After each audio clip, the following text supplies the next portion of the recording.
they're supporting Thomas Massey. So I liked Thomas Massey, but not anymore. Okay, everybody, this is candidate Kitover, running for the mayoralship of Chicago, trying to use.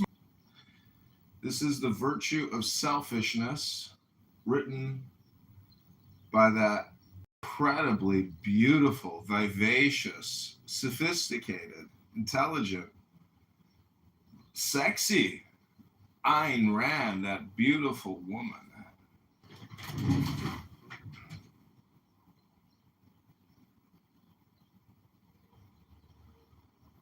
So this is a meditation, part of the John Kitover nonprofit network. This is reading books for veterans that suffer from PTSD, depression.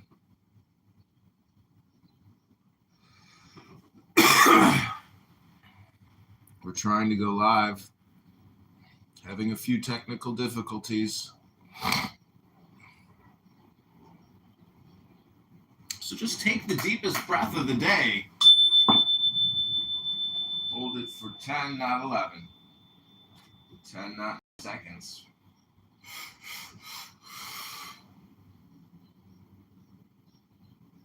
He actually took the deepest breath of the day.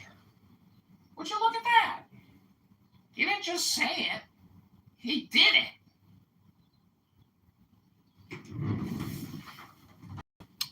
Sorry, YouTube. I think I'm going to have to pass this time, but I don't think I want to sign up for a YouTube subscription. But all I'm trying to do is just create content. And it doesn't always work. Rabboni Shalom. Also, I'm using AI wearables. Why, you may ask? Ooh.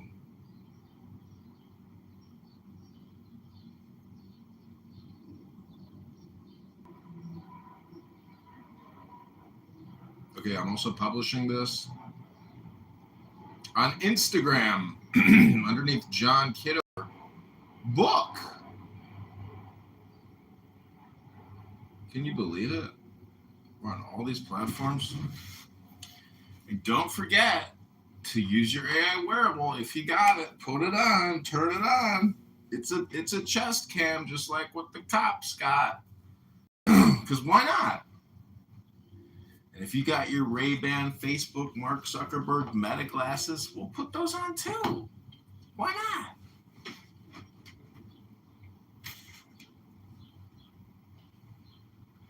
Something happened in that politically correct room.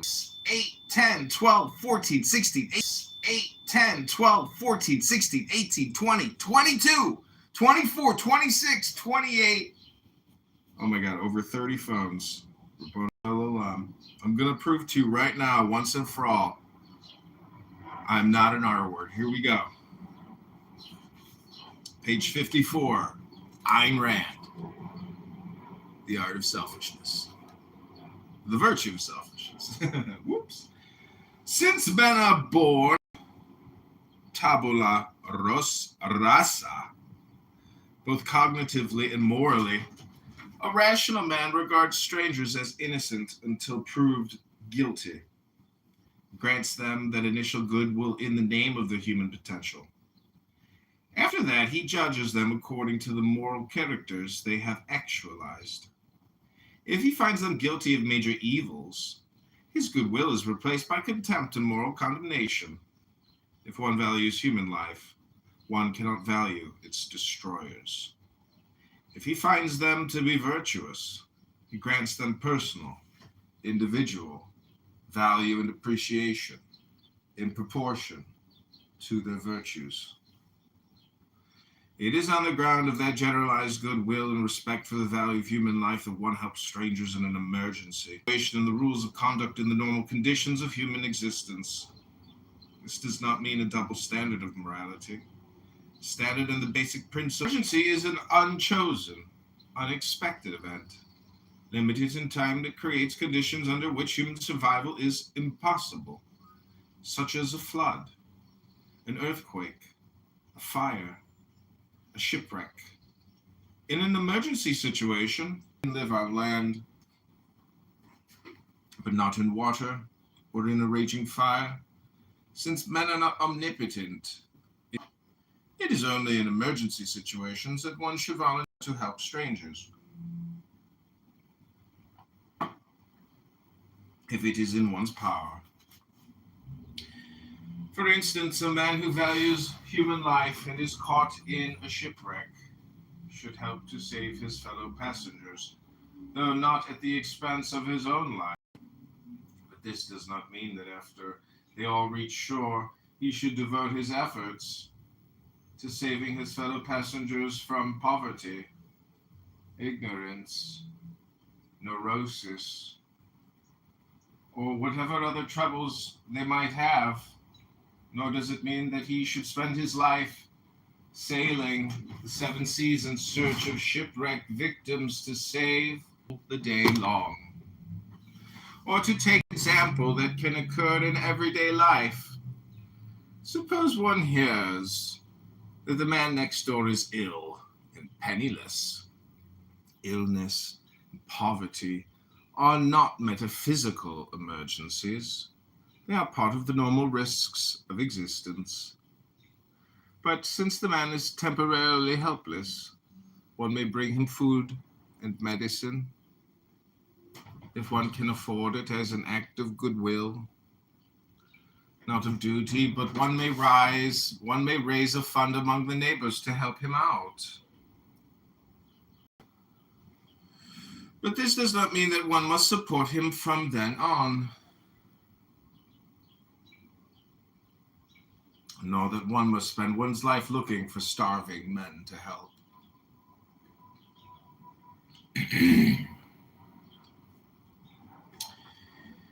In the normal conditions of existence, man has to choose his goals, project them in time, pursue them, and achieve them by his own effort. He cannot do it if his goals are at the mercy of, and must be sacrificed to any misfortune happening to others. He cannot live his life by the guidance of rules applicable only to conditions under which human survival is impossible. The principle that one should help men in an emergency cannot be extended to regard all men's suffering as an emergency, and to turn the misfortune of some into a first mortgage on the lives of others.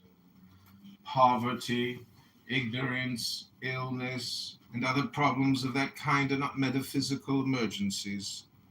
By the metaphysical nature of man and of existence, man has to maintain his life by his own effort.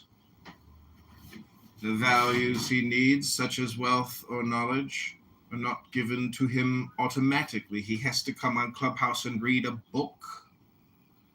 The values, man has to maintain his life by his own effort. That means coming on Clubhouse, and you know what? Maybe I'm going to read a book today. Maybe not. By the metaphysical nature of man and of existence, man has to maintain his life by his own effort. That's right, he's got to come on Clubhouse and read a book sometime instead of just talking, just randomly. How are you feeling today, Pepe? That's the problem with the Pepe show. It's watching Pepe process his emotions for hours, struggling not to go the hard R word, but then he breaks. Okay, continuing on the ethics of emergencies, the virtue of selfishness by Ayn Rand, page 55. By the metaphysical nature of man and of existence, man has to maintain his life by his own effort. Oh my God, maybe he's got to come on Clubhouse to read a book every once in a while. The values he needs, such as wealth or knowledge, are not given to him automatically. Oh my God, he's got to pick up a book in what's called the left hand, or you got to use your right hand to use a book.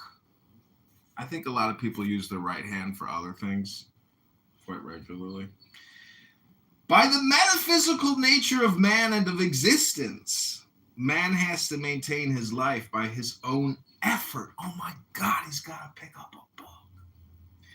The values he needs, such as wealth or knowledge, oh my God, he's got to read a book every once in a while, are not given to him automatically as a gift of nature, but have to be discovered and achieved by his own thinking and work. One's sole obligation toward others in this respect is to maintain a social system that leaves men free to achieve, to gain, and to keep their values. Every code of ethics is based on and derived from a meta. The altruist ethics is based on a malevolent universe. Metaphysics on the theory that man by his very nature is helpless and doomed, that success, happiness, achievement are impossible. The material universe is not inimical to man, and that catastrophes are the exception. Material universe is not inimical to man, and that catastrophes are the exception, not the rule of his existence. Observe the fortunes made by insurance companies. Observe also that the advocates of altruism are unable to base their ethics on any facts of man's normal existence, that they always offer lifeboat situations as examples from which to derive the rules of moral conduct. What should you do if you and another man are in a lifeboat that can carry only one? The fact is that men do not live in lifeboats, and that a lifeboat is not a place on which to base one's metaphysics. The moral purpose of man's life is the achievement of his own happiness. This does not mean that he is indifferent to all men, that human life is of no value to him, and that he has no reason to help others in an emergency. But it does mean that he does not subordinate his life to the welfare of others.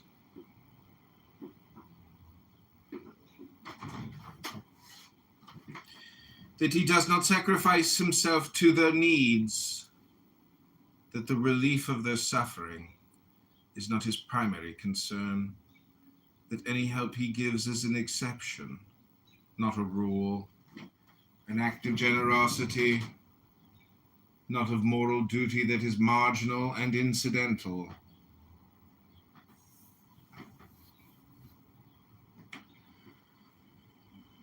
His disasters are marginal and incidental in the course of human existence, and that values, not disasters, are the goal, the first concern, and the motive power of his life.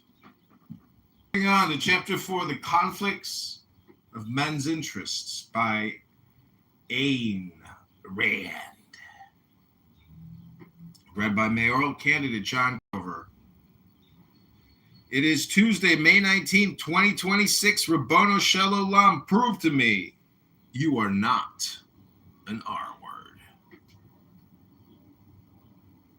Some students of objectivism find it difficult to grasp the objectivist principle that there are no conflicts of interest among rational men. Chapter number 4, The Conflicts of Men's Interests. A typical question runs as follows. Suppose two men apply for the same job. Only one of them can be hired. Isn't this an instance of a conflict of interests?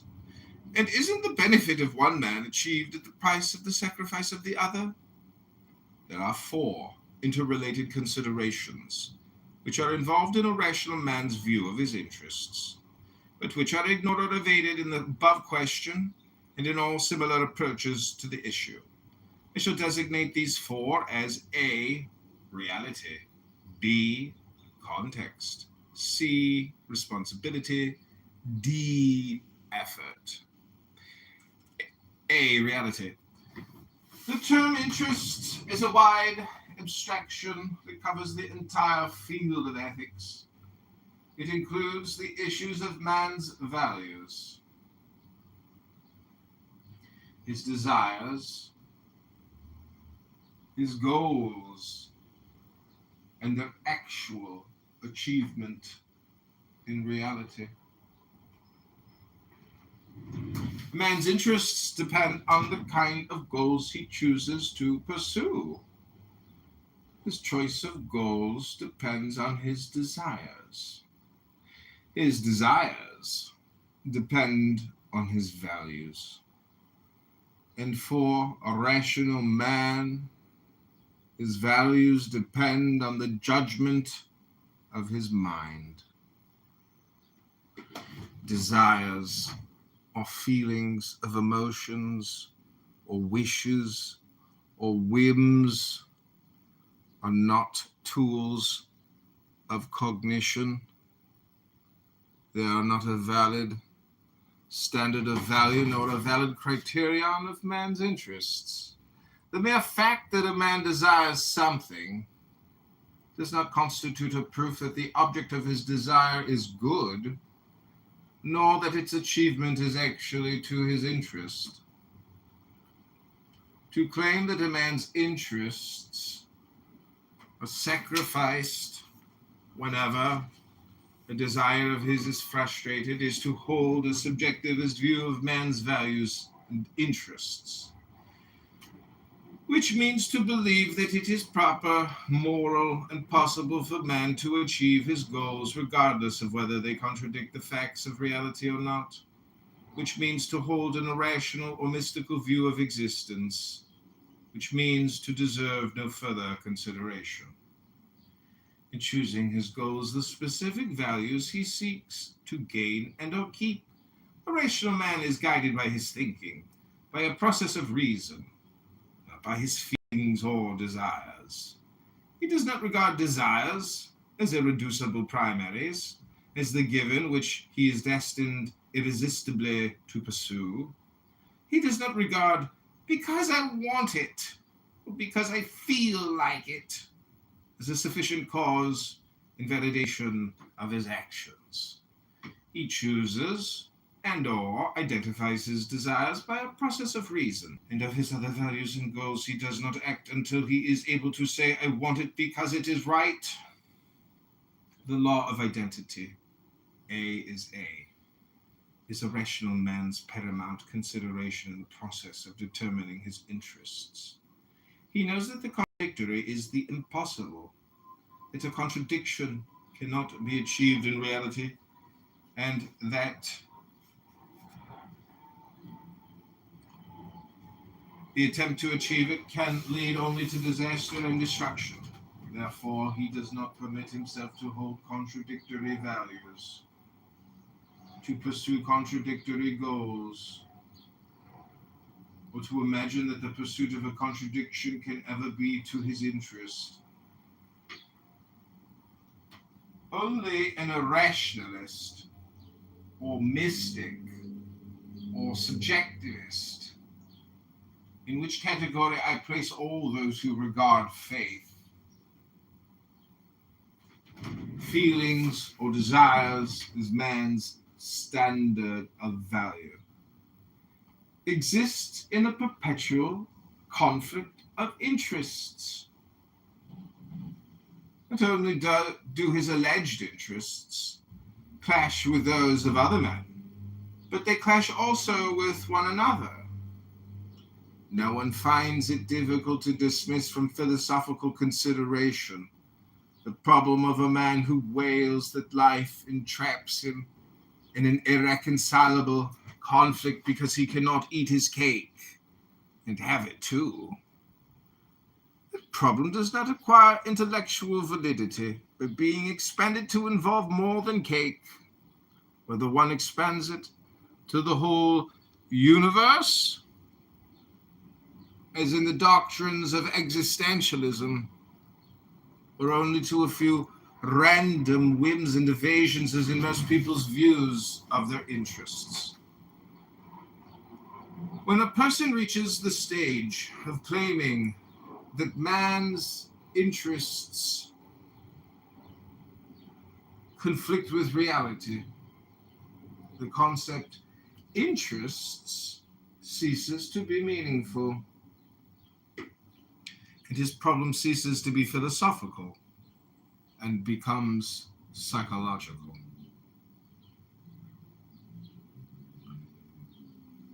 B. Context. Just as a rational man does not hold any conviction out of context, that is, without relating it to the rest of his knowledge and resolving any possible contradictions, so he does not hold or pursue any desire out of context, and he does not judge what is or is not to his interest out of context, on the range of any given moment. Context dropping is one of the chief psychological tools of evasion in regard to one's desires. There are two major ways of context dropping: the issues of range and means. A rational man sees his interest in terms of a lifetime and selects his goals accordingly. This does not range, it does not drift like a bum pushed by the spur of the moment. It means that he does not regard any moment as cut off from the rational man does not indulge in wistful longings for ends divorced from means. He does not hold a desire without knowing or learning and considering the means by which it is to be achieved, since he knows that nature does not provide man with the automatic satisfaction of his desires, achieved directly or indirectly by his own effort. It is with a proper understanding of this indirectly that the crucial social issue begins. Living in a society instead of on a desert island does not relieve a man.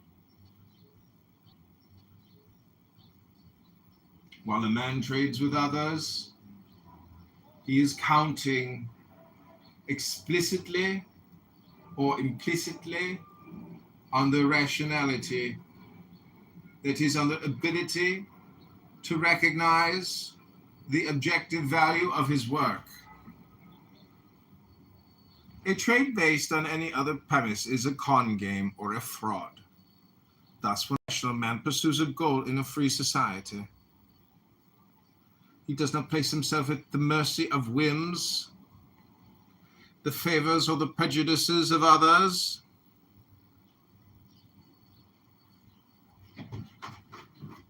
He depends on nothing but his own effort,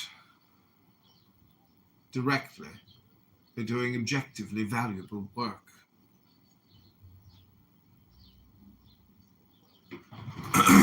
Indirectly, through the objective evaluation of his work by others. It is in this sense that a rational man never holds a desire or pursues a goal which cannot be achieved by his own effort.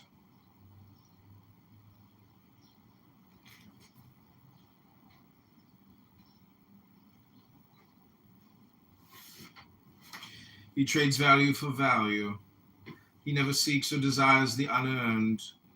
If he undertakes to achieve a goal that requires the cooperation of many people, he never counts on anything but his own ability to persuade them and their voluntary agreement. Needless, since he never drops the context of the issues he deals with, a rational man accepts the struggle as to his interest, because he knows that freedom is to his interest. He knows that the struggle to achieve his values includes the possibility of defeat. He knows also that there is no alternative and no automatic guarantee of success for man's effort, neither in dealing with nature nor with other men. So he does not judge his interests by any particular defeat, nor by the range of any particular moment. He lives and judges long range, and he assumes the full responsibility of knowing what conditions are necessary for the achievement of his goals. Number C, responsibility. The last in the particular form of intellectual responsibility that most people evade. That evasion is the major cause of their frustrations and defeats. Most people hold their desires without any context whatever, as ends hanging in a foggy vacuum, the fog hiding any concept of means. They rouse themselves mentally only long enough to utter an "I wish" and stop there, and wait as if the rest were up to some unknown power. What they evade is the responsibility of judging the social world.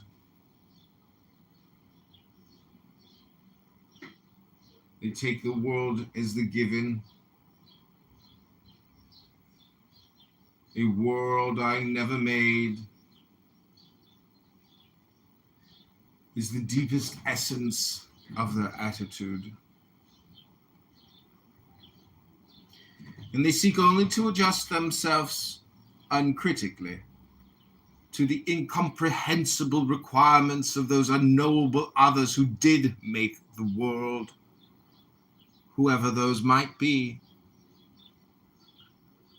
But humility and presumptuousness are two sides of the same psychological medal.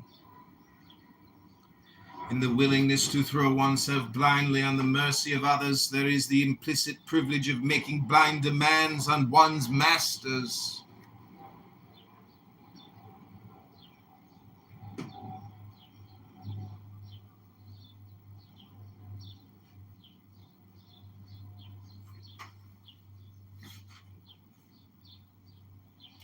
There are countless ways in which this sort of metaphysical humility reveals itself. For instance, there is the man who wishes to be rich, but never thinks of discovering what means, actions, and conditions are required to achieve wealth. Who is he to judge? He never made the world, and nobody gave him a break.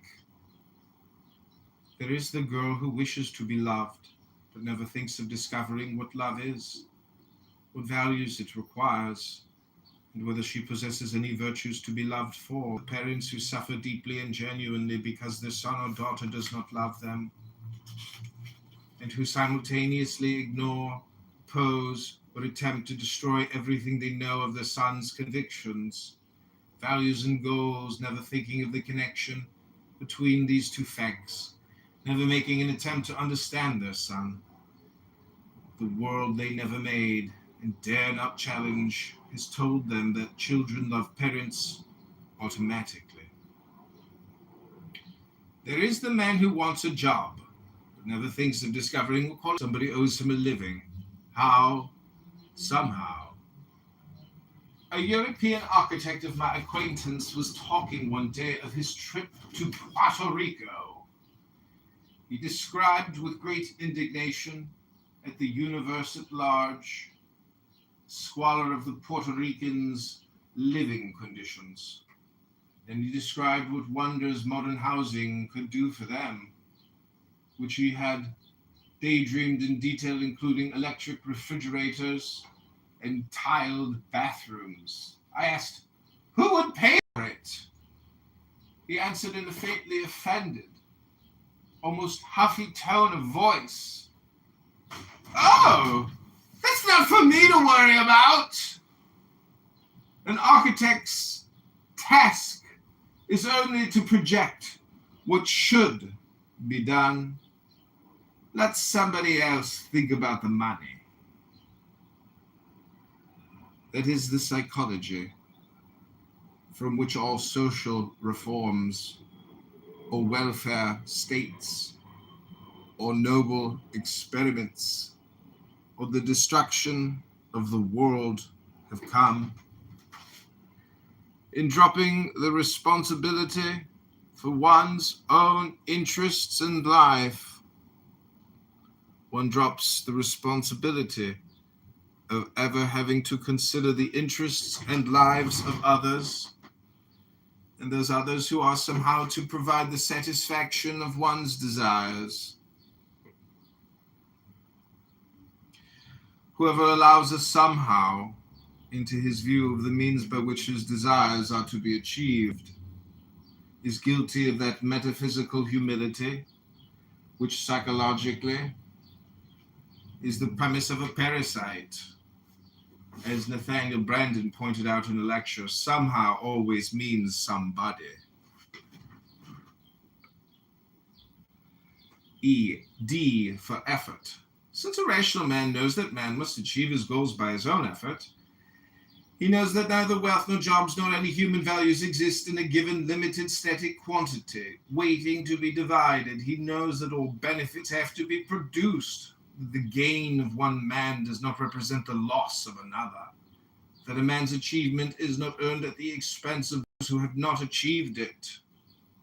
Therefore, he never imagines that he has any sort of unearned, unilateral claim on any, but not any one particular customer. He may need a job, but not any one particular job. If he encounters competition, he either meets it or chooses another line of work. There is no job so slow that a more skillful performance of it would pass unnoticed and unappreciated. Not in a free society. Ask any office manager. It is only the passive, parasitical representatives of the humility metaphysics school who regard any competitor as a threat, because the thought of earning one's position by personal merit is not part of their view of life. They regard themselves as interchangeable mediocrities who have nothing to offer and who fight in a static universe for someone's costless favor. A rational man knows that one does not live by means of luck, breaks, favors, that there is no such thing as an only chance, a single opportunity, and that this is guaranteed precisely by the existence of competition. He does not regard any concrete, specific goal or value as irreplaceable. He knows that only persons are irreplaceable, only those one loves. He knows that there are no conflicts of interests among rational men, even in the issue of love, like any other value. Love is not a static quantity to be divided, but an unlimited response to be earned. The love for one friend is not a threat to the love for another, and neither is the love for the various members of one's family, assuming they have earned it. The most exclusive form, romantic love, is not an issue of competition. If two men are in love with the same woman, what she feels for either of them is not determined by what she feels for the other and is not taken away from him. If she chooses one of them, the loser could not have had what the winner has earned. It is only among the irrational, emotion-motivated persons whose love is divorced from any standards of value. The chance rivalries, accidental conflicts, blind choices prevail. But then whoever wins does not win much. Among the emotion-driven, neither love nor any other emotion has any meaning. Such in brief essence are the four major considerations involved in a rational man's view of his interests.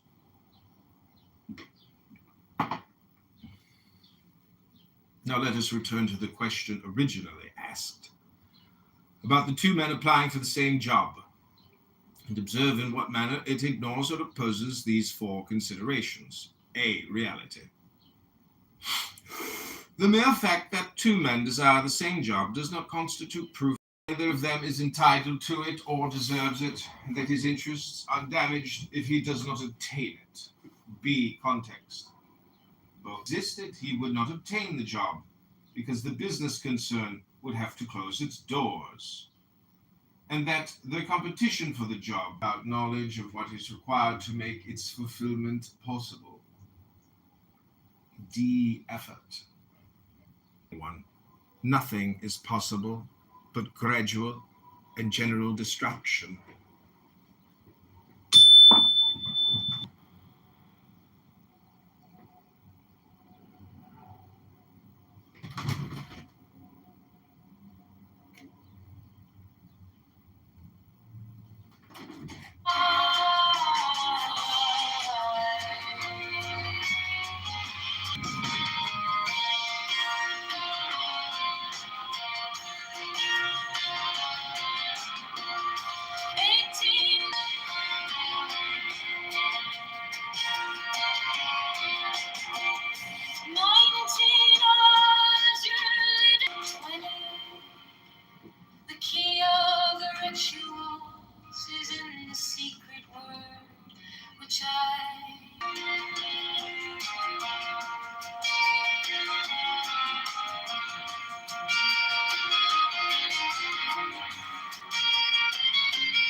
something else. You ain't gonna have to rebuild the car.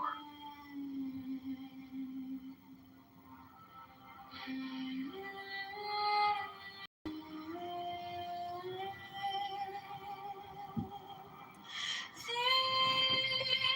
are fools that men adore, both their gods and their men are fools.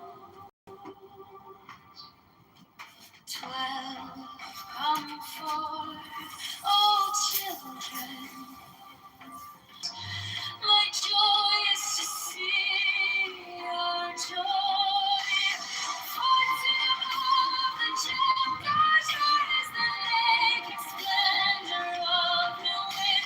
She bends in ecstasy to kiss the secret orders of her deep wing. Oh, the starry blue are mine, oh, Enkavna Konsu.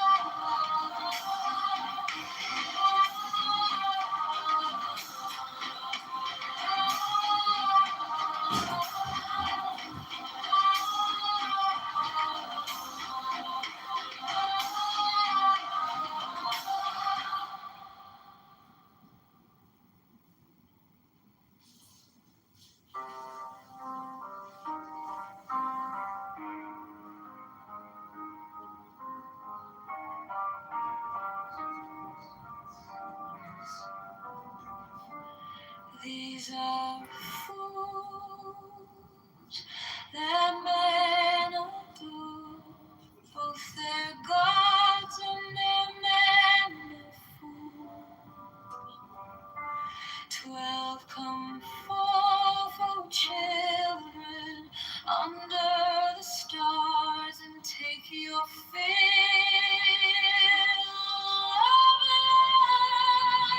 of love. 13 I am above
joy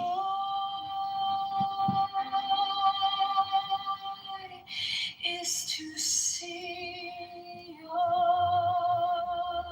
joy.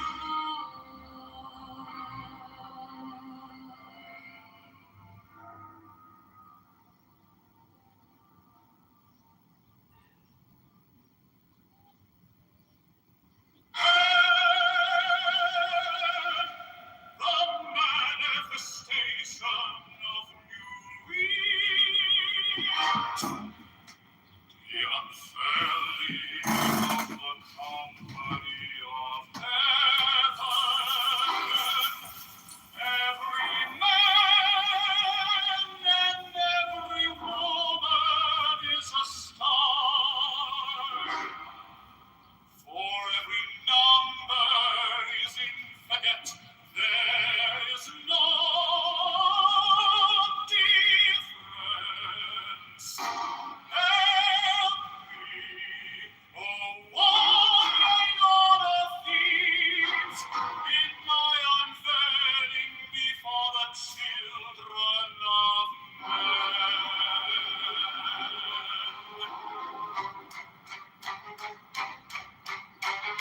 6 feet deep, my secret center, my hope and my core.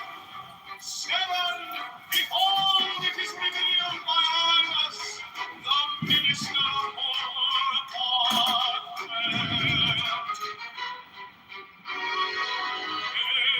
The counsels in the pool, not the pool in the pool.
I am the only begotten child of my father and mother. My father is dead. My mother bore me with labor and pain and fear. By my body I invoke thee.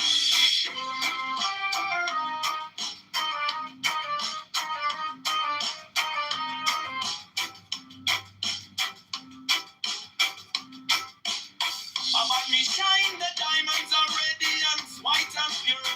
By their brightness I invoke thee. Mine is the red triangle reverse, the sign given of none. Save it be of thee, O Lord. By the Lamb and I invoke thee.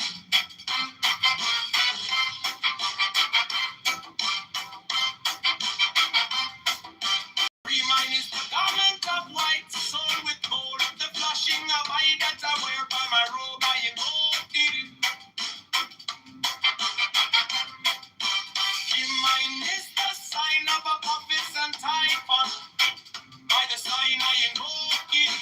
The intimate by my crown I invoke thee. My fingers from the beats of her, so run I after thee in thy car of glory. By my fingers I invoke thee. I hear the ones of double power in the voice of the master. Abrahadabra, by the word I invoke thee. Be mine not the dark blue waves of music in the song that I made about to invoke thee.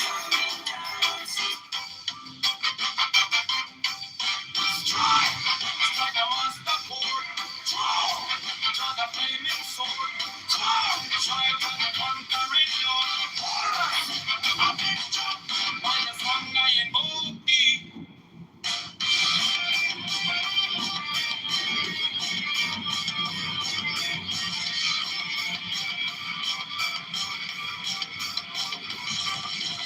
In my hand is my sword of revenge. Let it strike at my bidding. By the sword I invoke thee. The voice of the fight, the voice of the sex, 11 other voices. Abraham.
Mine is the head of the man and my insight is keen as the ox.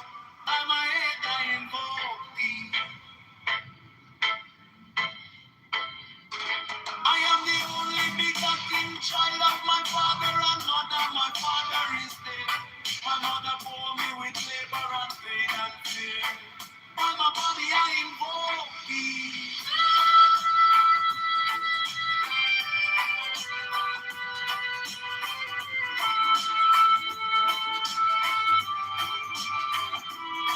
I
Strike the master board, draw the flaming sword, Johnny the conquering Lord, all amen, God, by the sword name of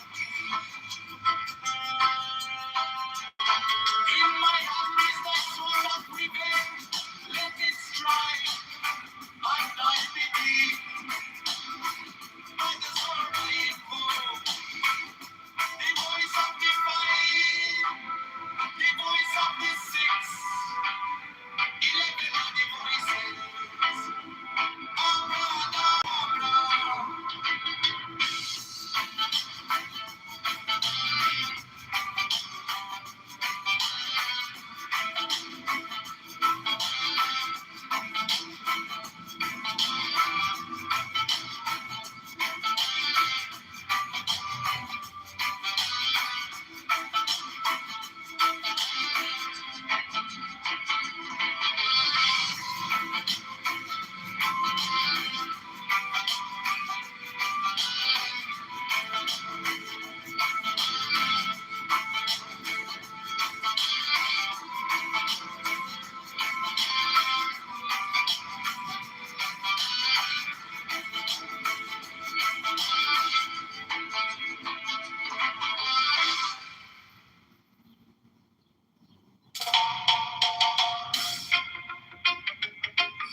Mine is the head of the man, and my insight is keen as the ox. By my head I know thee. I am the only begotten child of my father and mother. My father is dead. My mother bore me with labor and pain and fear by my body. I about me. Shine the diamonds of radiance, white and pure by their brightness. Mine is the red triangle, reverse the sign, giving up longevity of thee. Oh Lord, by the layman. Mine is the garment of white, so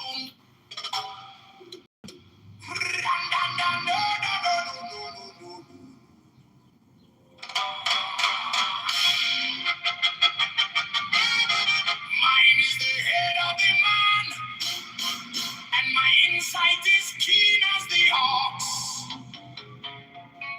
By my head, I invoke thee.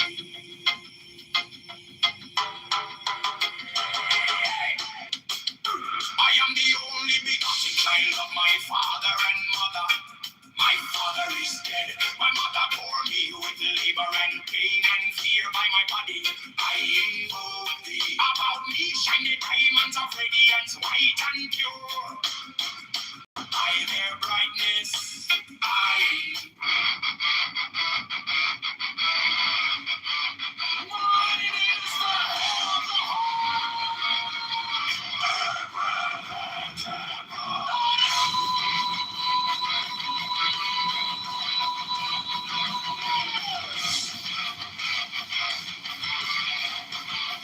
six and all the rose and cross of life and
with Ryan Reynolds. I mean, that movie was epically bad.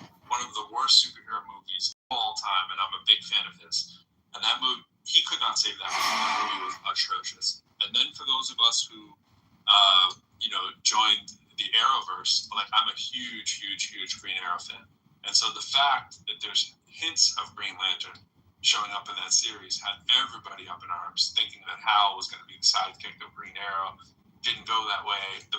We've been pissed off forever in the DC world that the DC characters don't make it to the big screen, and they completely retool all of them. Finally,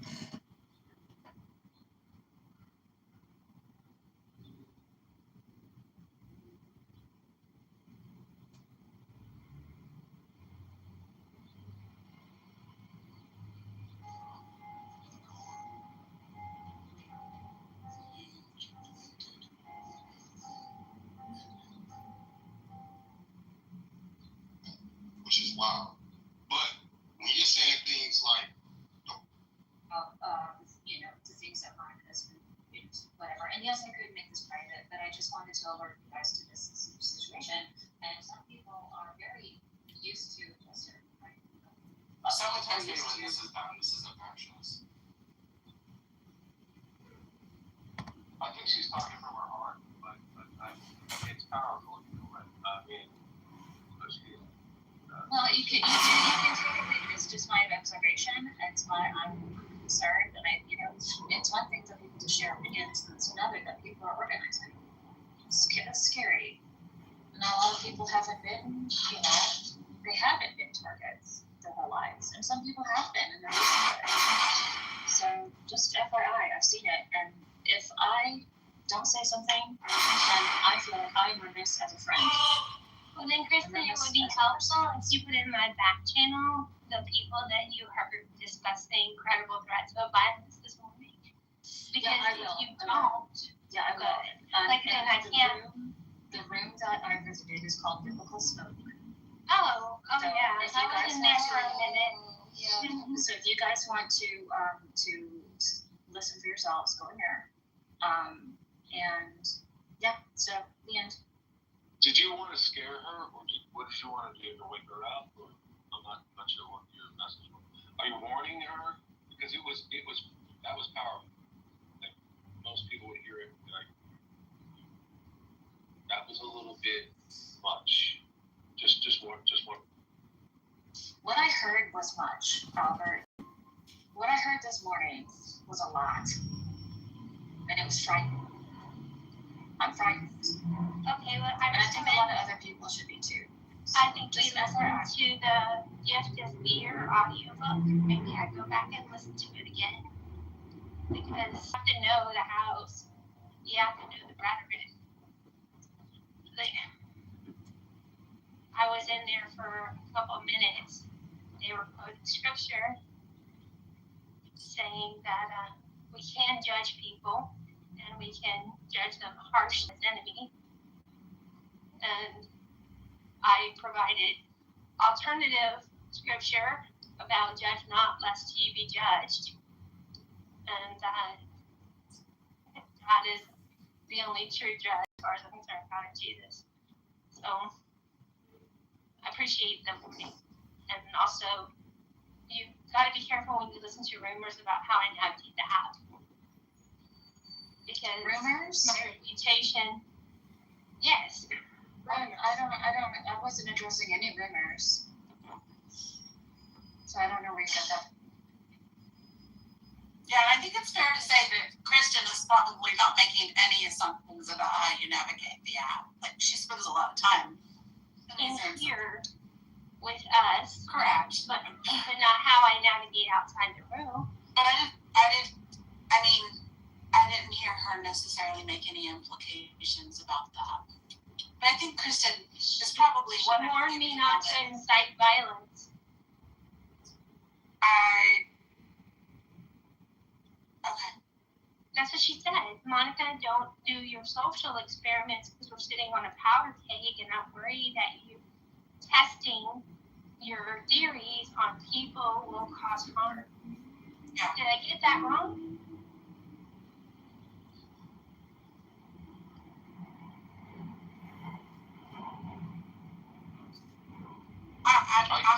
think she. I understand the admonition because I worry about you too. I think she's genuinely concerned, but she doesn't operate the way you do. Right. So that was my. Kristen, did I misrepresent what you said?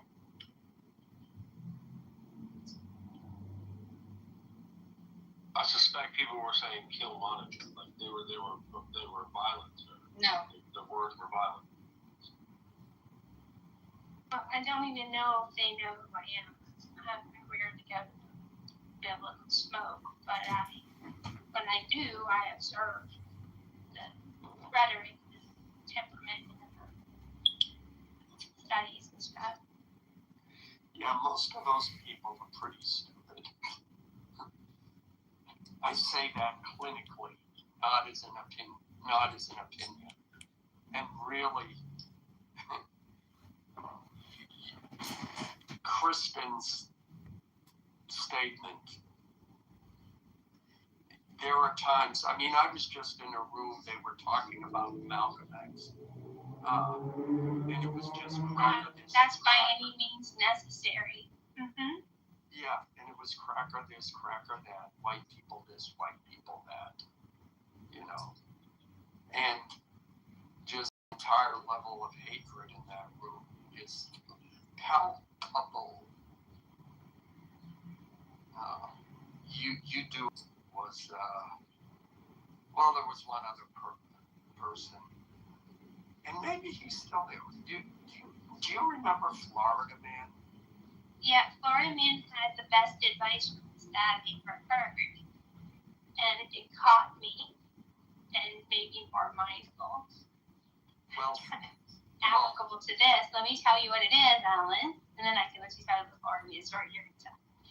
He said his dad gave him the best advice. He said, what is the worst advice? Unsolicited advice. Go ahead, Alan. oh, yeah.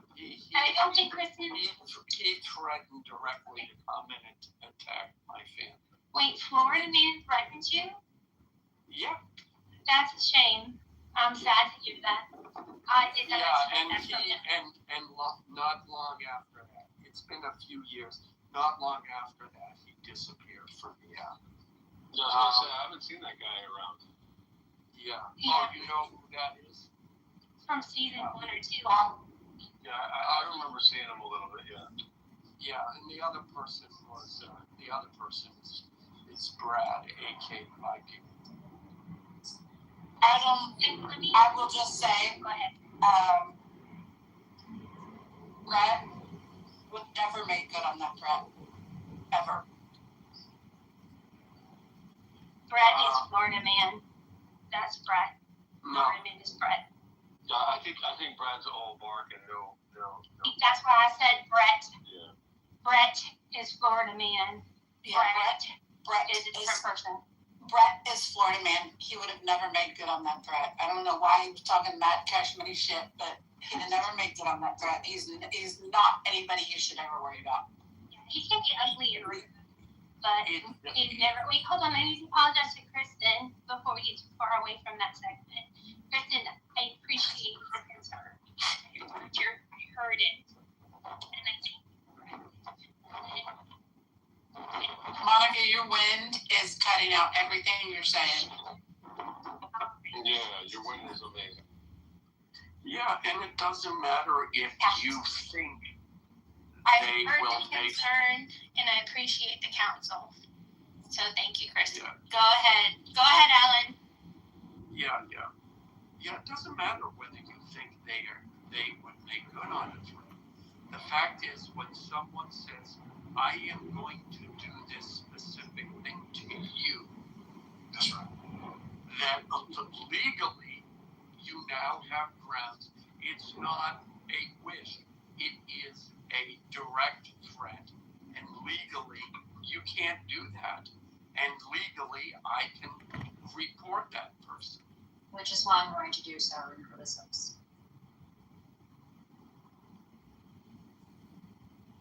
It's really that simple. And I know what you're saying, serendipity about Brad is harmless. Given the fact his wife died, the fact that he's... I wasn't saying Brad. I was not saying Brad. I was saying Brett.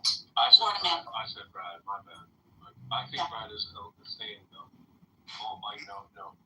Yeah, but... All bark, no bite. But go ahead. Yeah. No, go ahead. I don't want to interrupt. No, I really don't care either way. I hear you, go off. Yeah, no, I get it. But given the fact that, first of all, his wife died, and he refers to that so much, it's clear and understandable, which is why I was giving him a lot of slack for a long time, that, you never get over it. But he wears it on his sleeve and uses that as a justification to treat other people badly. You combine that with the fact that he projects this persona of aggression, and that he was in the military, that he brags about the number of guns he has, and then brags about what he will do to you if you ever step on his property.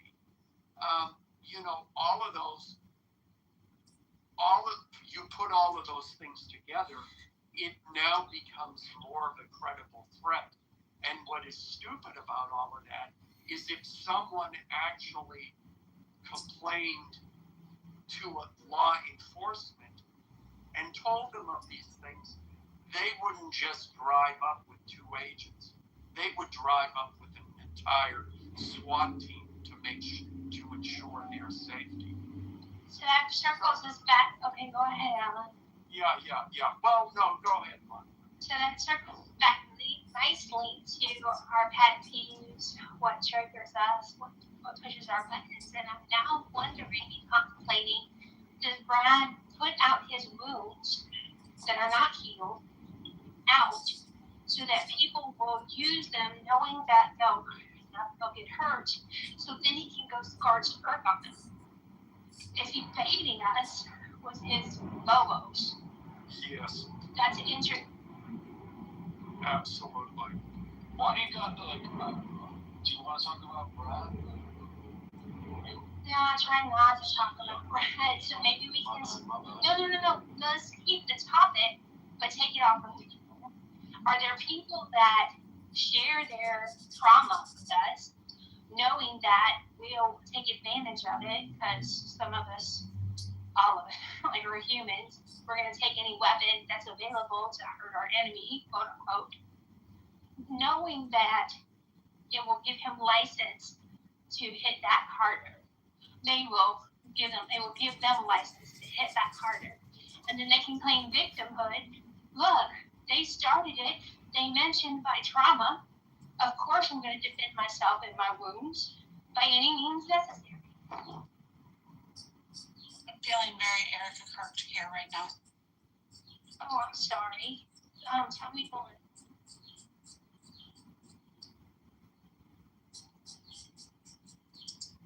The optimist in me does not believe that people share their vulnerabilities for the purpose of exploiting them. I think people just get comfortable and they think they're okay in a room amongst normal human beings, and sometimes they share things that can later be used against them. Can it be both? Yeah, I think it can.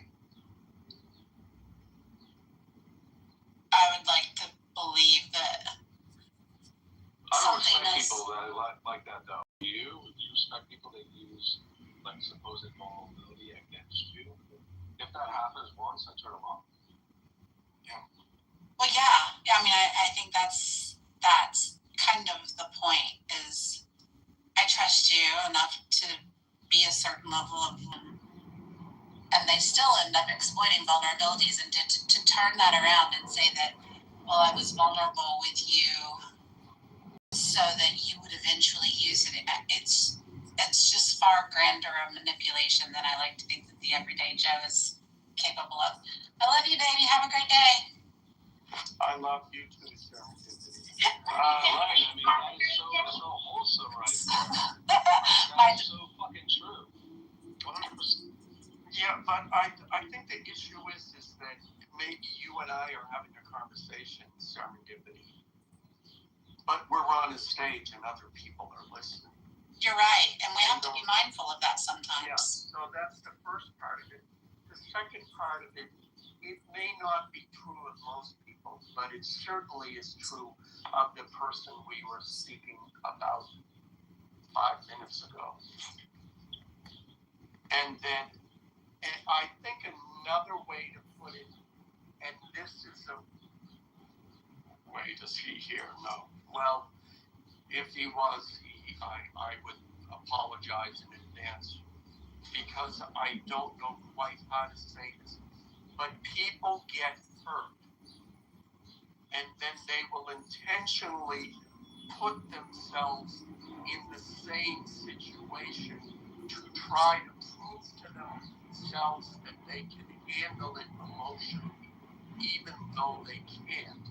So whether they're doing it consciously or subconsciously, they will continue to get hurt and then continue to lash out over it. That may be, I mean, I think that may be a fair assessment, and I think probably more often than not, that's an assessment where it is a subconscious testing of not going to let this be a vulnerability kind of thing, you know.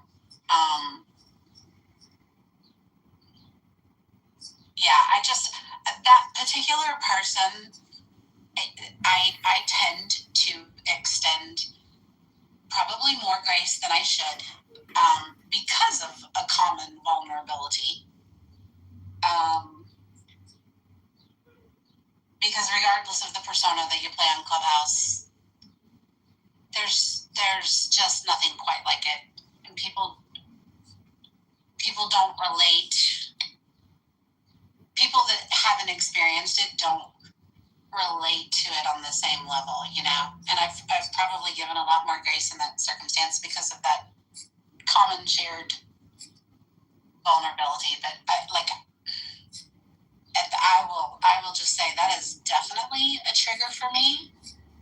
I've had it used against me, and to think that people might assume I'm culpable in that I shared that because I wanted it to be used against me, just kind of makes me want to throw up.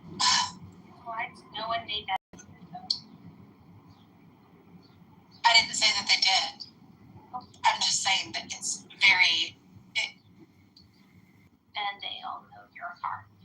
And they know that if you share things that maybe you didn't, it's not because you're hoping that it'll be weaponized against you. It's just because you're sharing and you're so relatable. And you offer everyone a cup of coffee, whether they deserve it or not. I think in this situation it really comes down to how close the relationship is and how much you think it's valuable, you value, right? So if you shed something and then somebody you really don't know very well tries to call upon something they learn in 1 or 2 episodes, totally different than if someone you've known for years or 100 episodes or a season uses something that they think is like a joke, but then they use it to kind of one up. Definitely different. Right, but the punch, is the same.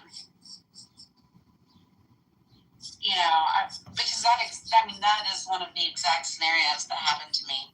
It was somebody that did not know me very well at all, and I was foolish enough to make a comment about something on a pretty open stage. It was a very benign, innocuous comment, but they heard it, and later they came into a room full of people, and they made the insinuation that I murdered my husband. That's fucking sick.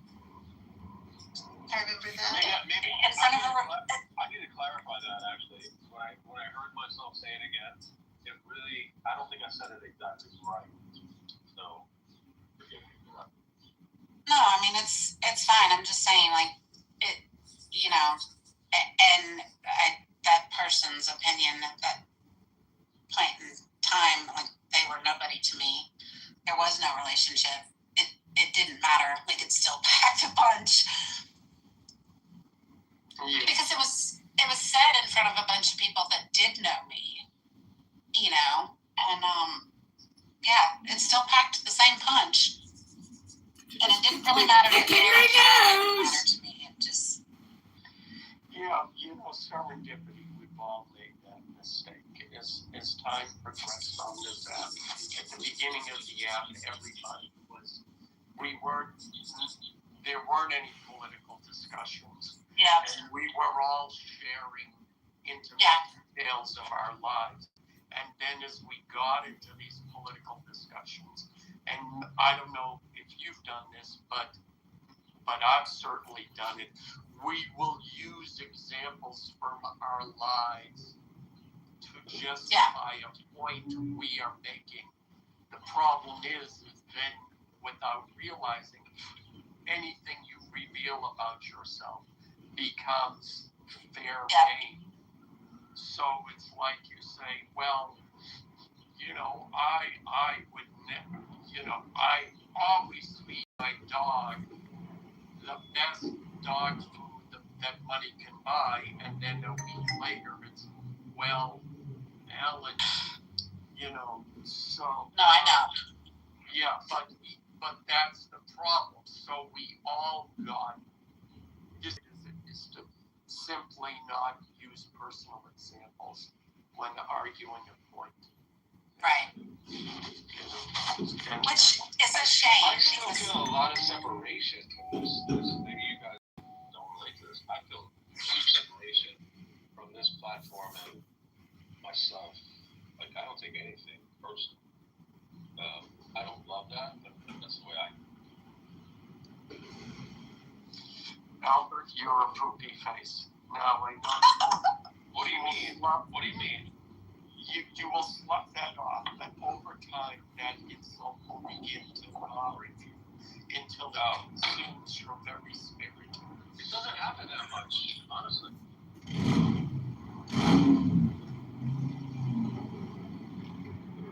Like, I rarely run into people who just adamantly despise me. Or maybe that's my bad. But, You haven't tried hard enough to be unlikable. well, there you go. Well, why would I want to be unlikable? Honestly, what's my? I'm not trying. I don't know though. I don't. Actually, on this app, you don't need to try. Sometimes you. That's what I was gonna say. No. Maybe I'm just really likable, Alan. Is that possible? Well, maybe that's it. Well, that could be it too. Absolutely. No, that's not it. But See, there you go. No, see, there you go. yeah, I'm not internalizing what Monica said. I think it's fun. yeah, but see, both Monica and I have gone into rooms where simply stating an opinion that contradicts what the rest of the room thinks or believes will bring instant hatred. And so that's one of the things. Because they know a lot about you. You're very They know nothing about you. Like I was in the room today, they were talking about Malcolm X, and I said some stuff. Now, I don't think people saw. There was one guy who agreed with me, but I know if I had been on the stage, it would have completely missed the mark.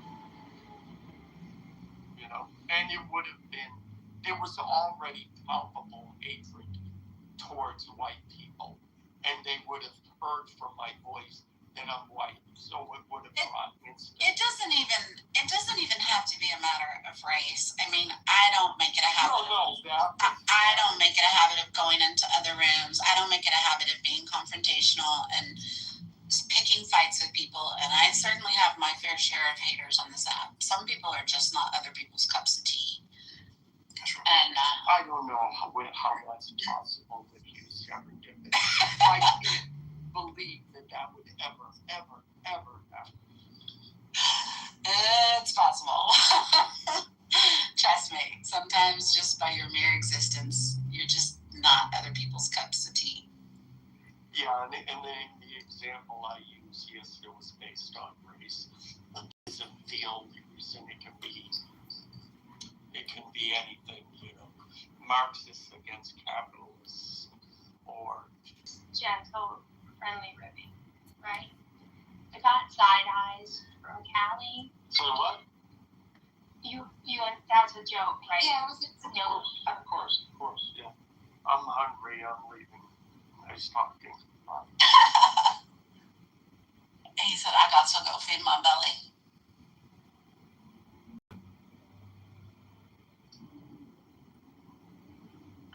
the rights of hasn't come back yet. It's okay. He's clearly in a mood.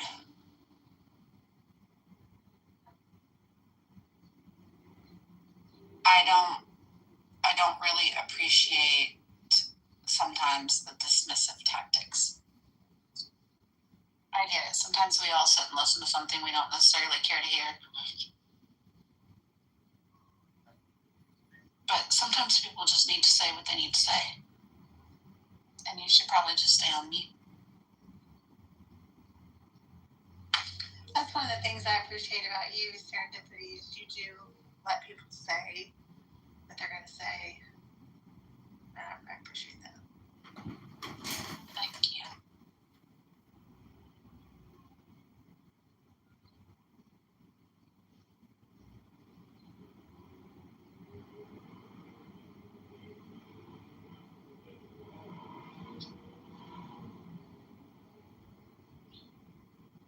And I don't agree all the time, but therefore, that's why I stay on mute, Dad.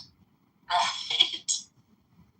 It's a good practice. If I'm wrong, though, I need people to tell me I'm wrong.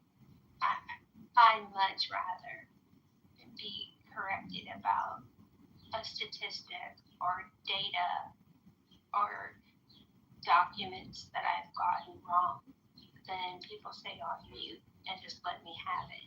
Because in how Isn't that different though than somebody who just thinks your opinion is wrong? It's one thing when you can refute what you say with data or facts. It's another thing when you have an opinion that somebody entirely disagrees with, but it's just your opinion. And then the issue with that is, like, people criticize the opinion, and then I and some people take it as a personal attack. Well, it kind of helps when they say, you're stupid, that's a dumb idea.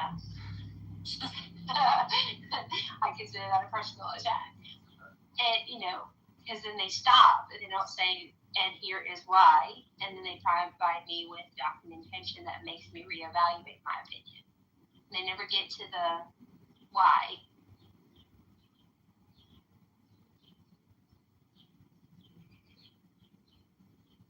I think on this app, just picking your battles is key to sanity. A lot of people many people respond with so much emotion that can get heated pretty quickly. It's one of life's great lessons, choosing your battles wisely.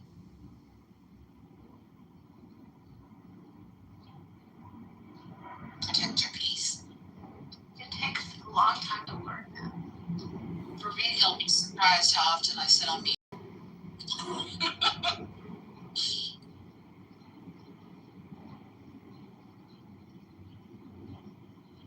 The vernacular way. If you're going to end up pissing yourself off. Yeah, preserve your peace.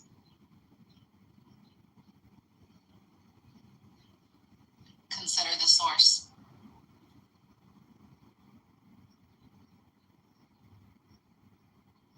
That's a big one. Consider the source. I had a friend in college, and it flipped my brain out. I was like, oh, that's cool. Yeah. Well, did I grow up with hearing that? No, I mean, no parents may have said it in different terms, but that really hit me. And I don't always win at that one either. Like I said, I know.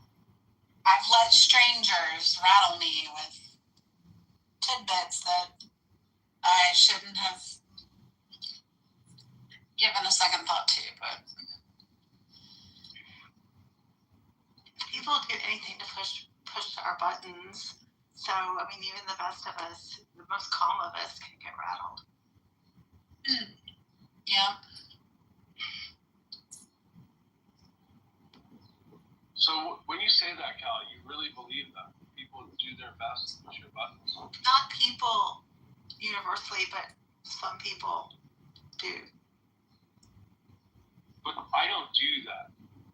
Honestly, I don't do that. I'm not talking about all people. I'm talking about some people. Some people. My bad. Some people, not people universally. And it's usually people that don't have a fucking life. So Rico and Keegan are two of those. Anything to just push a button, get a reaction. That's what they're looking for.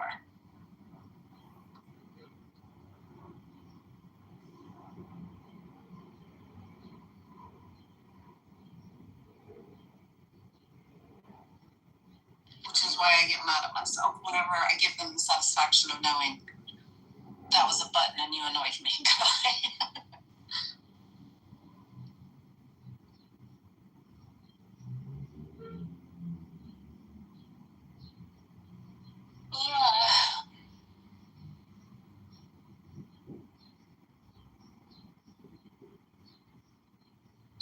So someone supposedly wise said that you have to be immune to any type of button pushing.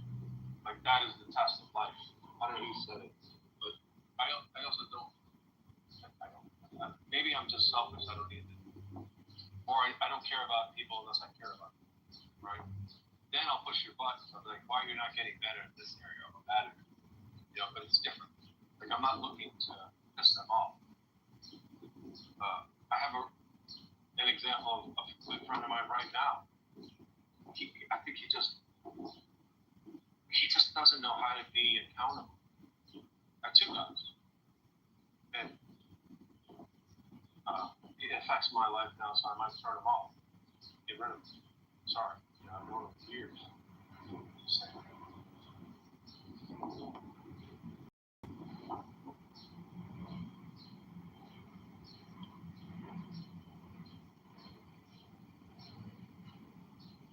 Like just setting a boundary for yourself.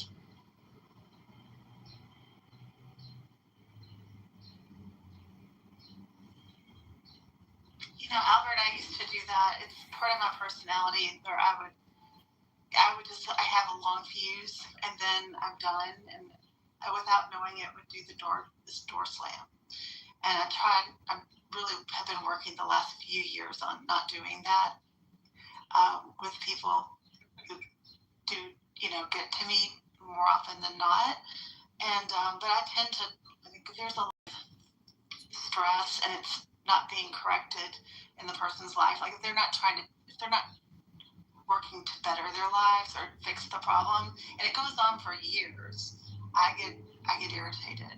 But yeah, I've done that before. The door slam.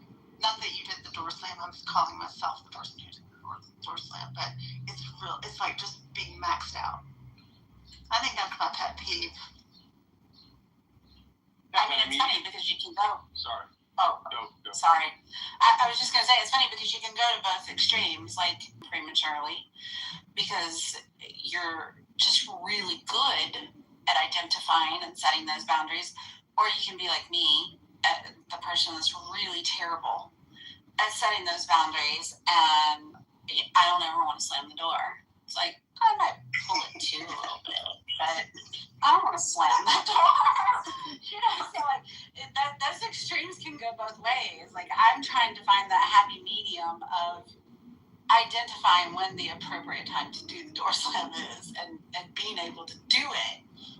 Like I can't do it. I have a really hard time with that. That's like I had a therapist once who taught me about boundaries because I didn't know what the word meant until I was 42. And she would talk about, building little fences, and then somewhere in between the little fences and the barricades is where you want to be. So the barricade is like, I can't even tell you how it used to be for me, except that I would get to a point where I didn't have any qualms about it. Just slammed. It just slammed. Yeah. And like, I had another good friend that was that way. Everything was very black and white to them.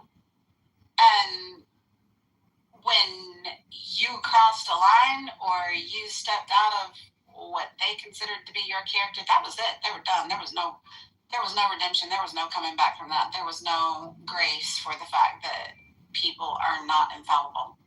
But then the thing is, though, that these people that would test me, I would give them years of chances. Like, oh, this poor person, I feel so bad. I've got to help them. I spend a lot of time and energy on them. Like, you are Albert, your friend, and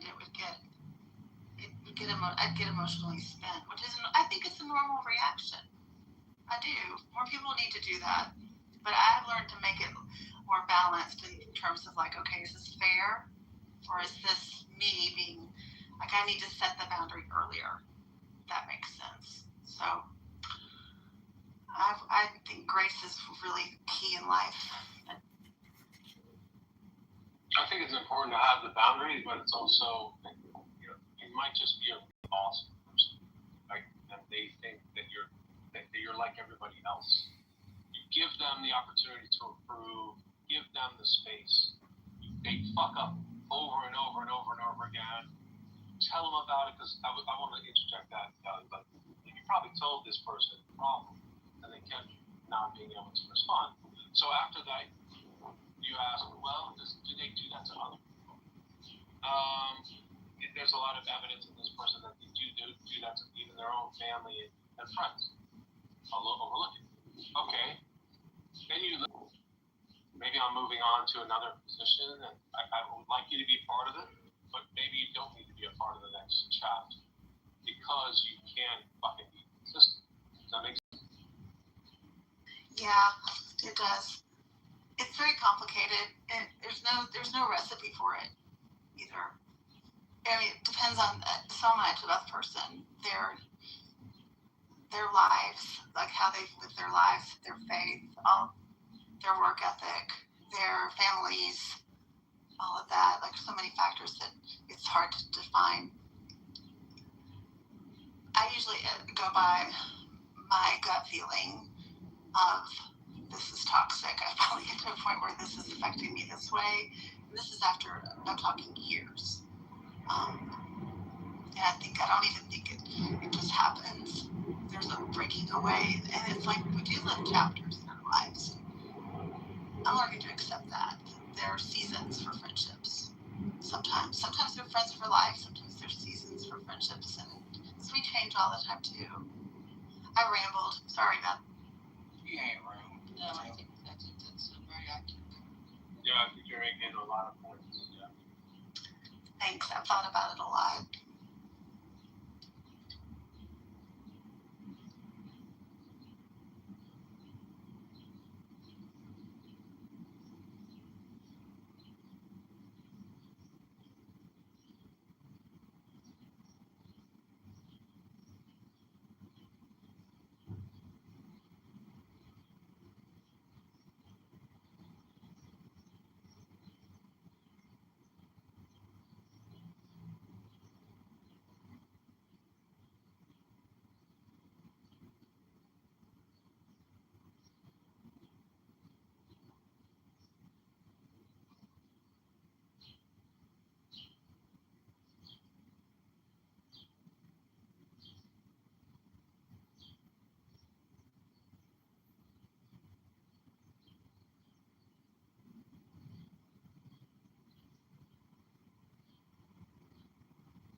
I know this is public before I have a question.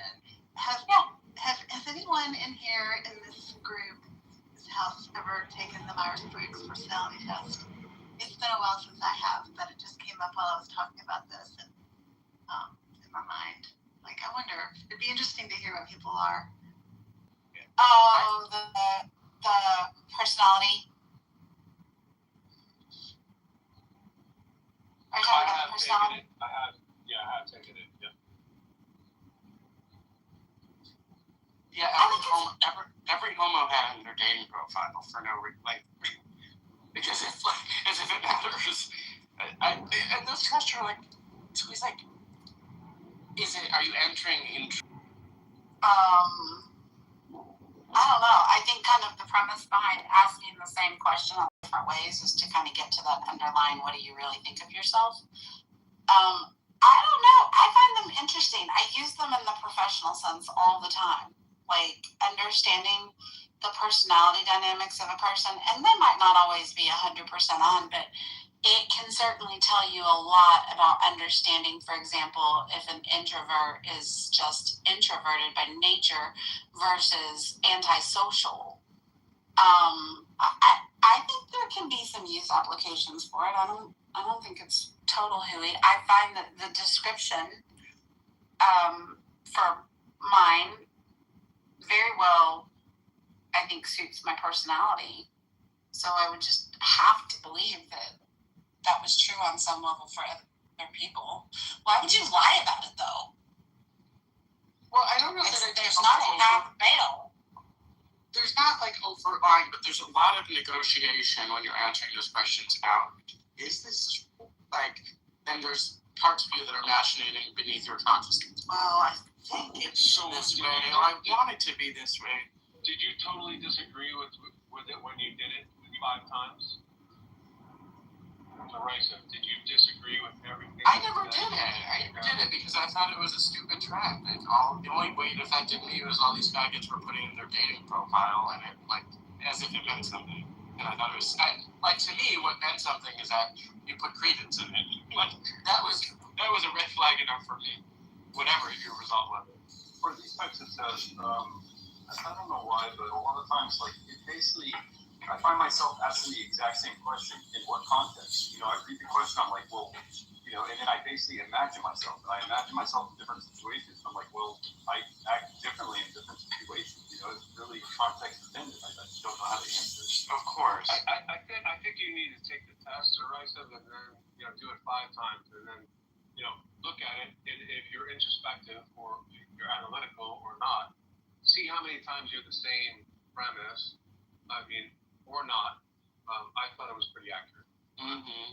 Yeah, and I think I understand the nature of some people to say, well, in what context? Like, in this situation, it might be this, in that situation, it might. But I think you're overthinking it at that point. I think the test is designed for you to go with your first inclination immediately without putting that much thought into it. Because, of course, different life stressors, different life circumstances can impact how you might feel about a given situation, which is why you can take the test every couple of years, then you might yield a different result. I have consistently always yielded the exact same result every time I've taken it, and that's been over the course of 15 to 20 years. I've taken it multiple times, several years apart. I always fall in the same category versus the type of working styles that I might not mesh so easily with. I don't know. I think right. So I would also in school frequently I'd be taking a test and there'd be 4 answers and then the teacher would always say, oh, choose the best answer. But like multiple answers could be true and I would have to negotiate in my mind, okay, I believe this is the one that they've determined is the best answer, but it certainly is not the only correct answer. And so it's like, it's just, I don't know.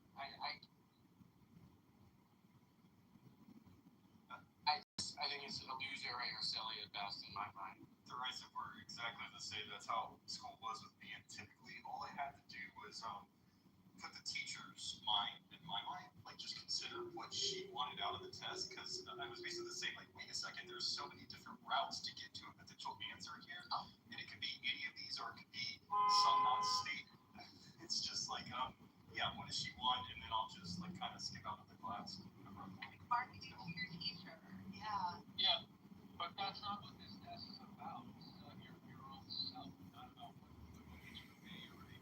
Yes, I understand, but it's kind of like when Sardini said, you know, you're overthinking it. Like literally, my first thought, it's like multiple impressions pop out, and I'm like, in what context? That's literally like my first verbal thought in these kinds of tests. It's just, I don't know, it just it doesn't work. Yeah, so some of these questions are always like, do you prefer to lead or do you prefer to follow? You know, it's like, well, it depends. Like on Clubhouse, I don't mind following. I don't mind someone else is leading because I'm not going to stay in the same room for 4 hours. I appreciate that someone else is hosts the room. In other situations, of course, I want to rule the roost and lead others. Like, do you want to give orders or take orders? Well, it depends. Are you talking like it's? I think it's over duration, right? So, you know, it's over duration. So 10 questions are asked in 10 different scenarios are given, and 6 out of 10 you score one way. Perhaps that is more you rather than lean them. I don't know. Or treat it the way you do. It means nothing, and move on. You know what I mean? I think it does give something to teach. That's where I appreciate your feedback, Derisive, because I wasn't on the dating apps 13 years ago, so I don't know. I didn't know that people put it on their dating apps, on their dating profiles. That's funny. Did I tell you the play I saw the other day? No. It was a play that was put on by the residents of a senior citizen facility, and it was about senior citizens trying out dating apps and how they, you know, date on dating apps, and it was a lot of humor and a lot of like dealing with human frailty. It was very heartfelt. I was surprised actually how good it was. I know you probably said this. Was it at the senior citizens home, or was it based on a story from? Oh, it was on 42nd Street. No, I'm just kidding. It was at the senior home of the community. I think that's cool, by the way. I mean, yeah, the play got into a lot of that about how, you know, a lot of people in senior citizenhood, they've lost their spouses that they had for decades. And they find themselves totally alone, but they don't want to be alone. They still want intimacy, but all the complexities of being old, including using the technology itself and the perception about meeting someone on the internet, and you know, being worried that your arthritis is going to affect how you act on the date, and they'll notice and judge you for it, or things like, all those things, all the complexities that young people face on dating apps, multiplied by all the complexities of aging and being lonely, and it was interesting. I think it'd be cool if it was exclusive to your network. Like, say you live in a community, I hate to, label things. But you knew who the people were, but you don't know how they're going to score. And then you're put in front of the people who you're most compatible with, no matter what they look like. I think that would be fun. That neighbor. Well, a lot of the dating apps are trying something like that now. They have like an algo that determines, like Hinge does that now. You get a weekly notification of this is your most compatible person for the week, as determined by the app somehow. eHarmony used to do that back in the beginning days when I was one of the pioneers of dating apps. They did that then. Is this something different, like more precise? I have no idea. Okay, I'll have to look into it. I'm not going to look into it for me, but I'm just curious for society. I think serendipity, part of it is also, like, I find it reductive and insulting to think, like, specific data points which indicate a meta personality of mine can be distilled into like 4 multiple choices, which are, lacking in complexity and neat and organized. I feel like looking for complexity in the results, and I don't think it's a complex framework. I think it's a generalization. It's intended to be a generalization. And not every single thing is going to apply.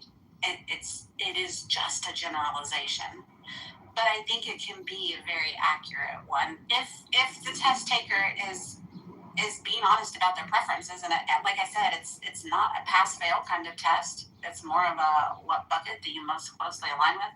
Well, we all know nobody ever fits into the bucket perfectly. The bucket's always going to splash and slop around, but it gives a broad generalization, which I think can be useful. The team for Will they have a box for that too? probably. I can work with a team for 3 months or less, and with a pretty certain accuracy, telling you where most of those people would fall into. I mean, I don't even know what these things are, so I'll have to look it up. But can you tell me what box you think I am, just out of human curiosity? Yeah, I'll have to look it up. I'll look up the little key code to them, and I'll tell you where I think you fall. But then you have to take the test and see if you fall there. Okay. I think you need to take the test and then have serendipity, grade it. I think that's a conversation.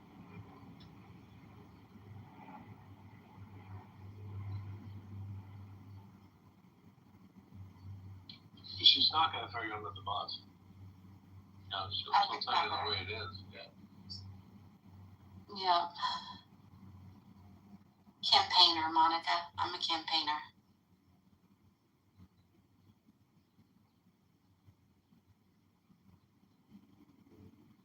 Let's see. Derisive. Do you think that you have a pretty accurate assessment of my meta self? Of you? Yes.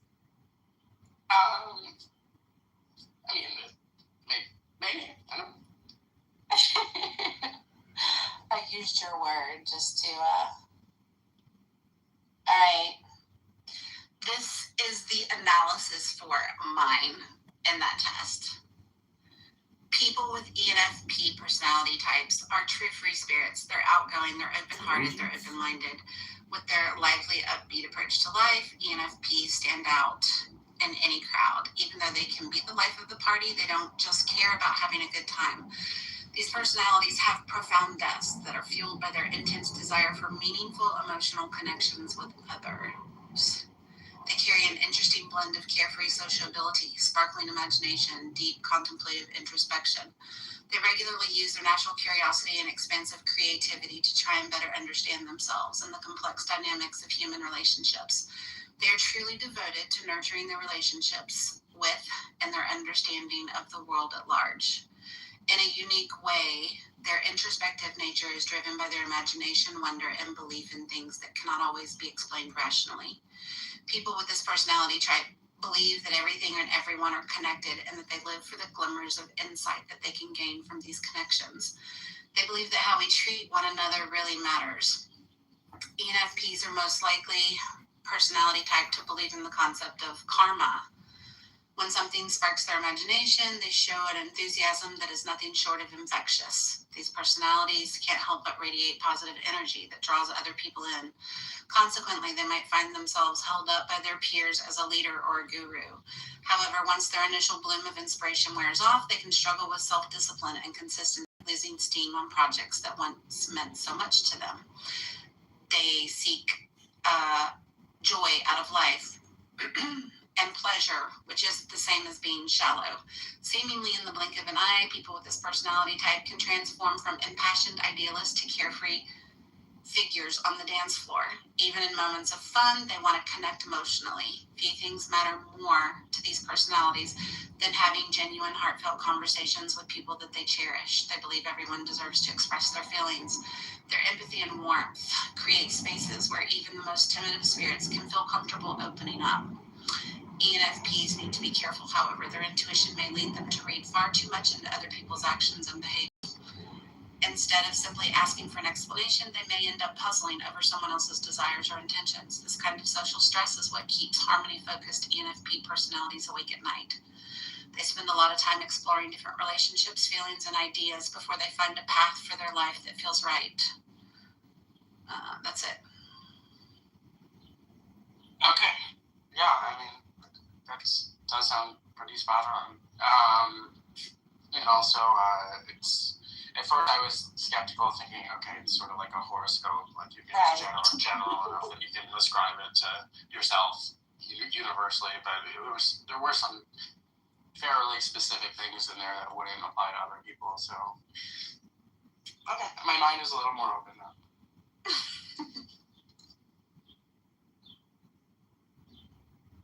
Again, it's a generalization. That's not the be-all, end-all, for sure. For example, I don't. So how long does it take to take the test? Maybe 10 minutes or so. 10, 15 minutes. You actually know yourself a little better. What's wrong with like validating things you already?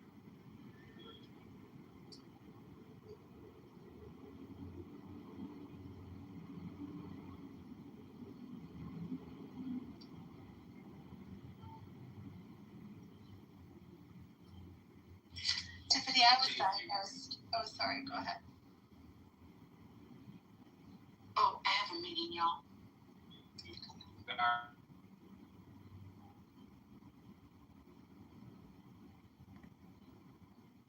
These tests, I think it's up. Not only for yourself, but share with others. Yeah, that makes sense. That's why we that's cool. We'll never, leave because of this. And I like that. So you treat it however you want.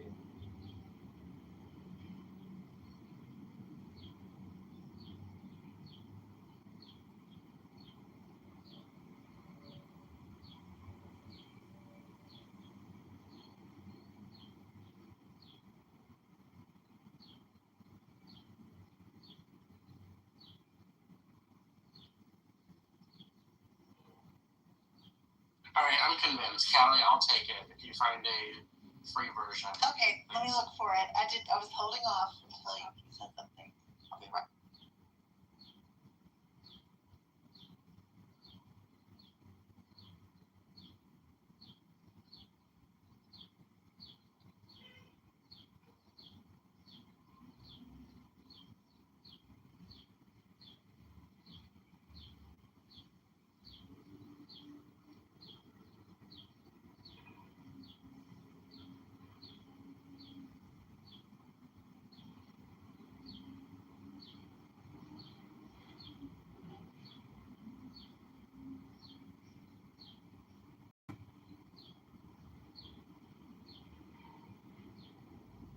It would be funny to take the test and then, take the test, one, when you're going through, benzo withdrawal, and then two, take the test while you're...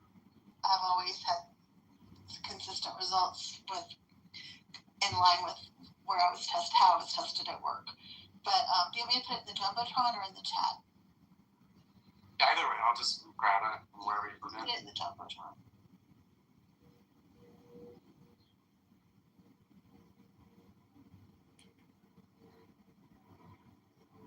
And I'm going to read every question and answer that I give out loud in the room as I'm doing it. Just kidding.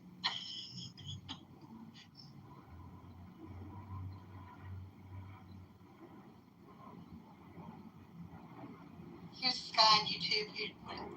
He's one guy who would act out all the different personalities. He hasn't done it lately, but they're so good and funny.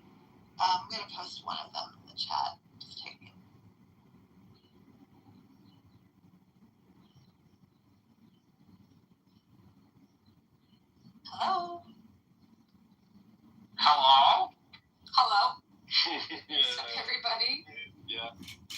Yo, what's the topic? What y'all doing?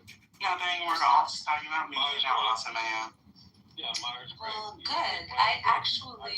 I've done this before, but I actually came in here to only talk about derisive for the next hour, I think, so. Go on. I was having this very lovely dream. Someone knocked on my door, and there was like a bouquet, like a basket that had a bouquet of like flowers and shit like that. And I was like, oh my God, who dropped this at my door? And I bent down with a little card, right? A little card was like, thinking about you. And I was like, oh, I wonder who this is.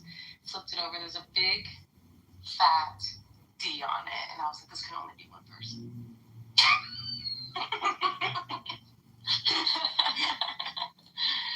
Oh my gosh. Anyways, who's doing the Myers-Briggs?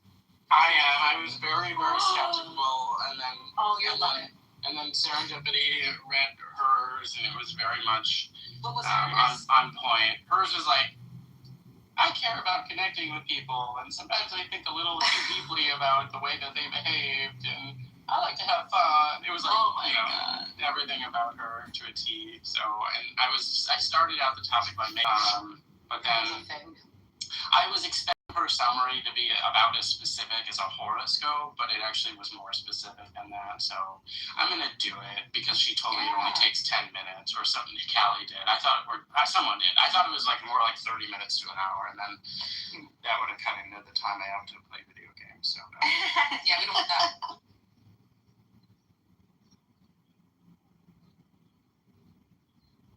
We got on this topic because we were talking about door slams, and I think I took us off topic.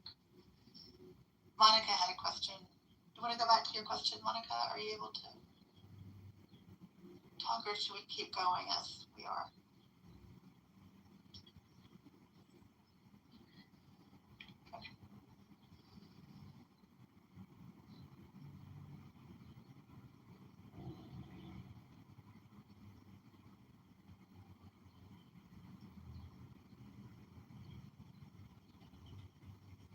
Okay, this one I can't figure out how to answer. I think, do you have unlimited patience and empathy when people just go on and on and on about something that's not interesting and rambling? I would say yes. That was for you. I would say. Just kidding. Yeah. Okay, I was gonna say you're fucking lying. You actually made that point in a room, I think just a few days ago. You're like, you tell people, shut, could you please, like you said, somebody uses about 50 words when they could only got it across in 5. Those are some of my greatest hits. That was actually really appropriate, right? I don't think he gets a brevity, and I hate to, critique people.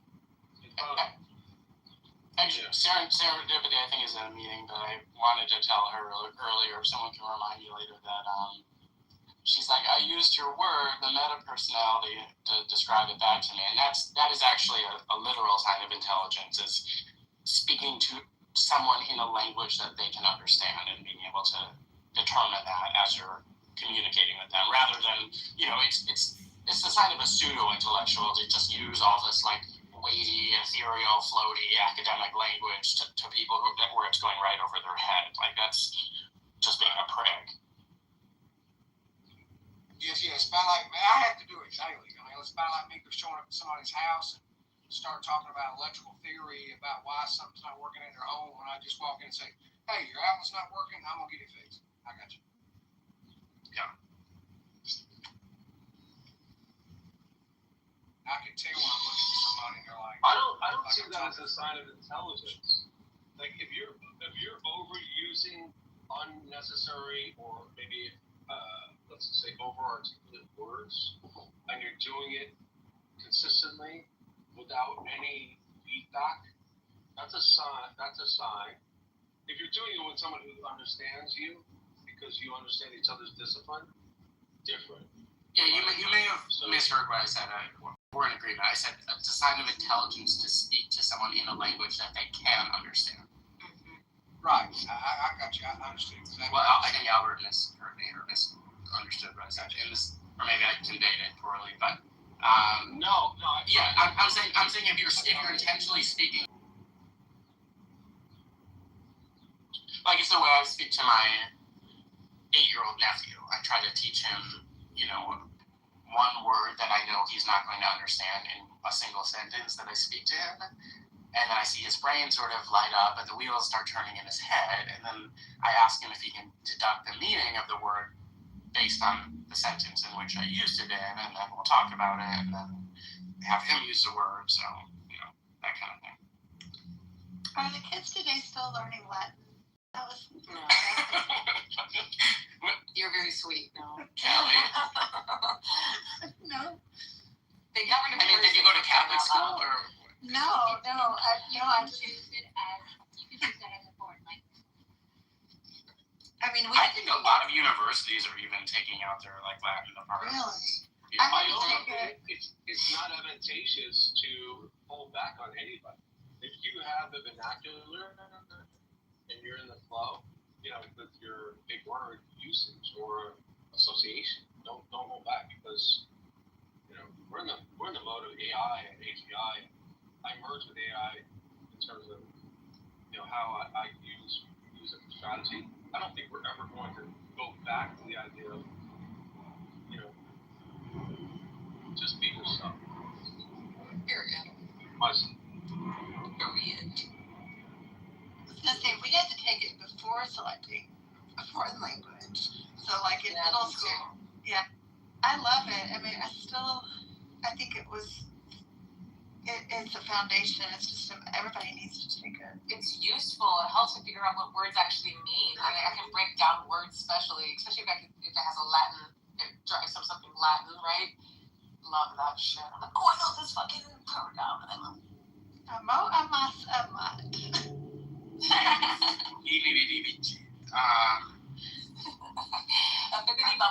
I just asked, I think that Vini Vidici is we came, we conquered, something anyway. We saw something like that. Yeah. Go. Okay, I just asked the AI, when was the last time Latin was widely spoken? And as a daily native language, between 600 to 800 AD. So it is. Okay. I guess that's about what I would have guessed, but I don't know. I played this game not so long ago. I forget what it was called, but the whole point of the game is you distributed all these cards to people, and each card would be a significant historic event, like women gained the right to vote, or the printing press was invented, or the Protestant Reformation, whatever. And all the cards had to be arranged, and the only point of the game was you had to determine which events came before which other events in order. And it sounds easy, but actually, as the game gets toward the end game, it gets much, much harder because there'll be a few events that happen only a few years apart from each other. And anyway, the whole point of the story was that I played with a group of really smart people and I won. Okay, so actually I'm going to score myself down on this Myers-Briggs test for narcissistic behavior. You should do the Myers-Briggs test and then go to your... Be as dispassionate and objective about myself as I can doing this. It's my aim. Yes, be very objective. But you can't see the world. I took it when I first joined Clubhouse and it was going on and shit. I was like, let me take this again. And then I got leader. So I'm taking it again now that I'm 39 to see what I get. See if things changed. Are you taking What is the name? Myers-Briggs or the Big Five? The 16 personalities. This is the one, right? That's the Myers-Briggs. I think, unless they changed it. I hope I didn't post the wrong one. I'm going to take it home. No, this is the right one. 16 personalities. Yeah, Myers-Briggs. Yeah. What is I'm going to check out the Big Five. I think I have done that, Brandon. I don't think I've done Big Five. It's up in, it's in the chat. It's in the chat. Okay, let me get it. Yeah. I'm going to do that one. Oh my God. Good. Tell us.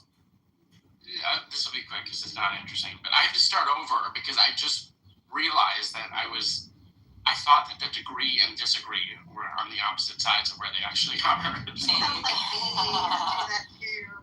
Damn. I mean, we read from left to right in English, so like it should be degree on the left and disagree, or disagree on the left and agree on the right, but it's the other way. Oh, thanks, Callie. Yeah, I need to look at it more clearly. Sorry, Brandon. Oh, it's okay. Apparently the Big Five is more, it's claimed to be more supported, more reliable, or whatever, more evidence-backed in By academic who? Who circles. says that? That's Oh, just, academics. yeah, the academics say it, but who cares what they Yes, I'm gonna do it too then. Fuck it. Let me know more about myself. Ain't nothing wrong with that. Do you guys want to be upset or like who lives at a really awesome supposed place? Me. Girl, well, I know you know. I feel like I live in an awesome place. I am driving and living like fucking nothing. Just Yeah. saying. Yeah, it's Pompano, Boca Raton, Florida. Oh, Ooh, yeah, that's what's up, bro. damn. What up? Yeah. And it's a cheap spot. Totally stoked, dude. I want to start learning to talk like that. Totally stoked for you, dude. Like what? Did I insinuate? Boca Raton, man. Boca Raton. No, I would Get that be own. like more Long Beach. Oh, maybe you're right. Boca Raton. Boca Raton. I'm like, listen here, Sonny. Okay, I got messed up. I've never been to Boca Raton, so I don't know. I just think of the surfer dudes. I guess that's more West Coast Cali and like Hawaii and shit. Wait, what?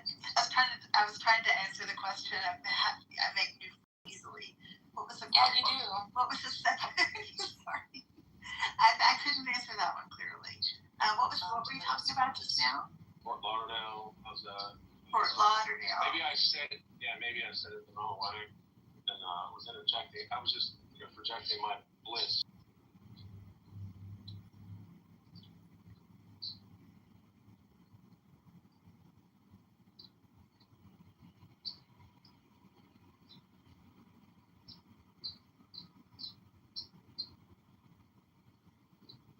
I went to go tanning on my rooftop the other day. This pretty little girl was there. She's like a woman, pretty young was there. I got to talking to her. She's from Houston, Texas. She's 19. She's a dancer. She's dancing for money. On Broadway though, not like for fucking. She has a job on Broadway? Apparently, she was a part of she was an extra for something, and since then she's been like queued up for different jobs, different roles. Oh, good for her. So she literally moved to New York to try to make it on Broadway like so many others have, and she's doing it. And she's doing it. That's awesome. I was like, damn, bet you know.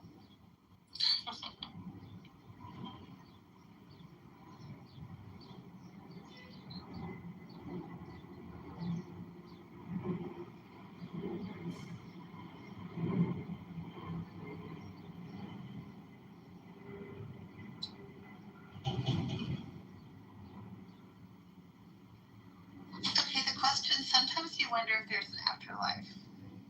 Agree to disagree. What if you know there's an afterlife? You don't wonder about it. There's no way to answer that. Yeah.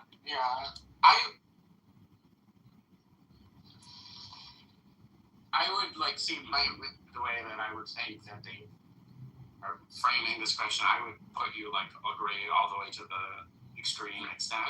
I fully agree, but yeah, that's like something that would go through my head also. Like, That's true. I like the degrees of agree. Yeah. Yeah. Puts things in perspective a bit.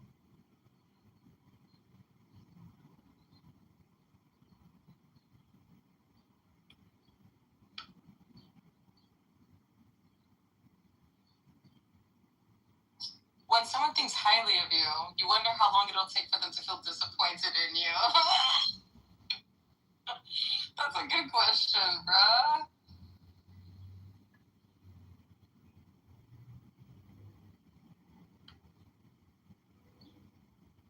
know what's strange is nobody called me, or I called somebody 20 minutes ago, and I still have a red phone.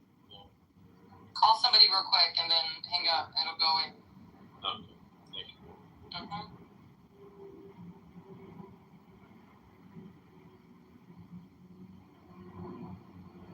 That is so weird because like older versions of Clubhouse had no problem with that, and then for whatever reason, the newest few iterations have that bug.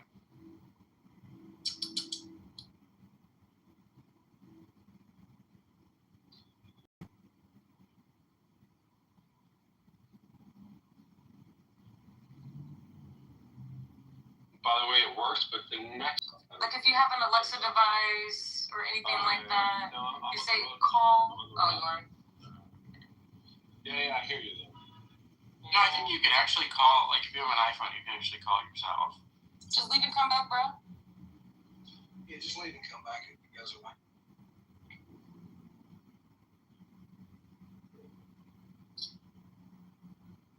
Can I tell you, honestly, I've seen more attractive women in the last 5 minutes than I have in 5 months. Okay, alright, that's what's up. Sorry, so you guys know. It's okay because you haven't seen me yet. You know what I'm saying? Yeah. Well, I mean, did I say anything like didn't say anything? Honey, just laugh about it. Just laugh about it. My bad. Just laugh. Just be cheeky, bro. You see this guy? Everybody, y'all see him? Thank you. Can't even be cheeky for a moment. Okay, I'm back. Sorry. Hey, girl. Hello. Serendipity was when you were gone, I paid you a very thoughtful compliment. Aw, you did? Are you being serious? My Myers-Briggs personality indicated that sarcasm could be thinly veiled at any moment. No, it was, yeah, I mean, honest. It was, when you said, I'm using your word, meta personality, repeating a concept back to me, I said, that is actually a sign of true intelligence, is speaking to someone in a language that they understand, in particular. Mm-hmm. Versus just being like weighty and academic and ethereal and using floaty language to talk over someone's head to try to sound smart, which is a sign of a pseudo-intellectual. Ooh, that must be somebody. Thank you, Derisive. I appreciate that very much. You're welcome, Emma. Apparently, I just took the wrong test. I took the 16 personalities again, and then it asks you to pay for it. And Wait, is that the one I'm taking now? the one the Jumbotron is the 16 personalities. I don't know why my link went there when I clicked on Brandon. Let me find out. I'm almost Okay, so I should stop it now, right? No, Yes, no. yes. Look at the link. What does it say? It says No, I didn't have to pay- no. /free I did not have to personality. pay for it. I just finished it. I did not have to pay for it. I I don't know just what got I mine. just took. I took something else. I just got mine. Forget what I said. I just got commander. So I went from debater to leader to commander. Baby, fuck out of here. So you use the same link that I'm doing, girl? Yes, sir. And that's the INDG or whatever? Yeah, ENTJ Alpha. Okay, so I am doing the right test, so I shouldn't You are stop. doing the right. You are doing the right one without a paywall. Yes, no paywall. So basically, your time is limited, and don't waste it living for someone else's life. Period. Fuck out of here. Hello? Natural born leader, unparalleled drive. I'll write this down. I don't want to write this down. In fact, never mind. I'm gonna send me your emails. I'm gonna. Oh, She said, I'm gonna I need you all to read this. Your approach to life is characterized by ambition. Look at your Clubhouse profile. Before you can read this entire assessment of myself. That's right. Direct communication styles, both strength and challenge. See, I love that. I love that articulation. And why would we shy away from it? Honestly, ever? Like Decisive action. Efficient organizer. Hello? Y'all. Shit, if I had a dick, I'd suck it. Wipe her up! My weaknesses are I mean, I don't know overly about that critical, comment. That comment was a little off. Okay. discomfort, and ambiguity. Thank you. Underestimated emotional factors. Yeah, I do underestimate emotional factors. So. Yeah. Intolerance of insufficiencies. I agree.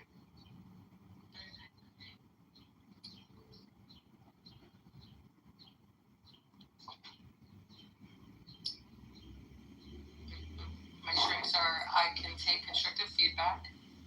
See, that goes on my INFJ, like I judge. And I should, Self-motivated. Albert, you're an I. there you go.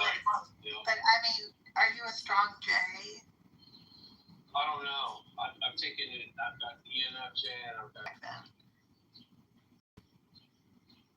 But now I embrace my INFP/J.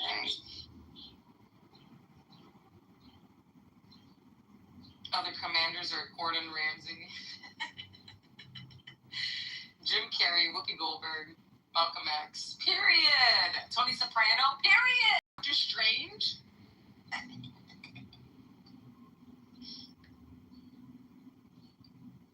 I actually like with fictional characters in there. It's fun. Yeah, it's cute. I saw what you posted. It cost $2. Sorry about that. No, it's okay. I'm just. It's making I know. some people pay for it and some people not. Because Vera just No, said she took you're in the right one. I'm taking the one Brandon posted. The big 5. Using the remove paywall and put the link in it and see if you'll be able to see the results anyway. It's possible. I'm not sure.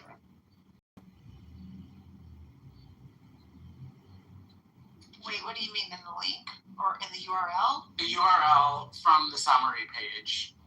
Okay. It's possible that like the actual. Hold on, I'll go with there. Okay, hold on a second. I've never done it with quizzes.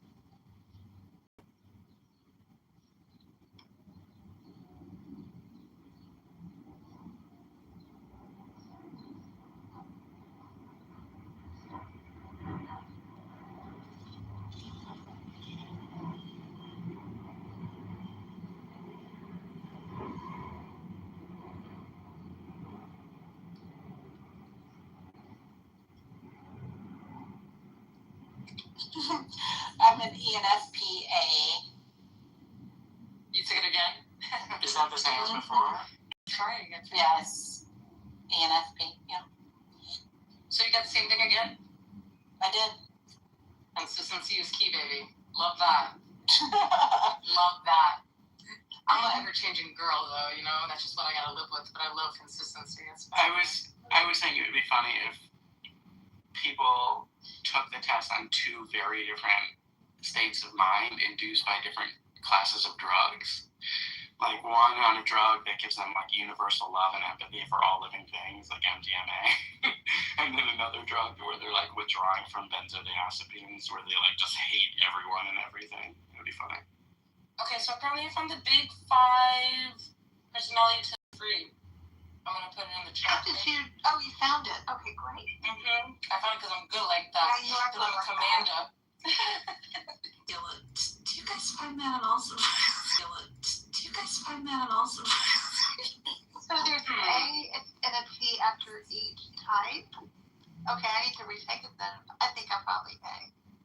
It should be in your results. Well, I didn't take the one with the A and T. I haven't taken it in like 5 years. I'll take it again. Yeah, the last one is you're either assertive or you're turbulent. Why can't there be something in between assertive and turbulent? Like not calm.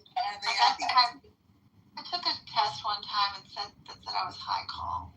And this was in the 90s. I don't know what the test was, but I was laughing because I'm like, they think I'm high calm, and they can go ahead and hire me and see if I'm high calm. What does high call mean? High calm, CALM, but it's like you think between assertive and turbulent, there'd be something like lower, like maybe like, I guess you could be calm and assertive, but turbulent would not be calm. I don't know, like something, there needs to be a third letter, but I'm not the one who designs the test.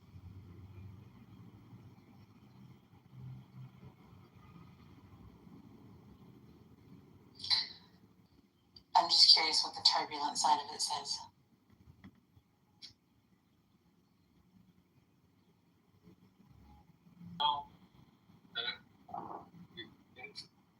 It's relevant to what we see in our roads right now.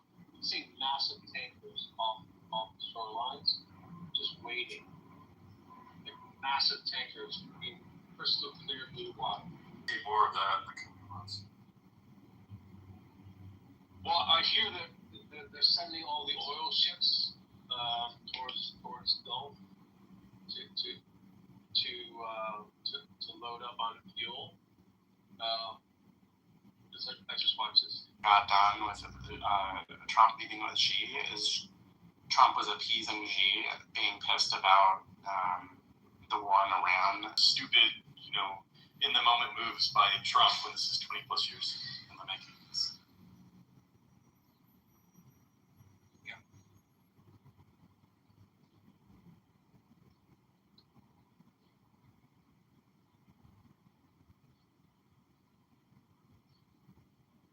Yeah, I would pull over and give you guys a good scene, but it's white sand with crystal clear blue water, massive oil tankers in the background, like hundreds of, like at least 5 of them right now.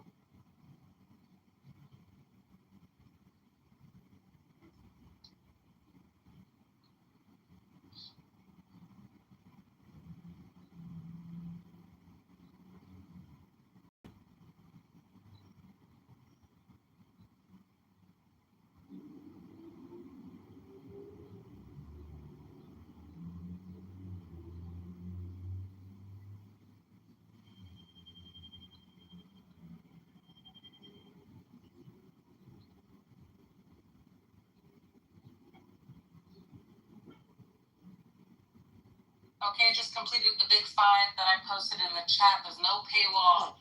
I repeat, there's no paywall. And I got my results. I don't know how to read this, though. Let me read on.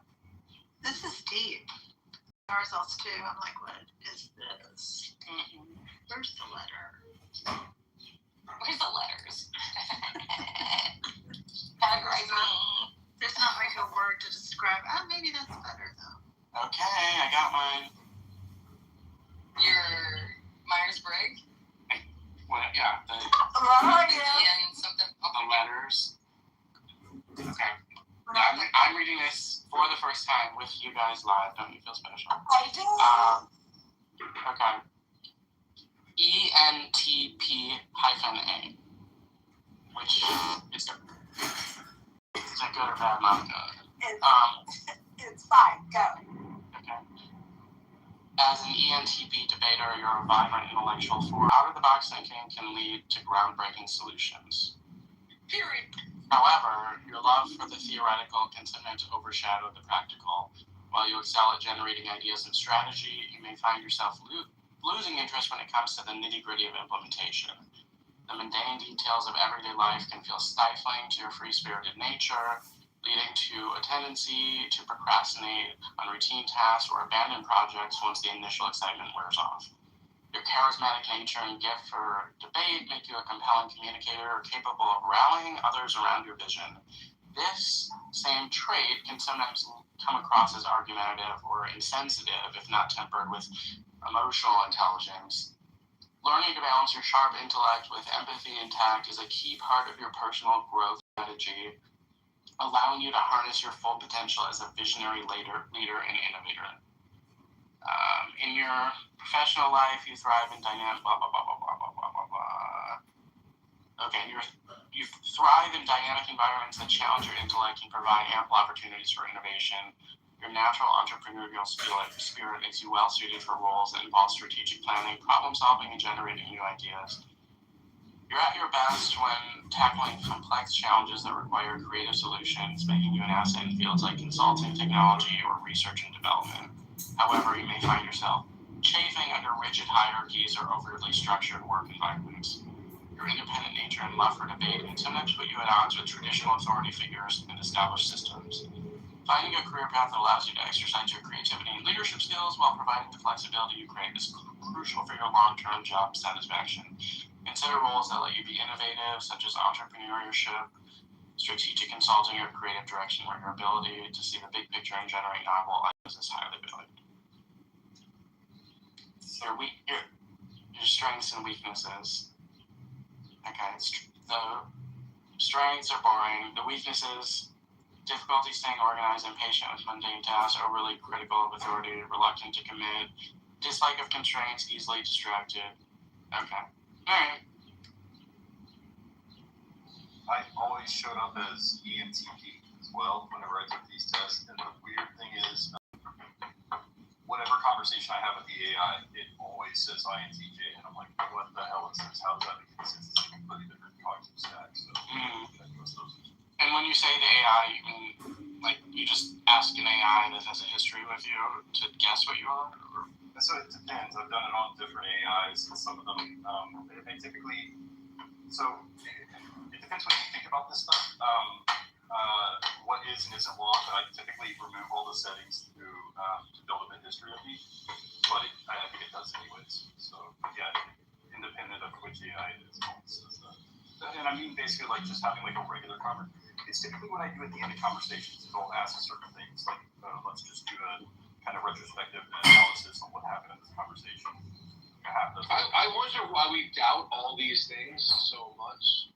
Like these tests, we're like, wow, they have to not really know me. Like, why do we doubt so much about what other people or other things perceive us to be? Sure. What so is that? Well, because the AI in and of itself like doesn't have a sense of its own self. It just mirrors what you say. And so it has problems with any kind of like, sense of self, reflection, or anything. It's based solely on what you program into it in a given session. And what I program into it is different, over time. So, Apologies, I said for the visitor. I was hoping serendipity would guess what you were before you shared what you were. And that's the only reason why you got the call. It's a it's a great, it fits you, I think. And go ahead with your question, different. Okay, all good. So you said, which one does the AI think you are again? It says like extreme INTJ every single time. INTJ. Oh, okay, because I just asked the AI that I talk to the most, which is Google Gemini, and it says it's guessing that I'm INTP, the logician, or very close to the ISTP, the virtuoso. So yeah, it's also wrong. But I think it's because sorry, go ahead. I think that intelligent people, maybe they just know to be like kind of more introverted-ish when they're trying to get intellectual stuff out of the AI, so that it biases that way. I think it's just because of probably how I use AI. Like I usually use it when I want a very complex question distilled very simply and quickly. So it's probably just going based on that. Yes, it has general data sets, and then how. So that's a good thing to talk about. It's trained on the full set of conversations from people on the internet in all different kinds of contexts, all different kinds of situations with humans, and then we go to a specific outlet, the AI, and ask it things in a kind of channeled, a directional way, and so it's not as universal.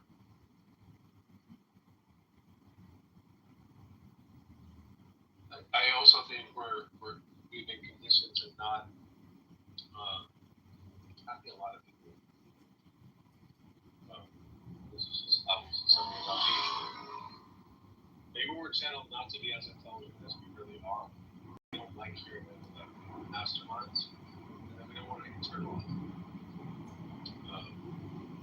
Or obviously, that's definitely that's skewed. Yeah, I find people are getting much more intelligent.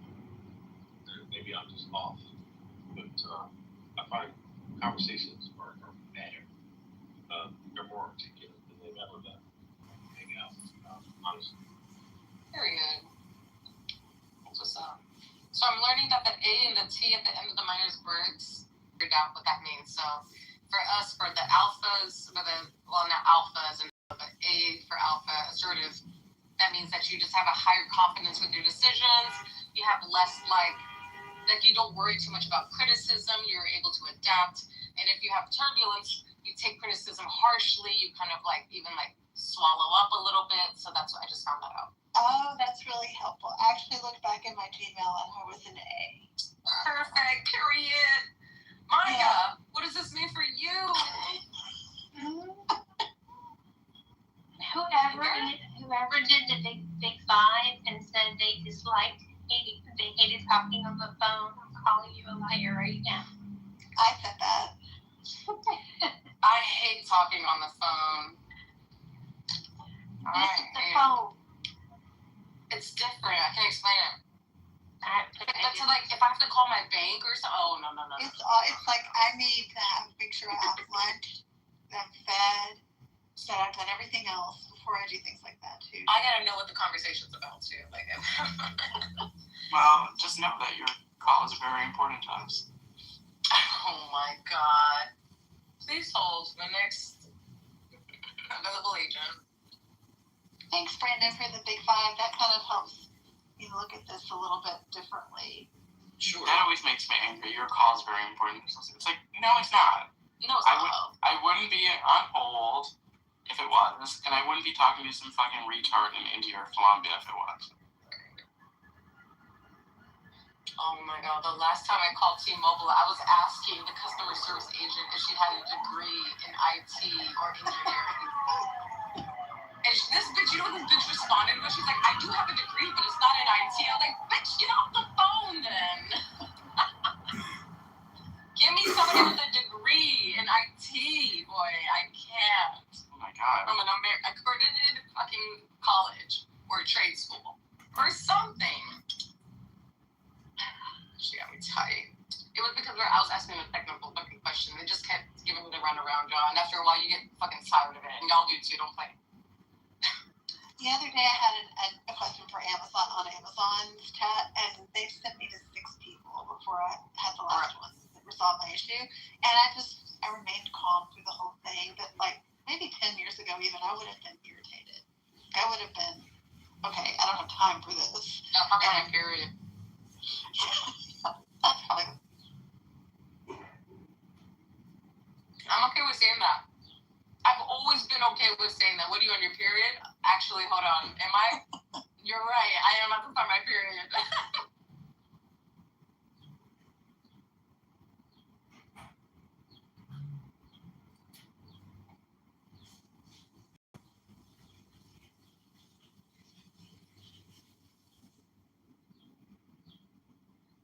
Y'all, it is 97. It's really humid here. Like, you can cut it with a knife. Gross. What about there? Gross. It's not too humid, but that's a sign to me. So, like, the meteorologist in me is now saying, okay, gross. We just had a major heat spike with no humidity. So now all I have to do is look at the sunset. When I look at the sunset, if it's red at night, sailor's delight. Red sky in the morning.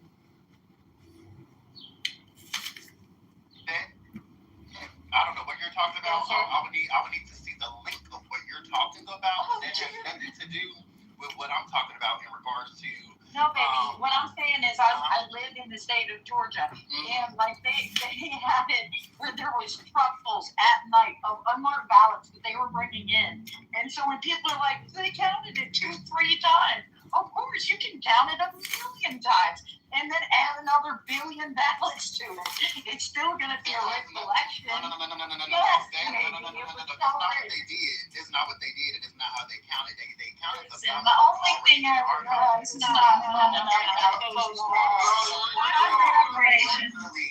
Unfortunately, I like to go based off of sources and then gather my own conclusion from sources. So with that being said, I'm not saying what you're saying is wrong or right or untrue. But what I'm going to say is I would need to look at a source that says that and make that the reason as to why each and every time those ballots were counted, that's the reason why they made that conclusion. But because of the truckload of ballots being shipped to Georgia. Okay. And let's consider the future of the kid in the Kitover show, because it could be cute, just an egg. Now, Beaver, the 11,000 votes were votes Trump was trying to buy, not trying to not get it counted, but he said, I need is 11 something, 11,070 votes, something like that. He was trying to get those votes, not have those votes. So do you think just made up 11,000 something fake votes? So you think because Trump's the one that caused the national? No. See, that's just the misrepresentation. Oh, so what was he doing? So what was he doing when he was asking for and to get 11,000 votes? All I need is 11,000 votes. That's all we need is 11,000. Trump knew he had won the state, and then there was fraud. So what's fraud? What's fraud? If you need just 11,000 of it to be corrected and investigated or whatever, then do you want to tell them, guys, waste resources to find 200,000? I mean, Trump is wasting resources now, so I mean, I'm really. Actually, I would agree with Coco. He should have. I hate to say it, it would have taken longer, but he probably should have. He should have. Well, you guys actually think the fucking election was stolen? I'll get reparations. I'm sorry. Like that. Just think that it actually has to be returned. What's the title about? So the J6ers are going to get reparations to My Trump said it was military first. No, My Trump said it was military. His lawsuit, at first, the lawsuit was for Trump in regards to, I guess his tax return printers had been exposed or some shit like that. And so at first, that's why Trump was suing the IRS for like $10 billion. And then he said that the money from the settlement would go to Chase from his lawsuit to getting a a settlement payout for the Jen sister. I'm perfectly fine with that. I mean, if his transfers were exposed and they were supposed to, absolutely, the IRS. I think Republicans are the only one that pays taxes.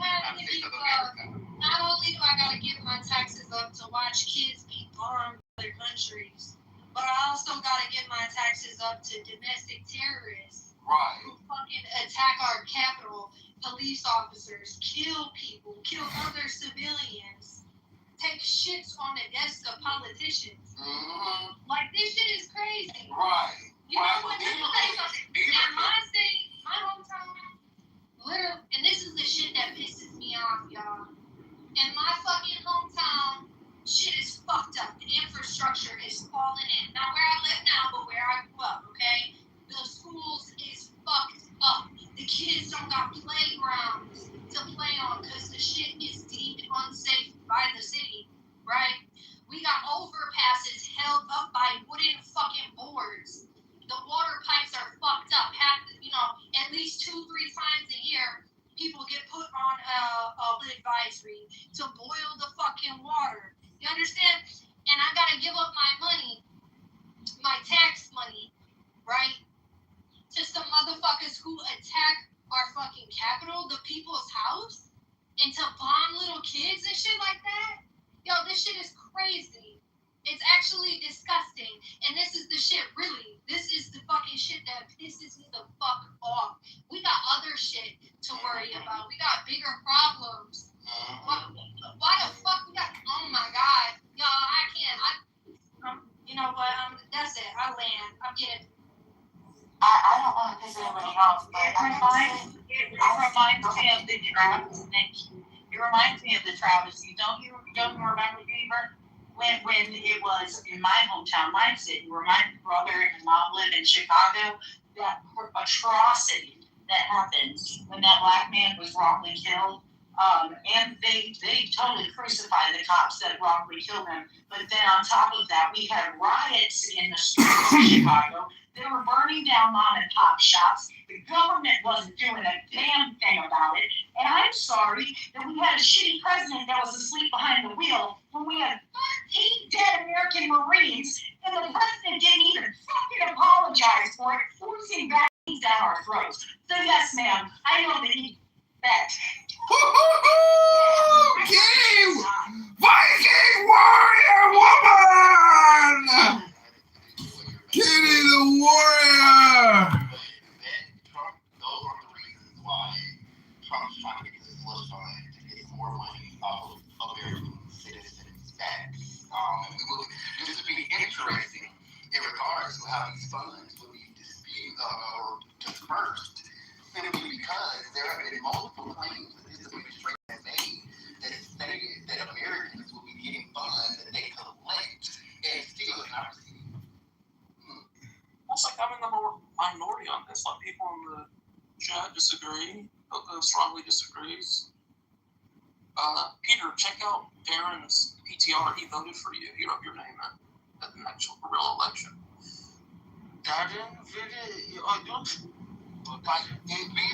Please understand, I am all for the people who got caught up in this ordeal that were actually there peacefully protesting.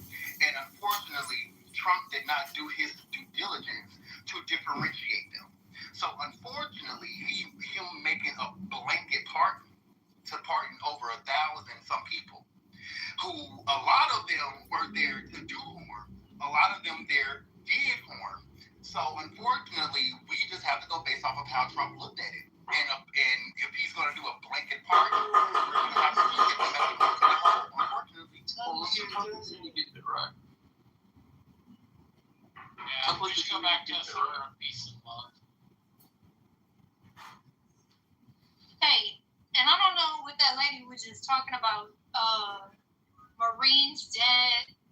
What is she talking about? He's talking about getting the vaccine, I believe. No, he's talking about the Afghanistan withdrawal where 13 people died. Oh, that one. Yeah, she was talking about vaccines, Marines. You didn't expound enough. That's why I didn't respond, because I didn't know what she was talking about. Well, she could be a little, juiced up, you know what I'm saying?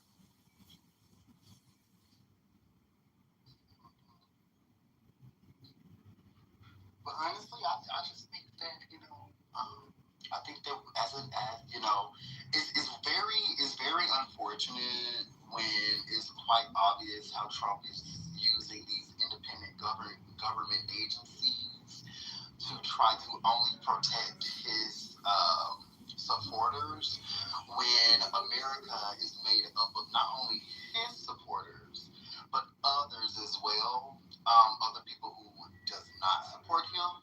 And unfortunately, he is not the president of Republicans. He's not supposed to be the president of only Republicans. He's not supposed to be the president of only MAGA. He's not supposed to be the president of, conservatives or even, evangelicals or whatever they call themselves. He's supposed to be the president of the United States of America. And, when a person shows you who they are, believe them. So when a president is only doing things to benefit his own party, his own family, to where his own family has generated more wealth than pretty much any president in the first year of their term. I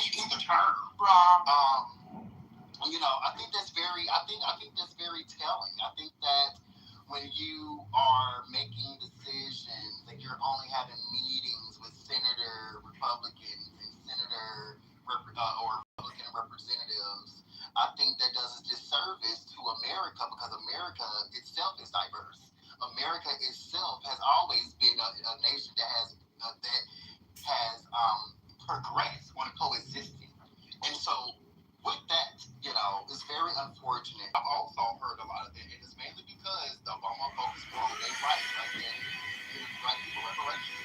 And this came to why they had, because black hate in their house towards the Democratic Party, and they haven't looked the same as the Democratic Party since. So, but yes, you are true. A lot of black Americans will definitely say that Obama didn't do anything for black America, so he did great things for America itself. And then he has certain initiatives to believe for black Americans in certain communities, for whatever aspect of society. You had a better chance of Bill Clinton pulling that off than Obama. You know, but I didn't know when I voted for Obama. I didn't, and I was able to, but during Obama's first term, I was able to vote.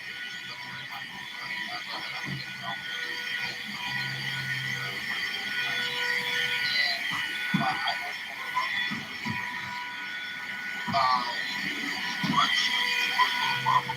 reparations. No, I said the reason. I said the reason. Reparations is not the reason.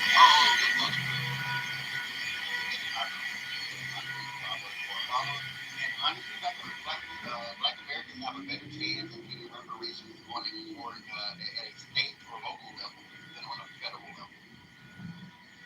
In my honest opinion. But hey, I'm here for what Trump is doing. Trump is waking up a lot of young activists here in the United States. Trump is waking up a lot of people that have been silent to make us believe that they're for democracy and stuff like that. And now our Supreme Court is showing their true colors, the Supreme Court majority. And now certain states that have a Republican majority, mind you, some of these senators just reaffirmed the Voting Rights Act literally during their political I guess terms or whatever happens. Even what's the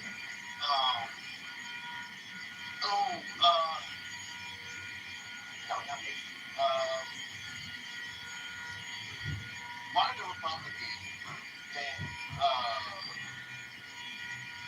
was one of like the main advocates for Trump and the ballroom first.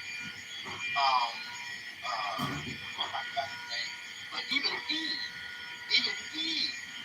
said that we must protect the voting rights act. So, and that was like 20, 30 years ago maybe. And now the people Are you thinking that was Thomas Massey? Is that what you're trying to say? I don't think it was Thomas Massey. It was Stephen. I'm gonna have to look at his name. It's not Thomas Massey. I know who Massey is, and it's not him. I was gonna say I don't think it's Massey, but you said Macy, so that's what I was wondering. Oh yeah, not is it Massey or Macy? I find his name. It's the dude who tried to get the ballroom funding. At the senator that spoke about the ballroom funding and how much it was needed and what it would be needed for. And I cannot remember his name. For January 6ers or who? No, for black folks on if they have a claim for the reparations. What do you think a fair amount would be per person? That would kind of depend because there's different forms of reparations. Of course, there's one form which is the monetary form.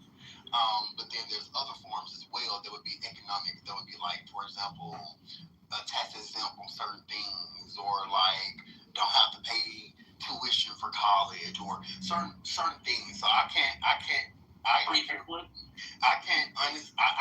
honestly answer that question because it could be done in many different forms. And what I would recommend is to be like Native Americans, to where like after I believe a certain bill had to be passed, but Native Americans, after that bill was passed, they were tax exempt from certain things. They also get a monetary compensation for a lifetime. So with that being said, I would say start with that. I would say start with the way that they gave Native Americans reparations. Yeah, how come they got theirs then? Because unfortunately, due to the ethnocide, because mind you, Native Americans were also very melanated as well.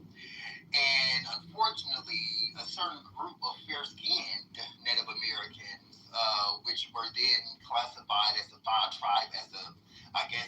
recognized tribes through the federal government. That's why they ended up being able to get reparations because of their proximity to at that time. Native Americans calculated reparations, they're not tax exempt from anything. They have to pay federal taxes just like any other U.S. citizen. No, they are. That's a fact. You can look it up. They are tax exempt from No, they're not. things. Yes, they are. What are they tax exempt Yes, from? they are. I think they're exempt from a sales tax. State Maybe sales in the tax. state, but the federal tax, they have to pay. But I didn't make a differentiation of federal and state. I just said they're exempt. Well, you really sweet statement. If you want to go into the logistics of it, Persia, we know it wasn't Greece, we know it wasn't a mere division of Greece. So the only part left that could be the end was that supervillain. And that supervillain is stated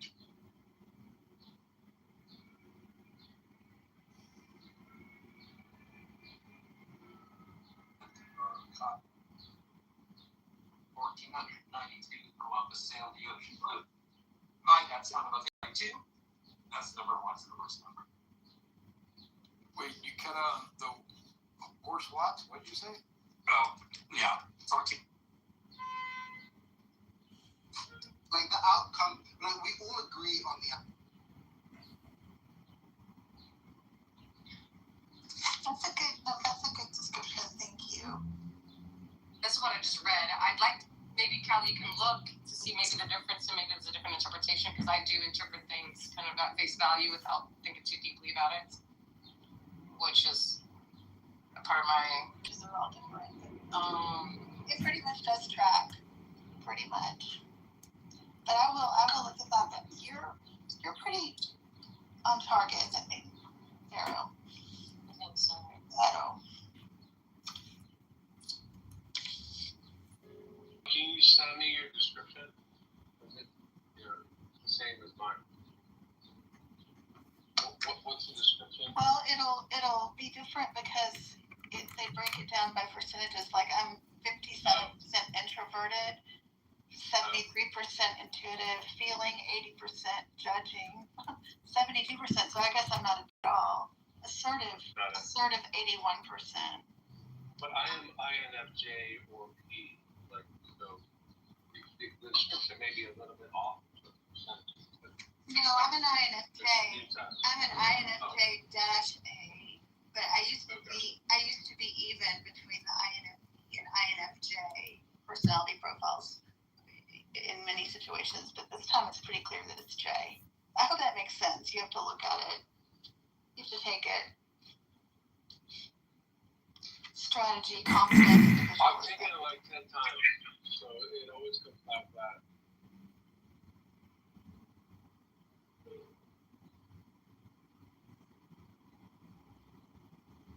I have a few close friends who are the same type, and we often butt heads, I've noticed.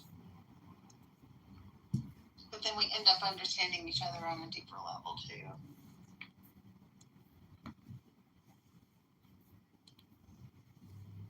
As far as I've been told, it's the rarest combination of I don't know how I like that or don't like that. We're actually aliens.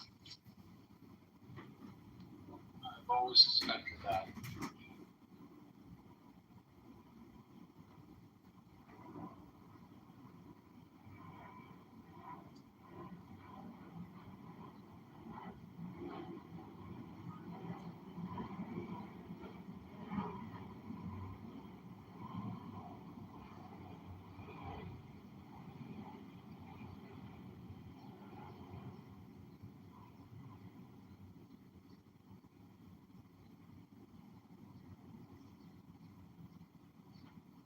You got me lifted, shifted higher than the ceiling. And oh, baby, it's a wonderful feeling. You got me lifted, feeling so gifted. Sugar, how you get so fly? Sugar, sugar, how you... Y'all know that the singer to that song, the Sugar, Sugar, how you get? That's Baby Bash, right? From like early 2000s. You know he was on this app? He has a weed farm in Texas now. Yeah, it's great.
I don't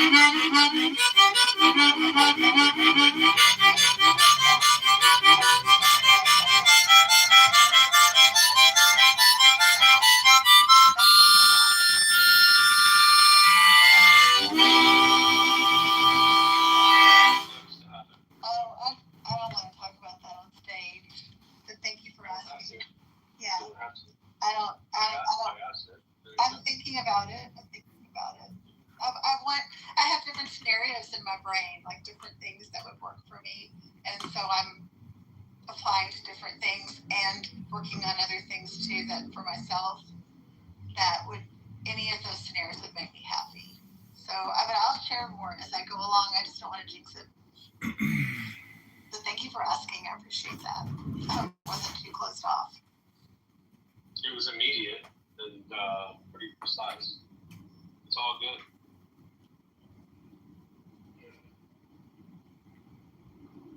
Yeah, I'm thankful for the opportunity. Honestly.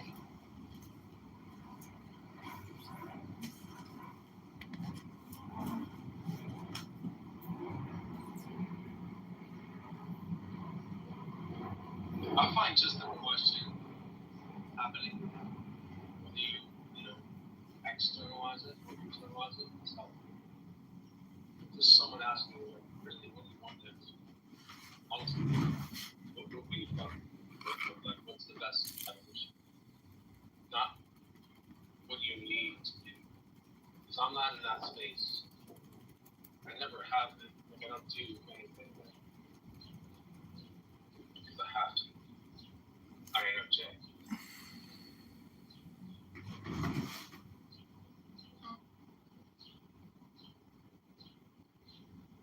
I think we all do what we need to do, right? Yeah, we do. No, we don't. We all do what we need to do. No, a lot of people don't do what they need to do. A lot of people just don't know. A lot of people just don't do what they need to do. Like, you don't even want to go in my brain right now. It'd be a trip.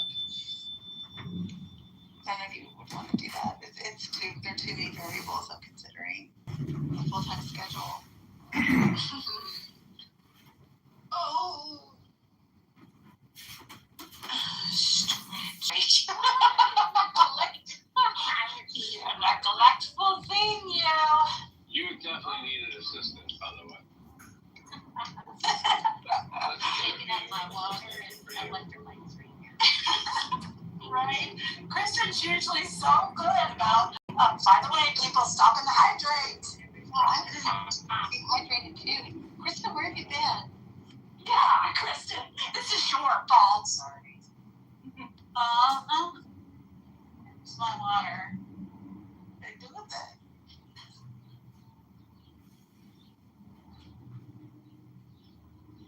That's one of the reasons why I'm not hydrated, because I clearly, here it is. Set it down somewhere in case you're not all about it. You know, I went back to the smart water and electrolyte thing, as opposed to the just regular water, and I feel so much better. I feel so much like I have energy. It really makes a huge difference. I tried to be frugal. I need to be pinching it out there. Wait, I have to ask you, are you just doing smart water with like pre-added electrolytes, or are you adding your own? I'm adding my own. Yes, okay. I just wanted to make sure. And I'm using liquid IV, that's what it's called. And I tried the sugar-free. That was awful. I just use regular, whatever flavors. But like the one that I tried, the Pure Relight. Aqua. It's just energy. This is the only thing that's added there. And I don't know, I just wasn't looking at it closely. I thought, oh, it's an energy drink mix, and I'll get it for $4 for a 10 package. Well, there's nothing in it. There's just flavor and caffeine. Whereas the liquid IV is, it has sugars, but potassium, vitamin C, niacin, vitamin B, vitamin B12, and toast, and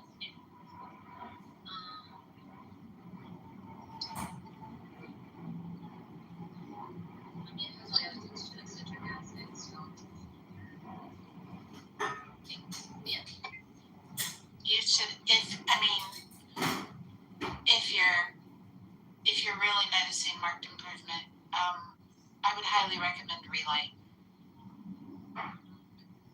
electrolytes to add to your water.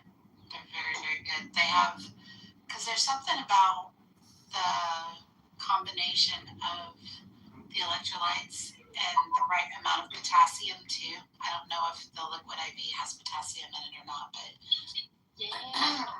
Relight is actually rated very, very, like, it, as far as I could find, it was rated the highest. As far as clean ingredients, yeah. How much is the little container? Can we have any how much potassium? Hold I on. was looking for alternatives just in case. Hold on, and I'll tell you. Let me pull it up because I don't want to tell you wrong. Let's see. Hi, friends. You say?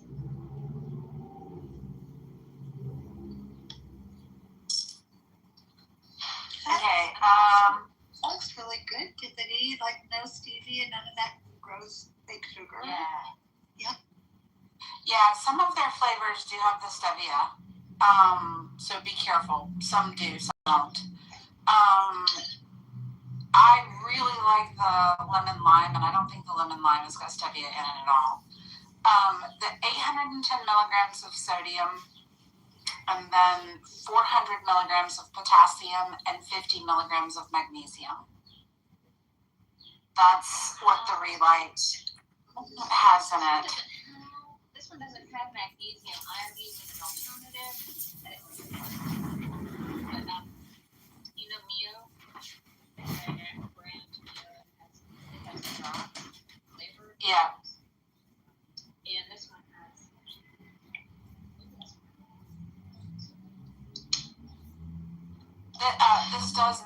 This one does have stevia in it, but I'm gonna be honest with you, they're not super sweet. Like you know how artificial sweeteners have like that funky aftertaste or whatever?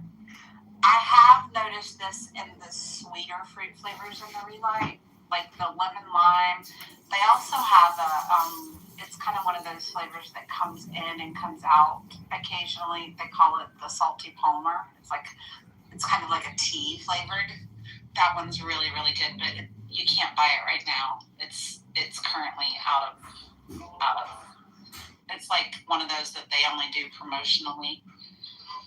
But the lemon lime is really good. The pina colada is actually pretty good. I like the mango, but the mango, you can definitely tell there's stevia in the mango one. So I will usually combine like the mango with the lemon lime to kind of cut it a little bit. But yeah, it's made a huge difference for me Is this too. the water Like inserts you're talking about? Like the little squishies? Yeah. Electrolytes. It's electrolytes. What brand are you talking about? Relight. Oh, Relight. I've heard of this. You said no citrus. Yes. I was just listening. You said the mango. Yes. Like lemon lime. Okay, I'm looking at that right. What about the watermelon lime? Yeah. Have you tried that?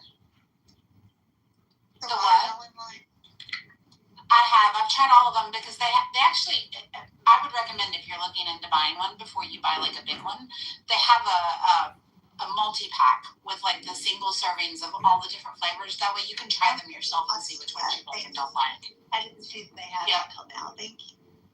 Yeah, I would do that, and that way you know for sure yay or nay on whichever flavors. Because some of them definitely have like a sweetness to them, and others don't. Have you ever tried the unflavored? Yes. Okay. Yep.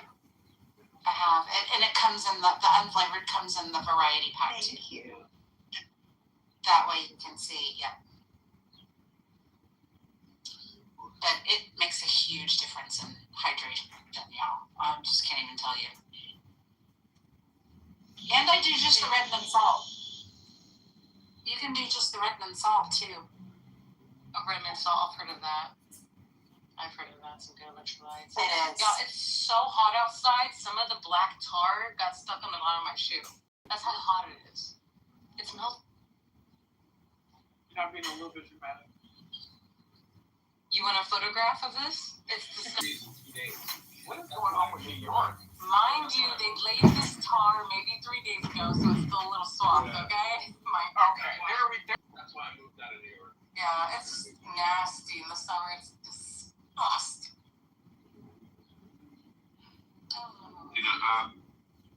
Right now, anything that I would look.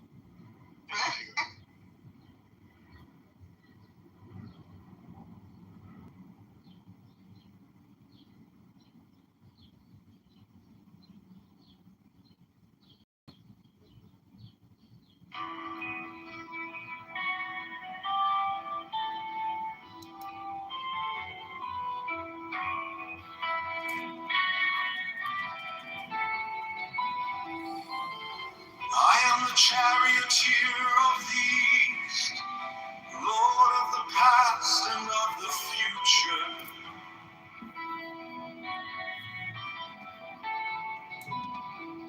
I see by mine own inward light, Lord of resurrection, who cometh forth from the dust, and my birth is from the house of death.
Catholic Church. The order of the temple. Knights Templar. The Knight.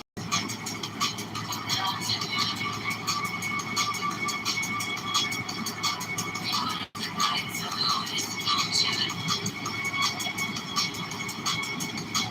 The Hidden Church of the Holy Grail.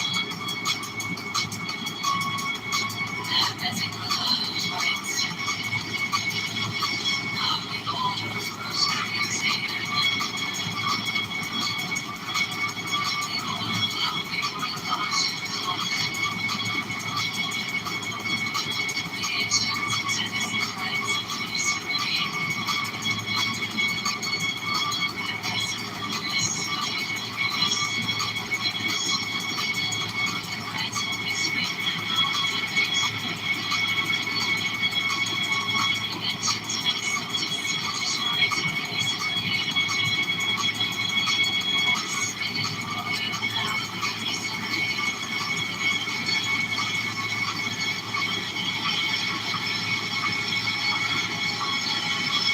The Order of the Botanists. The Order of the Sapphire, and many other orders of equal merit, if of less fame.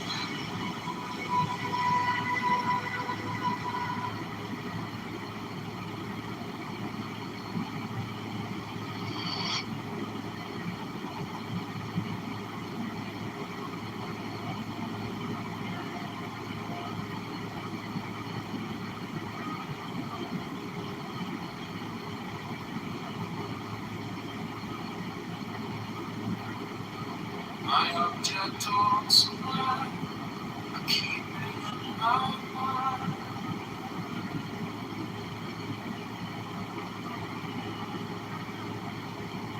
Lead away your light, thread through the night.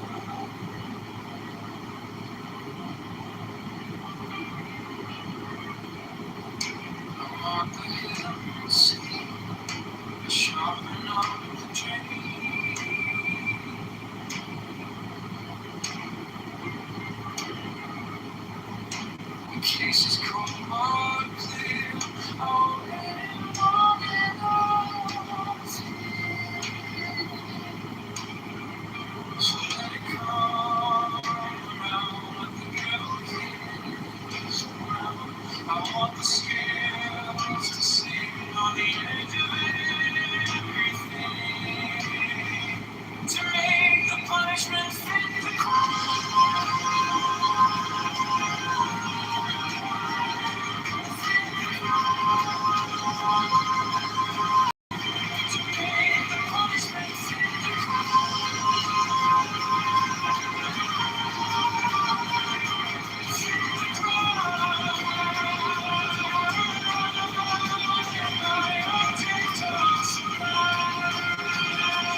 I think, hi Coco, good to see you. Thanks for coming. I'm gonna tell you what I think. A lot of people don't like what I think. It's okay. Don't get upset. A lot of people are with you, but I think that the January 6th is very interesting because that's something that I've said for years and years and years, and I never understood that. All of the protests that we've done over the years where we've stormed neighborhoods and streets, right? There was the Wall Street, there was obviously the BLM, okay, these types of things. I'm like, that's useless. It's such a bullshit. It's bullshit. Okay. So in the case of the BLM, we had people, just bad actors, but the cause was good. The cause, I believed in the cause, the original cause, right? Then you had a few bad actors that caused all the bullshit damage, right? PCS, which tracks insurance claims, property claim services, that's what PCS stands for. They quoted like a $1 to $2 billion nationwide overall estimate of damaged property done from the BLM riots, okay? And I'm like, and what did it do?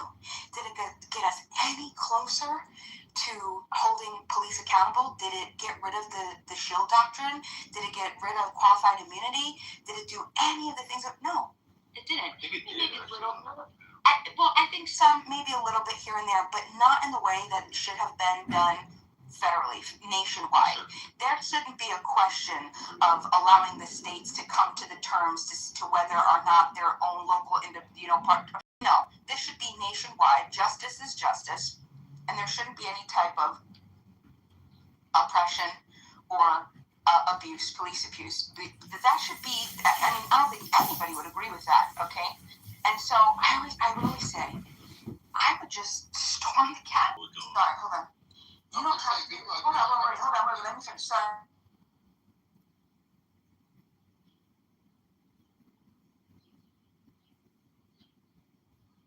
Simple. That made Islam the evil that it is. And the answer is no. So this is the wrong fight. This is the wrong tree to bark up. So what would you say would be the number one complaint or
any country who wants to can point at us about some pretty serious human rights violations. And I'm not even talking about the Trump administration, even though obviously he is sort of doing what the others didn't have the guts to do and coming out and just being appalling in the way that perhaps the Bushes wouldn't quite be this appalling, but he's doing it.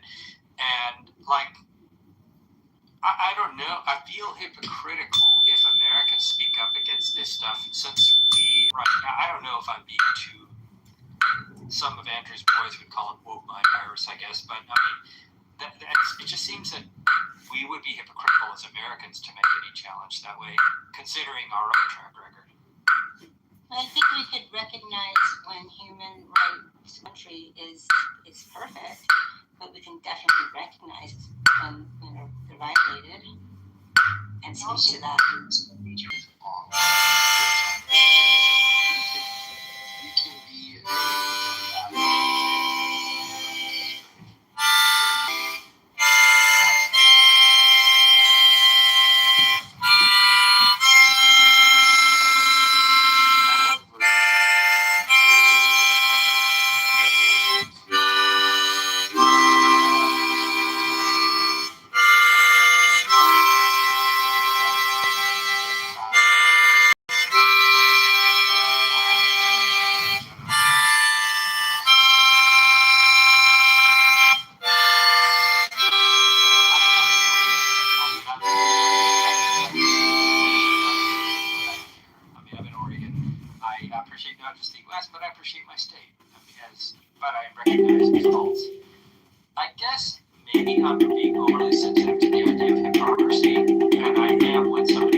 like our own people figured it out for ourselves. We're not special. I mean, other people will figure it out for themselves. Yeah, Canada made slavery illegal just 1 year ago. And they're taking away credit from the English, basically.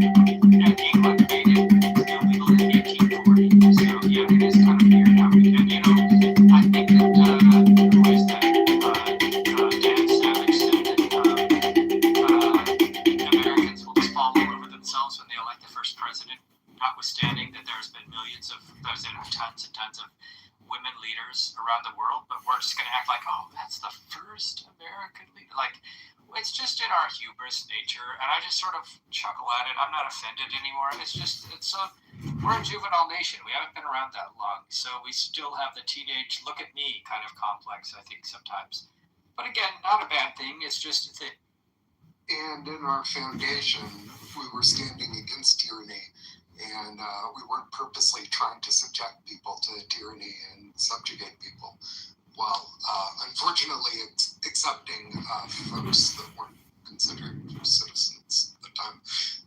I guess we were subjugating slaves in a terrible way.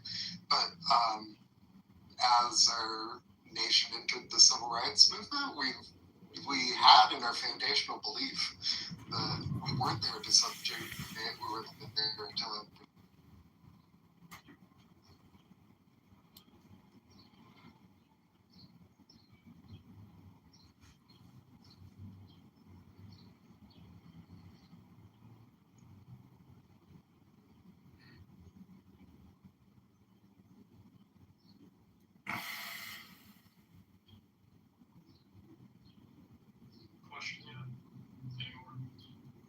Okay, so I'll read to the Trump. No. What you just said, I want to make sure I'm clear. You said it's a stupid question, even though I never asked them. But you go ahead and finish the question. I'm going to make this. You asked the question literally. Is it not true that you asked, is Trump an American citizen? Who is suggesting that Trump is not an American citizen? I asked that question for a reason, but you didn't want to hear the rest. So, okay. Hold on. No. Because every American, no matter who they are, have a right to go against their government, including the president. And if there's something that's stated that he believes that there was a certain number of votes or people voting in a particular primary, whether it's Georgia or New England, wherever, does not the President of the United States, as an American, have the right to question that? Not that way. He doesn't have the right to lead to a So hold on, guys. So hold on. What way then do you think? Wait, hold on. You said he could do it legally through the courts. Okay. So I'm gonna ask you guys a question. Okay. If you correct me if I'm wrong. Why was everything? I'm done, man. You guys continue to have your conversation. So in July 2024, Trump versus the United States, in a 6-3 decision, the court ruled that former presidents are entitled to different levels of immunity from criminal prosecution based on the nature of their actions. Core constitutional powers. The court held that a former president has absolute immunity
tell you. The intent of the crime was he got a person to sign an NDA, a non-disclosure agreement. Are you talking about the Stormy Daniels? Yeah, that's the. Wait, hold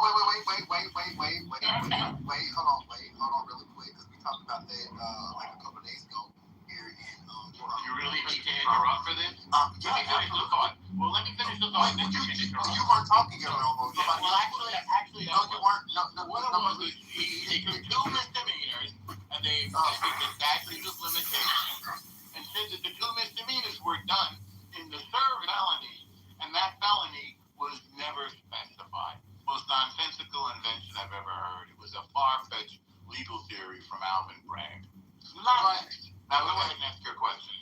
Yeah, so really quick, in regards to the Stormy Daniels, what actually happened was, so this is basically the whole case right here, and it wasn't just like something that was fabricated, it actually happened with like witnesses. It's not really a crime. Wait, normal, you told me to stop talking while you were talking. No, I told you not to interrupt. No. You told me to. No. Okay, so back to what I was saying. Yes, because you're normal. You're going to allow me to talk. Like I allow you. No, I want to hear you. Thank you so much. I really appreciate it. I appreciate you too. So with that, now with the whole like Stormy Daniels case. So really, what happened was, so during Trump's campaign, I guess it was like 2016 or 14 campaign, whatever the fuck. During his first campaign or whatever, his lawyer, whatever that nigga name is, Michael Cohen. Cohen, yes. Michael Cohen. It's not Cohen, it's Cohen. Cohen. Michael Cohen paid, I guess, Stormy Daniels to not say things in regards to him and Trump because they were hurt in their campaign. She signed an NDA, wait, I'm talking right now. So with that being said, Cohen paid her $100,000 to do so. Right. So when Trump became president, what's in question is the reimbursement payments, not necessarily the Cohen paying her to do something, like paying her to be like, hey, shut up. That's not what's in question. It's the reimbursements and those payments, who those payments came from, and what they were classified as. So with that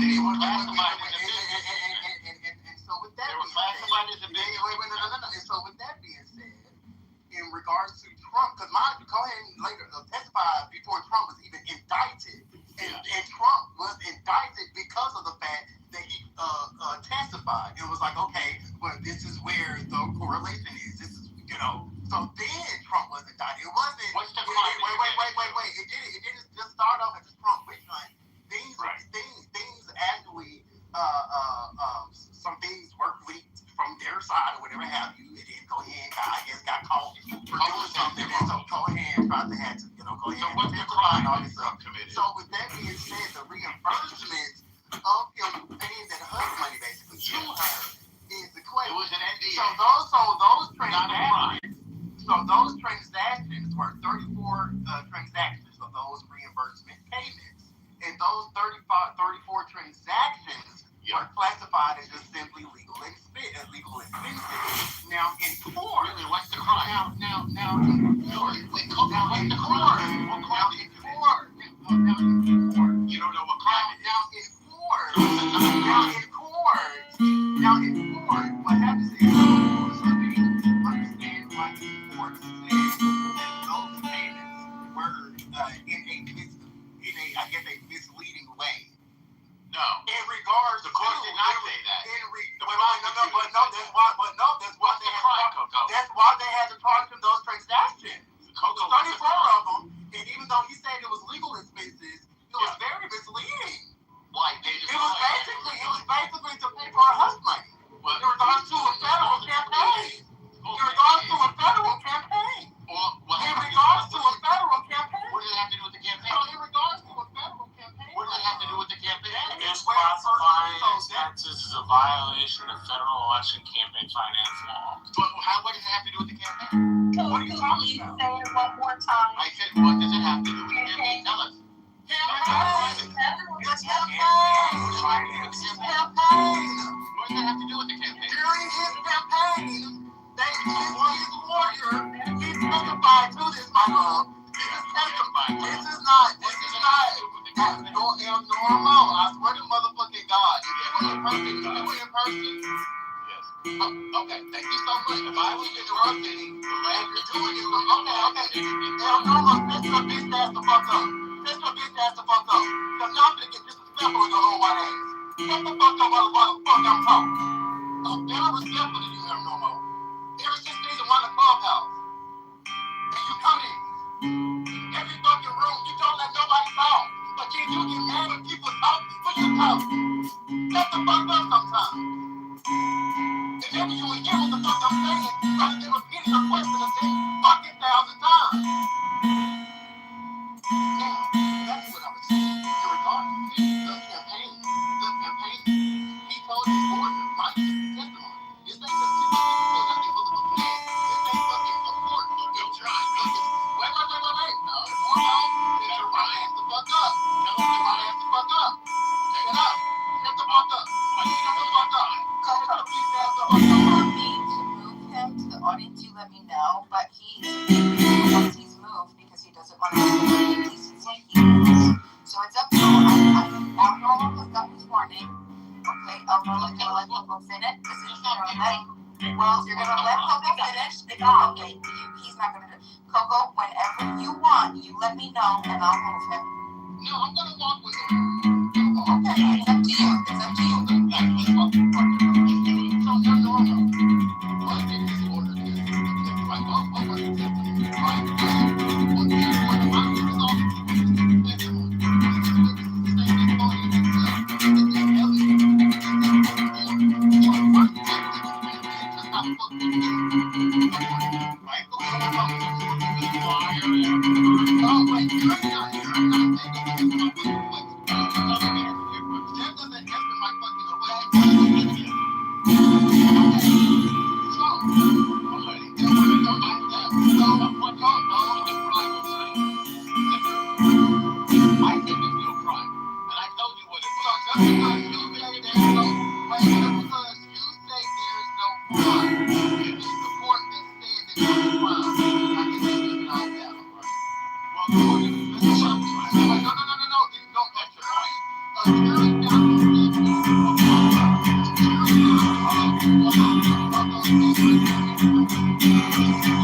sorry about that, y'all. My meeting just started. So the my bad. Yeah. My bad. I'm also now, so that's why I'm trying. I think yeah. But in regards to the charges, it's a felony. It's a felony. To do what? This record. To do what? It's a felony. No, it's not. It's a felony. No, it's not. It's a felony. It's a felony. Under New York law, it's a felony. Now, we are talking about a state jurisdiction, right? We are talking about a state court, correct? Correct? Correct? Wait. We're talking about states here. We're talking about states.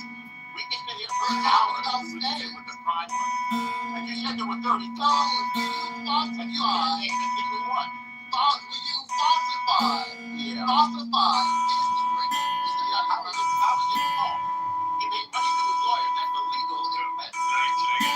What was what? Understood. You guys will check on this. What was false about that? Yes, we have.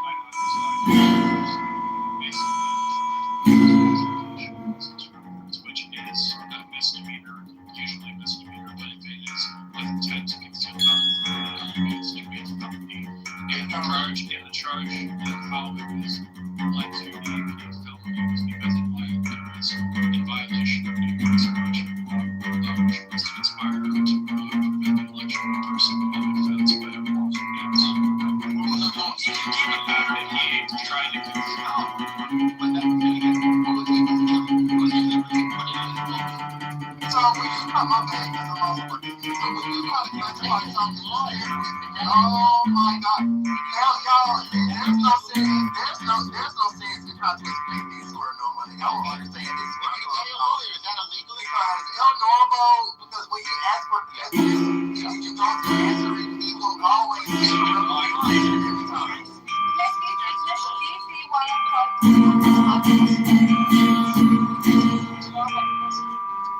Prime example is I can't even come off the mic before this gentleman is trying to enter my submission. El Normo, did you or did you not watch the same campaign that we watched with Donald Trump? Why do that? Because I'm trying to understand if I missed something. Oh no, that's you don't know what the crime was. That's what you meant. 34 convicted felony. What was the felony? Tell us. Tell the room. Listen. If you don't do what was the crime? Homework, I did my homework. I can tell you, but you can't tell me. I know what it was, but you do not know. So you're talking about something about which you do not know, correct? But if you do know, tell us. What acted inappropriately. Yeah. He falsified records. What was false about it? He grabbed women by the hand. What's that? And a gentleman, unprofessional. His own lawyer. Now, he wasn't charged with grabbing anybody by the Why don't you work for him? Why don't you work for him? Miss Fifi, I got you, Miss Fifi. I got you, Miss Fifi. He was fine. Normal. I've been trying to say this entire being unprofessional is not illegal. So I've been trying to say it normal this entire time, and thank you so much. Thank you so much, Beaver. Thank you so much, Beaver, for getting the phone back of the room. So El Normo, he was charged for falsely trying to classify those as a simple legal expenses. But weren't they even indicted in the first place? Well, because Cohen did something wrong, testified and guilty, and he was found guilty for it in court. Yeah. Those payments were payments to do with Trump. I don't know. Okay. He's paying the lawyer illegally. Hold on. You guys are going back and forth over the same. That's right.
no vote. But I was going to share that. Okay, guys, all this that we're talking about, correct me if I'm wrong, was actually done not while he was president of the United States at all. He was running for a campaign. Okay, so we can say all the stuff that we want, but at the end of the day, he was not the president of the United States when all this activity happened. Okay, he was running a company, and Michael Cohen was his lawyer in his company. Okay, so for us to sit here and say, well, he had 34 felonies as a what? And I'm going to go back and ask a simple question. I'm going to land. Can anyone tell us the actual felony on the books that he was actually... Okay, hold on. Wait, just give me one. Give me one. Nico, just give me one since you said what I listened to. Oh, go ahead. Yeah, wait, what was the question? What was the question? What was the felony? If you were listening, I did. We literally repeated. My bad, Narco. No, you haven't. Yes, I did. I literally did it earlier. No, you didn't. Yes, I. What was the felony? Oh my God. The felony The felony was falsifying business records, and they treated each one separately. That's why it was 34. The felonies. Mr. Del Norbo, he's not. Yeah, but the vast majority of the time, the last 100 years that that's been charged with me, I know. Hold on. They don't actually stack them. They do them all as one. So you could say the legal processing in that way was a bit abnormal. Yeah, I mean that's fair to say, but like I mean I agree. It's like to me, like one thing I would agree with all the charges that Trump, was charged with. This was very petty and silly. It doesn't. Mm-hmm. No, it doesn't. You can argue that our legal system is that it's fair across the board when it's applied. Okay, but the thing is that doesn't refute the case that's being made against him. If you want to say that it is something that, like, if you're saying that, like, you're speeding and there are other people who are going faster, that's not a defense. Yeah, but people are charged with speeding all the time. Yeah. But the real, but they weren't charged with it. No, that's what I'm saying. That wasn't the point of my comment. Yes, the crime is usually not charged in that way. As a consequence, I made a special case for Donald Trump, which again is abnormal. Yeah, agreed. But the real question, right, and the real question is in regards to what the jury said yes to. Did Trump knowingly cause business records to be falsely basically falsely recorded in order to conceal another unlawful act? And that is what the jury said yes to 34 times. Unfortunately, the jury said yes. We believe Trump knowingly caused business records to be falsely recorded in order to conceal another unlawful act he did, which is not too far from Trump, because Trump is known for doing it. So, with that being said, the unlawful act itself is not what got found him guilty, basically, in a sense. The layer of the two is what found him guilty. I'm gonna move on here. So, Pockets, do you know that Pockets, that the reparations that Donald Trump got on his mugshot? Do you know how much he made on his mugshot? Reparations on his mugshot? Yeah. You know how much he made on his mugshot? For the marketing that was in every single ad. $7 million or something? $7 million. $7 million. He made $7 million. Ask me a question, or do you want to answer? Pocket, stop telling Pocket. You're my friend. Why do you keep interrupting? You're my friend. No, you got it. You're my friend. You're interrupting me while you're trying to answer your question. What's wrong with you today, man? Okay, so What's wrong with you got $7 million. What's the point? No, I'm just trying to get it back to the reparation conversation, okay? Well, reparations count. Are they happening? They're not happening.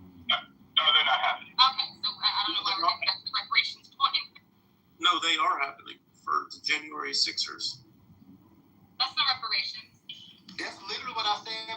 you want to Like, cancel what's going on? Yeah, settlements. Let's call it a civil suit. What are we talking about? Yeah, those are settlements or reparations. Yeah, there's settlements. It Yeah. is the government that when it gets the government infringed the people.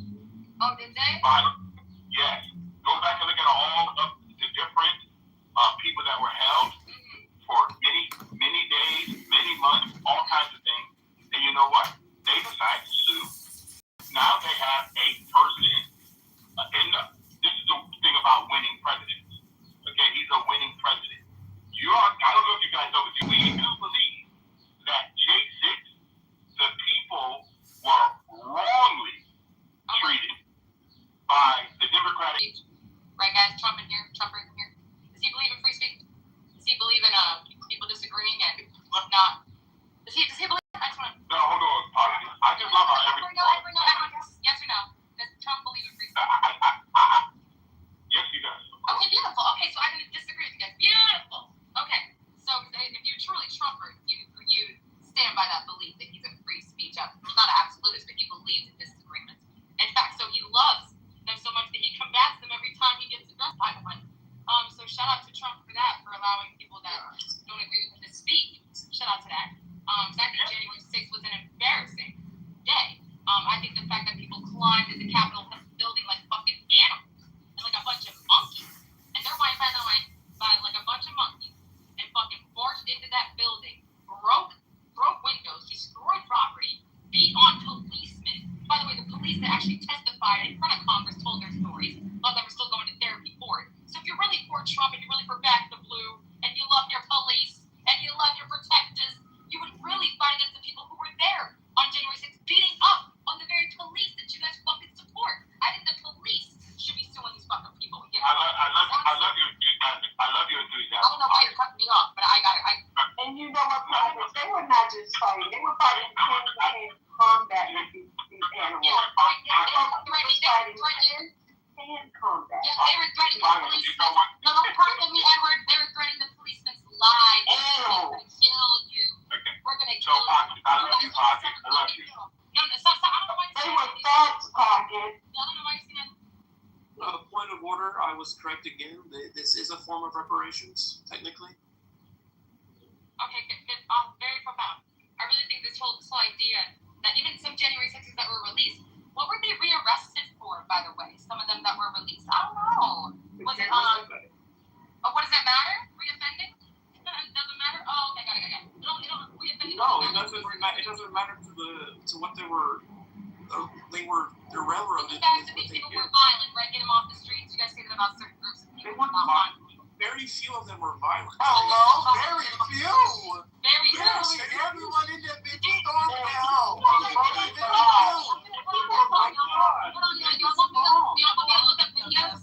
Y'all want me to look up videos?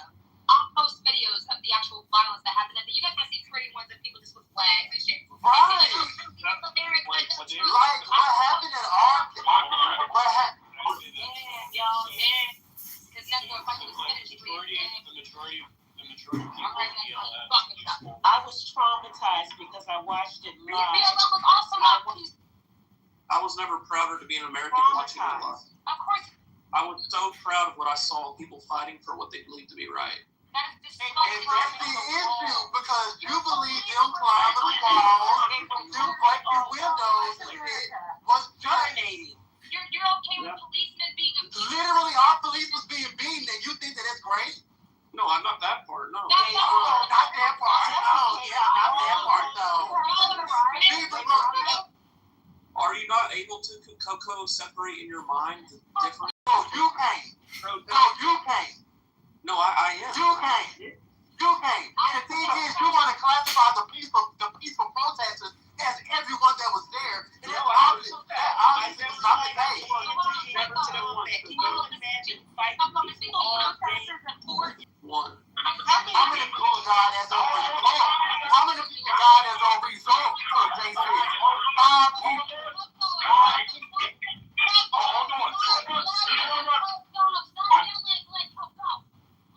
Okay, let me finish. Okay, I don't know anything about no straw man, Paul Pocket. I'm trying to make a point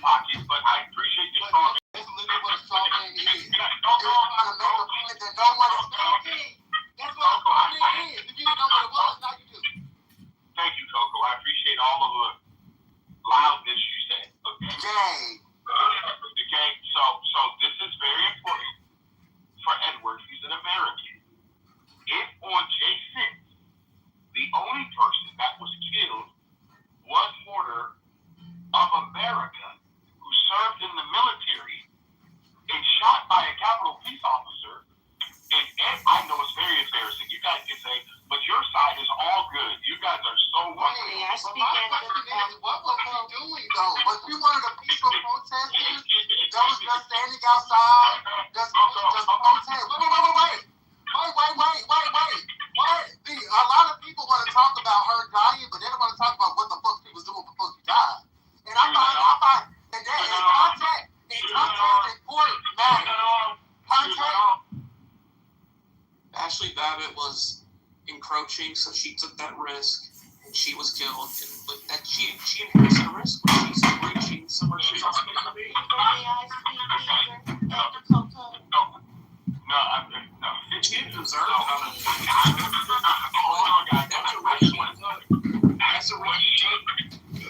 That's a risk she took when she did what she did. She wasn't supposed to be.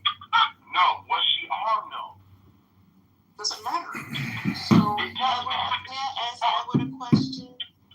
Edward, can you imagine doing hand-to-hand combat with an angry mob of mostly white men? Can you imagine fighting all day, like 6 to 8 hours, hand-to-hand now? No shooting, no nothing. Can you imagine that? Can you imagine seeing people climbing the walls of such a sacred place that take our sons and daughters to see? They defecated all over the place. Okay? You can't tell me that was something American. My daddy served in Vietnam and I had his flag, may he rest in peace. That wasn't American. No, the shit wasn't. Okay, let me respond to her. But the rest of it, I would say yes. Okay, my dad also served in the Air Force. Okay. Thank you for his service. Yeah, I do thank him. Okay, and my brother also served. Okay. This is what I say, guys, as Americans, whether I like what happened on J6 or not, we don't know what it's like to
Edward, are you saying that there's going to be stuff on the 2020 election being fraudulent that's coming out? That's what they're exactly. Yeah, I got it. Hold on, they're attacking the acting attorney general and announced on Saturday that there's clear evidence about exactly what happened. About what happened with what? It was clearly rigged. The election was rigged, baby. I got that. No, is that what you're talking about? Right, because I also need to know about this as well. you're on mute. Because it's a lot of things about the 2020 election that people are like talking. That people are like talking about. I'll get it for you, Fever. 1 second. Joe posted it. Joe posted it in the chat like here. I mean, I don't think it was rigged, but I think it was fraudulent. So that's a huge difference. That crossed each other out. And what? It was rigged. And what was fraudulent? Like, that's a huge difference. What do you mean? You don't understand how that's different? No, what was fraudulent? The outrage culture is not the same to me. It's like rigged means someone had control. Okay, fine. What's the other word? Played it out and rigged it and manipulated it. Like there was like one central. Okay, what was the other? So like Tennessee's fraudulent right now. Fraudulent means that if you don't have the proper precautions, you're not following. Oh, that shit is about to say and you have mail-in ballots, and you have all that shit. That's not. Just like the Epstein files, they follow that too, huh? This is crazy. All of this is crazy. I mean, they did follow. They follow the Transparency Act. They literally. I'm making a distinction between two things, and it's crazy. It's under the same umbrella. Did you hear what Trump said about Prince Andrew? He said it was a shame that he was indicted. What? Yeah, Trump said it was a shame that Prince Why are we talking about this? No, it's just anything that had to do with throwing that mofo underneath the you guys can't handle it. What do you mean he said that? Yeah, he said it. Who cares if he said it? I don't care. the fact is he's like, That's down the list of things he said that he's got a problem with. Either way, but yeah, we're getting on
Districts have been taking this same person away, which will look to this population. They can really things over the course of the state to have any of them want to.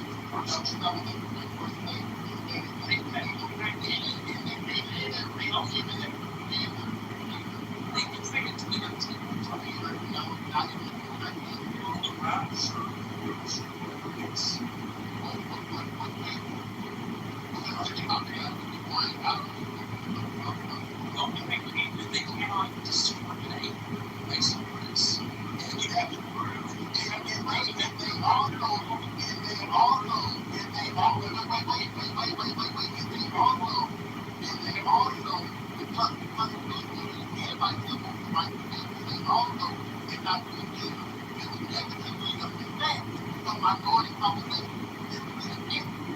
that's no also Supreme Court said also no, and the Supreme Court is still on the fact that race still has to be considered though. Even when you read on them, even when it's supposed to be race, because if you're complaining the argument, then you're basically saying, well, you know, race is, you know, they go like that, they break things down, and then it's just going everything now. No, the point was there is specific. There is specific, and the only reason that the Republicans on that thing in Tennessee were able to pass them now is simply because we have, the Republicans have full control of House and Senate in Tennessee. Remind me, they're not running from the Tennessee legislature off of the state. They're not running it off the state. You know this. You know this. So what they did, what they did was they said, let's go ahead, because if it is an issue, it has to be taken up with the court. So even if you know how court, you know, they lazy, their courts even settle. So what Tennessee did was, this is control now. Tennessee, if we're giving the green light to control now, instead of interpretation, it doesn't say what we're saying, but we're going to use it as an act to do what we're doing now. It's not saying what we're doing, but we're going to use it to do what we want to do. So now, in my the only reason that it can be passed so quickly is because Republicans, you know, for me saying it, because this that Republicans supposed to be House and then the Senate in Tennessee. And you know, we're going to get all the states to sign off on it. So just because it was able to be passed doesn't mean it's right. Doesn't mean that it was done with integrity. It doesn't mean that it was violating certain constitutions of basic civil rights violations. So if you don't have any of these rights, we unfortunately, we have to wait until the city exposed the fact that what Tennessee did was unintact, unconstitutional. Well, you don't have it's going to be ruled that way. So, okay, but that's what you think is not going to be ruled. Based on the most recent ruling, Tennessee is mind in the redrawing. So mind you, just because you think based off of the direction that the Republican-led Supreme Court has gone, and do you think that that's a righteous or a decision based in integrity or just based in partisanship? I think the system is set up to where it's drawing districts. No, answer my question, bro. I'm trying to answer. Do you think the decisions have been made with integrity, or do you think the decisions have been made with partisanship? Under the way that this current framework, yes. Oh, okay. But it's a bad framework. Okay. So whether you think the ruling does, whether you think the Supreme Court is going to rule in favor of Memphis, does not disprove basically what I'm trying to say is, even if they don't rule in favor of Memphis, doesn't mean that it was the right ruling. It doesn't mean that it was a ruling based off integrity. It doesn't mean that it was a ruling solely based off of partisanship. And unfortunately, that weakens the structure of our fucking democracy. Because everything just can't be, partisan all the fucking time. But the blue states are gonna do the same thing. Okay, and y'all, the red states doing it, so what? Yeah, so why are you complaining about it? Why are you complaining about it? I'm happy about it because it's gonna be in our favor. What are you talking about? What exactly is gonna be in your favor? We're gonna gain more seats. You're gonna gain what? If you project in the next Senate race. So do you think actual Republicans? There's not a huge wait.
Crazy ass laws that no one ever heard of fucking 200 years ago that can totally change the shape or keep someone from doing something or let someone keep doing something, whatever the fuck it is.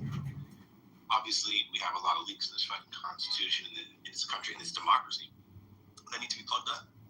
And so we have a lot of work to do. Because we gotta change all this bullshit. I think that, to me, that essentially I think that Trump really knows he's fucked, essentially, in terms, because, I mean, they've shown, all the polls that Trump is in the double digits, with Democrats, the only winning issues for Republicans are national security and immigration. Those are the largest ones, but affordability, on helping the middle class, on healthcare, being able, on the economy, Democrats are the ones who are more favorable. I never would have thought I would have seen a tax war where the Democrats are more favorable to taxes. So, I mean, I just think that Republicans are somewhere where they make those opportunities. So, why do you think they're up? Because of what it just is. Well, what about the max stuff? But you consider the max.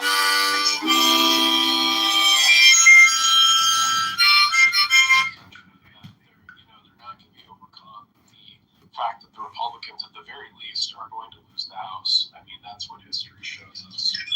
I don't know if that's the case anymore. Can I ask Necro a question? What current Democratic policies support? Jasmine, I'm not interested in talking to you for historical. What, I think him in the Trump argument, what current Democratic... I love Jasmine.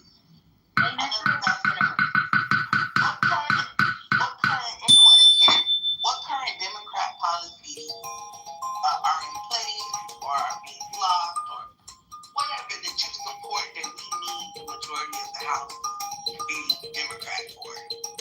What are you guys? Tell me on what you're trying to hold on to.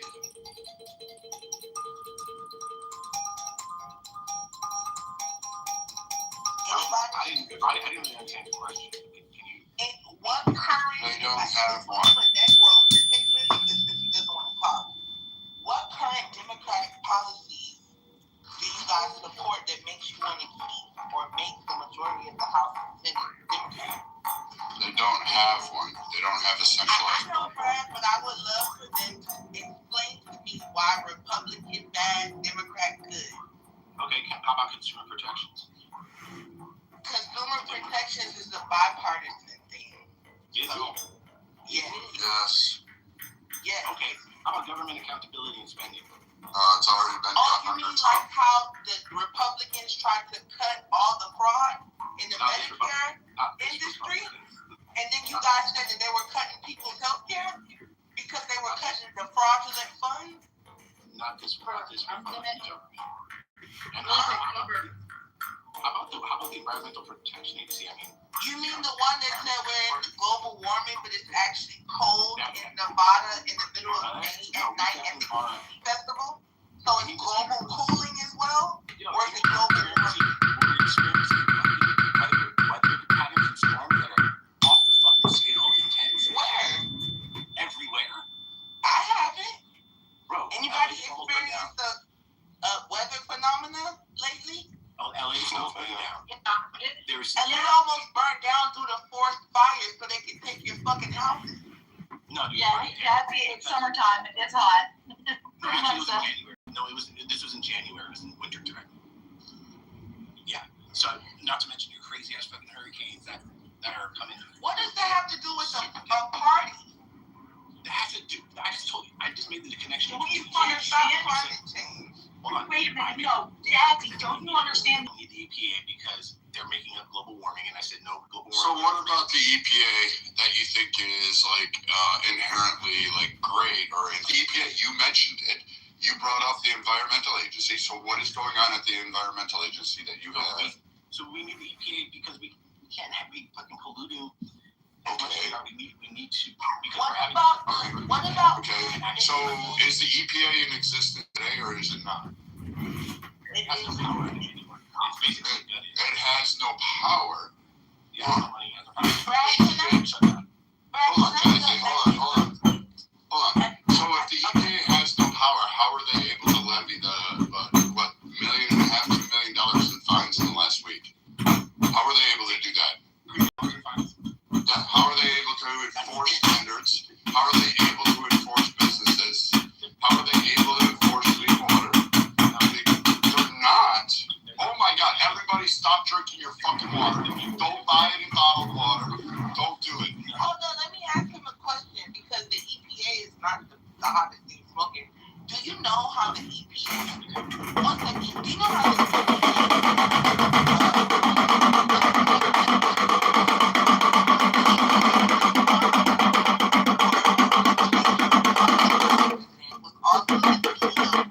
Halliburton Energy at the same time, right? What the EPA did was the chairman was bought out.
Which ones go? Stop reading the CNN hardline with the fucking opinion piece.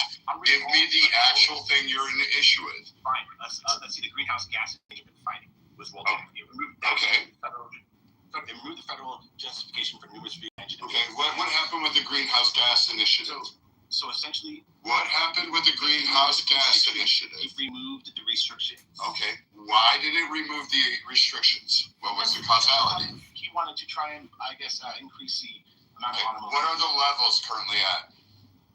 Dude, I'm not fucking psyched. That's not what we're going. Okay, That's great. not what we're doing So if they're at the lowest point in history and the ozone's repaired, do you need to have those current restrictions? About. Really? Because you have the Amazon rainforest being burned down faster than anything else, right? That would have fucking been like here.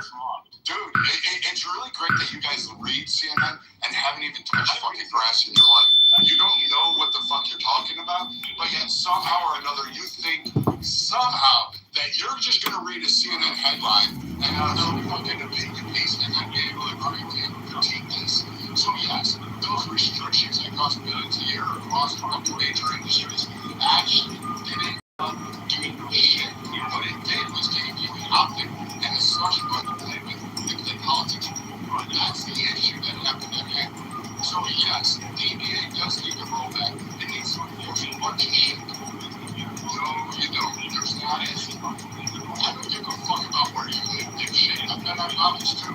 I've been around the world. I don't give a fuck about LA. It can burn to the fucking ground with everybody in it not looking bad at night. I don't give a fuck about LA. LA's not the center of the fucking world, dipshit. And in fact, you're probably the most retarded city on the planet to sit there and fucking bitch about forest fires and then cry about fucking poverty. Your knowledge about EPA fucking logistics and EPA mandates and EPA regulation is astoundingly dumb. You know, you are fucking unwrong. Yeah, go on, you fucking, what, I'm a cracker now? Oh, okay, so now we can play this in. Oh, therefore he goes. I'll throw it out there, I don't give a fuck. Oh, yeah, right, go back across the border then. So, yeah, I know you were born here, nothing to get you that fucking way. Yeah, I gotcha, great.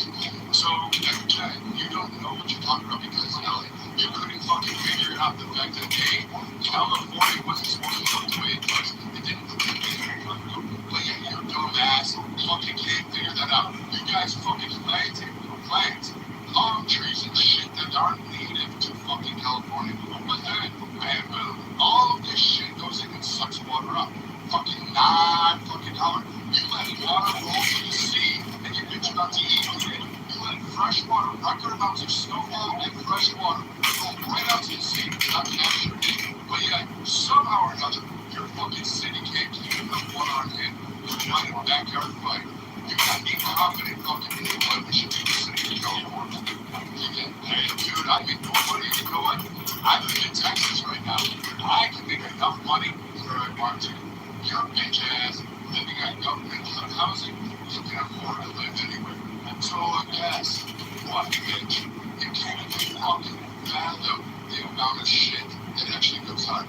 And I really hate the fact that I have to come in here and school your fucking little Hispanic little ass on Taco Tuesday to figure out fucking what's going on.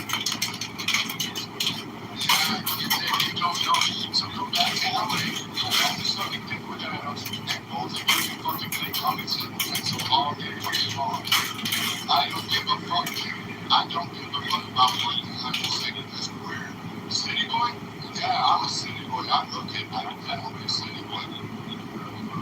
Yeah, girls are better. Okay, sure, California girls. If I wanted a Barbie doll made out of plastic and fucking receptacle bottles, it's not my fucking thing. Dude, in the air, like this. You're in high school or like this. Listen, what are you arguing about? Which girls are hotter? Are you seriously using that as an argument for the EPA before California? Here's the California sales map. I'm down here because some border jumping anchor baby fucking says the women are hotter over here. Holy shit. Dumbass motherfucking parochial fucking arguments like fucking crazy bullshit. They grow up. Dude, I crash. No, yeah, trust me. They know if I crash out. Crash and get worked up. They know exactly when they crash out. They're fucking there. Listen, Washington, you don't have the fucking balls to play this game. I don't fuck with you. You can say anything you want to. You're worried about my words. So let's go to California. Is this the little faggot that's going to come down and invade the South? Is this the guy that's going to champion AOC's invasion of fucking Georgia? Is this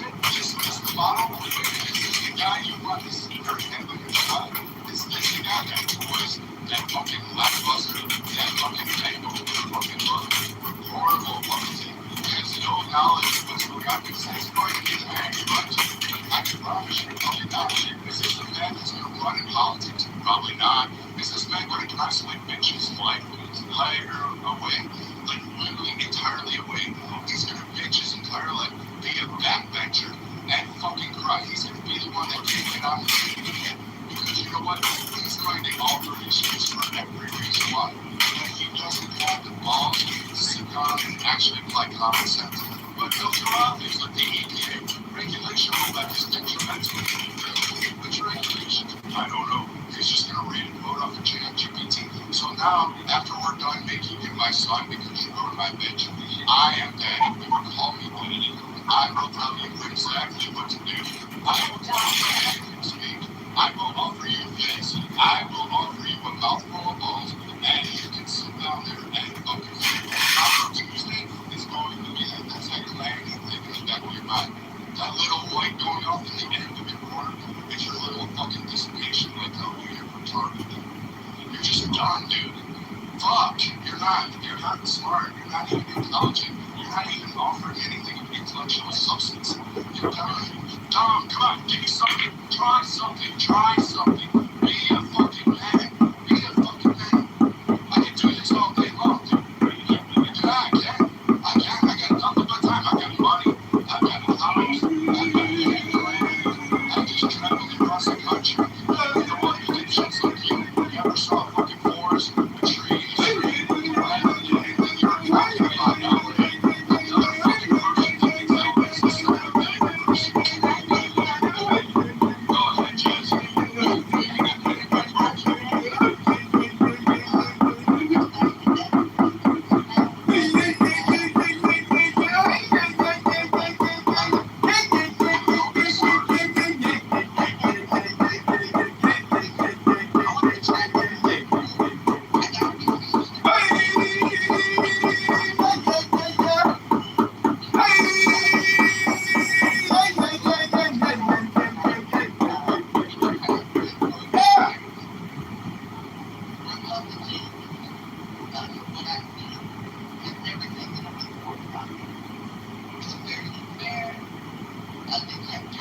Black people in their history,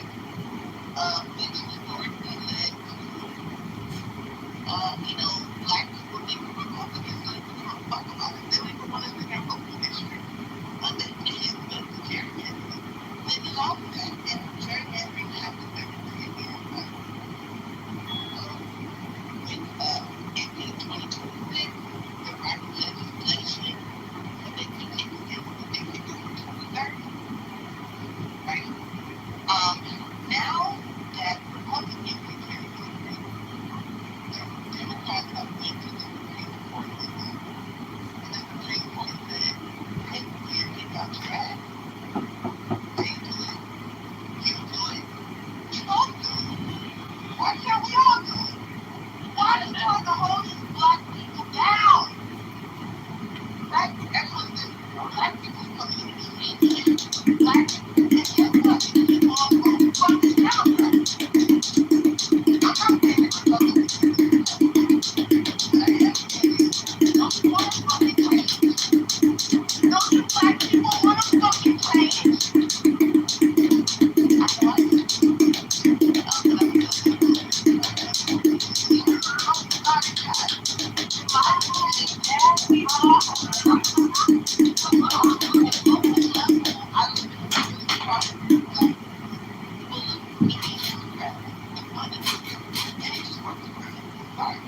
Everyone else, it don't work for y'all. So do something about it. Get here to Tennessee, baby. We are.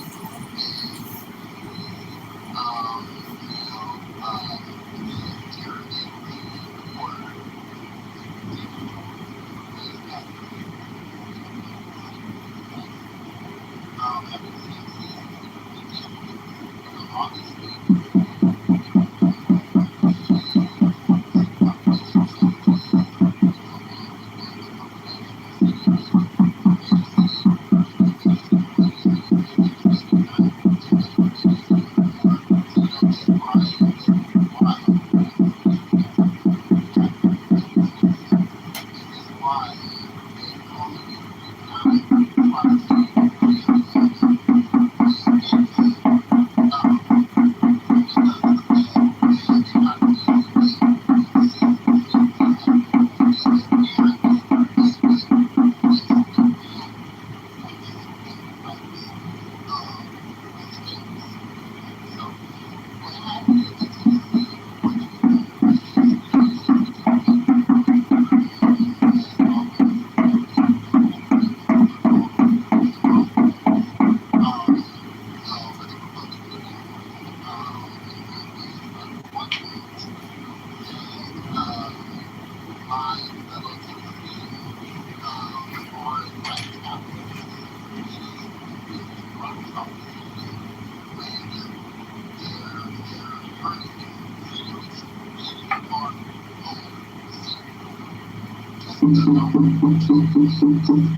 majority white community, right? How you being redistricted to another majority white community? Like how No, you think you're but gonna that's no what? Memphis is not a majority white city, baby. Memphis So then what's the problem? That's the problem. What is the problem? What is the problem? Memphis happens to be a majority minority population, which means that the majority of the people there are the minority of the minority. So it doesn't matter if they split you up. No, So leave Memphis, baby, come on over to Chattanooga. Water's warm. Because there are certain things you cannot do to minority classes. Yeah, I'm sorry, but that's what the So what makes you think if they hold on 1 second? What makes you think if they redistrict you that people will start doing things to you? That's not the argument. Well, you just said there's certain things you can't do to minority classes. So I'm asking if you redistrict, what will start? I'm trying to get on your side.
wait a minute. We'll do this. We just got finished campaigning for this thing. Ice Cube never went back to the Republicans, but they were the only ones willing to even sit down with him and talk about a plan for Black America. So all I'm saying, Coco, is this is your chance. My mom always said this. She says, I don't like Donald Trump, but he listens to anybody. If you can get in front of him, he'll listen. And I'm telling you this right now. Try to change your community for the better. Because over time, they changed, right? But now it's all Hispanic.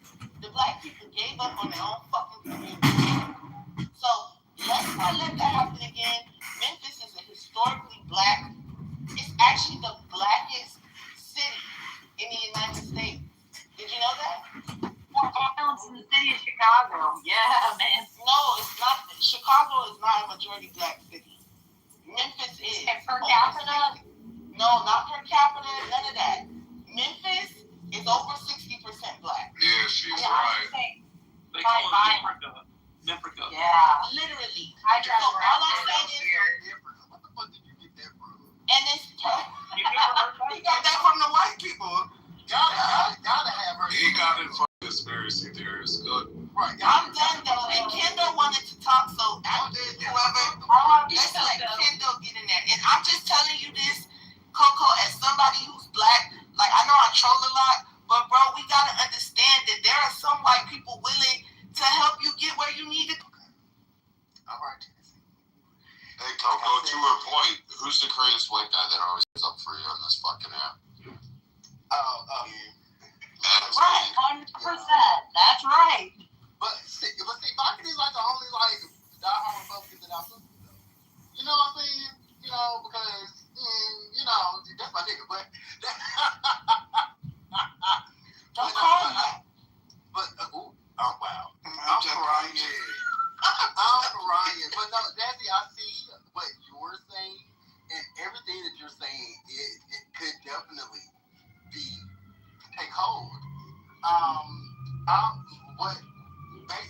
What I am upset about is the progress, the process in which, not progress, but the process in which it happened.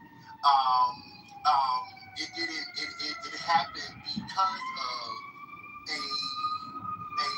Trump agenda which does not exist. That's wrong, though. But no, literally why our senators say that about was this came out of her mouth and on social media. We want to have the Trump agenda, what she said. She said to us, we must accomplish the Trump agenda to achieve the Trump is something. She said something, but she said the Trump agenda. And I ain't never heard nobody else say that but her. Well, she said. So it can't be a mass thing. Girl, because I'm run by a Republican governor, and I ain't never heard Ron DeSantis say this is Trump's plan. Well, I'm just letting you know. You're talking about Marsha Blackburn, and she was saying that she wanted to make sure that we grow Tennessee, or that she was all about. Mm-hmm. Yeah, and she wanted to keep it conservative. And I'm that. I love Marsha Blackburn. But I think I know what's going on. So do you think they're ready for Black hate? You know how Marsha Blackburn has been in office? What legislative has to even help Memphis in particular? Okay, hold on. Nobody from Memphis better have voted for her. I'm going to say that, and this is what I'm trying to tell you, that cohesive voting bullshit, she has not done anything for Memphis, but I guarantee you more than 50% of people from Memphis voted for her ass. You want me to look it up? I mean, you may be true. So why the fuck, sorry, I'm outside. My neighbor's going to be like, what the fuck? What are you doing with your vote? That is not the argument that I am making. That's the argument I'm making. I'm trying to show you the bigger picture here. Right? Marsha Blackburn, never mind. I'm going to go. I see what you're saying, Jazzy. I'm going to look at the voting power y'all have in Memphis. Let me look that up. Honestly, I don't believe that. So I wanted to say something. Oh, okay. Oh, my bad, I can't. Yeah. Just real quick, because we went through gerrymandering and stuff like that. And the way that they like actually chop it up, they do certain social issues that people actually gather around. And like you might have one kind of social concern in one district versus and like teachers that kind of more like vote the same, which can be kind of good but kind of bad, because if you get the brainwashed motherfuckers, they finna vote based on who the fuck they friends is, that's not finna have a beneficial outcome. So this whole like, you know, like voting power shit and shit like that, true enough, people need to be on one accord. But if people looking out for their friends and all of that kind of shit, like it goes the other way, and that can just prove to be an issue down the line. But people don't know it until the vote's over. Right. And who's to say we may turn all those districts blue? But I'm on who's going to this midterm? But you know that your mayor is nonpartisan? You tell that. Your mayor is nonpartisan. Oh, the new mayor, girl, don't get me sass.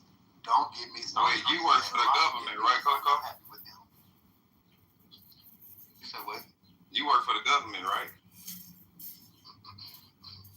No. Yeah, you clocking back in. Yeah, I said, yeah, go ahead and get back to work. I'm not clocking back in. You gotta get off by now. So my question, Coco. Damn, nigga, why you telling them? Yeah, my question is, Because he was talking about government working last time. He said Donald Trump worked for the government. He need to get to work.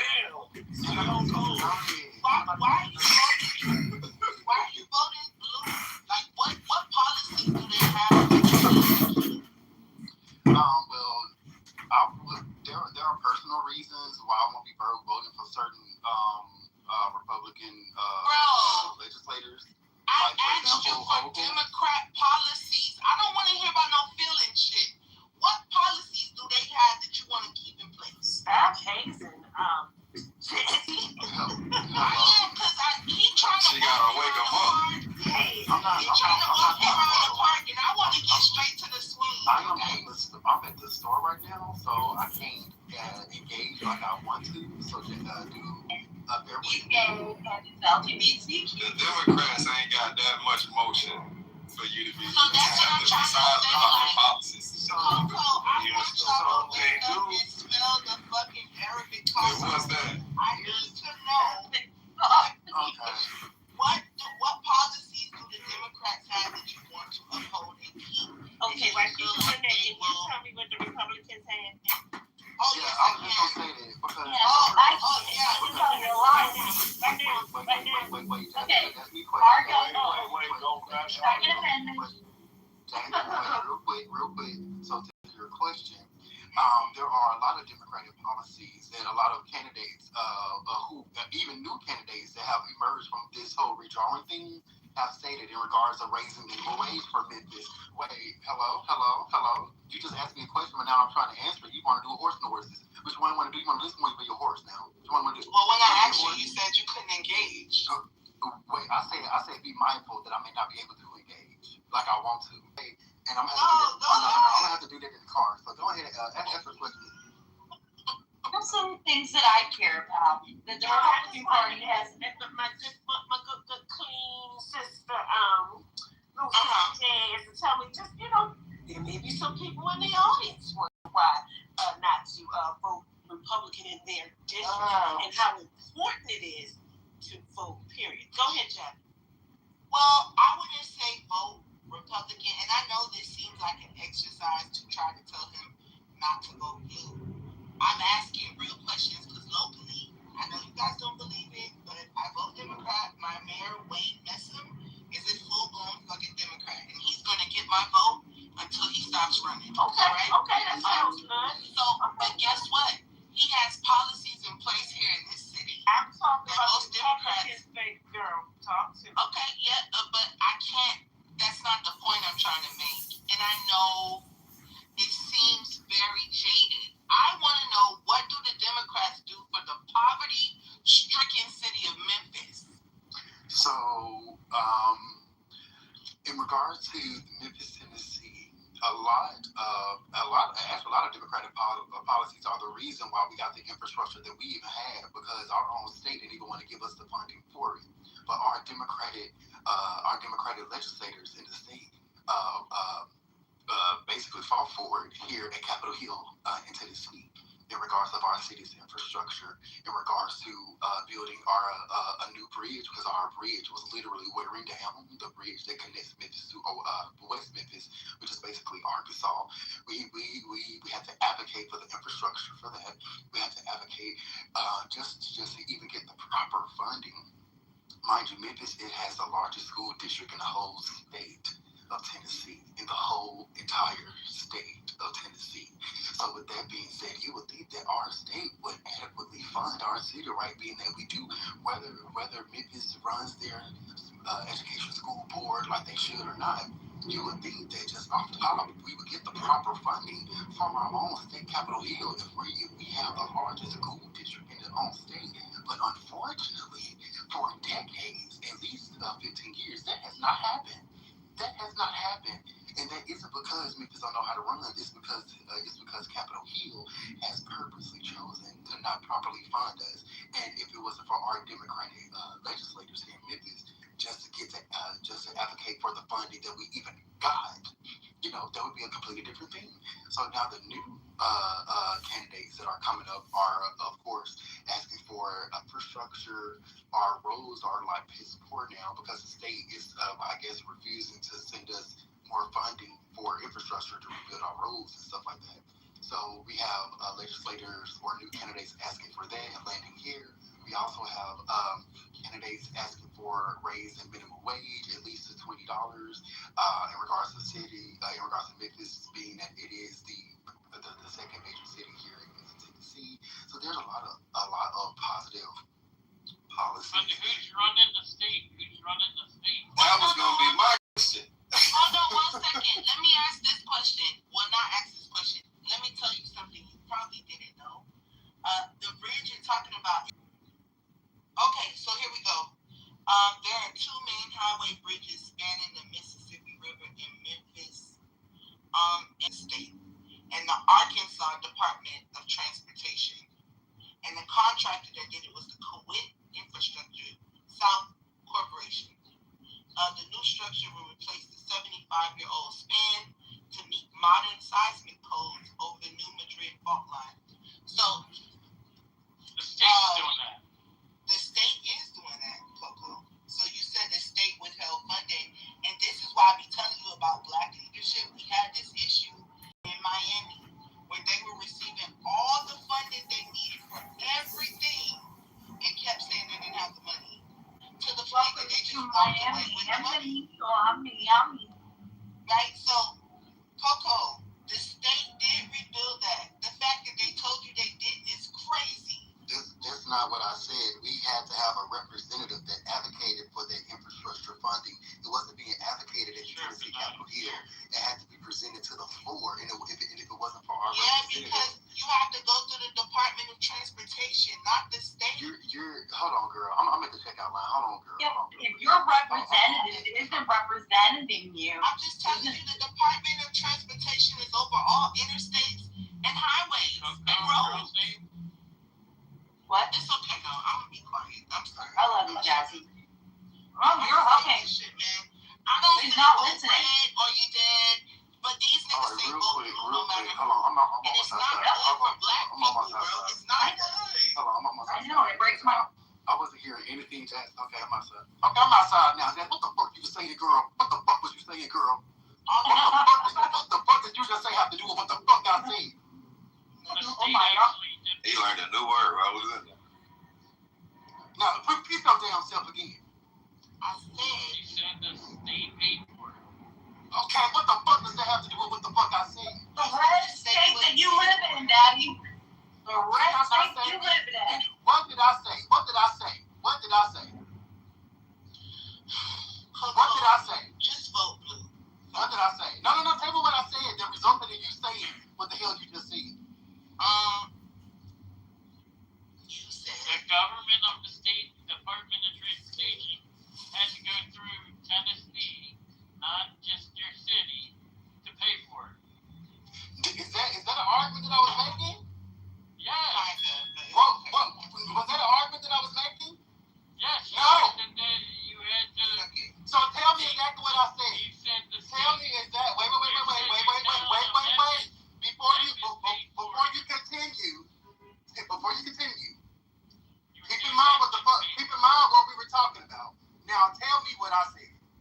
said Memphis is the one who had to go and get the funding, but they didn't because the state was already making the funding available, and Memphis pulled it back.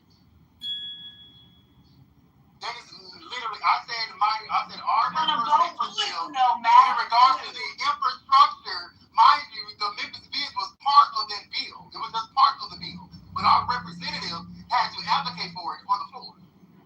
No. There was a specific bill. I'm not talking about what you're talking about. There was a specific structure bill For that bridge. that was part of it. But it was mainly for the city of Memphis, though. There was an infrastructure bill, and I would have to look it up. I forgot his motherfucking name. But the representative of D9, if it wasn't for him, we would not have got that bill. We would never have gotten that bill. That's what they told you. Oh, girl, okay, I'm just telling you that. So you can sit up here and be emotional and be like, well, that's what they told you. I don't really give a fuck about none of that. I'm talking about what actually happened.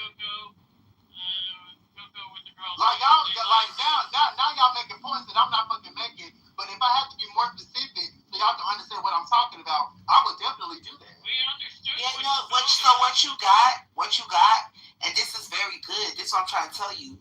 The U.S. Department of Transportation gave $393.75 million to this, because of this bill, the Infrastructure Investment and Jobs Act. And you know who did that? Donald Trump. Right, okay, if you're talking about the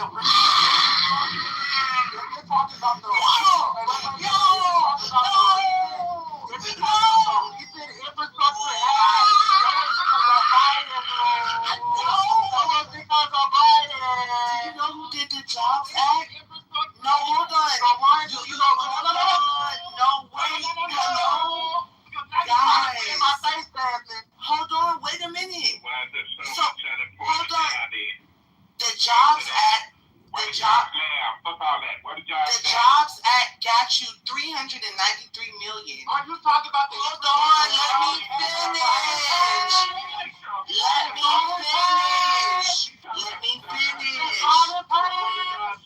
Yo, where the moderators?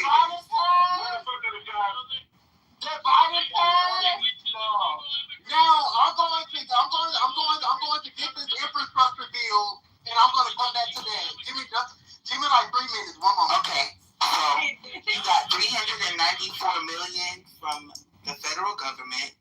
You got $250 million from the state of Tennessee and $250 million from the state of Arkansas. So this is a beautiful bill.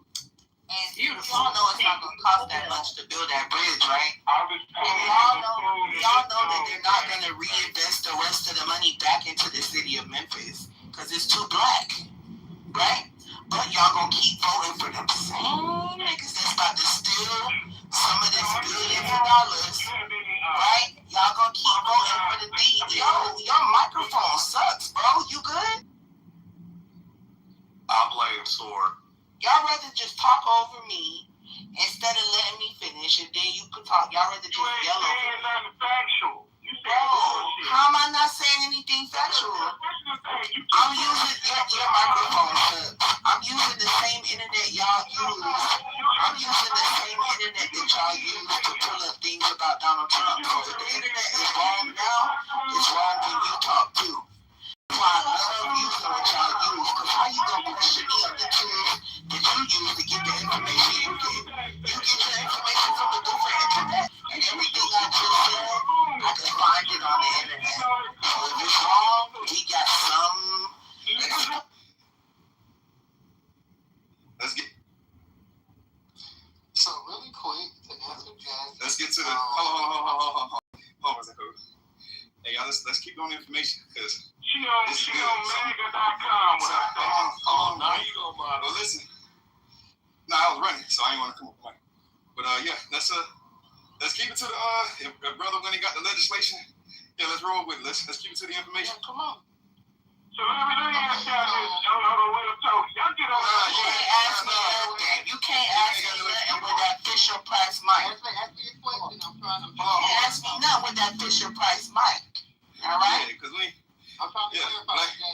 But because black folks need to figure out who the.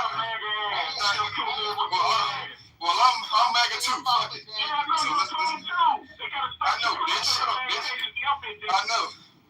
You get. Come on. Let's go. All the black people fight. Can we get some white people? They so dumb. Go ahead, Coco. Go ahead. Like, I'm not interested, man. Go ahead. Coco got the information. We're gonna get down to the numbers. Go ahead. So within the past just 20 years alone, Cohen, who has been our representative, has been basically the main one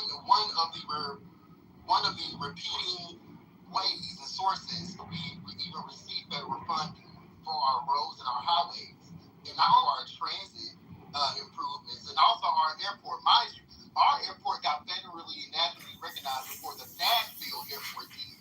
So mind you, Memphis was growing faster than Nashville was at one point in time. But in the past 20 years, or almost 20 years, there has been a Republican supermajority in our Tennessee Capitol Hill, which has kind of hinged and hindered the progression of Memphis. Whether you want to acknowledge it as fact or not. That's not what hindered your growth. Immigrants hindered your growth. They dropped a ton of immigrants. Oh yeah, let's get back to this. They dropped a ton of immigrants in your city. Let's I'm not answering my question. You're not answering my question. But I haven't called you out your name either. Hey, let's get to these numbers, man. Let's pull up this legislation. Let's read through it. Let's see where this money coming from. Let's get to these numbers. Oh, I have it right here. I have it. He didn't have it. The infrastructure. Come on, bro. You tripping, dog. I swear. He says what? He said. He don't got the numbers, bro.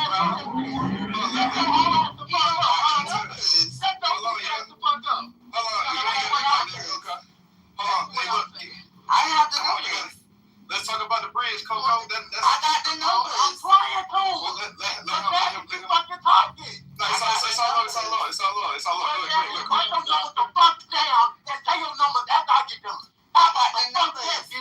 I got the numbers. Jasmine, calm down, Jasmine.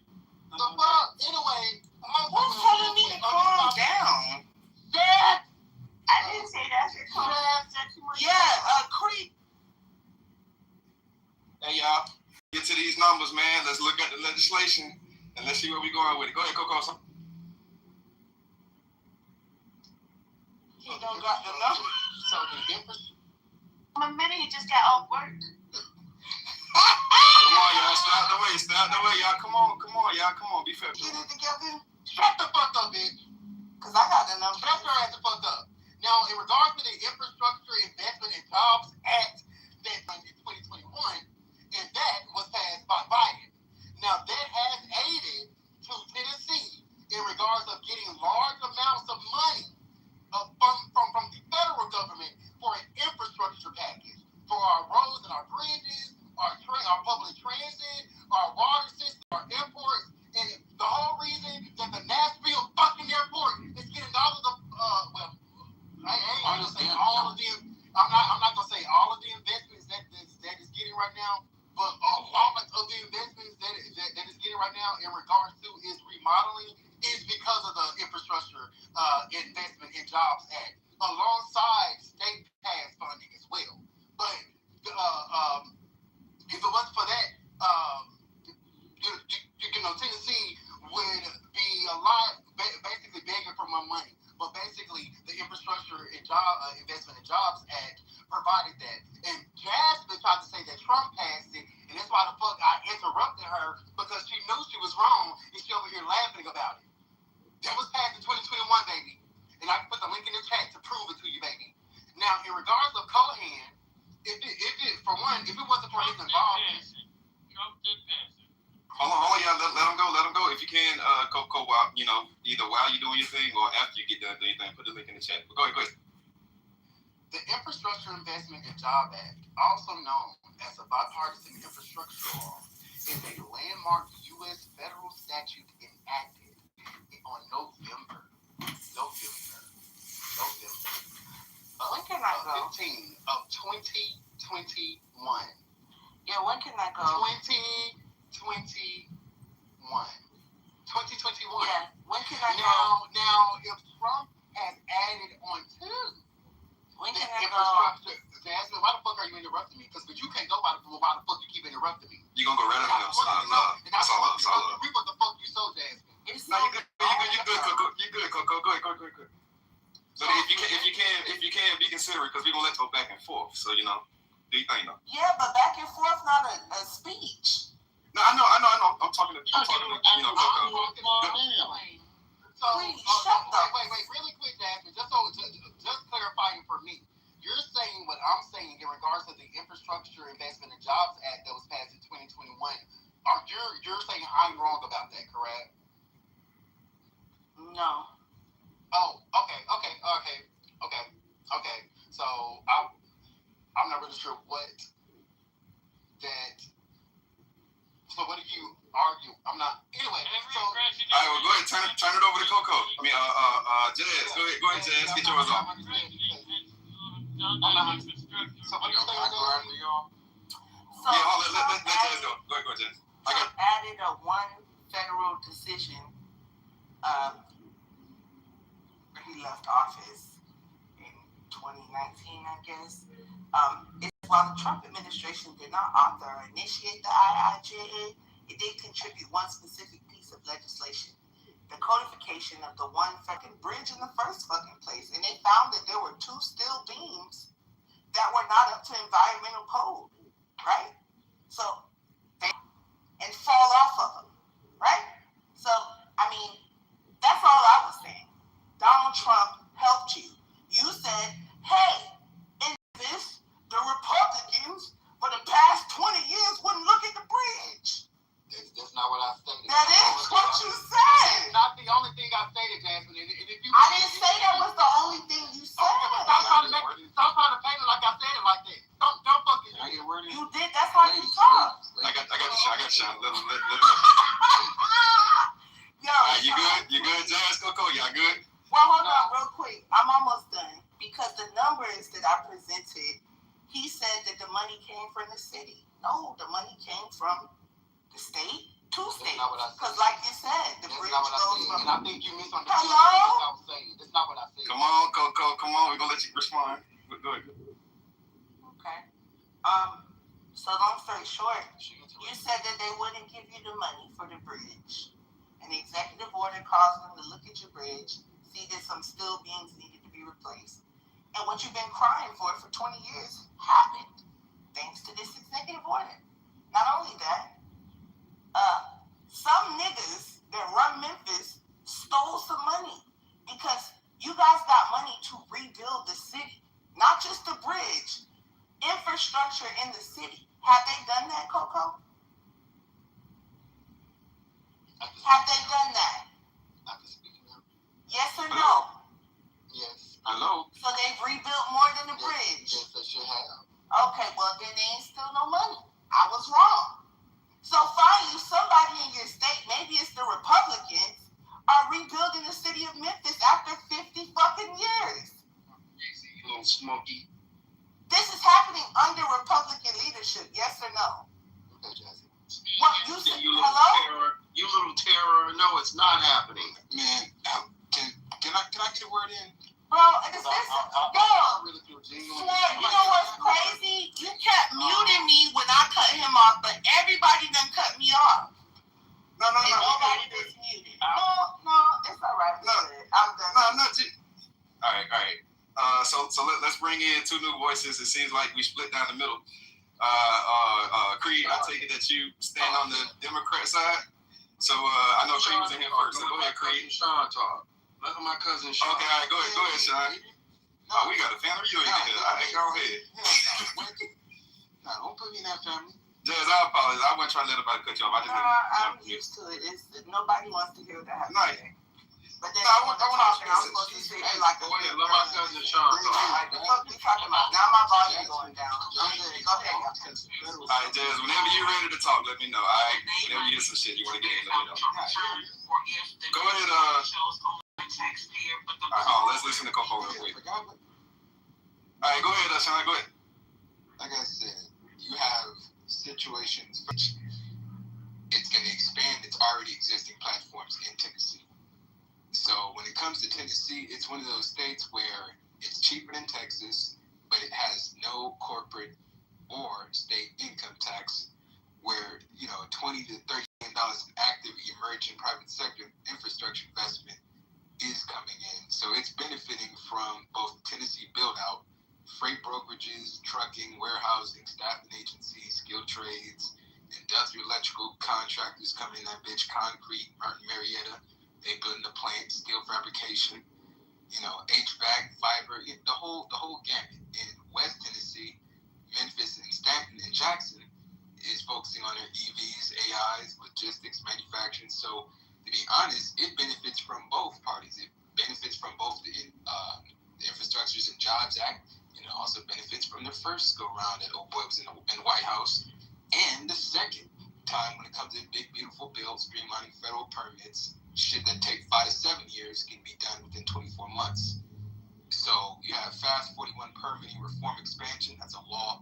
The full law states on fixing America's Surface Transportation Act permitting provisions accelerates federal approvals for pipelines, liquefied natural gas, transmission lines, ports, highways, and mining projects. So that situation is scenario of federal policy working. And the major benefactors would be Kinder Morgan, which they're building another plant, Energy Transfer, and Senior Energy. Then you have the National Energy Emergencies Act 2025, LNG export expansion policies, where you have rapid LNG export approvals, pipeline infrastructure, offshore drilling, and refinery expansion, and grid modernization. So, you know, when it comes to this situation, it takes 2 to 3 years for a lot of this shit. Biden infrastructure bill is $150 billion in funding that's being paid out to 50 states this year. But the corporate private sector investment from companies leaving overseas and actually reshoring or expanding their plants in America is also rising. So I can credit a bipartisan scenario on that one. So I would say both Trump's policies and Biden's funding bills are both going to help the Southeast. So, you know, we could disagree where, you know, $20 trillion is coming in because of the tariffs and Trump's reshoring in situations. So people in Tennessee should be buying the land in Jackson because y'all about to get gentrified. Because when you got like West Coast money, East Coast money flocking down south, it's going to be like economic bullying. But I'm done. That was so good. Well, you're both right. You know, I don't disagree with y'all. You know, I think we try to get the one up on one. It's really reoccurring because Trump didn't cut no Biden policies out of the market. He's just keeping the scenario all industrial. No different how President Biden put tariffs on semiconductors and forced Taiwan semiconductors to move to Arizona in 2023. Biden didn't do tariffs. Well, he did forms of tariffs on semiconductors. I was saying funny because they think Trump is the first person to ever enact a tariff. Like, well, both parties use tariffs. Like, no different how Obama had tariffs when it came to the solar panels in 2011 or the Bush deal tariffs in 2002. Like, they do it for key industries that they want to be able to reshore. Because it forces margins. You know, it eats margins, so you have to reshore. Where, you know, $1 billion investment gets eaten up 25%. That's around what it's doing. Where free trade just makes it easy for you to be able to buy in Vietnam, Indonesia, Indochina, etc. So that's why I'm not a free trade guy. Any Republican that believes in free trade, fuck them. Because that's how we got fucked up regardless. If it was Reagan or Ronald Reagan. So, Coco, you down with that? You down with receiving the help from Biden and Trump? You down with that, Coco? You know, bipartisan work. Mm-hmm. Well, you making some progress. It's a bipartisan bill that had overwhelming support from both sides. Yeah. So, yeah. Well, that's because it supplies jobs, and they can also have supply chains close. So just in case China pulls up on Taiwan, we don't be stuck like we was back in the COVID era, where everything was in China and production wasn't close.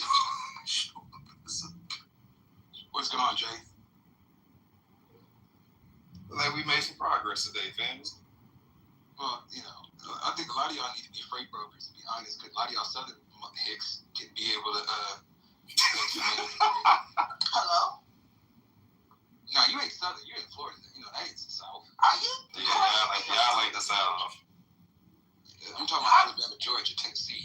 Y'all Caribbean. Y'all Caribbean. Something wrong with y'all. Like, I don't know what it is, but no different how the West Coast is like that. That's why she's smiling. I'm smiling because y'all be going to like Orlando and Miami, and then you're like, yeah, that's not Northern Florida is Southern. Yeah, we going to the Caribbean. There's parts, once you leave West Palm Beach, you get to Georgia. Havana, Cuba. Super Bowl 64 is going to be in Nashville in 2030. Motherfuckers said, fuck you, what? I hope y'all got enough parking. They're building it now. They're building it. No. They're building it. They're building it. Horrible. They said they're never coming back to Miami. We have no accommodation. The Republicans had to gerrymander sword because the West Coast and East Coast was going to make this shit blue. So they had to redistrict this bitch up and dice y'all out. Basically, yeah, I agree. Because the California, you don't understand, the West Coast motherfucker is too extreme where like Southern Democrats still believe in gun rights. In the West Coast, we don't believe in gun rights. We believe only anybody that should have guns is police. Then we defund the police so nobody has guns. Crazy. That is crazy. That's kind of how retarded that we get down where, you too irresponsible. Like Michael Bloomberg in New York, he only felt that police should have guns where you feel like you're too incompetent to have a gun. That's why I kind of wanted motherfuckers to vote Bloomberg so y'all can be able to get like that, some of that East Coast love where you don't get no guns or he just go for a federal gun buyback. Did he not even let people walk around with a soda? That's because when he speaks, I fuck with Bloomberg's gangster, man. that's because he thinks New York doesn't deserve guns because there's too many illegal immigrants there. Probably, maybe. Speaking of constitutional rights Tennessee, of Black Americans. Also, Tennessee. Speaking of guns, Tennessee, the state of Tennessee have heavily regulated, like gun laws. So, like, what are you talking about? So if anything, if Memphis wanted to do a gun reform to break down on the crime, they wouldn't necessarily be able to because of the structure that the state. But you gotta understand, Big, that shit don't work. Like LA, we got the strictest gun laws. Chicago got the state could. But you gonna take your shit? Give me that. No, give me that. Real nigga shit. That's real nigga shit. That's not the argument.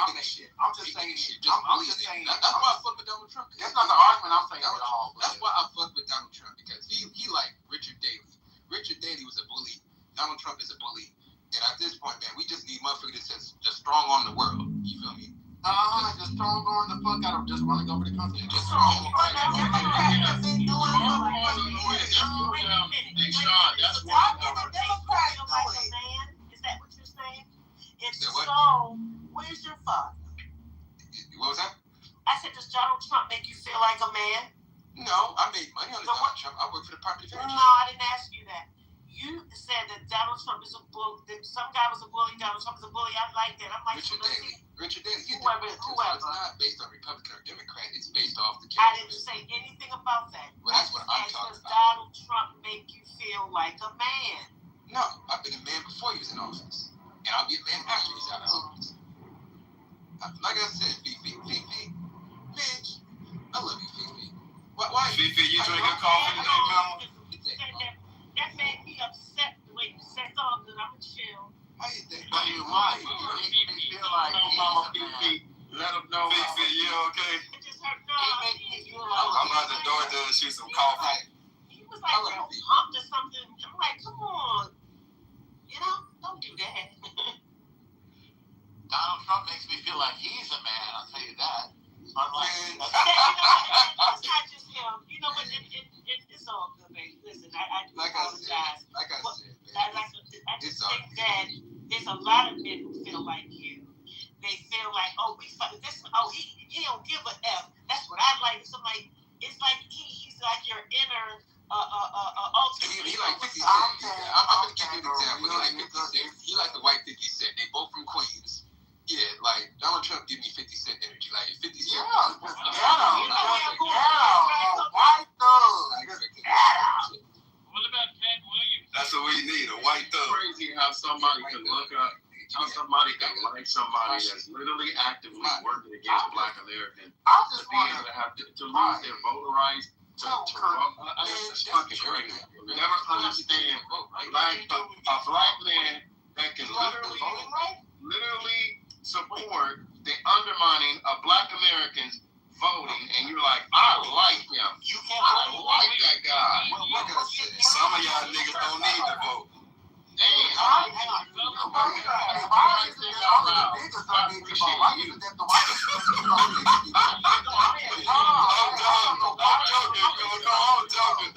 I'm joking, man. I'm joking. Good. Where can a black man Because you don't, yeah, exactly. You're not really joking. Because you don't have your ID. Where can a black man not vote? I'm interested. I didn't hear this. That's because they're defeating. I didn't know that either. Republicans are the main ones being called for voter fraud. Can you tell me where you seen the normal? Have you seen this normal? Jim Normal doesn't see racism. He doesn't even think it exists. Oh, shit. Oh, yeah. Normal thinks racism doesn't exist, so. I never said that. Where can a black man not vote? Yes, you have it, Normal. Go, all of my niggas. Hey. Black Americans talk about racism. You always come on stages to dispute Black Americans about issues around racism. You always troll Black America. You've been trolling Black America for years. You've been trolling Black America for years. Just like you're doing right now. You troll Black America. And then bring your goofy ass on stage. Thanks for coming.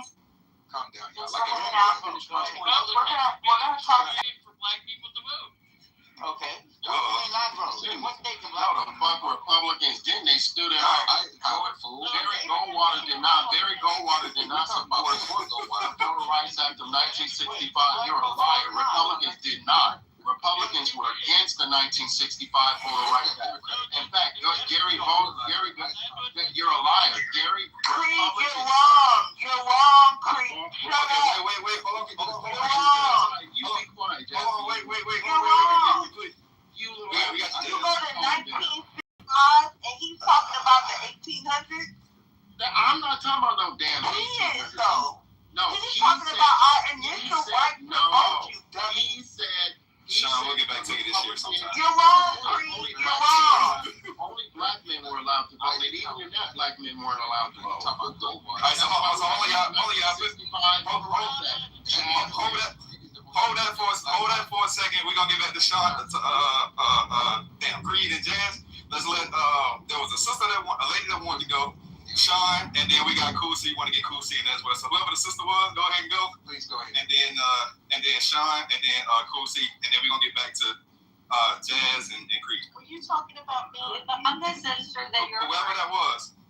Go ahead, sister. Everybody can vote, right? Including white folks, Latinos, Jews, and blacks, right? Yeah, I just wanted to know where.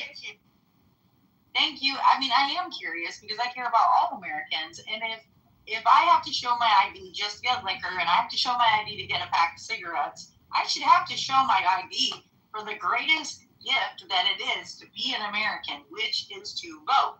Now, if there is a president or if there is a party, I don't care if it's red or blue, that's stopping my black brothers and sisters from being able to vote, I want to know. Exactly.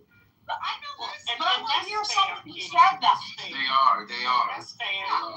They are. Man, can I just say this? All right, go ahead, Sean. So gerrymandering just means that a politician that wasn't doing shit for you gotta run for the damn shit and actually try to figure out how harder.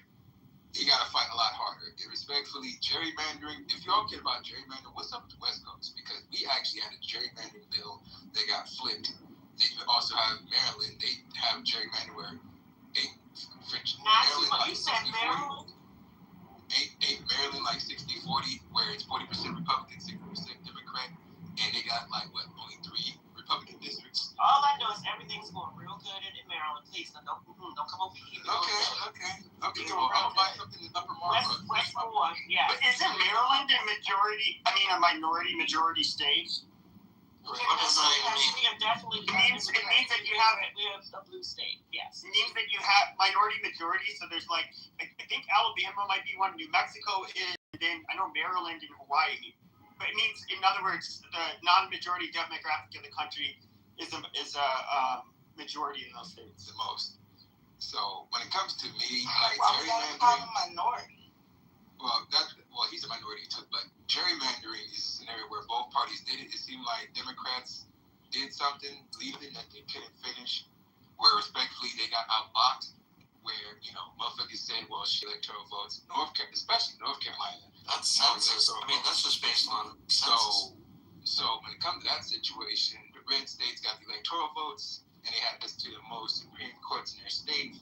They gerrymandered, rigged it for the interests, because why? We're gonna flip some of these states blue on some retarded shit. We left the blue state to make the other state blue. That is the most stupidest logic. I don't understand that. You just went from one spot, made it like California in Austin. Like, what? What the fuck are you doing? You left the blue state because you couldn't dug it out because the housing is $3,700 a month in rent. You go for like rent policies that actually increase the housing prices, like rent control makes it where developer don't want to be bothered because he's capped at 2% raising the rents. And that means no supplies coming in, no new construction, no new developments, the same old deteriorating properties, and people don't leave rent control housing. Look at the motherfuckers in New York. They keep a rent control house for like 20, 30 years and pass it off to their family. So, or in Philadelphia. Or Philadelphia. Like I said, New York is extremely prosperous. States It's like Arkansas. Let me say this. Affordability, you can't run on affordability with New York or California. People don't say, yeah, California real affordable, where, yeah, that's the blueprint. No. People leave these states. Rent control does not discourage housing. What discourages housing? No, it doesn't. What discourages housing in the state of California, in California it doesn't. What is held back housing in California? What is held back? Hold on, Jasmine. That doesn't mean you can just come in. Come on, let me say. Let me go. Hold on. Let me go. Somebody go. Because let Sean go, and then Cool C got to go after Sean. Go. Like I said, man, but everybody know that belief don't make no sense because people don't, even Democrats in the South don't say, yeah, I like that California model. Matter of fact, give me some of that West Coast love, that West Coast thugging. Hell no. They say, man, y'all niggas fucking up our state. You fucking up Houston. You fucking up Austin. You fucking up all these southern states. Wait, but we also not saying that we wanted to continue these Republican policies. But the funniest thing about what Republican policies? Hold on, y'all. Let's let everybody get their first remarks out so that way we can go back and forth. Coco. And I hate to say I'm calling this man Coco. But Coco. Oh my God, what is so wrong with a nigga being named fucking Coco? Like, hello? There's something wrong with a nigga named being Coco, but go ahead. Okay, it really is. You gotta understand Coco. But, hello? You gotta understand Coco, where your Nashville properties, their bitches was nice. They brought 600,000, 700,000. That's a discount. That's a Trust me, I know. I know a lot of LA people moving to Nashville. And you ain't got no state income tax where you got the tech companies, Oracle leaving out of the West, going to where you at, and saying, hey man, them taxes is nice. No corporate state income tax and cheaper property tax. Nigga, state income tax here. We got up to 60-cent gas tax. Nigga, y'all got cheaper energy, cheaper homes, gun rights. But nigga, some of them Republican policies. Where are you based? On the West? Yep. But there is a reason why y'all get more expensive than it is in the South. Yeah, because we import everything, and we also are climate conscious, where we don't drill for oil. And y'all keep y'all stuff underground, and also y'all have more high quality. Just say, man, yeah, we need to politics because the way y'all invest in y'all schools is amazing compared to the way that the southern states don't invest in their public schools. Would you rather be up under California policies or Tennessee policies? All of them. You gotta take all of them. All of it. Right. The good, the bad, and the ugly. Well, I don't know about California policy, so you don't know that. Be quiet. And I would rather go off of California policies if that means my you don't know better. Do you understand, Coco? He is so hold on. You know what? I can make more hourly. He ditched his hell. They gonna eat it all up in the conference. Hold on, y'all. A house in the hood is $1 million. But this is a good point, though. California and LA is $1 million. But here's the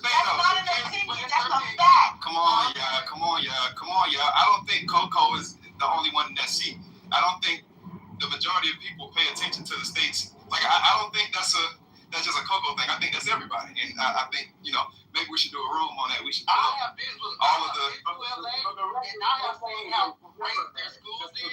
Even the teachers are paid more in their schools. The teachers union's going on strike now. What you talking about? No, I get that. I get more in the South than there are in the South. Nigga, you thought about Skid Row. At least the people in the South can afford a fucking apartment. No, they can't. $37. Yes, they can.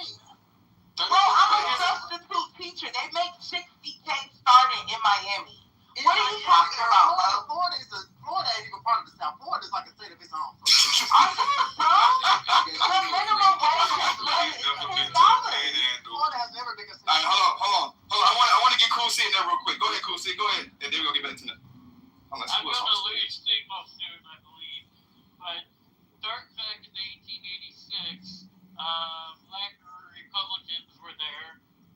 There were about 5 of them or 6 of them or more in the Republican Party. In 1920s was when the Democrats kind of got rid of them. The Democrats have always, since the beginning, voted against every black policy. About 90% against Jim Crow, getting the freedom to vote for black people. They voted against that. The Democrats, Republicans wanted to give you rights. Republicans, since the early days, have always been about giving rights to black people and all Americans. The Republicans want to keep illegal immigrants out of here, illegal immigrants out of here, so they don't take jobs that are designed for Americans, like trucking, like other jobs out there. So basically, Republicans are against the KKK. That's a Democratic involved thing. The Republicans to it. Yes.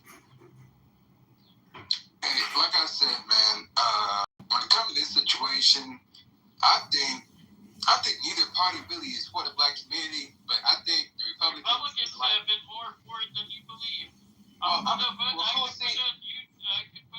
Is Creed still here? After Cool C. Creed's supposed to go, and then we.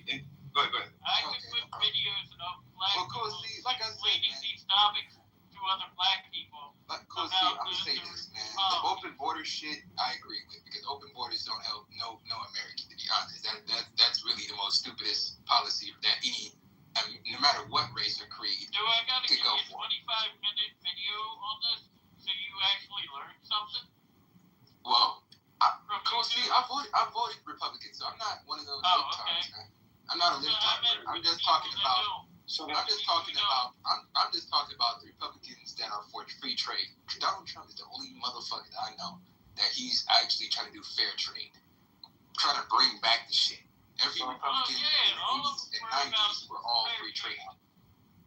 Like, to be honest, that destroyed the black community the hardest with NAFTA. Well, the reason why Hey, Creed, get in after Cool C. No, you remember you told me to let you know when I wanted to talk. I want to talk right now. Yes, ma'am. Yes, ma'am, Jan. Well, Cool C, you don't got no argument with me. You don't have an argument with me. You still is here. You know. Go ahead, Jazz.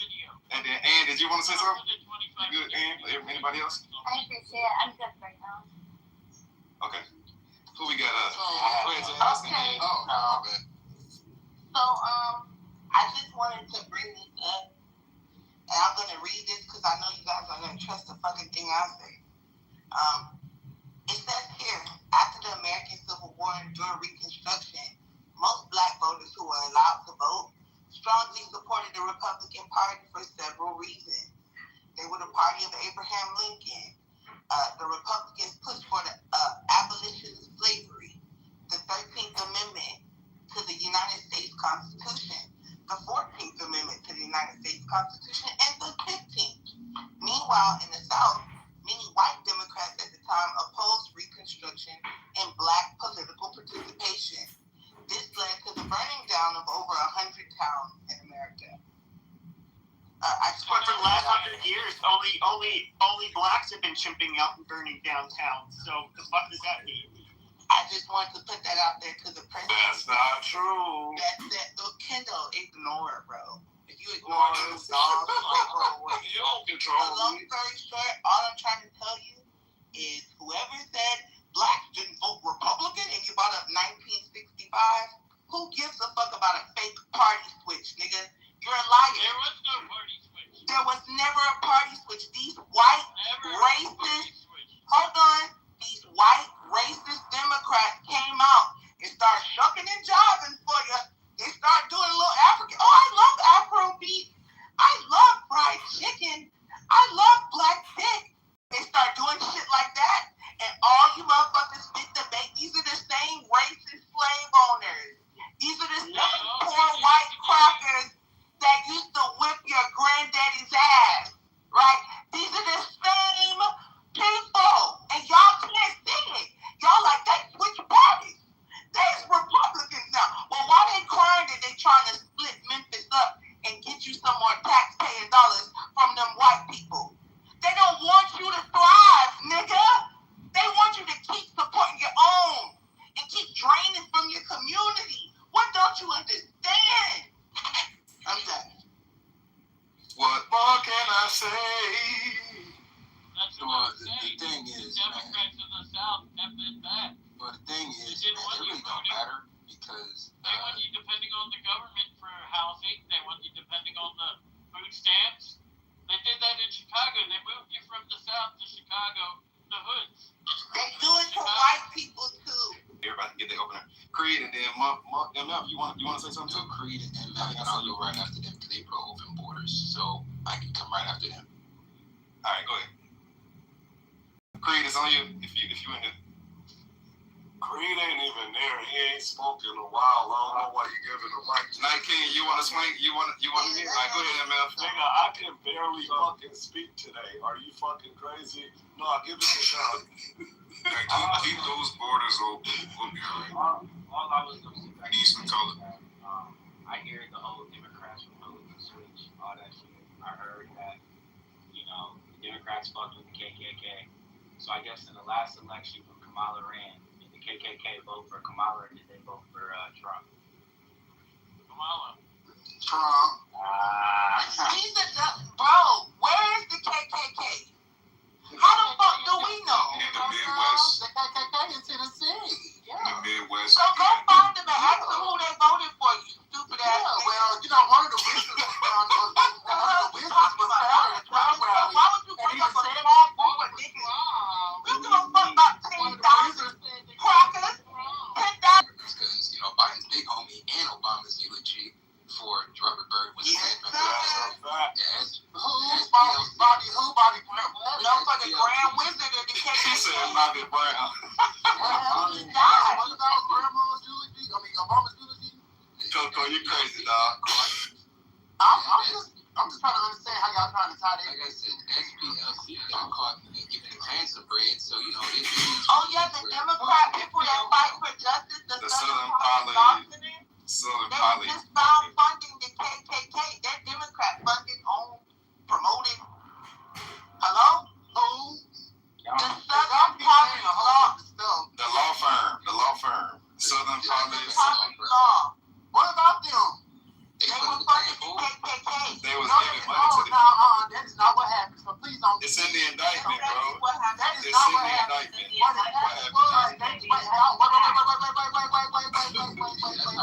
This may be interesting. I can't wait to hear this one. Go ahead, Coco. Let's hear this.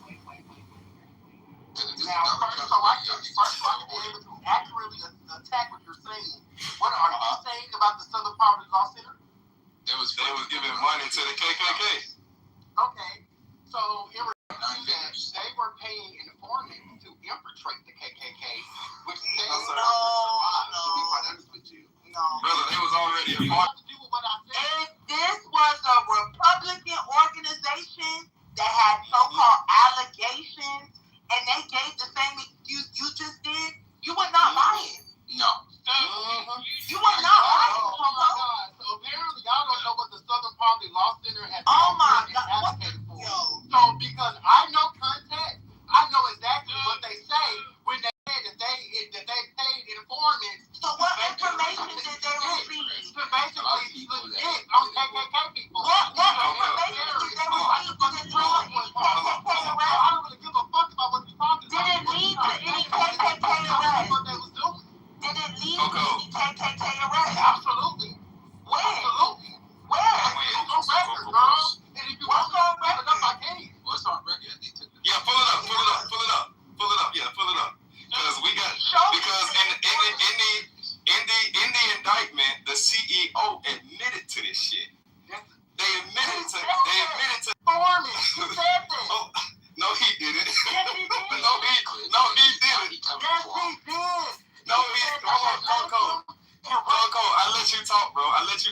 Let me go. I ain't gonna be that long, brother.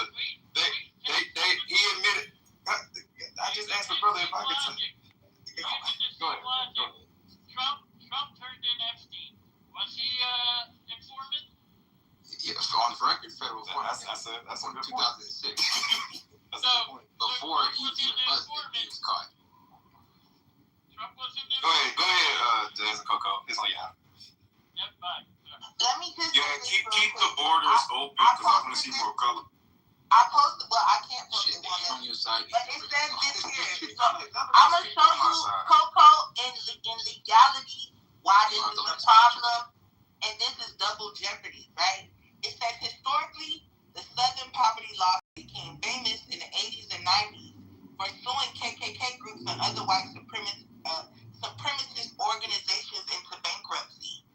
So you then sue them into bankruptcy and turn around and fund them, right? That's a conflict of interest. You're suing the people that you're making payments to, which is why now this is a criminal case. That is what? Come up against them that they paid confidential informants who were inside the extremist groups, including KKK affiliated groups, that were donating to them, did not know they were giving money right back to these organizations. They thought they were fighting them. So what's happening now is I am staging racial events to happen so I can then go and sue someone. It's just a money laundering scheme, bro. Okay. Like, what are you doing? Hello? Are you done? I'm out here waiting, asking people to help me, donate to me so I can fight racism that I'm creating. We got you, sister. It's gonna be all right. Okay. Wait. Let's let me attack it real quick. Just real quick. And I promise I won't try to make this long. Damn, fuck, I just got done smoking. It's been on record that the SPLC has cooperated with VBAT. It's been on record that they have been in cooperation with the federal government throughout the years. So not just with a Democratic president or a Democratic administration, it's been with both Republican and Democratic administrations. In regards to since its foundation, since its formation, the SPLC has especially after Jim Crow, and certain extremist acts that terrorize Black Americans, they cooperated with the FBI to then infiltrate those extremist groups to then sit up there and say, when is a meeting going on, or when do they plan to do a bombing, or when do they plan to do this, or when do they plan to do that? It was just like the FBI did in regards to infiltrating and paying informants, because we all know within America as well, but that's besides the point in regards to Malcolm X. That's informants were paid. His group was infiltrated by the federal government as well, and that's how the fuck he died. But in regards to civil rights protections and civil rights activism, and pay informants to do so. Okay. They were paying people that were more or less in leadership positions that were actually going on to do things like the Unite the Right rally in Charleston. That was the whole problem. These were family informants. These were people running. Shut the fuck up, Jazzy. It was between him, bro. There were people. I'm just saying something really quickly. They were saying shut your ghetto gaggers. They were basically paying people that were decision makers, knowing that they were actually funding what they were wanting to do. All right. So, real quick, it says here, arise when the payments incurred crimes, evidence was obtained illegally, and guess what? When the organization misrepresented how the donations would be used. Hello? Did they tell the donors? Hello? Didn't I let you talk? Didn't I let you talk? It's way above you, bro. It's not that. Didn't I let you talk, Coco? Okay, I'm sorry. She let you speak. Just. Thank you. Almost done. Hold on, who was the other person talking? The other person talking. Almost done. The other person talking. matter. Oh, So, Yeah. legal problems arise when you have paid informant, right? And the organization misrepresents how your donations will be used. So all I'm trying to tell you is that's what this organization did at least. I'm pretty sure they infiltrated rallies, started race riots, right? These are the Democrats of the 1800s. And your stupid ass can't see it. But when you start seeing little hate crimes and stuff, best believe the SPLC was behind it. They sent little ghetto black boys to spray paint synagogues and shit and fuck with rabbis. Yes. Did they record it on paper? Is it on paper? Yes. Where? It's on paper. Where's Dazzy? Yeah, Can you put the link in the chat, Dazzy, where they were paying black boys? What are you saying, Malik? Because I want to know what was actually happening. So there's the Wait, hold on, Sword. Yeah, Sword. Sword, your mic is low.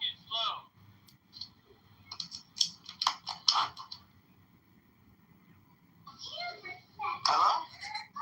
Wait, it's still a little low.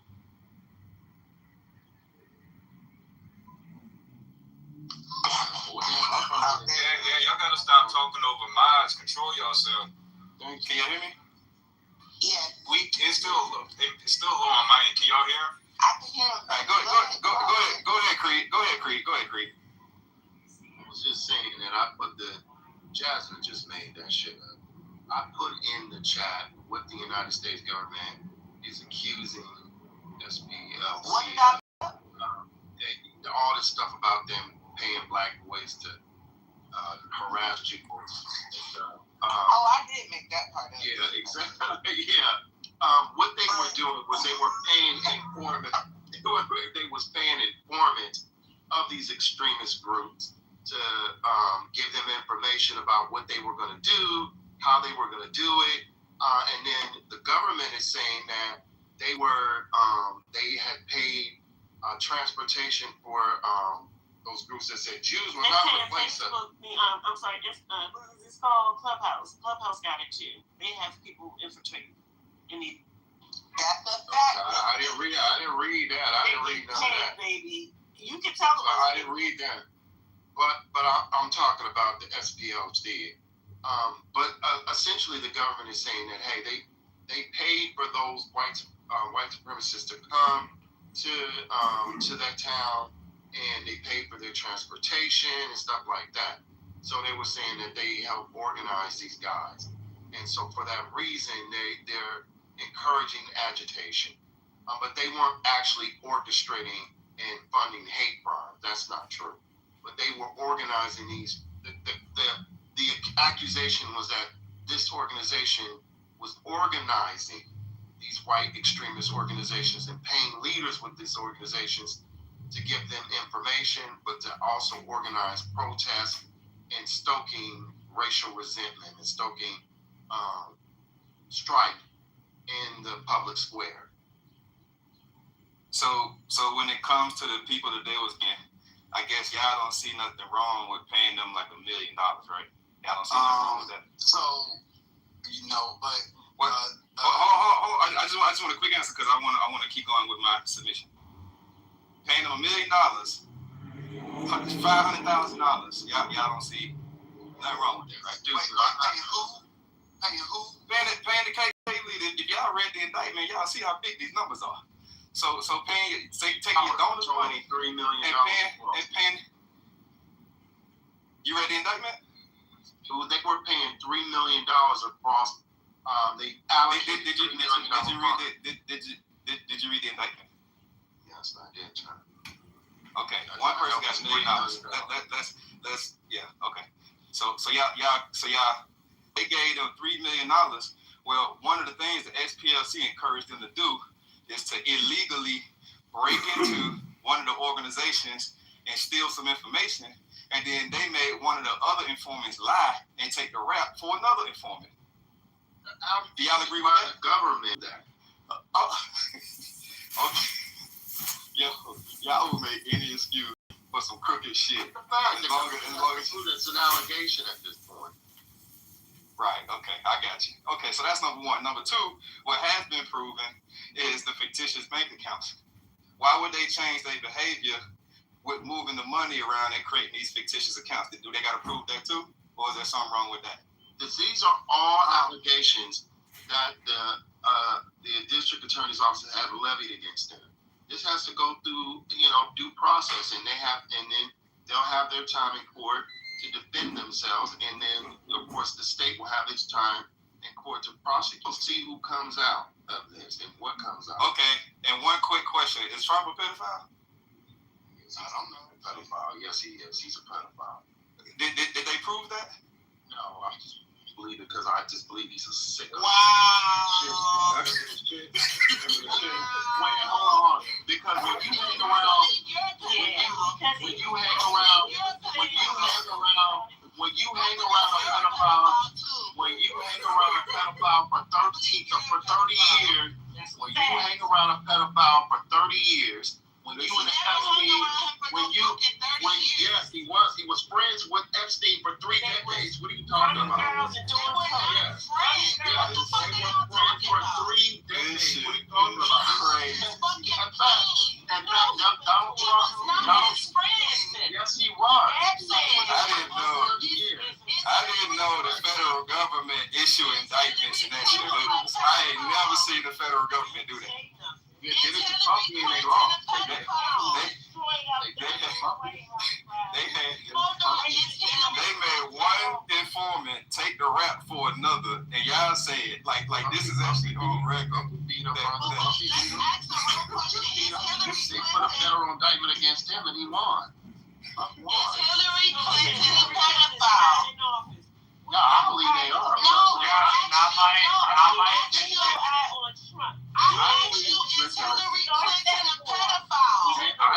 I believe that Bill Clinton is a sick pedophile. I believe that Bill Clinton is a pedophile. Y'all just yelling a bunch of nothing. Hillary Clinton hung with Epstein for 40 years.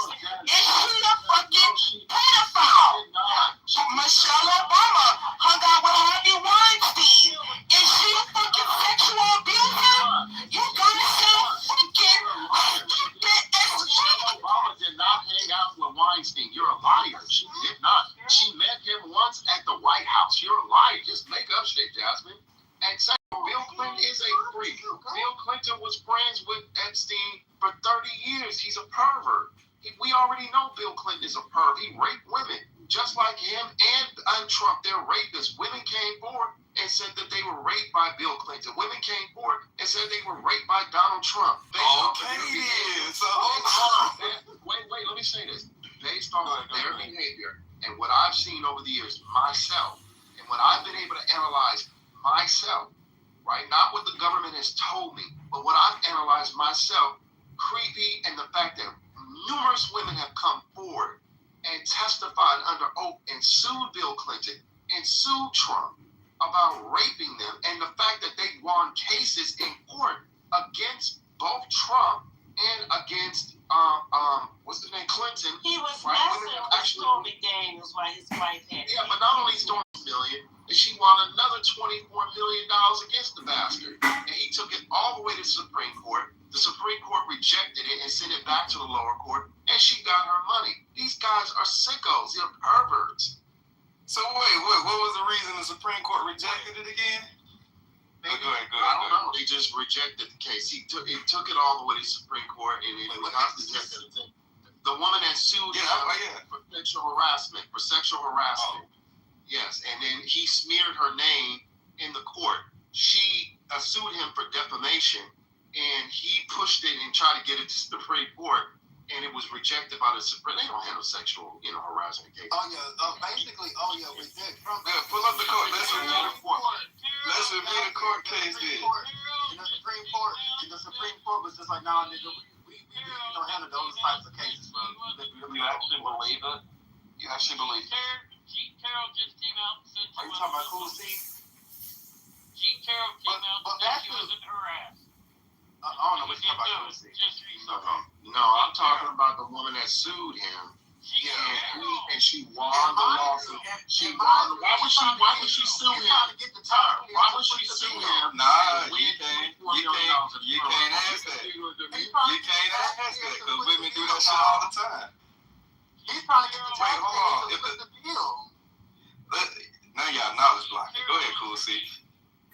Wait, Carol's the name you're talking about. Yeah, Carol. Yes, Jean Carroll. Yes. I thought that was already established.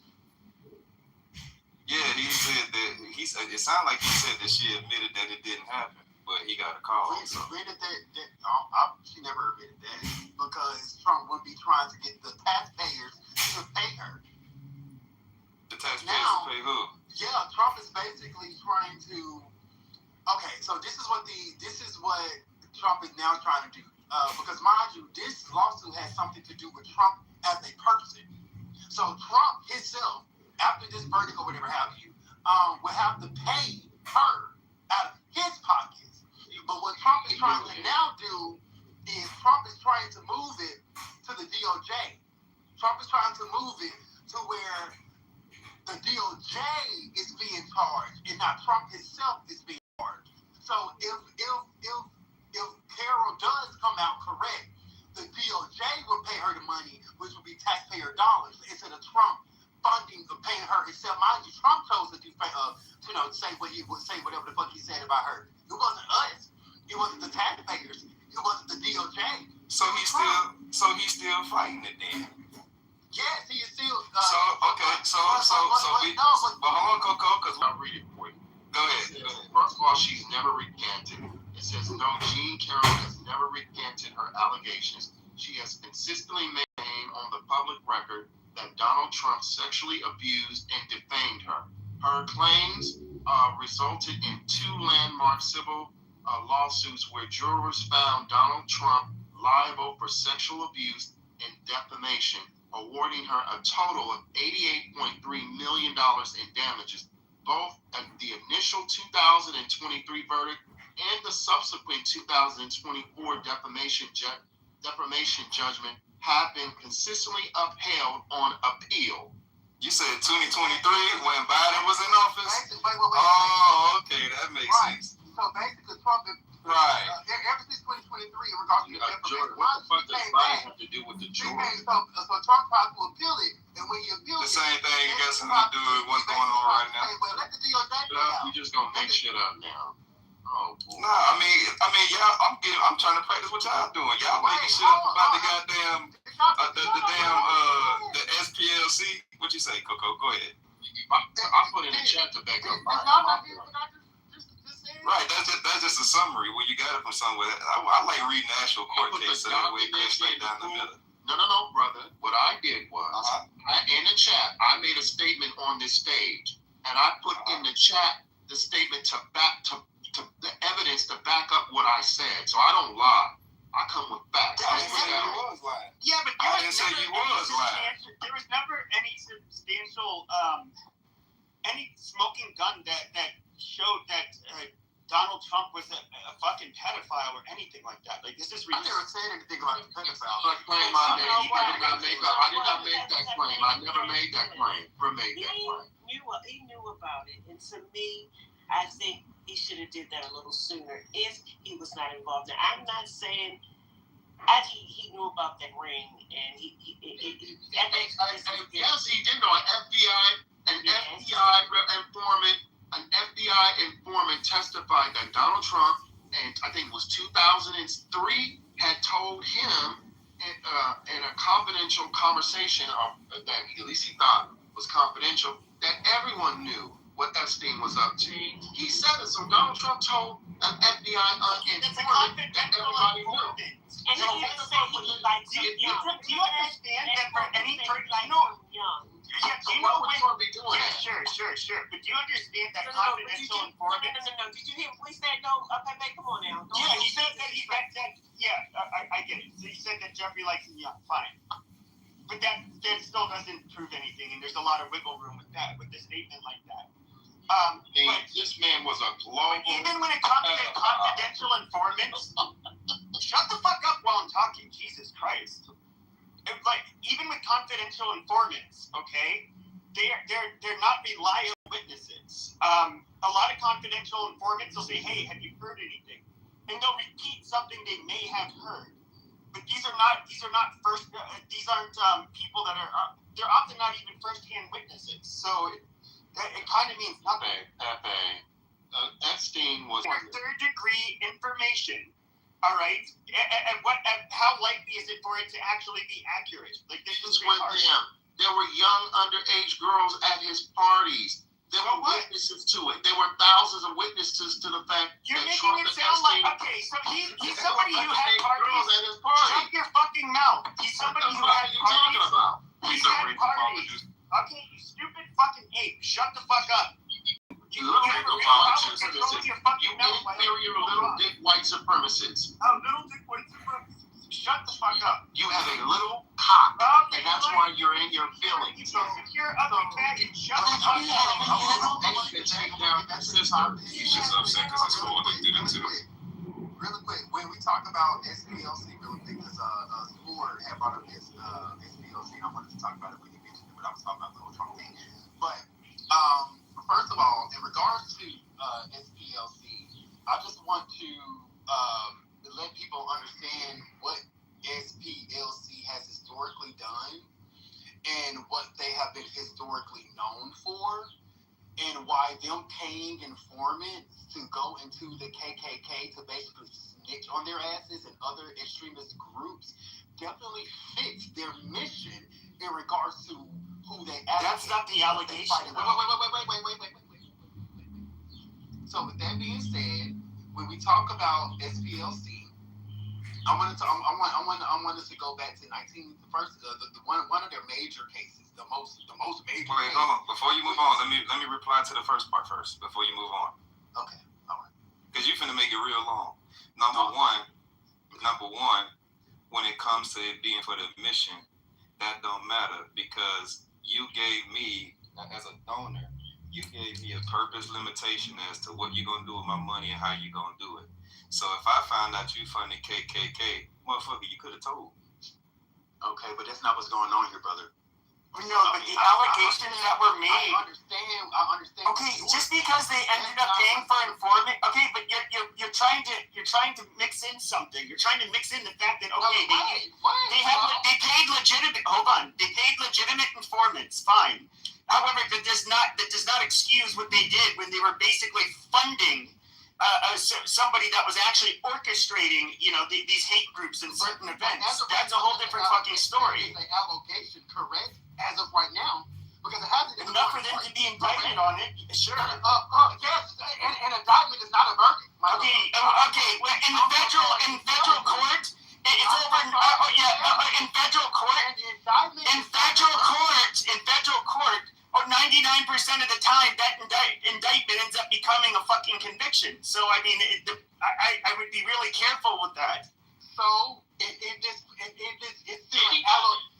still alleged, but that's not what I'm talking about right now. Okay, you're talking about the legitimate stuff. We don't care about Oh that. my fucking goodness gracious! Okay, they did legitimate funding. They paid for legitimate informants. Fine. Nobody's disagreeing with that. I could have been done. The CEO admitted it's no, bro. I'm trying to say what the fuck I was going to say because I could have been done. Go ahead, bro. Go ahead.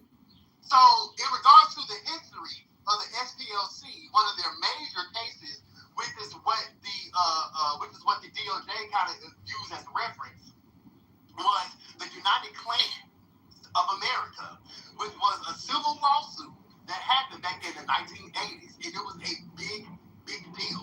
It was basically it was one of the main ways of how the KKK basically had lit Michael Donald in Alabama in 1981. The SPLC attorneys sued the United Klans of America after their members had lit the black person in Alabama. And as a result of them being sued, that came down to a $7 million civil judgment against the group, and that basically dismantled and bankrupt that entire organization. And why this matters is they didn't necessarily punish individuals. It eliminated one of the largest KKK factions in the U.S. at that particular time.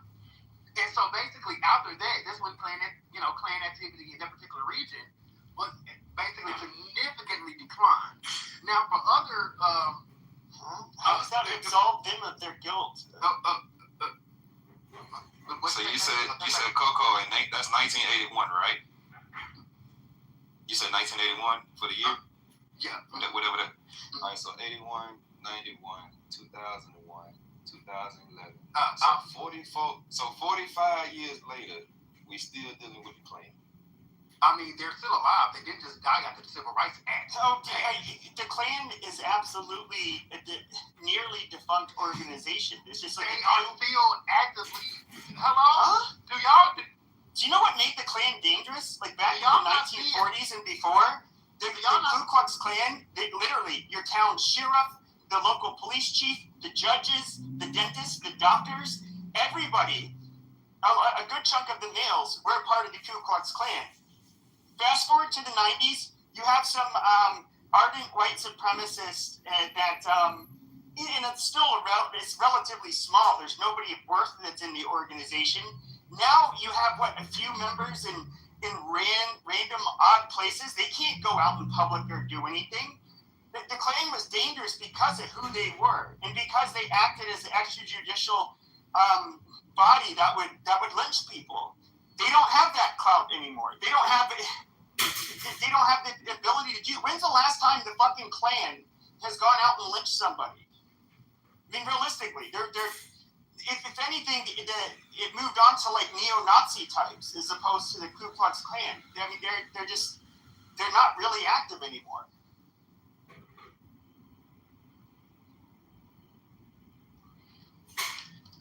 So I wasn't talking that entire time, and I got moved to the audience. I didn't move you. You were muted then. So I wasn't talking. Like, hello?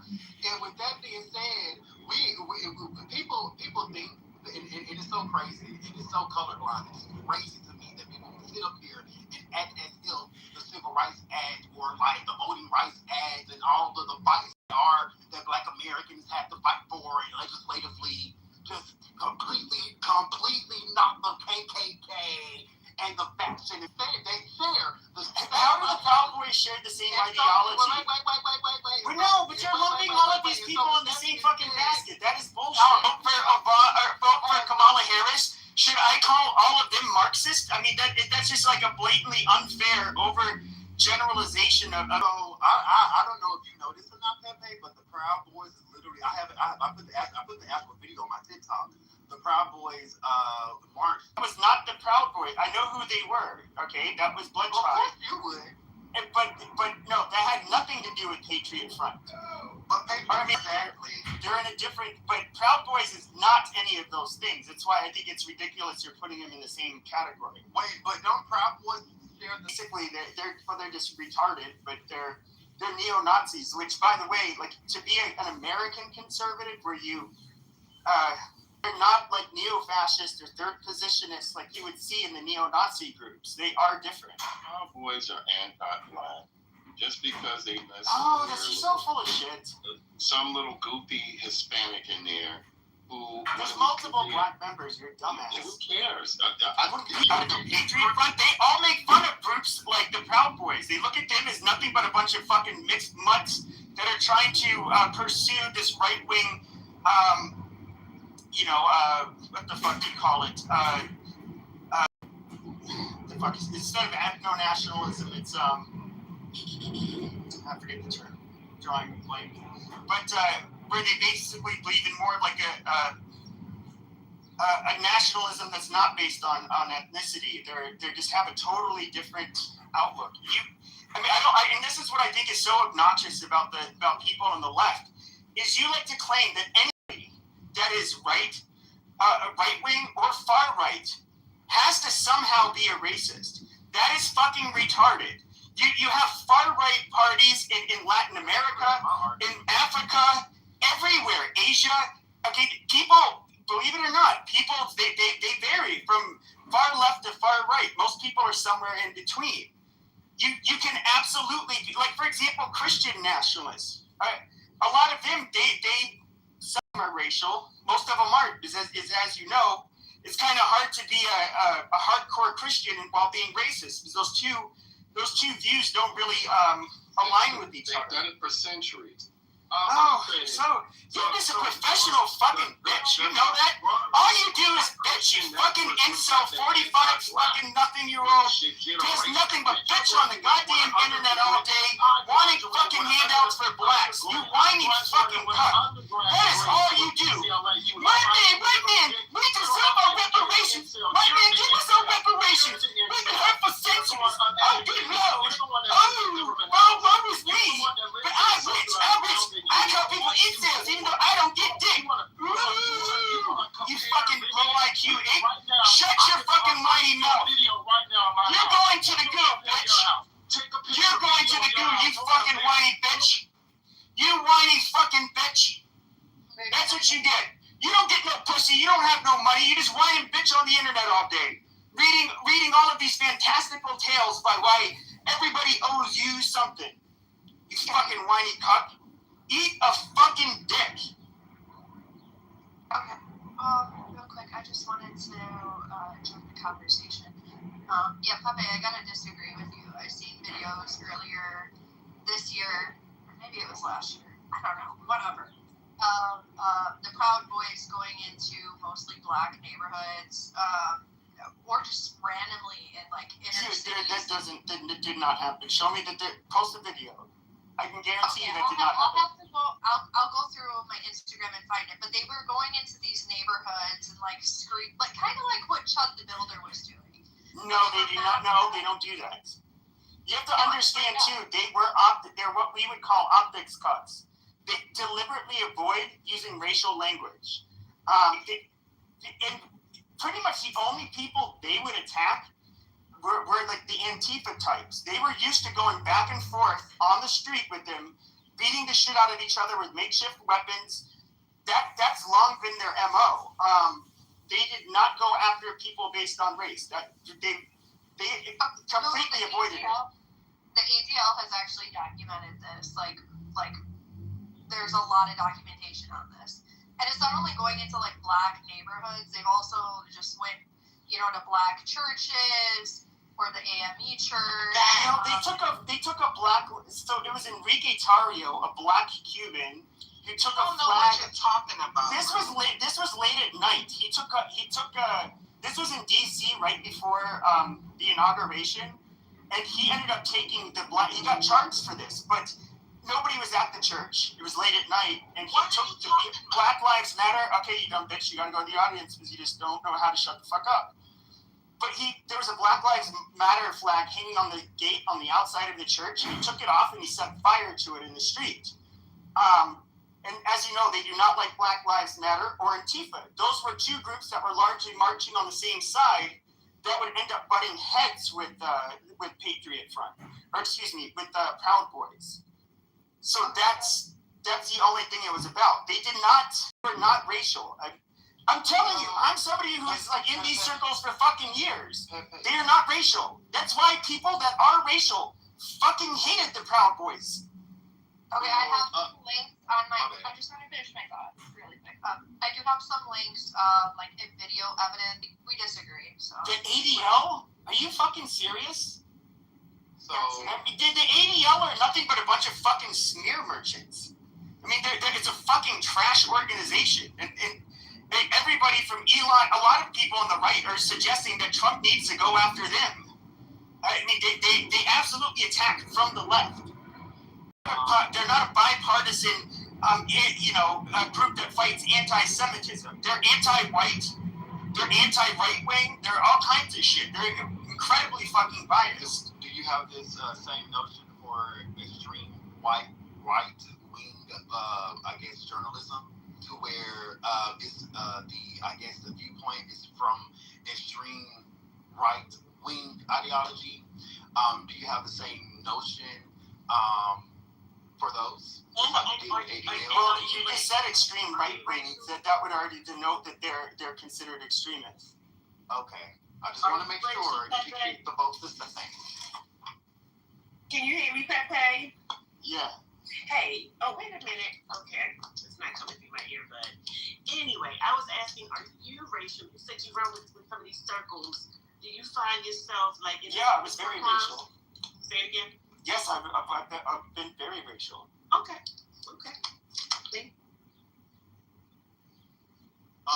But I would say that the Proud Boys have been classified as an extremist group, due to the DOJ. I mean, they were in Canada. I don't think they were here. Yeah, that's what I'm saying. But like, there is I know what they got in trouble for. They got a federal charges after, and it was kind of fucked up. Antifa is used to use in numbers while wearing their black disguises. They're all wearing the same thing, which makes it hard to identify anybody. And they would attack the Proud Boys. They'd done it to a group of Proud Boys. Then the Proud Boys ended up coming by like outside where the Proud Boys were meeting in New York City, and they ended up the Proud Boys ended up beating them up, and they got indicted on federal charges and sent to prison. There was one guy who I think was like a local. He had clout in the organization. His name was Kyle Chapman, and he was more on the white nationalist side. And he was. This is probably like 6, 7, 8 years ago. He was told he had to leave. And so, other than that, I don't really. They don't really have this history of being racial. A lot of the most notable members. Like in Portland, I forget his fucking name. He's this big ass guy, like huge motherfucker. And he would go there, and of course you can imagine you have this big Pacific Islander, and Antifa would try to approach him, but it's like, what do you do with the guy that can like eat you for lunch? I mean, it's. But these people got to be careful because they can get fucked up. You know that, right? Who? Whoever the supremacists are. They just got the extremists are okay, but this is what I find funny. Do you consider Antifa extremists? Because some of the comments to be Antifa headquarters or like their leader or like because at least with the Proud Boys you have a leader. It's like Antifa's leadership. Well, they have affinity. They have what they call infinity groups. So it's not centralized and they don't really have leadership. They'll probably have people that have more clout in the community, but it's not gonna. This is an extremist group. Like, they're officially one. Yeah, I think Trump did. Yeah, I do believe that Trump did label it. But they actually have killed people. They caused billions of dollars in damage. They've hijacked parts of cities. Well, you said they killed people, then you jump right into something else. Who did they kill? There was one guy from Patriot Prayer that they ended up he ended up straying away from it's another group that gets along with the Proud Boys, but Patriot Prayer, they're more like right-wing religions. He ended up basically straying away from the other group members in Portland, and he ended up getting shot by one of the Antifa members. They do power. It works in power by numbers. Antifa and Proud Boys do things in groups because and the only time they get in fights is when there's a protest. Whenever Proud Boys would have a march or a protest, they anticipated that Antifa was going to show up and that they were going to throw frozen water bottles, bricks, use lasers, bear spray. So watch the Proud Boys on January 6th, right? A lot of them were there, yeah. Antifa are horrible things.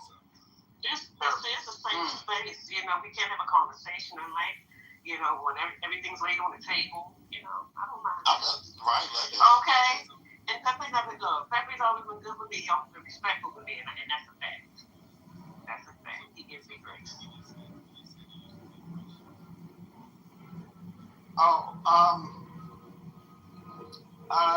I was a right-winger who wanted the country to remain overwhelmingly white, and I'm not going to lie, especially during BLM, I did not like black people, like at all, and I personally thought that right-wingers that would refuse to address head-on the I can just give you a quick rundown of like my belief system. So I still look at conservatives as being rather pathetic. They don't conserve anything. you have a country that in 1965 was about 90% white. You allow a bunch of you're now like what? They're about 55% of the population. You allow a bunch of people to come into your country, dictate to you how it should be, and what a real American is, and how you're actually. So Pepe is caught in a time machine from the 1980s because in Chicago we got a gang here. It's called the Gaylords. The Gaylords didn't discriminate. The Gaylords were a multiracial gang.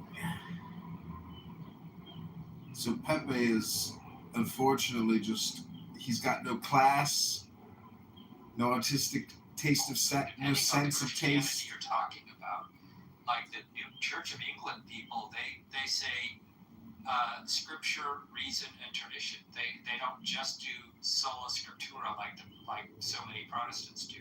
And the Catholics have another way of doing it. A lot of people have different ways of doing it. I used to think like this. I grew up in a Reagan household, so I used to think, oh, okay, I guess that's one way that they're all like this. This is how we're supposed to be doing if we're going to do it, or maybe just. Well, as a Star Trek fan, I think that we definitely need to protect the environment and protect people's autonomy and freedoms. And, sorry. Yeah, I want a holodeck. That too? I want a holodeck as well. Let's build one. Yeah, let's drop a bunch of acid and build one. Yeah. Just use your third eye and you can see it. What?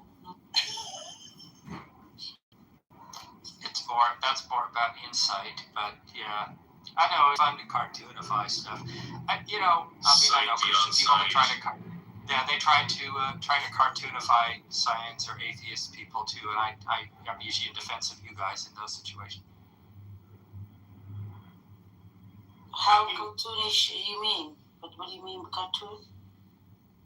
Oh, what they do to cartoonify the third eye or different, what they would call woo.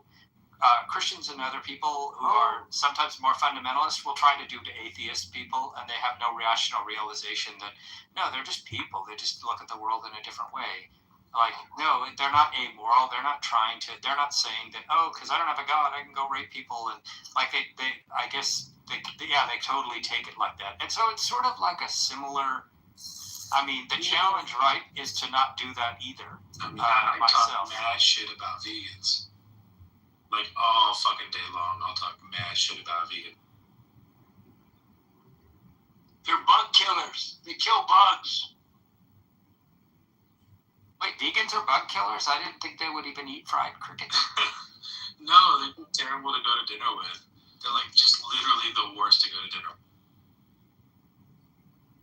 Oh, the dogmatic ones. Yeah, I've known a couple that are like, they call themselves leather vegans. They're not doing it because of animal rights. They're doing it because of perceived health. And if you sit there and eat a steak, they don't bitch at you. But I'm sorry. No, I'm not sorry, but I'm going to take all the offense to that. It's over. I'm a vegan. I feel offended. I'm not excited about this. Do you kill insects? She kills grass. I run on it. And she ruins dinners for her friends. None of her friends have fun having dinner with her. Well, none of my friends actually eat dinner. You forgot I live in the world of moms. They love it because they can. If I ever hung out with you guys, I'd sabotage by just like leaving a cookie out. One Oreo. Cake. What's that, Twinkle? Twinkers? I love Twinkies, but I haven't Twinkle, twinkle, little star. No, I haven't had one in forever. So I used to believe the 70 years thing What the about hell? Twinkies, but it's What's not a twinkle? What the hell is a twinkle? She eats. Asha eats Twinkles. Twinkle? She means Twinkie. It's a twink who's pissing at the same time. Oh my god. It's a twink! That's funny as fuck. Always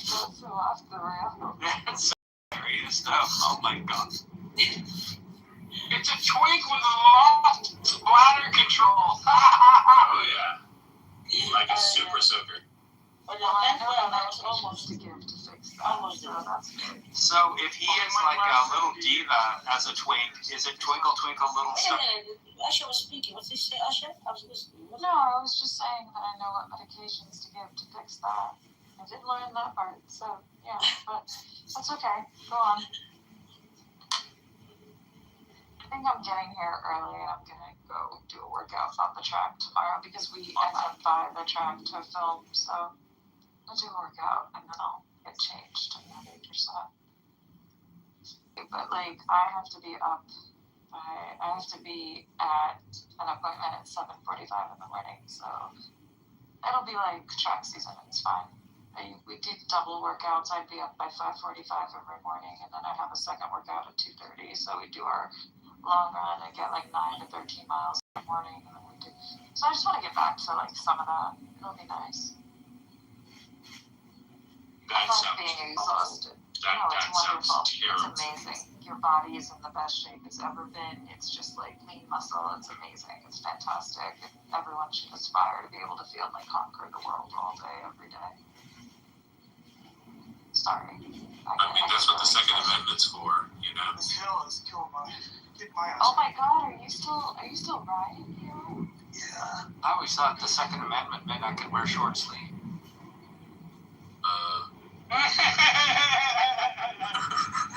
Fucking Marshall's laugh was so awesome. That shit's hilarious. Wait, I was gonna. Bear arms. Bear arms. The right to bear arms.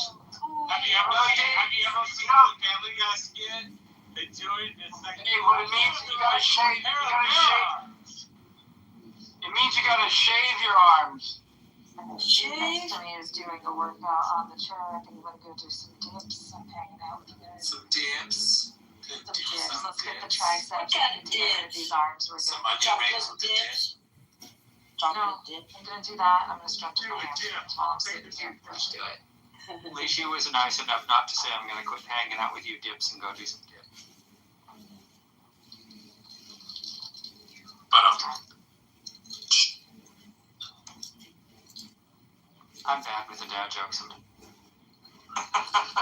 who's Yeah, who's you eating? are.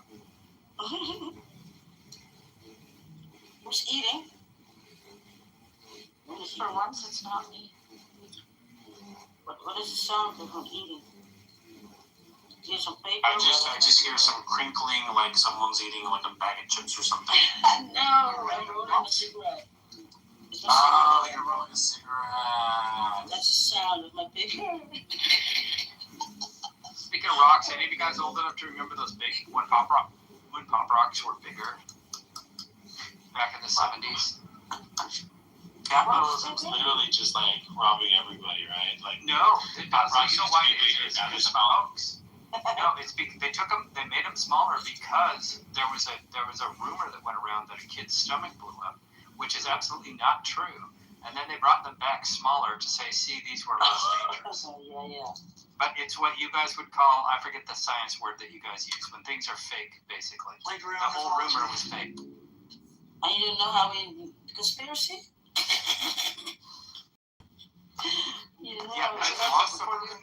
I thought the pop rocks thing. Oh no, that was Alka-Seltzer with birds. Never. Sadly, there are a bunch of Okies that do that stuff. Hey, what? It's a nasty thing to do. Oh, hold on. What?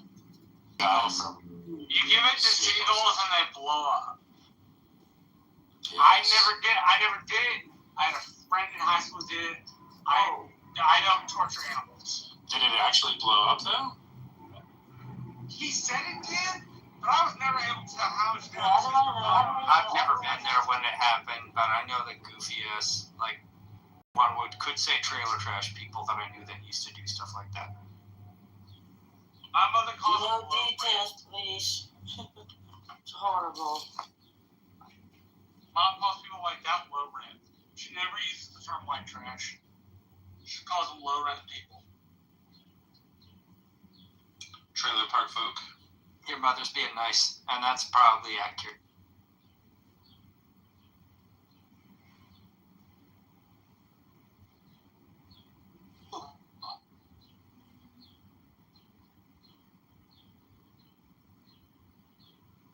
Hey, Benjamin, are you done talking? Probably is working or something. Maybe working on a new PTR. You want him to talk? Nancy, what do you want to hear from him about?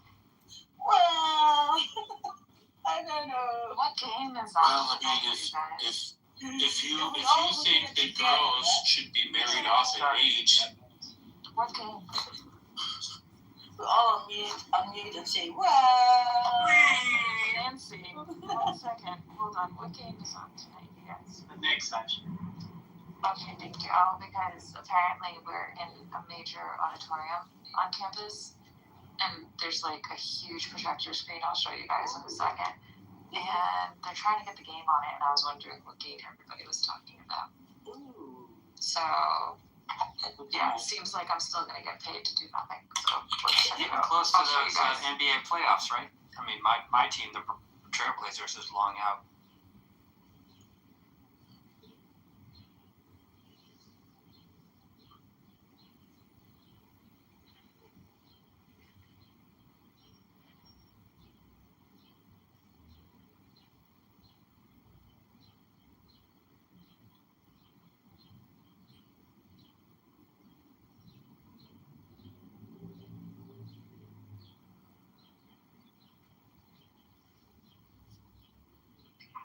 Okay, I changed my PTR. Sorry if I'm talking over anybody. But yeah, You that's did. that's the big projector screen. So, yeah, so. Everybody talks over everybody, so you can do that too. Oh, yeah, I see it. Yeah. Oh, Yeah. it's big. Yeah. Well, I mean, like, there's a lectern and podium. Obviously, if you're giving a lecture in this hall, this isn't a lecture hall. It's like a economics hall, I think. Great. Hopefully they got good sound for you too, so that you get the whole effect. Maybe drinks, beers, and everything. We don't have beers. We're not allowed. Do you see the big signs that say please no? Yeah. Oh, I didn't know that. So you can. Oh, that's okay. I forget all the time too, so it doesn't. Dave, you're a sweetheart. I really should get used to it. I'm working a paralysis meet this weekend. You forget that you can't see me? Was that what you said? No, it's Well, that's what I tell people because I don't think about it. Like, I'll just take off and follow somebody. They'll take off and they'll be going somewhere, and then I'll be going with them. So I'll just take off and follow them, and then people will be like, "Oh, I'm sorry, I forgot to come and get you. I forgot you're blind." I'm like, "Well, I don't think it's." Oh shit! There we go again. Yeah, but I ain't upset. I just ask in case. I don't ask in every room. I just because I think I'm getting to know y'all. But like lots of spaces, I don't know. I mean, people just hell, even back in the day in school and shit, teachers would write on the board. They had known that I was blind, but they wouldn't always say what they wrote. So I'd have somebody tell me, or something. I really appreciate the insights into your life because I think that a lot of people don't think about others and they don't put themselves in those shoes and they don't put themselves in those places in order to understand. I wear big shoes, so it's hard for me. I would understand that. So right now what the PA is doing, meaning the production assistant, is literally pushing another screen to the front of the room. Yeah. Is this like a finals? Is this like a final, like the last game? Oh yeah. Oh my god, shoes.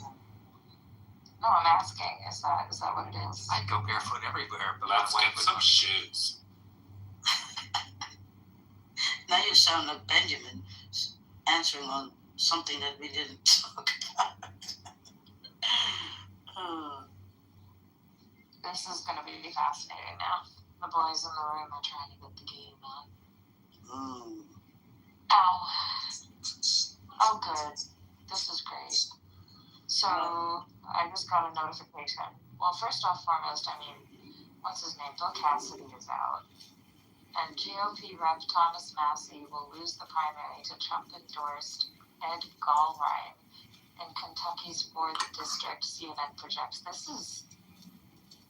Wasn't he one of, the most allegianced people to the president? Massey? I mean, nobody is safe. I agree. You could be the most loyalist, Trumper, and he'll still throw you under the bus whenever it's convenient. Okay, we've got laptops coming out, trying to connect it to the front of the screen. Yeah, I mean, that's known.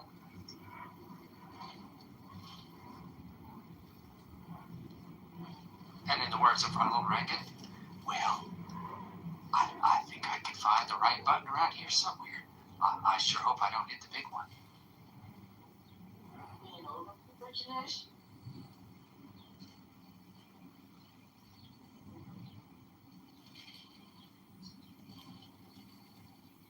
Hopefully our bicyclist buddy will be able to tell us when he lands so we know he got home safe and all. There's always one more hill. One more hill you gotta ride. One more hill. Does anyone see Michael yet? Anyone see Michael yet? Hey, Rivers, which Michael? Oh, Shimon. Alright. I thought Pro saw it. Then I won't say anything. Okay. Does he die in the end or what? We don't know what happens to him. Yeah, but Revis, when you do your impressions, do you grab your crotch like the way Michael used to? Oh yeah. It starts at his knees. Did you guys know it? Like, I fucking worked at his studio for like 5 years. I was on staff there. I had like medical benefits. I think 2009. He died like pretty soon, close to when I started interning there.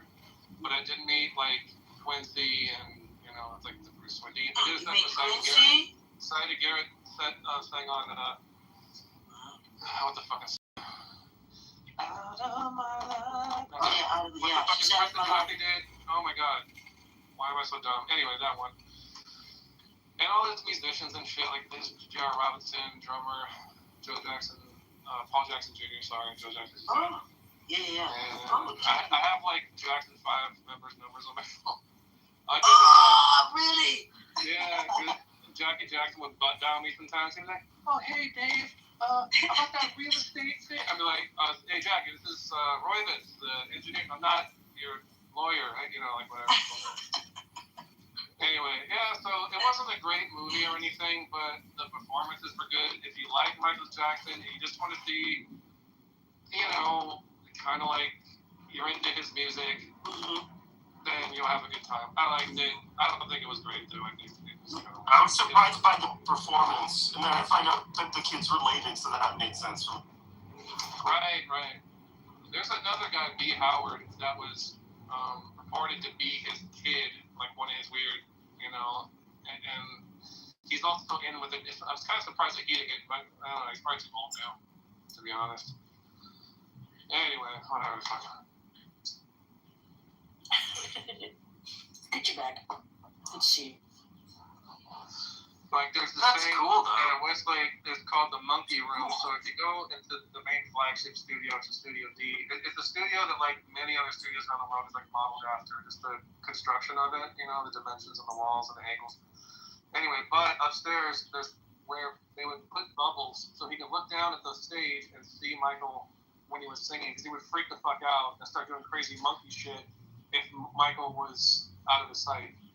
So they built that whole room. And then it was just used as a lounge, like so yin yang twins could fucking, puke all over women or whatever the fuck they, gross shit they did.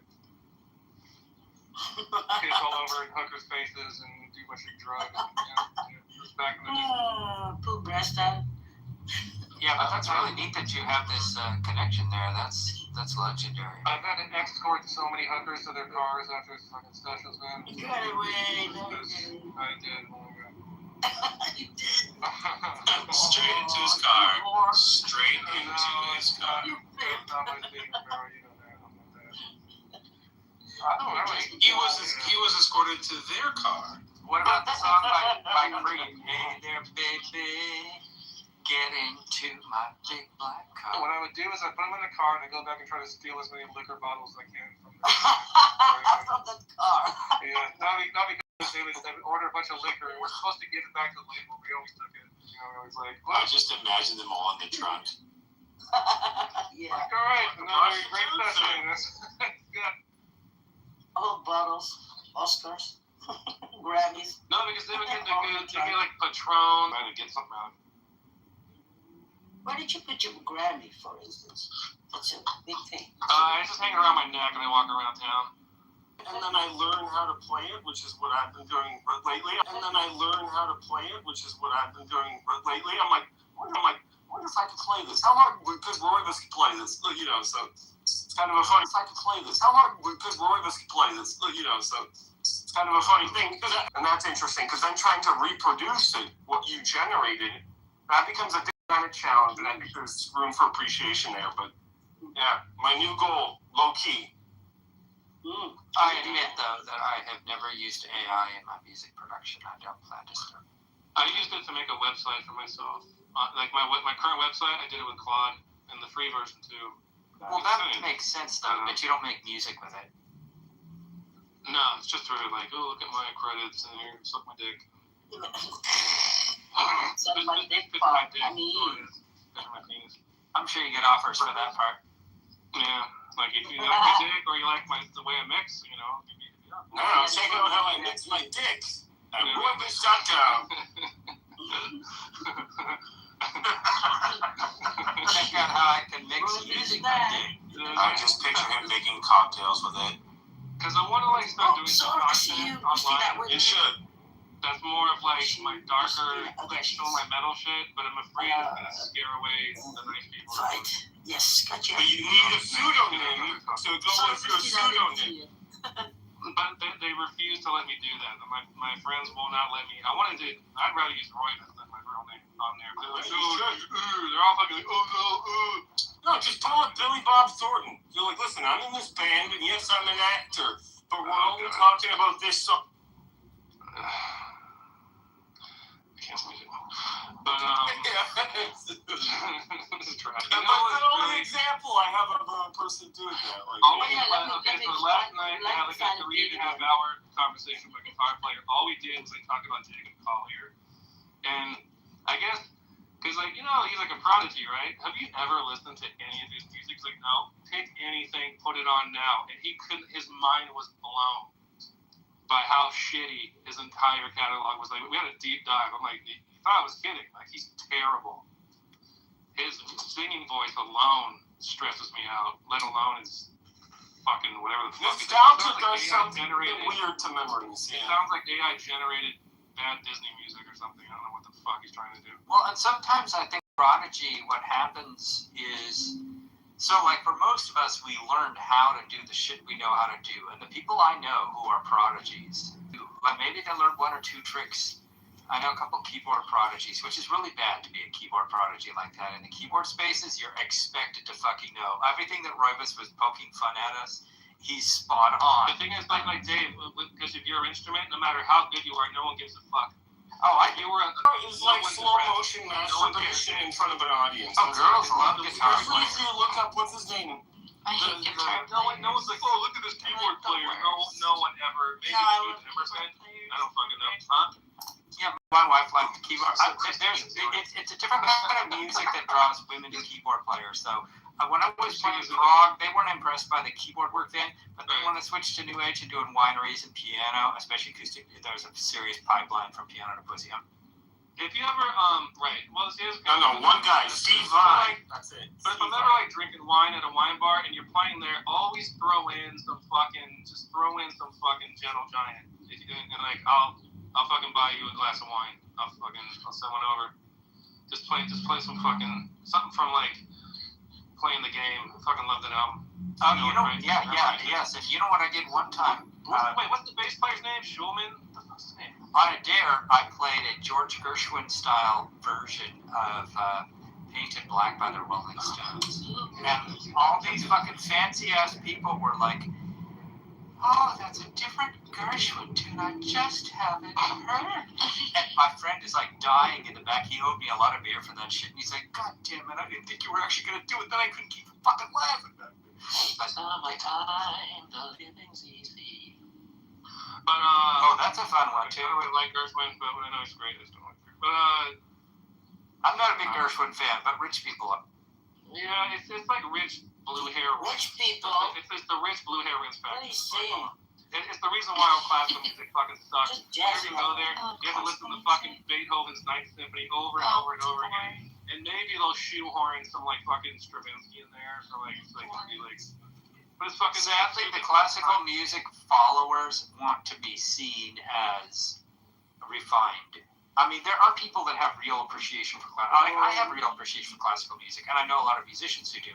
But my friend who was, I've known people that were opera singers and stuff, and they said they hated it because they put on the whole show, and half the people in the expensive seats, they're there to say they're at an opera. That's why I listen to classical music. No, that's not like any. A lot of people like it. I said like most music mainstream, sure. So right, the same reason I listen to classical is the same reason why I listen to punk rock and metal. The same thing, the same fucking shit, and you can have the exact attitude that rock music does in the classical world. That's why I listen to fucking, the boring quartet, why I listen to the Shostakovich string quartet cycle. That shit kicks ass. That's not like refined. That's not like nice music. It's crazy. Oh, it's good stuff. I love it personally. Yeah. Just right, Christina? We don't do the fucking Chopin. The fucking. I admire Chopin's piano, and I admire his piano. I know. I heard Shostakovich just recently. That was a great performance the orchestra did. Thank you. The symphony or what? Shostakovich. What did you hear? Was it a symphony? Was it one of his operas? I got to look at the program. I don't know which one it was, but the last 5 movements they played 45 minutes. So it was long. It was awesome. So you don't get 5 movements in 45 minutes, but yeah. What? Don't let anyone get you hung up on that. That's the best part. I'm not hung up, but what you said was like, you don't have 45 minutes and 5 movements. I'm like, what the fuck? So here's a little bit of a thing. So between the 4th and the 5th movement, because at one point no one was used to that, and people would automatically clap. And so usually you hear that like oboe or like a bassoon just plays one long note. That's to suppress the applause. That's not in the score. That's just to get people to shut the fuck up. It's hilarious. It's like tone, I love that dial tone, Yeah, they're so uptight in a symphony hall that they don't want you clapping along. There's none of that. You sit perfectly still, and then you only clap when the thing is fully over. That's exactly how I have sex too. So it doesn't matter if it's one fucking like old lady unwrapping a little mint for like 28 minutes, I know, what the fuck? Don't move at all and just clap. Dude, that was the perfect land. That buddy, that was just fucking awesome. What's funny is like one of the most famous. It was like what the fuck's his name? Stanislav Richter performance of Mussorgsky's Picture and Exhibition on the piano. It's like the best recording of it, but the entire like audience sounds like they're dying of consumption. Like it's just like coughing and it's like so hard to fucking listen to. But it's like so if you're really into classical music, you start getting like those kind of things to hear. AI does such a good job of removing that stuff. I listened recently to Feynman lectures remade with the audio. I was like, no, same word, Feynman sounds different. So I'm going to post a link in a second. Have a listen to what he supposedly actually sounded like. There's a purist movement in this kind of in the recording thing. They don't like doing that because it does change. But what if we have the microphone today? I can go into that same room, record a bunch of people that say they sound like Feynman. I know, but you don't understand. It's like anything that alters the original signal is not going to be, especially the classical. Yeah, but people don't hear it. Only musicians hear it. Maybe like right, but he's right. That's it's the snobs, dude. It's okay. It's normal people. I'm kind of the same way. Like if I can listen to like a 1930s blues recording, I want to hear the fucking. I don't need to clean up all the noise. Like yeah, but so check this. I watched those lectures and it's like today's lecture on physics. Hello, today and blah blah blah blah. Because all the men sounded like that because that's how the mics picked it up. But as a kid growing up, that's what those mics always sounded like to me. So I thought that's just how those people sounded. So now going back, hearing it differently, I was like, yo, this is not my Feynman. That's what I was right about a 1930s blues record. Anyway, that's how I call that fuck. I like the chorus. Check the link. I need it to be dirty and filthy and nasty. I'm trying to listen to Seductive, primal, raw, and unforgettable. Trying to listen to what? The Richter? Being dirty and filthy and nasty is something to aspire to for everybody. The same one. No, things. Sorry. The thing I was saying. And if anyone plays Gymnopedy around me, I'm gonna stab you in the back of the brainstem. I'm gonna be like a Mesoamerican fucking god with my erection in your brainstem if you fucking play that. I didn't even have to put your penis in people's skulls, right? And well, this one's more than like dialed in. Get a room. For manure. I'm gonna play. Then you're gonna listen. Oh yeah, listen to Miss Nancy. Yeah. Here we go. Furthermore, the man who computed the consequences, he even may have been the same one who made the guesses. Been checked the things to look back and forth a few times to make sure what the consequences are. What are the consequences from the hypothesis? And then, in fact, it disagrees with a very carefully checked experiment. Crazy, right? Yeah. I would wonder about the fidelity of certain kind of musical instruments that are being done too. But he talks like my grandpa when he was younger. Like my grandpa's from Hell's Kitchen. See where your they were taught, so people were often taught to talk like that. I saw a video of this, and they were trained that was how you're supposed to talk in public. It's the mid-Atlantic accent, right? It's a mid-Atlantic. Yeah, and it was a refined thing. Yeah. So, just to share with y'all, the piece they played was Symphony No. 5 in D minor, Op. 47. Yeah, that was 47. Yeah, cool, dude. Yeah. Nice. It was awesome how they performed those. You have the link? Should I play it? Do I have a what? It goes like this. Do you have the link? Should I play it? I have a recording of it, but you play it a bit. By the way, the only reason they say opus is that they used to so when it came to manuscripts, an opus is like an album, and the number. So when they would say opus 3, number 5, that means it was the 5th work in a series of works called an opus. And so that's where you get that's my magnum opus or my premier work. That's like saying that's your gold album. Golden album. K stands for Mozart. That's the guy's name, right? Whoever catalogs his shit. That's why Mozart has the K. So the op. I thought it's because they had so many ops, you know. What is opus 1? Motherfucker. Opus. There's not an opus 1. I mean, so opus is what would be an album today. Or a group, and then compositions. A group of compositions, and then they're numbered within the opus. So you would have opus 1, number 2, opus 2, number 5, or whatever. And so that's why that was just a way to package and sell them. So people try to turn it into the snobbery thing right now, but it was just a way to catalog. That's why I asked. If that was something. I'm singing Shostakovich this. Yeah, go on, sing. That's right.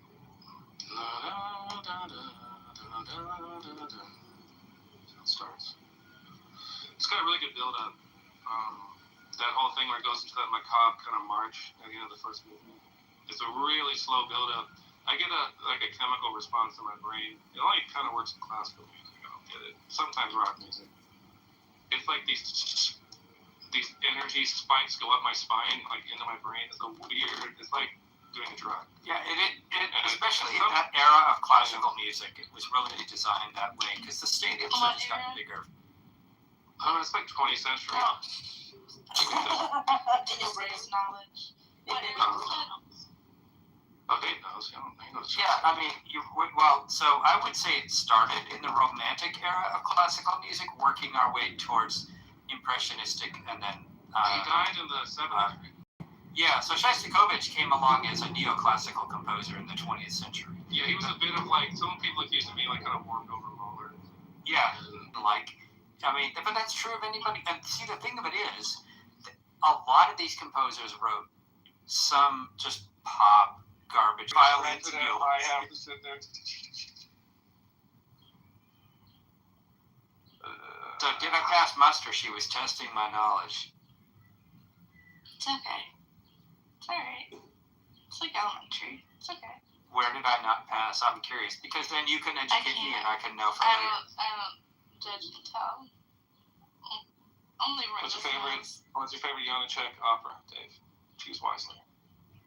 I'm actually not an opera consumer. there, so I've lost you. I shall be judged on that score. No, that I'm not either, but that might change your mind. See, I got into opera in a weird way of liking it. Like I said, Janacek, also Strauss.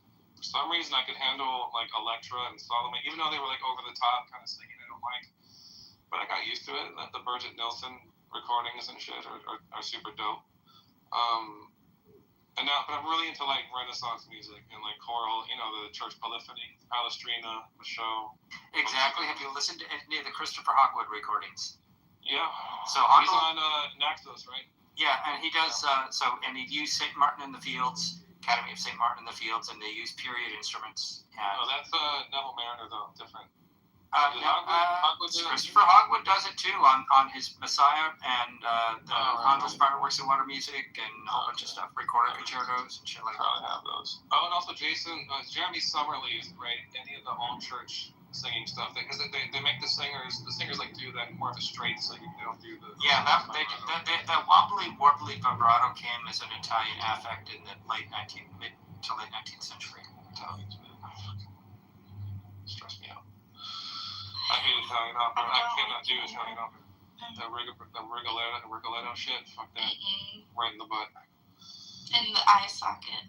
Just some fat piece of shit. Fuck you. That's just me. You just hear me like under my breath in the audience. Fuck.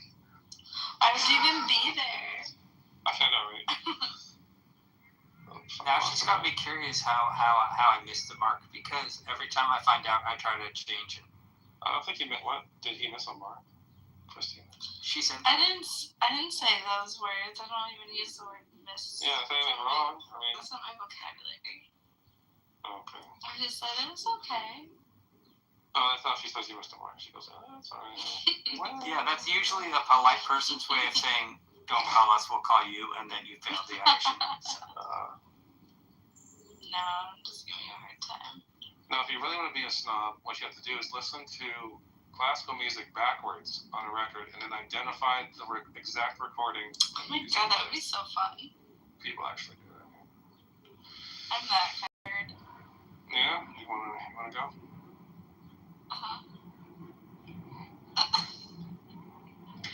So I'm gonna promise a little DMT. I think you should think it's worth it. I'm gonna astral travel to you. I'll just be like hovering like a Cheshire cat, you know. Like, what is that jacket?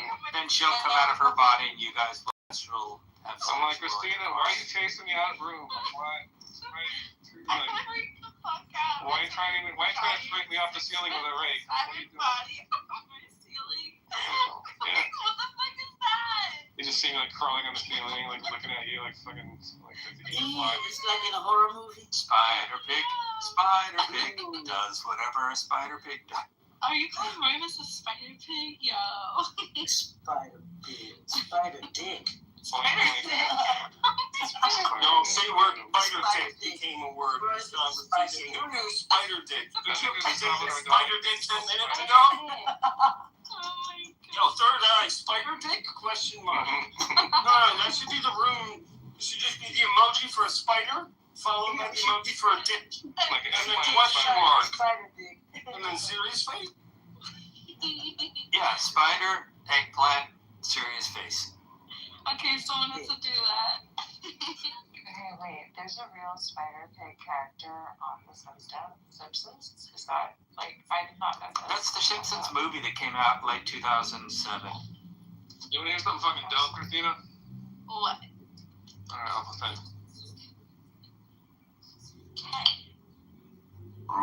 I'll send you like a in the room. Welcome. You know what I'm talking about, Christina? This is my I appreciate that. I can't hear you. I could not hear you. Shostakovich, his most famous protege, someone who studied under him. Do you know who that is? Stravinsky? No. Close though. Okay, you do get a room.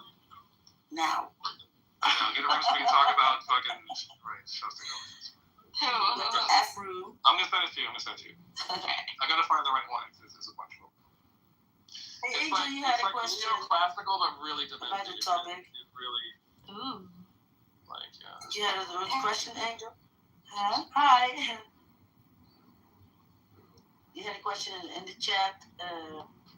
Who don't open his third eye? Yeah. The third eye's your butthole, by the way, in case you don't know.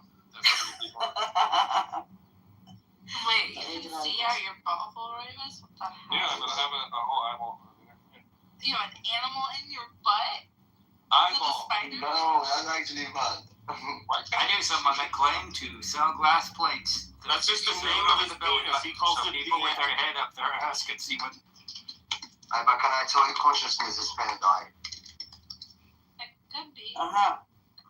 Some of us think that, but then others kind of poke fun at that. So yeah, it is. Like Hero, Hayden. Hayden here. He's not even here. Hayden. Who's Hero? Your mind matter came to talk about a topic, and the topic is third eye. Because my topic is my third eye, because I've been studying it for 19 years, and I love it. Yes. Can you explain a bit about it? What it's, what we have to imagine when we think of third eye, and where it is, and how you open it? Well, would you want me to do breaking it down in 3 sections? Well, let me say like this, break it down that.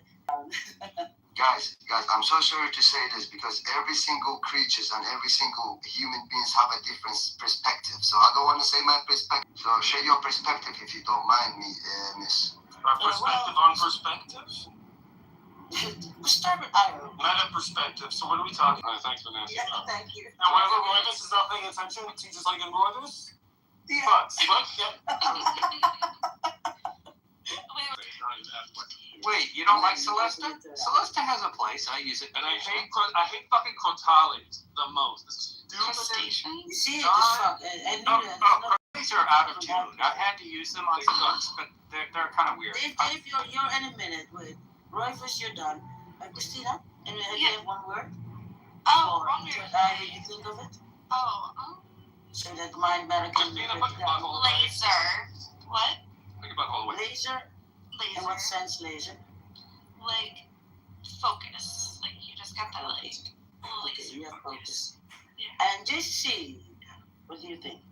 Of third eye, maybe you can put in one word for now. JCC going once, JCC going twice. Oh, let's move to Hero on his bike. And we come back to JCC later. Wait, am I, Yes, your turn. One word. Sure. If you think of the third eye, what would you think? Because mind matter is the new speaker here. Third eye, I just like, it's a thing. I don't know. I don't really believe there's a thing going on. Oh, you're breaking up. Really breaking up. We hear nothing. Whose turn is that after Hero? Sorry? I said, who's gonna be on the queue after Hero? Dave. And Benjamin is not there, so. Can I say something? I have an angel, of course. Sorry. No, it's okay. Well, I think we're talking about the pineal gland, right? Yes. Yeah, but how we open the thing. But wouldn't that? I hear you. Your mic is open, but we don't hear you. Guys, sorry. My bad. Okay, never mind. Someone else. That's fine. Dave, one word? Insight. Working or don't. It might just be preparing the piano, Christina. Insight, okay. I think it's easy. No, I'm just joking. Just sticking shit in the piano. That's what it is. It's called preparing. You can play in the background. It's like some jockey. You can mind matter can. So you heard all our of any small things that exist on this creation.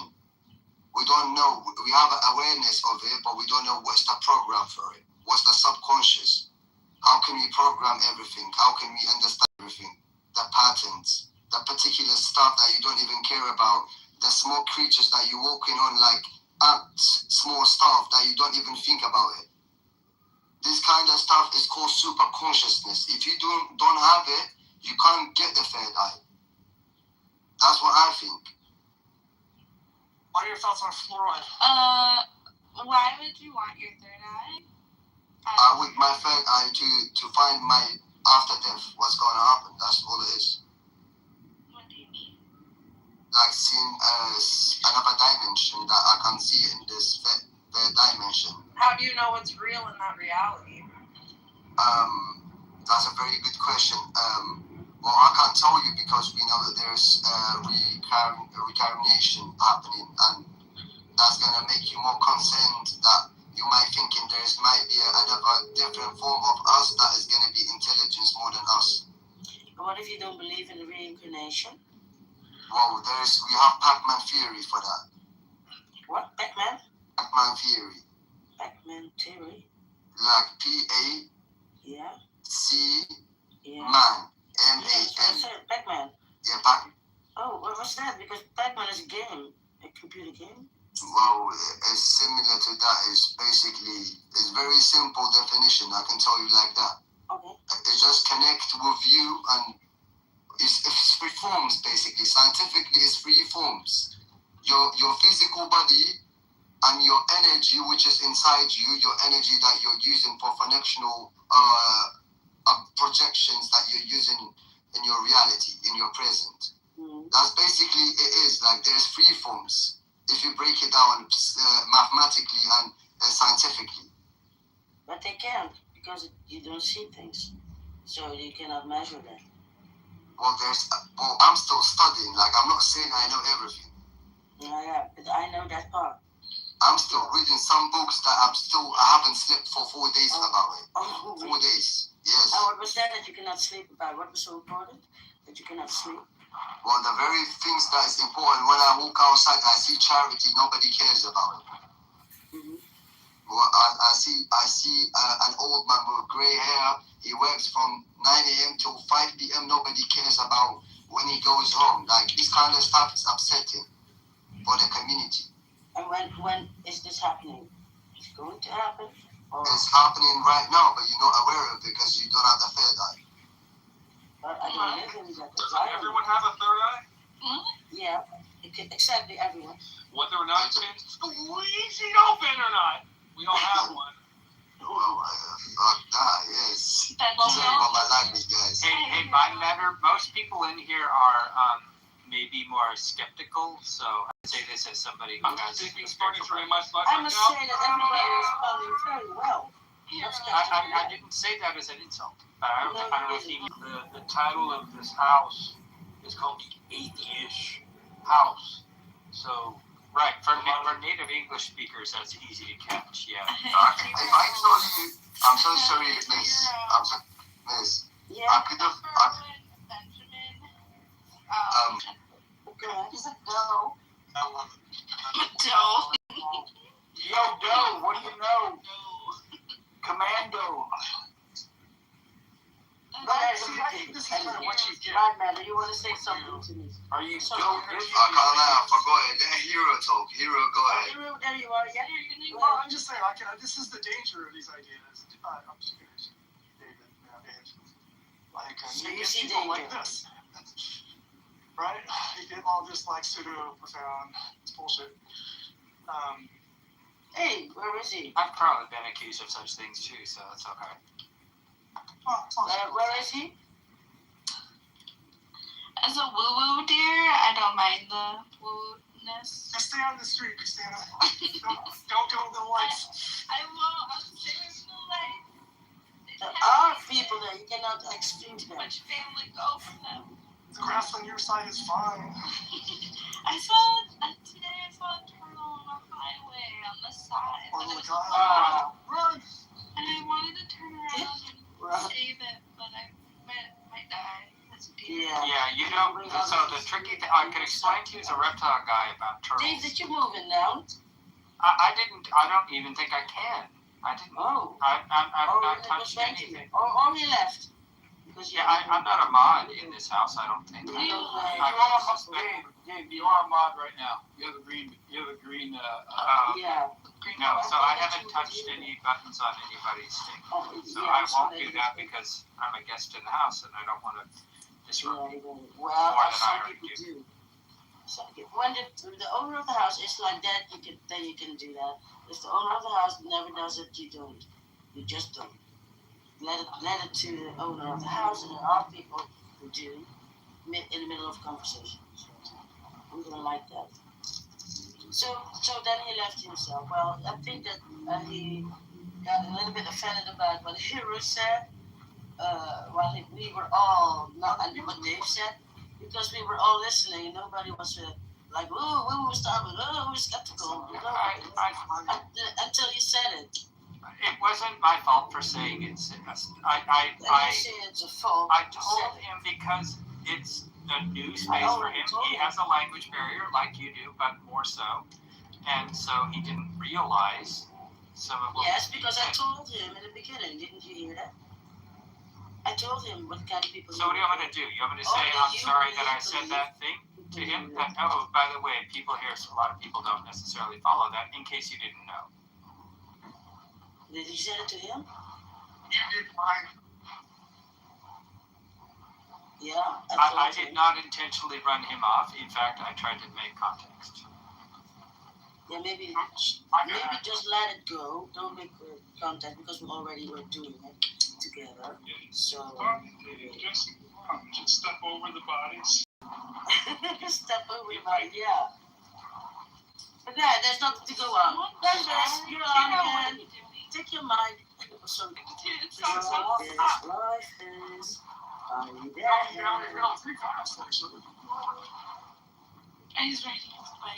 I wish I was around so I could bring you some water, my guy. It sounds like you're gonna need some. Oh no, I still have to something.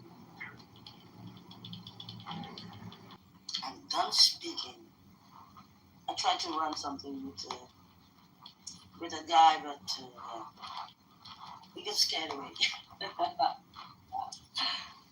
I'm sorry, I'm not good with playing with my food. You what? Playing with your food? I'm not good at like playing with retards. I'm not skilled at it. Translation, please. I also don't enjoy it so much. So what I should let you guys do is it seems to bring me some joy. Okay, translation. Somebody, he said he wasn't good at playing with the R word, if you know what that is. What's R word? Would you ask me? What's R word? Well, my daughter says that word is off limits now, but retards. So that was when he was referring to this other fellow, and he was saying he's not really one to suffer fools gladly, put it that way, is the way I would put it. And that's how he saw it, which is, people can see it how they want to, but that's basically what he was attempting to tell you. Okay, there was a gap in the language. But okay. Rufus, fuck, are you there? He suffers me, so that must go to his credit to some degree. Run fast, fuck. Never mind. Hey Joe, are you there? Because you got overspoken, so maybe you want to say something when you have the mic. I'm here, but my Wi-Fi sucks, so we don't know. Oh. I'm gonna laugh. Well, you're very clear now, so tell us all you want. I don't know. What do you guys want to know? The topic? Or not the topic? Somebody else has a suggestion? Well, how many of you guys astral projected? Well, you can talk about that. I mean, I have, but I have. Dave, sorry. sorry. My body. I've never gone anywhere. But I have. Can you repeat it? I've traveled around the city and different things and flown up into the. Now I'm completely blind, so I can't tell you about colors and things. But I did astral project twice. Once it was by accident while I was partially high, but the next time it was for real. But it's not something I think of doing. It's not. I don't know how to make it happen deliberately, though.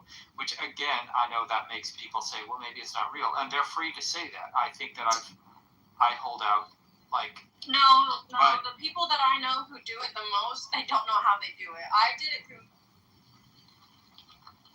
meditation, but yeah, the people that I. It's just now you're muted. Now you was muted. You said it's that okay. She was talking. Let her finish. Oh, sorry. Dave, sorry, but you were interfering the whole time. Please shut up. Now I'm talking to Angel. I have a question for you. I cannot understand her, so I asked. Guard colors and stuff. I just picked it up and I flew. I noticed I went through the ceiling without knowing how.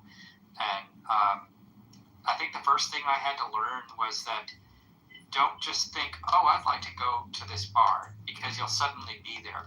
If you want to go to the experience of going to the bar, then you have to make sure you're thinking about flying there so that you have the experience of going through the area to get there.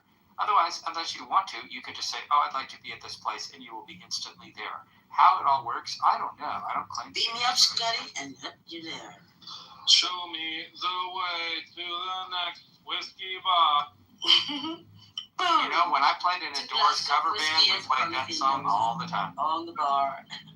Oh, don't ask why.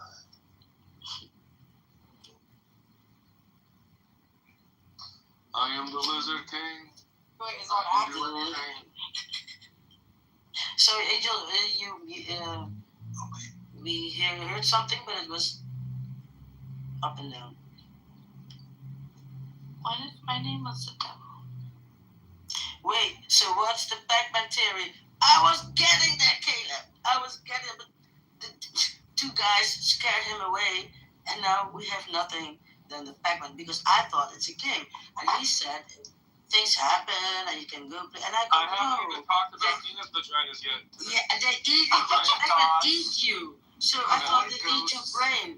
So Pac-Man theory is eating your brain, and then you reject yourself food because your brain is eating. We might have to erase everything that's been said and just start over.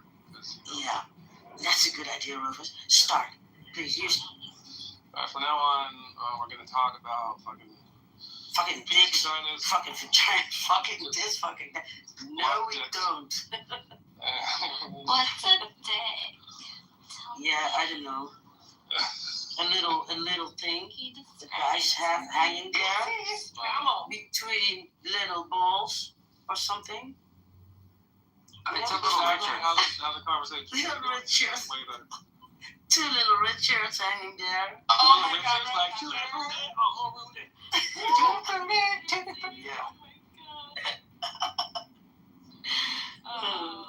that'd be weird if your balls were. Hey, Christina, you have a picture there, and now you have that.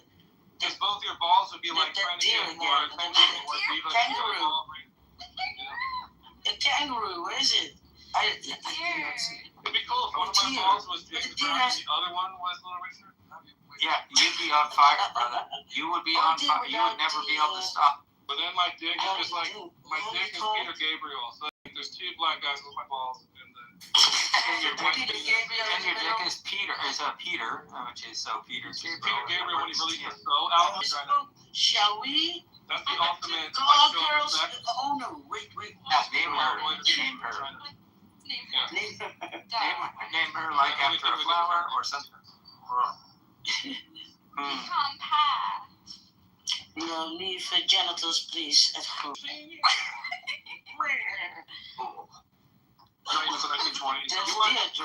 Christina, you do have a nice laugh, though.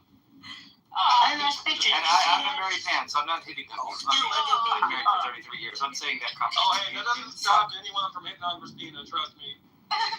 What are you talking about, Raymond? I try to show at least some noble intentions. For all of my foibles, I at least try to be noble. I do too. What you would call it boards of Canada. There's got to be something interesting. She likes a lot of the down-tempo electronica kind of stuff. It's fine. Yeah. But I just think a little bit more than that. But if you just mix it up once in a while, put on some gore guts. I don't know. I listen to Parisian music often, as you know. No, I like it too. It's just fun. Okay, let's drop the dicks and vaginas. Let's talk about the next thing that I'm gonna bring up. Okay. Rivers, I have a question. I forgot it. But I have a question. ADHD, ADHD. It's as easy as 1, 2. What the hell are we talking? What was it? Focus on the keys. I was distracted. I don't know. But I want to say, I fucking totally just like. How did you get in the couch? Get your butt in it. I was about to go to work. I was like, I'm just gonna like steam clean my couch. So I was banging. Get I it can't all wait to prepared. cover it in jizz again. Yeah. Oh my god, yep. Oh yeah. No, I want to talk about music anywhere in my house. for a second. I had to bring a black light. Bring a black light to right at his house. It's just I got it before I forget it. Rogers. All over the walls and shit. Help me, like written in blood. Really, written in blood. You did not say written with a pen, written with something else. This sounds very Iron Maiden of you, Royvis. I like it. Right. Miss Nancy has a question. Okay, for real. Yeah, so what? Say I was a famous artist, eh? And then I think like, okay, now I want to have a great song and I want to be a hit. Right. And I go to you. What would I can't bring do that. to you? No. That's your problem. I can make you sound like $1 million, but I can't help you. I can't help you go viral with this shit. That's your own. That's marketing. Yeah, doing the. You need T Diddy for that. Just doing what I do is like that's the beginning. That's nothing compared to the marketing you have to do to actually get your shit. I'd say burning the music on oil, but bringing media into it, that kind of makes burning the So like music your on record, well, your record will sell money. Guitar players, I was like writing some local ideas. I'm just like, why the fuck are we doing this? Like we're old. This is stupid. No one cares. No, you suck that. Right, and then I get the no stop that part of my brain. Like, oh, it's cool for this. You gotta do it. No, you gotta do it because fuck you, universe. That's yeah. Speaking of which, probably got a long ass call. Lentils too. I made it last night. Did you eat it all? No, I made like a little half bowl of it. I wasn't really. It takes like 2 hours to make, and it's like. So I made like half a thing of cottage cheese and like a tomato. Oh my god. Ew. By that time, I'm having an orgy and you get that sounds delicious. I don't care what anybody says. Cottage cheese with How did you get of cheese? By the time I'm like 2 hours into it, I need to clean up the nitrous canisters from all my fuck parties. So that's the point. Yeah. So, sweep up the question to my answer is I have to have fuck parties and I have to have money and I have to. This is a non-fuck party. We talked about that. Also, it's the titty portion of the night. I'm really fucking rude. I don't do that fucking public sex. Okay. I know I talk a big game, but I'm like a little altar boy.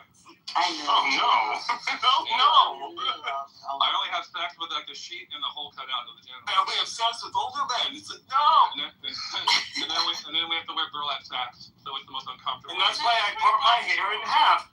Why not you wear blindfold? Sorry, what? Why wouldn't you just blindfold yourself? So then, wouldn't that be easier? Because it still feel good with the skin on. He still knows it's the priest. Yeah. It's sinful to have it feel good, so.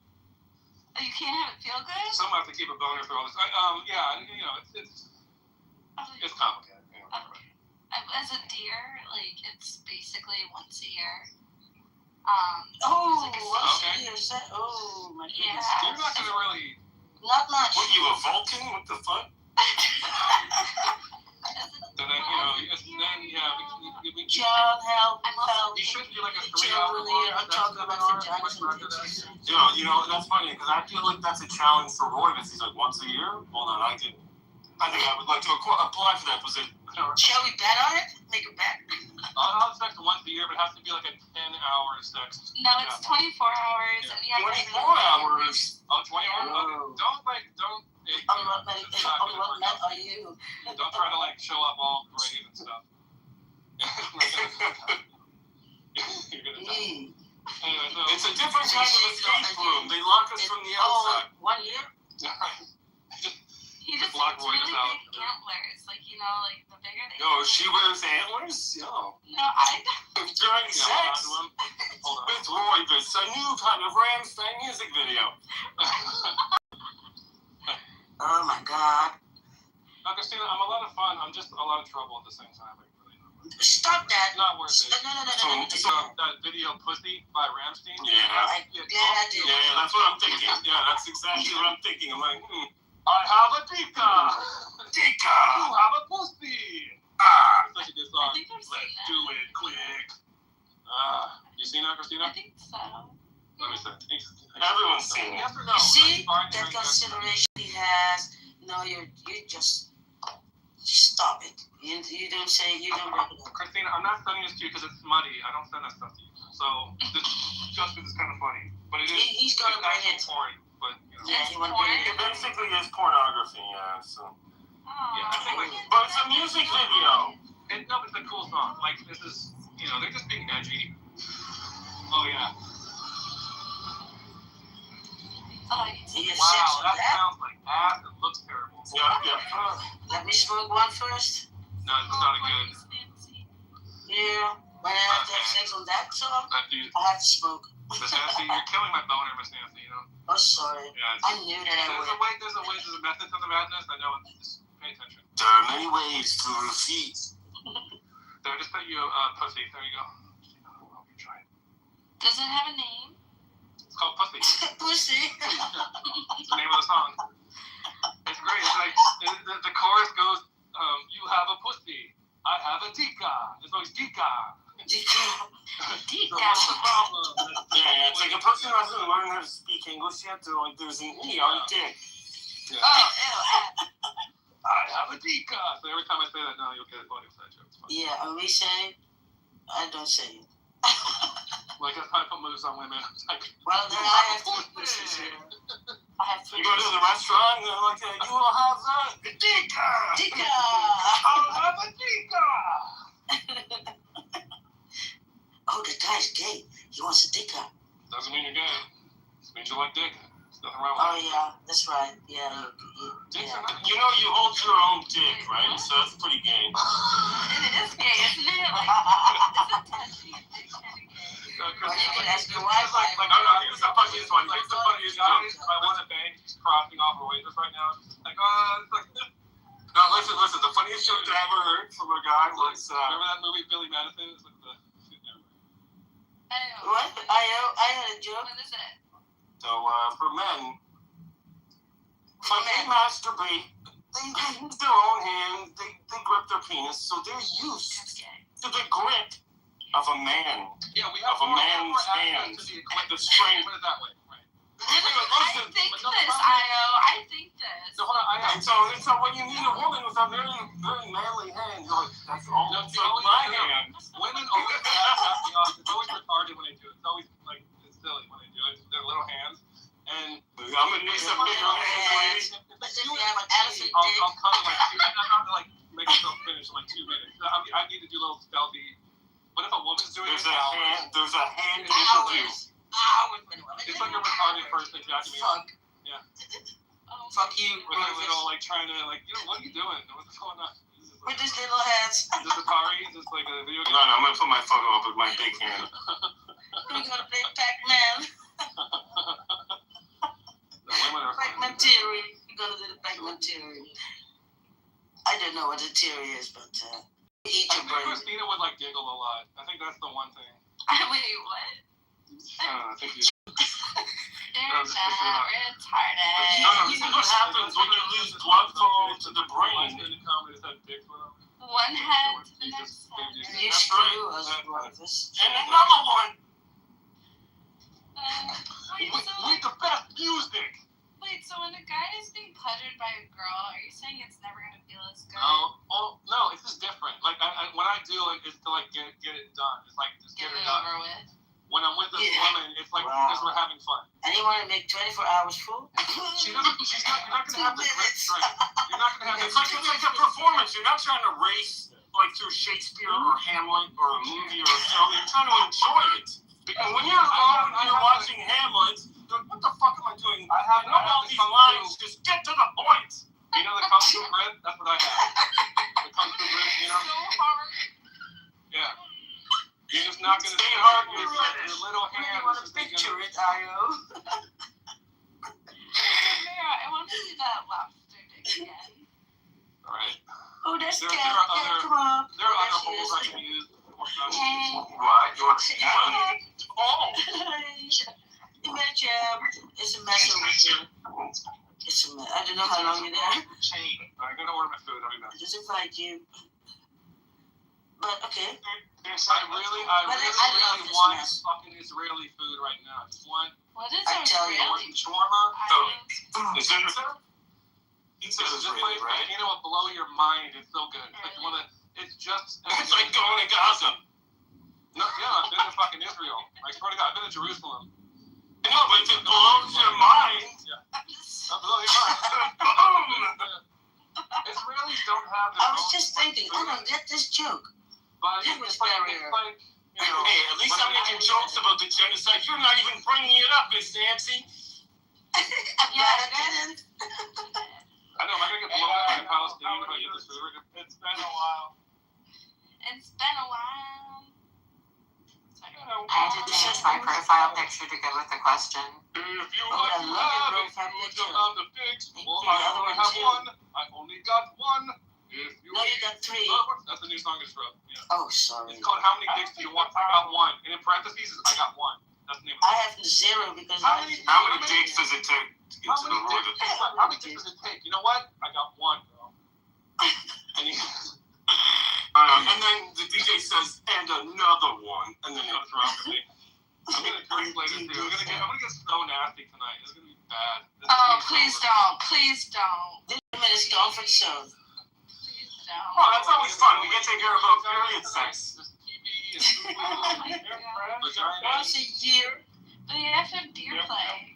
I just show up naked with a tool belt on. I'm just like, I have like my measuring tape. I got a hammer. Stick in yourself. Well, seems to be a problem here. I see you. I show up wearing a hijab. And you stick We're about to make the worst porno ever filmed, by the way. And that Arabic woman turned out to be a man named Rufus. I know. What the tribe of man? Rufus, fuck. Who knew you could hide such a tall man in such a small? The hairy chest should have tipped them off. They wouldn't talk like this. But the problem is they all went extinct. Who? Who went extinct? There was tribes of men who had enough self-respect that wouldn't talk like this. The problem is they all went extinct. Whoa, what? Hold on, is this Benjamin the, Where are you coming from? I'm having fun. The women are having a good time. There's nothing wrong. It's the laughter of women that annoys him. He's not. Yeah, if it bothers you, then maybe you're the issue. Like, I'm actually, I'm talking about sex and penises and vaginas and poo-poo, but, you know, everyone thinks it's fine. Everyone likes it, but you. I'm so glad you changed your profile pic back, Ramiro. Are you not entertained, Kat? No, from what it was, he had that weird, like, tongue parasite thing, and he finally changed it back to the skull. I really fucking love that parasite. It's so cool. That I was bothered by it. What I was saying. I keep thinking that Benjamin has like the Pink Floyd cover for animals. He's like, you don't appreciate music like I do. That has a good sense. With the best music, DJ Khaled. Needs a salad. Oh, yeah. We have to do a radio show with Christina. They very sadly went extinct. Yes. And all that's left is us, right? Descendants of people who can't keep our mind out of the gutter. Who is this man speaking? There was a classical. Who is this old man speaking? We should meditate again. What if there was a classical pianist and he would just like take his pants down, his trousers, and just piss on the front row of the audience? Seriously, masturbate for 30 seconds. No, he was like the TV hour. That's like watching Steve Vai play the guitar. My family, all talking and still knowing what the other say. Right? And answer Steve like Vai 10 minutes later, but still masturbating on know. stage. It's like my family. They don't masturbate. That's how I imagine. Nancy's family doesn't masturbate. No, I don't know. Get off my lawn. No, I'm sure you're right. I'm sure. You know, that's gotta be a thing, right? Yeah. I play with my bees. Yeah. Well, we started with Third Eye, but that didn't go well when somebody actually wanted to talk about it. I tried. But took Ghost in here, ghosted him away. Do you guys like the name Third Eye for Dave? I think it should be on his records. Whose records? You. Hey. Third Eye Students. What do you think, Rhinus? That's a good name. Say that again? Right? Say that again? What for studio? The Third Eye Studio. Oh yeah. I think that's already the name for something. I've seen that somewhere. We changed it. Well, the point is that Dave is blind, right? I see you, And when he sees things, I see you. I see. Look at the title. he sees things with his third eye. That's just kind of a fun way of like embracing. I thought it was like a fun way to say blinds. No, it's a fun way to embrace the fact that his perspective is different than yours. Oh, you were listening, Benjamin? Benjamin, have you been listening this whole time? While he's working, I guess. I think the whole time would in fact be embedded. So let's not get carried away. Oh, okay. I was just wondering. Let's not. Well, anyway. But we're good, right, Benjamin? We did nothing wrong. We didn't say anything wrong. Answers are so fucking Say stupid. those things that we say. No, there's two ways to handle this. Either you make the women laugh, or you say something dorky like Benjamin. So, Benjamin chose I'm going to actually join you in bed on that, instead of joining along with the fun. But he's going to do it again, so hold on. Wait. What was wrong with what I said? Like, what was inaccurate? No, you didn't say. Maybe we shut up. No, you're beautiful. You don't change at all. Yeah, what? Share your wisdom with us, old wives, old wise men. Nancy. We love you. Thank you. I love you, Nancy. I love you too, Rose. I love you, JCC. I love you, Romero. I love you, Christina. I love you, Kelly. I love you, too. I love your wife. I only love my wife, so fuck you, weirdos. Can I like you, wife? Have you seen the movie Michael yet? Michael? Michael Jackson. He's No, jealous. I'm not gonna watch that. He's jealous of Fuck that movie. I've seen the rest of the movie. I love you when we do, but it's just kind, but he thinks, Wait. jealous. It is really good, by the way. Okay, then. People seem to have a problem with him diddling kids, but listen, there's more than one Epstein Island. There's many reasons. What about Chuck Berry? Like, stop it, dude. Why are you so ignorant? It doesn't change the music. The music is still fucking good. People are caught up on that. If he was guilty, the FBI would have sent him to prison. Is it worth it? You think so? You really think that? I think if there wasn't enough evidence, they would have arrested him. Yeah. And listen to his music. I don't need to see anything about his fucking life. Yes, and Epstein killed himself. I think the child diddling. He calls at the same time. He's the child diddling make the music better. I connect with the inner He child. was a pedophile, so I don't want to watch a movie glorifying his pedophilic This is gonna wife. ruin me. This is gonna ruin me that clubhouse again. I'm really good to this. I hope you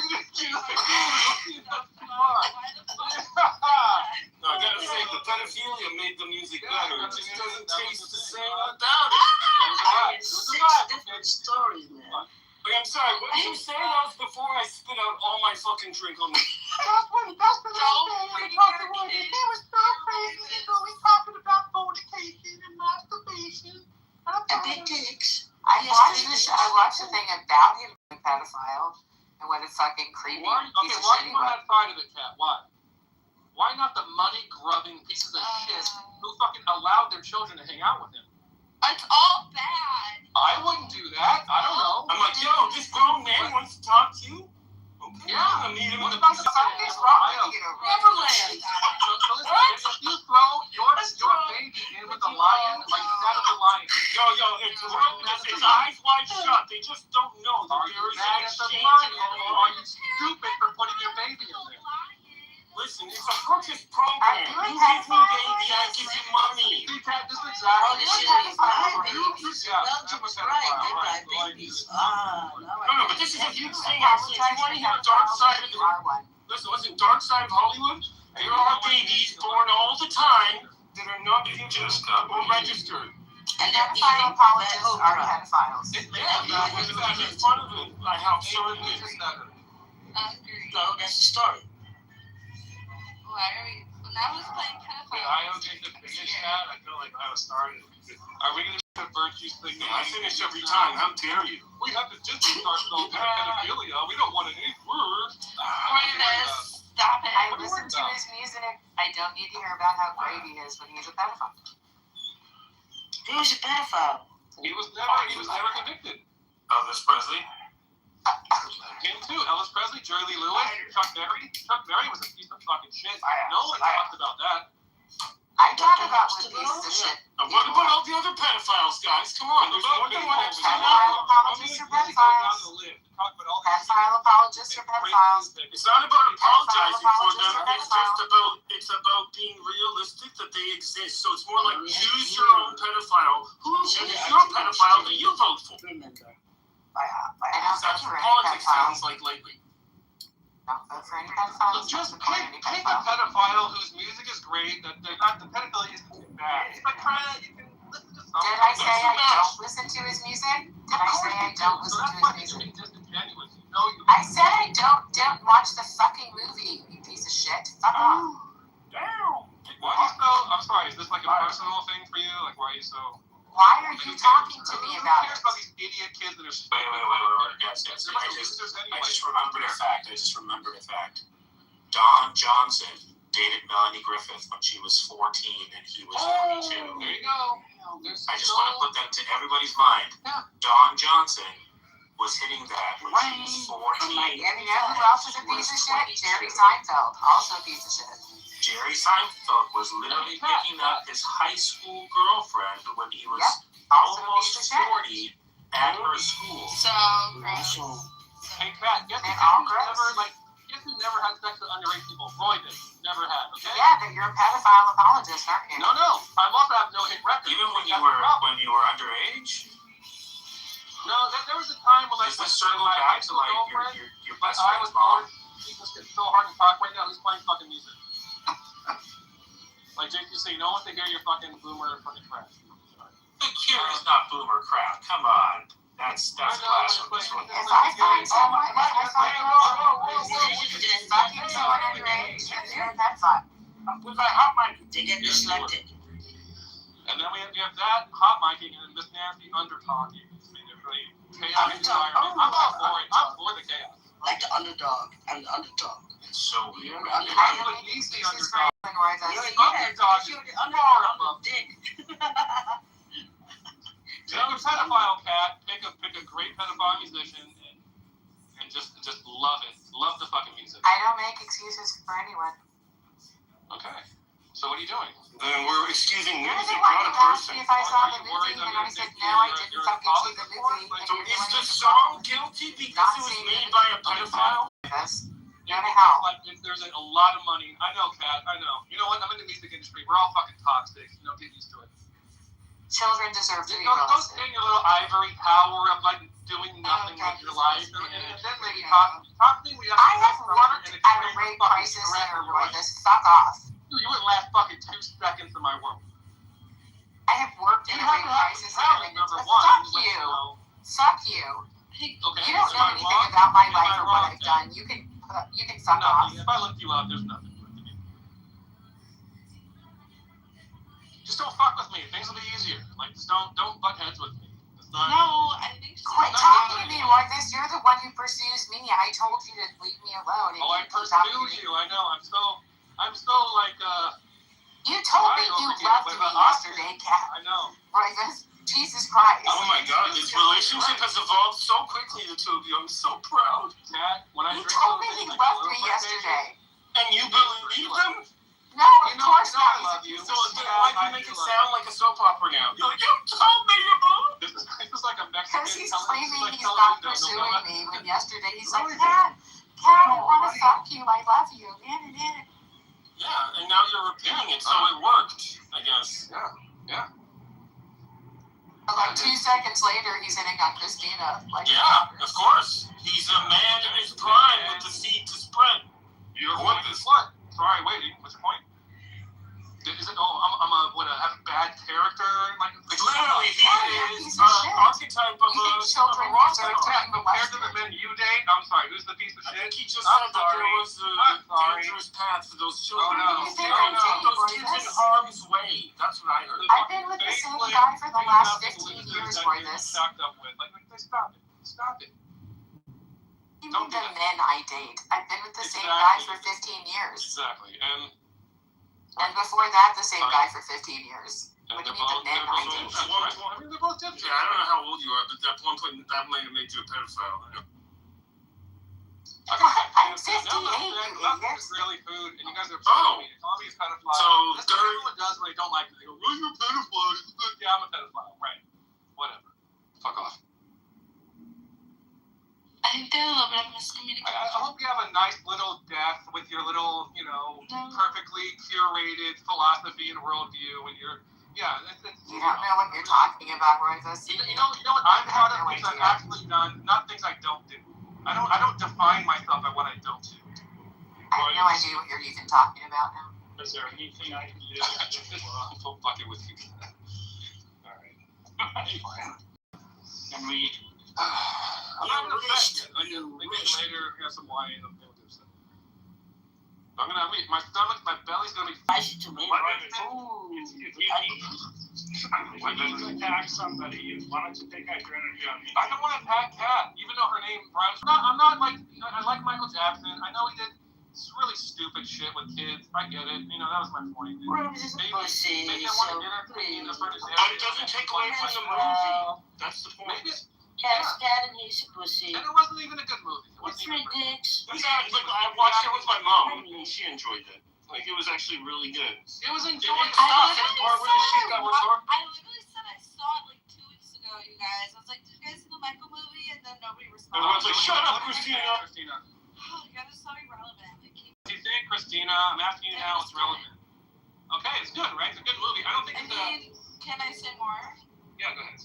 I'm sure it's okay. It was just. Hey, Asha, welcome back. Hello, I'm done. I'm wrapped out. Hi, everybody. Hi, Aisha. Hello. Do we all suck dick? Yes. Asha, I have to say something. You just interrupted. You just like chastised me for talking too much and then interrupted Christina mid-flow. Who did that? Oh no. Who did that? Because Aisha shows up. Oh my God, let's stop the presses. Aisha's. That's what I'm saying. So that's what I did. Wait, I didn't want to talk this problem. I just wanted to say hello. And I think it's okay. We love Christina, so it's no You're gonna problem. put cheese? I'm gonna put cheese in your. I'm gonna throw a slice of American cheese on your face. Just happened. That would be a really hot olive. Oh, you pushed away Christina. I did work for Weight Watchers, so don't ask. It's terrible. Never been born. I did work for Weight Watchers. Don't believe everything you see. No, Weight Watchers is great, but you're naturally skinny. That's why I kind of because everyone's like, "Oh, be like me." That's just very natural. That's the right genes. Go fuck yourself. Aisha, yeah, that was a good one. You have a high metabolism. Right, sometimes you're good. You do, and so people that are Weight Watchers don't. And so you're just like, "Oh, it's so easy for me." But no, I dangle carrots. No, I dangle carrots. Dangles carrots with his dick. It's called the war of the dick. Yeah. I go, "You're gonna get this dick if you just behave." Well, I just wanted to say hello. Hello, darling. That's why I said welcome back. This was a good day because I did nothing and got paid and hung out on Clubhouse with you guys. So, also, I have to be at an appointment at 7 in the morning. Yay. Okay. But, I'm not mad if anybody talks about the Michael movie. That's what I was trying to say. So, it's nice out now here. It's not 100 degrees outside anymore. FYI. Did you cut any frames? Did I cut any what? Did you cut any frames? No, I didn't get to cut brains on this movie set. I just filmed. That is all we did. Did you get some airtime? Or at least No. It wasn't used today. Will be probably used tomorrow. Totally fine. Let me go home. And I'll still get paid as much as everybody else who's staying. So, ha ha ha. But that's union rules. That's not. All right, scared off most of the women again. That's great. Oh, well done.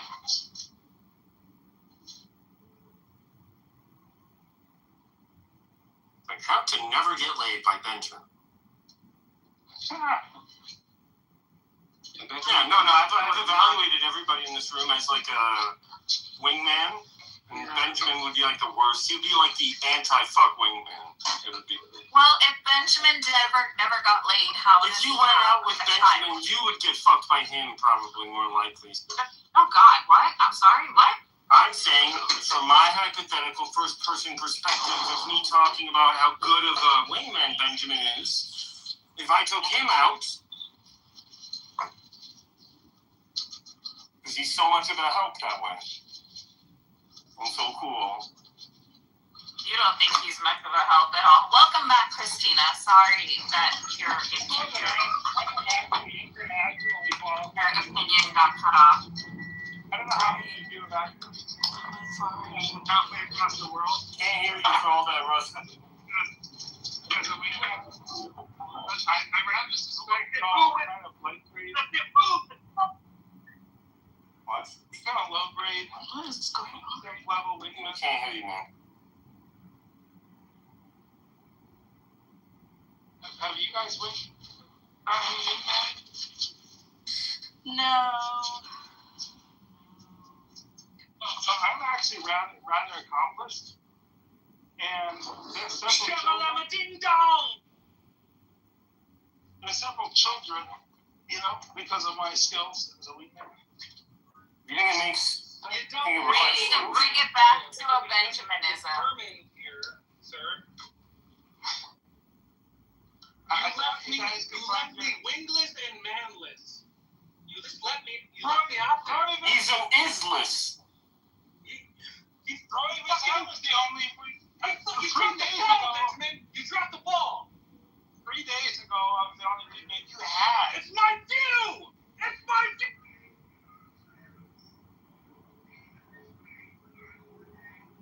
I was a nice old lady crossing the street. Oh, abuela. ¿Cómo está, abuela? Hey. ¿Qué fuiste tú haciendo, puta? Hey, get the fuck out of my way. Hey. Hey, dude. What the fuck are you doing? Move it there. Hola. Okay. Oh my God. People driving in the middle of the road. I'll just say this. I'll just put this out there, just kind of gently. Convincing a woman to sleep with you. Nobody cares if you're trying to make up the lack of mojo you have on the stage. Nobody cares. Please stop. This is even more embarrassing than the original performance. That's what I'm here for. Well, not only do I not want to hear you be a lame person, but don't explain why or how you might have a proposal. Is that like convincing? Are you convinced to have sex with me if I convinced you, madam? Yeah, you don't convince the woman. You not get the way to a lot because she's a little fucking deer, you know? You don't barely out of kindergarten when it comes to sex, which is why you talk about it. Right? No, our dicks still work. That's the difference. Our dicks still work. I knew people in kindergarten who were as advanced in their sexual discussion. That's what I heard here. And that's what gets women. Advanced sexual discussion. Chapter 54. Really advanced sexual discussion. I like it. Right then, advanced sex. And it better not be fucking some 6-year-old in a Muslim country. Look, being able to discuss what might happen afterwards. Jesus Christ, I would just shoot myself if I was a woman having to listen to this. Like, listen, stuff that could happen after the sex. Afterwards? What is that? You're trying to bring up food performance. No, you apparently already finished, Christina. It's already talking about afterwards. Do you think women really don't know what's going to happen during? Like, you feel like you have to describe it to her. No, nobody's describing it. We're giggling about it, but you're too old to get it. Which makes you ignorant on 2 counts. One, you don't have a good understanding of her brain state. Brain state. Yeah, that's how you get fucked. Yo, girl, that brain state. No, I made my wife laugh from across the room, so I want to say that, yeah. I'm sorry. Did something happen to your brain state? I'm fucking... Yo, girl, that brain state, girl. Yo, girl, I want that brain stem, girl. I like the fact that I'm going to be first in line for sympathy sex just because you guys are piling on so hard. That's right, we pile on, we stay hard, and we finish. I'm like, you're weak ass bitch. Like you're bragging about what you can do in the next 5 minutes. Next 5 minutes, dude. I think we're already done. The woman is thinking about the consequences for the next 50 years. It's true. Fuck, who talks like that for romance or having a... Like, I'm wondering, has Benjamin ever had a one-night stand? No, probably not. Your span is barely longer than your penis. So I'm wondering, probably not. That's probably something that you don't engage in. I don't know one-night stands. I could never. That's just me as a dude, though. It's a sport for gentlemen. Stands are kind of stupid. They're always weird. I don't do that. I've never had one. Don't do it. I won't. When I think about the consequences of, you have to think. It's true, though. Like, I'm not even fully. You're like, hold on, but what if we have children? Well, like, I don't know. Like, and then quantum entanglement. Look, if you're not giggling or having a fun time, then why even fuck to begin with? I'm sorry, this is retarded Benjamin shit. Women are not thinking about what if we have children. Women are thinking ahead of what will our grandchildren be like. I don't know. Maybe these are like time traveling women from the last century, but I don't know any women like. You're asking the question, can I get hard? Can I get hard? Can I get hard? Nobody's saying, can I get hard? We know you're done, Benjamin. You can sit down. You're coaching it like it's Little League. You're like, come on, get it up there, better, get ready. I don't know. I'm oddly attracted. Now you're talking to my penis, Benjamin. You've really fallen down. Please stand up. Like, I don't know. I imagine him as a Little League coach talking down to my penis. He's like, yo, just get up there. I'm like, Benjamin, no, stop it. It doesn't even sound cool what you're saying. It has to sound cool and land well. I'm not particularly available, so don't get too attracted. What does that mean? Who? You have a girlfriend? Boyfriend. Oh, that is true. He does have a boyfriend. I live with another man. Easy life. That's true. I have a goat friend. Well, I know you said you wanted to have another child. Things happen today that are so exciting in my life. I want to have a goat child. A goat child? What? He does have 10,000 children. Yeah, well, it's been raining these couple days. I just hope they're okay. You haven't checked on your children? What kind of... I have, but... Okay. You can only see them coming and going. So it's hard to know. What if you made a movie into The Godfather? It's a B-father. It's like a double burn. Ouch. The B-father, like this B movie and this B-roll. Get the fuck. The B-father. Listen, guys, I gotta go in the house now, so... All I can say is that the chances of this room degrading into more kindergarten sex talk is really high. I'll try to stop it. Yeah, good luck. Good luck, and I wish you well. Okay, thank you. Well, where did Miss Nancy go? I come to read about Roman history. Oh. Are you okay, Benjamin? Yeah. Oh, okay. I heard a weird sound. I'm just carrying a bunch of heavy groceries in an awfully one-handed way.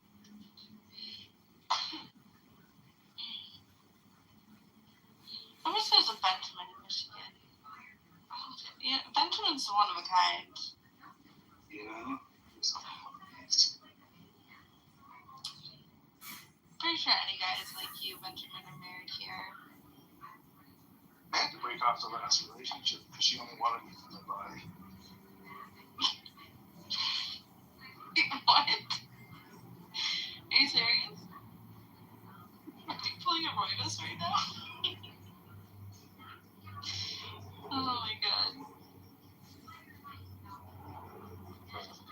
It's generals gathered in their muster. Here's Benjamin rules. Here's Benjamin's first rule. There's always a kernel of truth.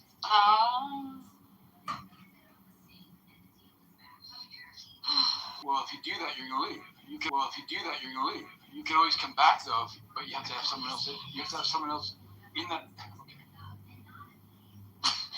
Okay, alright, well, okay, let's try it. Okay. Wait, I have to make a title. Wait. What should I name it? And then you can stream from that onto Clubhouse. So, wait, what's Club Deck? Is it, wait, what's that? Are you on a computer? Do you have a computer? I do have a computer. There you go. Yeah. If you go to a computer and go online, go Club Deck, and then you can make an account on Club Deck. And then from there, you have a lot more options to stream videos. Well, we can't see the video, but we can hear the audio. Anyway. So, yeah. Oh, cool. Thank you. And it sounds pretty good, too. So, there you go. Oh, my gosh. You're awesome. Thank you. Be right back. But if you leave your room, it'll close. Someone has to be in there. I bet you didn't know that. Don't worry. This will be fun. Oh, I just fucking broke my glasses. God damn it.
what is this mess going on over here?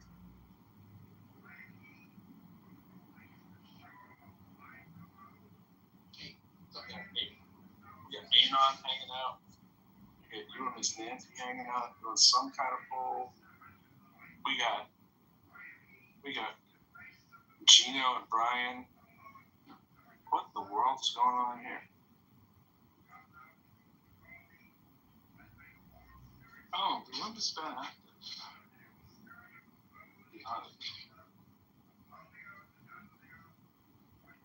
They say it's been Adult Swim for a while. It's been Adult Swim, but it has been Adult Swim, but like I say, like these Adult Swimmers are not very advanced. You know what I'm saying? I don't. Why would someone think the third eye is real? Oh, come on. The third eye is a concept that Dave introduced. Just Dave thinks it's. Just Dave thinks no. But like, okay, Third Eye Studio. Okay, that was my recommendation. That's my recommendation for Dave's. Third Eye. He needs a way to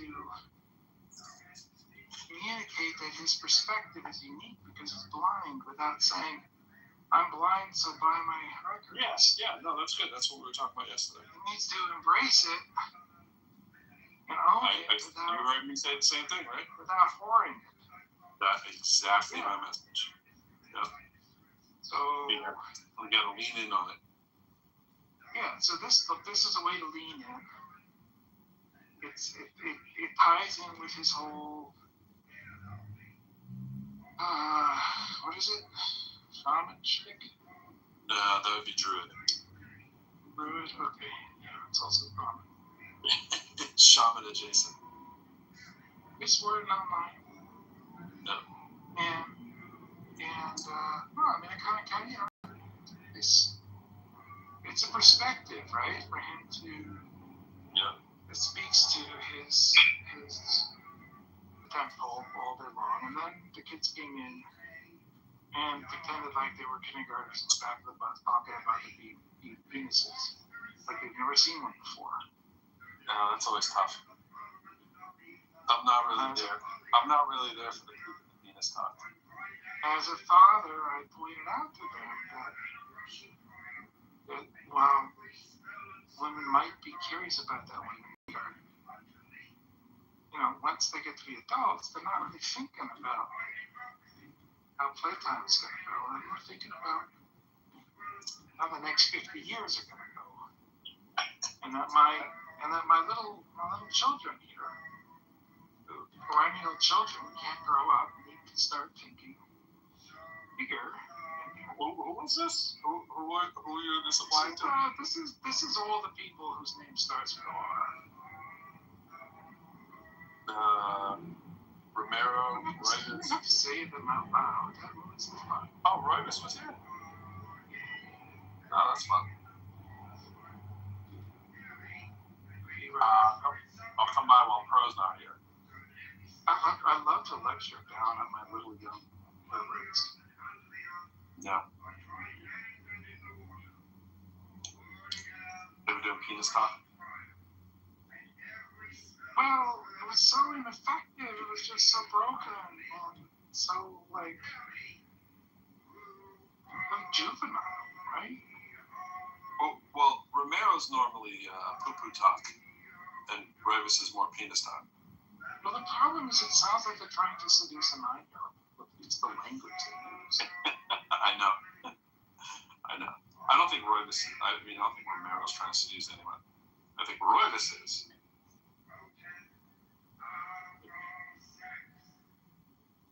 Matt Cat and Christina have their own space. They create a little bit of female freedom to themselves. I see that. Right. You know, there's a lot of comedians out there that like penis and poo-poo talk. It works for them. It works in the PG-13 movies too. Really well. I'm way funnier. I was lambasting them for talking that way. It was way funnier than them talking about it. Yeah. I can imagine I accused them of having an attention span as small as it is. Like, it's just such a big show, right? That they can only imagine the next 5 minutes, and the woman is imagining the next 50 years. Right. And this mismatch, intellectually, between the two, it's hilarious. Don't you think? Yeah. In a way, it's kind of like me being fully aware that nobody thinks there's not a big amount of women out there that find the fact that I like Star Wars and Marvel comics as an appealing thing. But I counterbalance that with my lack of caring. So it goes right in line with I'm not interested, and it actually works for some strange reason. But I don't care what you're doing or what you're thinking or what you're into, and that works wonderfully for me. Well, I think the tension, the biological tension between men and women when they approach sex, that men are thinking short term and women are what happens as soon as he's done, right? 100%. You're gonna throw me out, it's gonna break my heart. You eat the dinner and the waitress is wondering hey, as soon as you eat this food, are you gonna take it out and be upset? Yeah. Or are you just gonna Would you have to hang out now? maybe it be unruly? Are you gonna put it back? Of course.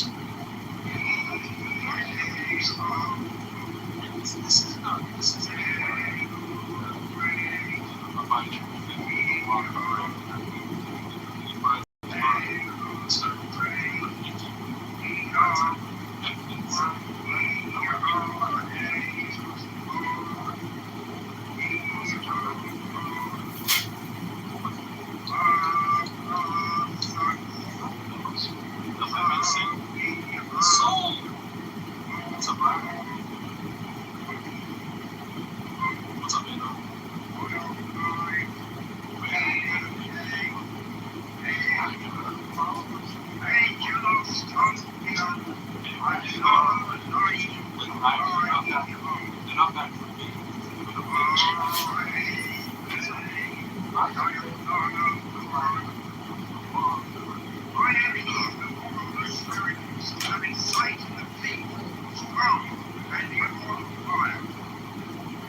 So I cannot agree individually. Listen, regardless of how powerful you think you are in the House of Representatives, no matter what type of following you have, heavy authority members are proud of that. Trump's the president. That's just how it is. That's inherent. I think Trump's actually a good person. It's like, people don't understand. I know he fucked up a lot of shit. He's crazy and shit. But like, I feel safer with him as president.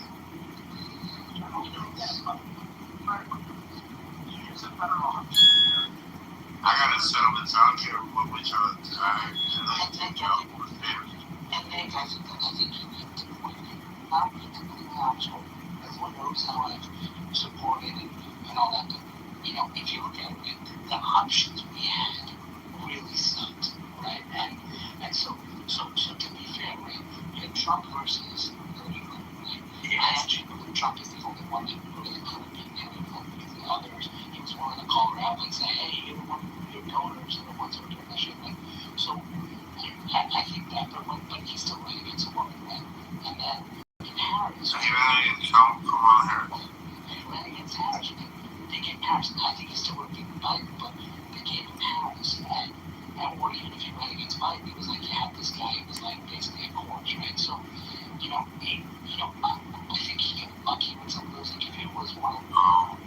I would say that I apologize. I know a lot of people hate when I say I like Trump, so I can't say that. But by the way, I thought you said, right, Kamala Harris had a terrible campaign. Remember, her campaign is a dead campaign. And what they just don't. Well, and that's another thing, right? By democracy doing that, but no one calls that Democrats work. That's one, number one. Number two, Kamala Harris's campaign ended in dead, until they choose to pay back the Democratic Party is overall paying it back. And that's disgusting, right? She should have to take some responsibility to do that, but she doesn't, right? And that's a true socialist, right? Hey, that's someone else pay off all this shit, right? And it's absolutely ridiculous, right? Because she was her campaign was using strategy, bring everyone to me when she wouldn't go to the podcast, people's faces, she would ask them to the story thing. That's where she fucked up at. That chick podcast that she went on, I forgot the name of it. She basically went to the hotel room in Austin and had to decorate it the way that this girl wanted for her podcast. Talk about what we're doing with this thing. This thing was really weird. It was like, what are you doing? Patrick McPeak offered to bring her on the show. Joe Rogan wanted to do an interview. Damn. It's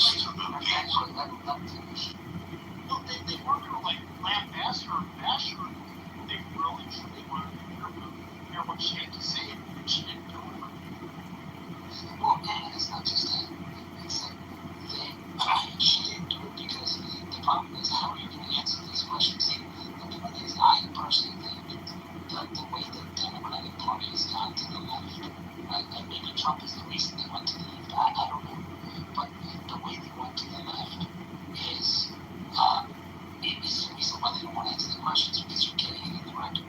They don't want to say the things in the record. They don't want to be challenged on the things they did or said, which is why you see how coming around trying to, act like he's, this is a new movement where you want to take down the establishment and you want to do all this stuff. Well, anyone with half of the brain would say, well, if you're against the establishment, why'd you vote for Nancy Pelosi speaking like 7 times and you challenged her once for treating stuff like, what the fuck? So, you voted for Jim Jefferson's speaking rights. So don't tell us that you're anti-establishment when you voted for the establishment. So, but that's what certain Democrats are trying to. Wrote comment today, by the way, Joe, you're going to love this. Basically said that him, Thomas, and KG and others are trying to put together. Alright, what you think about the deportation issue? The ICE shit. Like, Obama has he deported more people than Trump, right? I think Osama did, yeah. That's it. Obama. Same thing. All presidents have to deport people. Did you know that or not? You fucking dumb idiot.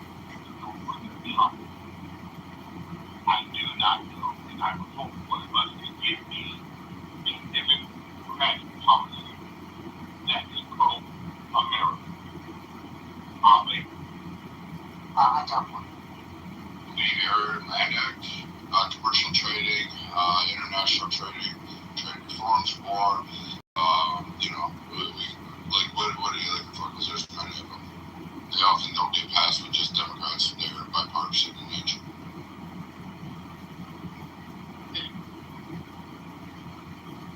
I just want to say that if I'm fire, man, I don't know what this attitude is, but fire. Yeah. So if I look at all the programs that we have in there, right? Programs. If you guys can name the programs like the people in California, 70 officers staff, I said all staff. So it's very interesting. Welfare Section 8. I got people here in Pasadena, a lot of people that was officer homes. We got people that in houses for $200 when the rent is actually $3,700 because they decided to fix it. If you enable the Americans, they will take advantage of it. And I think that's what the Democratic Party is. Well, that's different from your earlier ask. Your earlier ask was name a United States policy that, in essence, helps or was for Americans. We could go further. But again, how that's appropriate, how that's delineated out, how that's delineated out, how that's delineated out and managed is a completely different answer. And again, a lot of us can agree that there are problems in America. I agree there's a problem with immigration. Do I agree with the Democrats' proposal on just open borders and we'll just throw a bunch of money down at like fucking Ecuador and hope it works? No, I don't think that that's the correct solution. As a conservative, I don't think that federal government should be the first onus and the first step. I actually agree with Massey on that. His earlier text isn't being highlighted so elegantly. But if you're going to look and say, I want to make these people my enemy, okay, that's going to be pretty bad because now you're talking about a division in the country. I want people to support our policy so we can succeed in the future, not fucking die off and have to listen to AOC. I'm trying to be nationwide and massively because of one state person.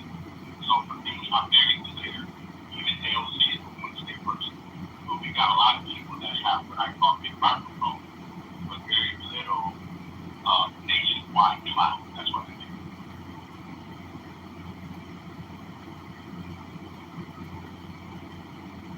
And the nationwide cloud is relevant. We need it in times of peril. The Dust Bowl incident, we needed nationwide cloud.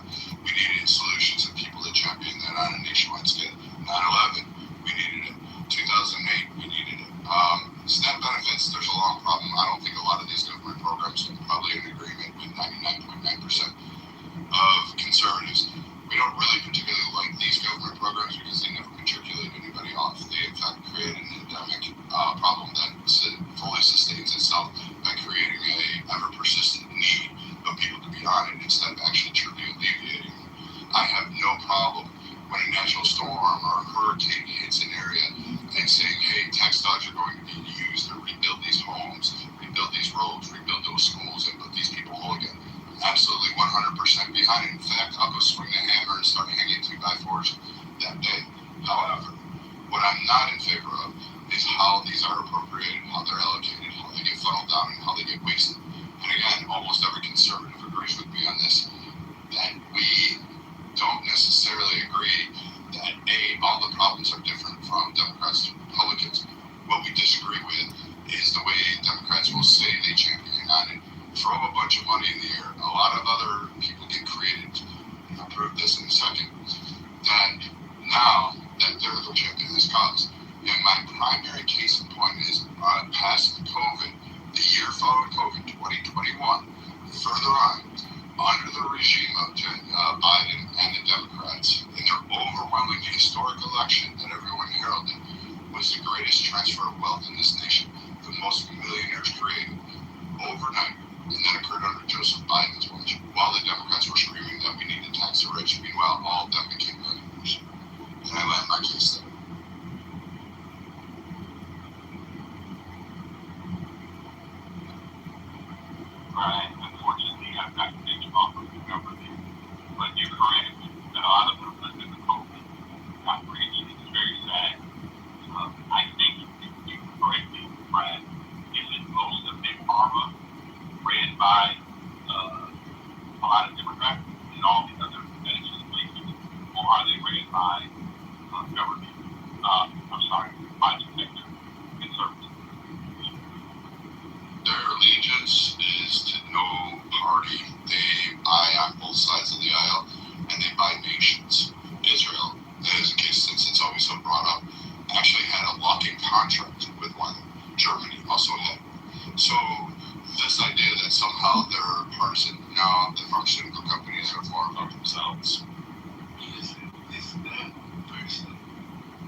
Congress should have to wear NASCAR jackets with who sponsors them. Because that way at least we know generally which way we're going to have to vote on and what we have expectations later on. Because quite frankly, this goes on the congressional side, like the discussion was on Massey. I liked a lot of Massey's stances. Nick, I empathize with you. I know you're a libertarian. I do. And I think he was like a hope that you had in him. Naveen was also one earlier on the app that actually championed Massey as well, and he had accolades for Massey's turnabout is kind of alarming. If you continuously vote no and won't stand for something, don't propose anything, then what are you really doing? And in fact, he didn't help his own state. Like, part of the senatorial process is to bring money back. Part of that congressional process is to be back. You have to bring that back to your state. You need projects, you need money, road infrastructure. The mere fact that he called on road and infrastructure in Kentucky and then bailed on the federal dollar saying we needed to decrease it, yet Kentucky needed those. Yes, the government does need leakage. We don't need to do it. We don't need to have fucking $10 billion to study fucking gender confused lizards on a treadmill. Dude, like, they're sure, but Allah Akbar, go blow yourself up. So this idea that we need to continuously spend money on bullshit, I agree with Massey there. But the other part is you're supposed to bring your fucking money back home. Those people pay taxes and expect to be able to drive down a road because you tax the shit out of people in Kentucky and ask for that. And then you turn around and say, well, I want to decrease government spending so you guys don't get roads and bridges. You can just flood out year after year. That's fucking on Massey. He was supposed to represent Jamaica. Yes. Why do you think Massey? Because he voted no to them.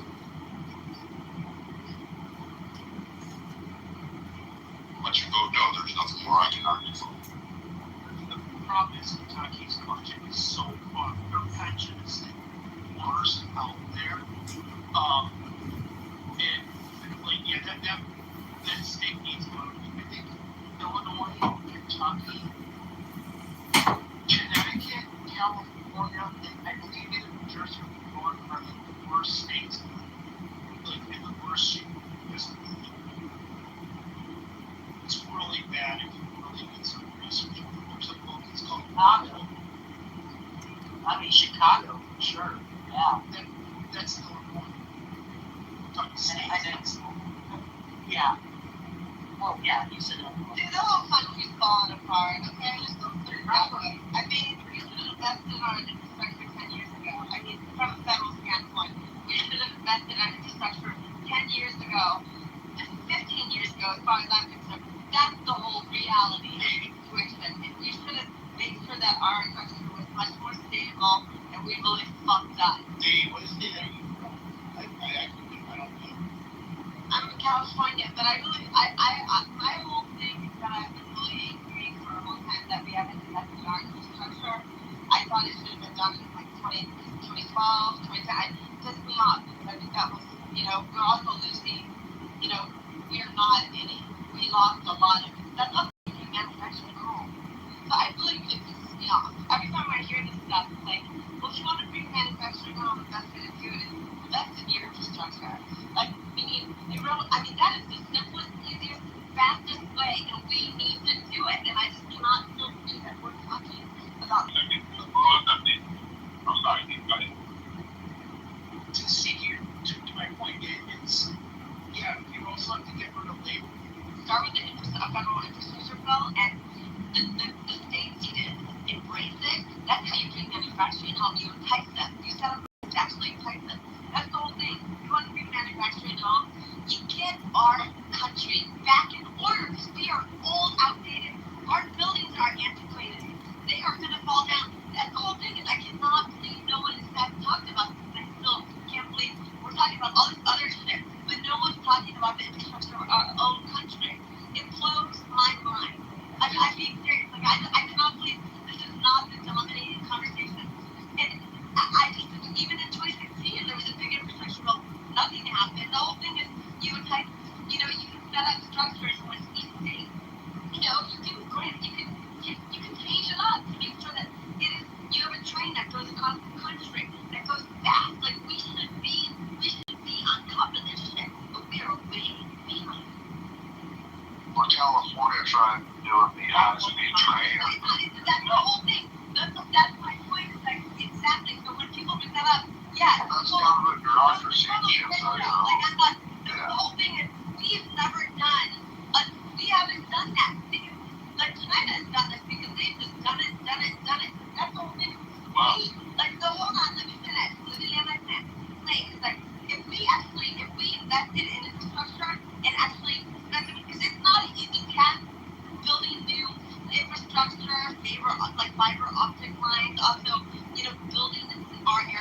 right.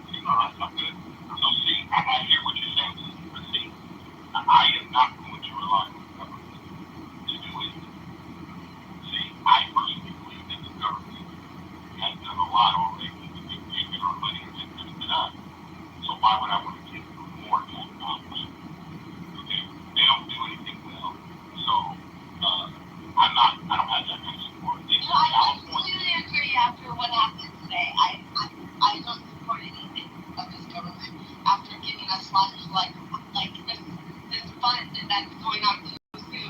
Yeah, it's but that would be money that well, hold on one second. Hold on one second. You're talking about infrastructure. You said out there.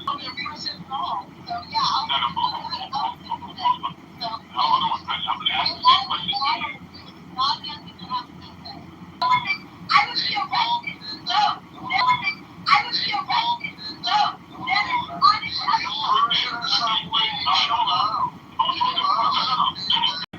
Guys, okay. Hold on. It's a no issue. I got it, but you got that understand. I'm very calm. Nobody really like sit on Clubhouse when they get lectured to, and then like someone trying to fill that quote on the road. So no one's lecturing to anybody, Brad. You are trying to do a moral lecture. No, I'm not, Brad. Brad, do me a favor, Brad. You don't learn anything with Brad. I'm sorry. Okay, great. So then I'll tell you what's wrong with it. The first thing you cited on the rail thing is because you didn't understand how rail concepts work. High-speed rail in high population of about 500 miles. So that doesn't work well. But here, you might look at process things, you agree it, and it doesn't fucking work against 2,500 miles. So that's why, listen, you want to do this high-glory fucking morality thing on the poor girl and everybody in the room, and quite frankly, no one wants to fucking hear it. No one fucking cares. I'm a man, dude. I made my choices. You made your choices. You get to live your life how you want to, and you don't get to sit there and tell people how they need to live theirs. That's the whole point of being conservative. You're more democratic fucking and leading than anybody on this fucking stage. Wow, Brad. Wow, you think you are completely like, dude, everybody has told me to chill on that shit. And they've told you that they don't want to be morally policed, and you want to sit there and try to do some moral grandstanding. I have people that don't like me, but I agree with them in the right that they have to live their life. But you want to do some existential threat, you want some lines from the Declaration of Independence, and make it a fucking construct. Like, dude, just live your life and actually engage in politics. Brad, I can live my life. You live your life, Brad. Don't come into the city, Brad, if you can't live in the city. I'm sorry, bro. You don't get to speak my Edward ever. Brad, I just represent people. What are you going to say? You're going to tell me about like how I can be a morally person? Sound? Fuck your God, fucking book, fuck everything about it. I don't care. I don't need that shit. You ain't going to fucking impress me on this shit. Because quite frankly, listening to you, I can only rule myself, and we don't need to worry about all this stuff. In fact, we do, motherfucker. Because guess what? I have to wear a uniform to my foot. Some of these young men on this stage are going to have to actually fucking pony up and put their balls into the fire, and they'll come home and flag Hawkins.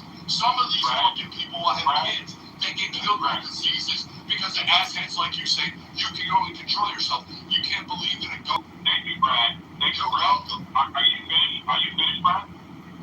Because, Brad, I don't know if you know this. I'm a free I guarantee you're going here in about 10 seconds. He's going to go down the moral pathway. He's going to talk about how he can control himself, and he's going to bullshit about we're all supposed to be self-evident and self-aware. Brad, I don't know why you think that you need to speak on behalf of anyone. I'm sorry, bro, but you do not. You're not my father. You're not my third person. You're my deity. Yes, I'm the third person. I'm the third person. That's the first thing in 24 hours. You sit there and lay down and feel on me. Because you guys didn't fucking have that one thing. So, I mean, how many actually being a parent and having to lay your 1-year-old and then turn around and have 20,000 funeral home director come to you with a bill? Fucking. Thank you, Brad. It's so funny, Brad. Brad, I've never done a service for your family. You don't know what I do in my business. Brad. Okay? You can tell everybody what you want all the time. But, Mr. Brad, I'm serious. You've never been part of my life. You've never been one bit of my life. You don't know me. You don't know my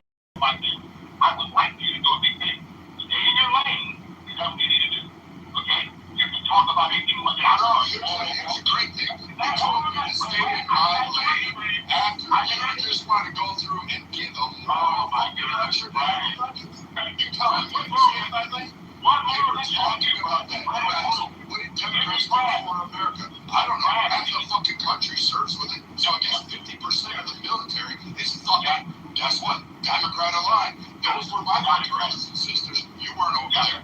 No, but not you. Your ass didn't pony up on that one.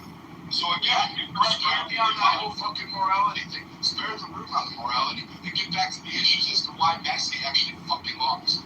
Well, you know, right? You know why he lost. Were you one of his voters? Are you his name? Are you his? No, but I'm making sure that I can go to fucking LA and it's idiots like you. I'll voter ID so I can vote your special pride and actually fix your fucking state again. Oh no, you don't have to worry about fixing our state. It's broken. But I know that you got the morality to fix it.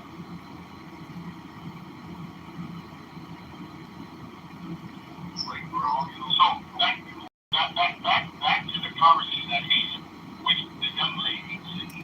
I don't know if she's gone already. Yeah, all I was saying to you was, which is very interesting, that someone said I gave a conversation when I was saying I don't trust our government at all. Okay? No form of it. Okay? I can get. You know, I understand that, but unfortunately, that's how countries work, though. You have to govern yourself. I completely respect that. I hear you. And believe, but you can't govern yourself. I'm just saying, like, I respect that we all have to govern your own individual life, but the way that countries work is that the reason I understand you don't trust the government. I understand that. This is what happened today. But the thing is, we need to invest in our infrastructure, and it pisses me off. Okay, I'm serious. It makes me so mad because we are missing the boat on so much shit, and this has been going on for and this is the whole thing that's made me so mad because we got this big fucking infrastructure bill in 2016, and still to this day we have not done it. God, look at them. Our airplanes, we don't have fucking shit. We are way behind. What are you talking about? A lot of people just thinking about it. We are way fucking behind. Do you mind if I get in there a little bit? This is what I would ask you. I would ask you a question. What central government, whether it's your local mayor, your local sheriff, your local congressman or woman, or your local government, what can they actually do based on what you just said? They can appropriate funding for roads, infrastructure, airports, building codes, fucking more businesses, tax breaks on businesses, levy manufacturing plants, allow fucking privatization, rezone. I mean, I don't know. We could go down a plethora. Joe, you want to help out here? Because a lot of us conservatives have been talking about this shit for fucking, I don't know, 100 fucking years about what the government should and should not do. But according to Edward, you can just do it your fucking self. I mean, guys, you know what? Go seize that 30-year-old homeland that has that fucking estate. So again, just go ahead and do that. Go ahead and just build a fucking plan. There is a reality, though. There is not a fucking place on this planet. Okay, we can all think about this. Do it in Antarctica. We can think of like the small government, like most small government. You have this mid-monarchist like way of viewing, which I get it. The government can absolutely be an impediment, but there has never been a successful place I can think of that anybody would want to live on or live in on this fucking planet that has this limited government. If anything, the smoothest running societies, they tend to have quite a hefty government. That is a reality. I get it. We want to defend yourself. Bureaucracy. How do you defend yourself? I know. How do you lay water and great lakes out there? How do you lay energy projects? No, but you can govern yourself. This stupid rhetoric on a political discussion about policy and what Massey, which was the original topic, is, and this whole moral fucking virtue signaling is dumb. You sound more like the left. Like, oh, there's infinite possibilities of genders, and we just need to recognize it. Like, that's what it sounds like. It sounds retarded. It sounds fucking absurd. You really need to recognize that governments have a role. We all agree to it. We all pay taxes for it. We all invest in it. Some of us sacrifice our lives for it. Some of us sacrifice families. Some of us live up for it. And they give unconditional to the government to help make sure you have the right to create your wealth while you go around bragging about, I can only govern myself, which in fact is a lie because you're governed by not only a church, but an actual centralized government. Ultimately, the lowest denominator government is just a protection racket. They're no different than the mafia, where you have to pay them money to protect you and defend your property. That's all they really are. I realize that a lot of our rights and what they're written on the paper of the Constitution, if we were overrun by some sort of enemy force or opposition or power, and that's what the whole concept really is. However, where our default is, especially in the state of California, is it's fraud on a massive level. All this advocating for, well, what are we going to do if we don't pay taxes, build our roads and our bridges, while they are robbing us blind? I mean, look at what California did with the billions of dollars that they've spent on their tram or their train, their high-speed train, and they haven't been able to build any of it. And they're still trying to do that. Hey, there's no potential, Joe. It's like $50 million spent. Stop it. God, hold on. You don't have to shout me down. I realize we're adults. Sometimes we can. We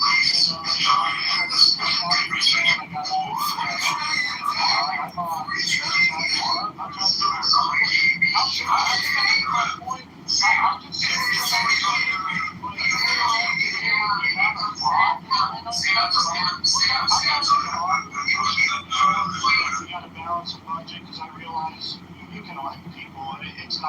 That's just not where we're at. Keynesian economics, and the way the dollar is, they're going to keep printing the dollar. I just want them to stop taking my money, and I want to get the fraud out of our system. By the way, fraud is worth looking into. And that's about the most common sense thing I've heard said about this whole morality thing. I was just going to ask about this. Yeah, I was just going to ask about the self-governance things. I don't really think this is protection. Our military is our protection, let's be honest. We pay them for that. We put a lot of money into our military for that very reason, so they protect us. But the government is for regulating us, so we have to be very honest in what they're doing. Yes, it's a democracy. They're not just protecting, they're regulating. Who is that coming on mic? Who is that? What's your name? My name's Joe. You can finish. I'm sorry. Oh, okay, yeah, thank you very much. I said it's not just protection, it's regulation. So, thank you very much. If you can listen intently instead of listening to I feel like a lot of what we're talking about when it comes to self-governance, there is not a lot that we can do. We can have our own farms and have a well and create our own irrigation system and all that shit, but it's really not without regulation of the government. You'll actually go to jail in certain states if you try to have your own irrigation system. So, a lot of things we're not able to do ourselves because the regulation that is by a state, that is by the party that you vote for. Thank God there's not a lot of federal laws against actually self-governance, but lots of the cities create their own sovereign cities, their own sovereign areas, their own sovereign counties. Shout out to that, but this whole self-governance thing is a complete joke unless you're sovereign in this nation, which most people aren't. So, yeah, so can we just stop thinking of spiritually in a way? Because even spiritually, you are self-governed. You are governed by commandments. So, yeah, I don't get this whole self-governance thing, this whole spirituality of it all. I'm really confused. But there's never been a free society that basically fucking. I can't jump in. Jesus Christ, what the fuck do you want us now? You've been bitching nonstop. Can I? I wasn't being bad. Oh, my God. Jesus, don't put me in that fucking category. Is that we were able to build our own communities with different social issues. So self-government, and it's done on a tier. Okay, so the federal government was supposed to be the smallest tier. Then below that, your state. Below that, then your county. Below that, wider at the top and smaller at the bottom. So hear people arguing for self-government. They're not arguing for, I want to be an anarchist, wild, that we just defend ourselves against, an invading army. Or what California's dealing with, invasion from all these illegals that are come from the southern border, which the California government has failed to do. Many people are arguing that, hey, look, I want to be able to govern in my community how I want to be governed, and leave some of those issues down at the city level, leave some of those issues at the county level, and some of those issues at the state level, and not have the federal government try to solve all the problems. But that already exists. Now you just have people that like what we have right now. Can I jump in? That dumpster that FEMA. So, are you from California? I'm not talking about it right now. Would you come back? You're talking about California. Do you live in California? I do. I clearly do not. California, I used to live there. I used to live in California. It's ass. I lived there. It was ass. My family's from there. It's ass. It's ass. It is ass. I'm sorry to lose you better, but I can't speak about It was like Santa Cruz, San Jose, Monterey. Of course she can speak about it, and she doesn't have to live there. She's a federal funded. Can you take federal tax dollars out of pockets, out of fucking everybody else's wallet, and you think you can talk about California without that bullshit? You're not independent. You're not even fucking self-sustaining. You're not even competent enough to go ahead and do that. That's the same fucking moral argument that I just fought Edward on. You got this whole thing you can't talk about. Okay, this is dumb as fucking shit. Listen, my mom was from Victoria. Why are you trying to defend yourself about California? Oh no, I'm not. California is a wasted fucking monetary pit. Much. See, you're not making any sense. Oh, I do appreciate that. Just real quick, throw it in there. I spent 8 years, 29 bombs. California's fucking trash. But anyways, to get to the title, reparations, I think it's pointless. Okay, I think reparations are pointless. Why do I say they're pointless? In my opinion, look at COVID. Look at stimulus checks. Fucking motherfuckers are going to Walmart buying fucking TVs and Jordans, all this shit with stimulus checks. What the fuck are we going to do? It's a waste of money. It's a good intention, don't get me wrong. It's good intention. But unfortunately, it's going to be used spitefully and it's not going to really benefit. I'm not. I feel like a lot of people are waste of fucking FEMA's turn after dumpster. Okay. They're not going to take care of their homes. They're going to go buy malt liquor and Cadillacs and Southern Comfort. Somebody like me is, I'm on the right, I'm a little bit weird. I'm okay with the safety nets. I know a lot of people think the charities will do it. The charities is bullshit. Now, however, the government can also, what they can do is they can, a lot of people say, hey, a lot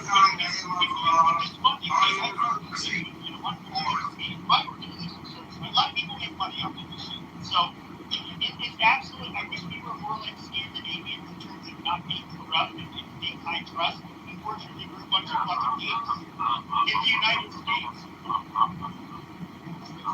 going to get the audience. But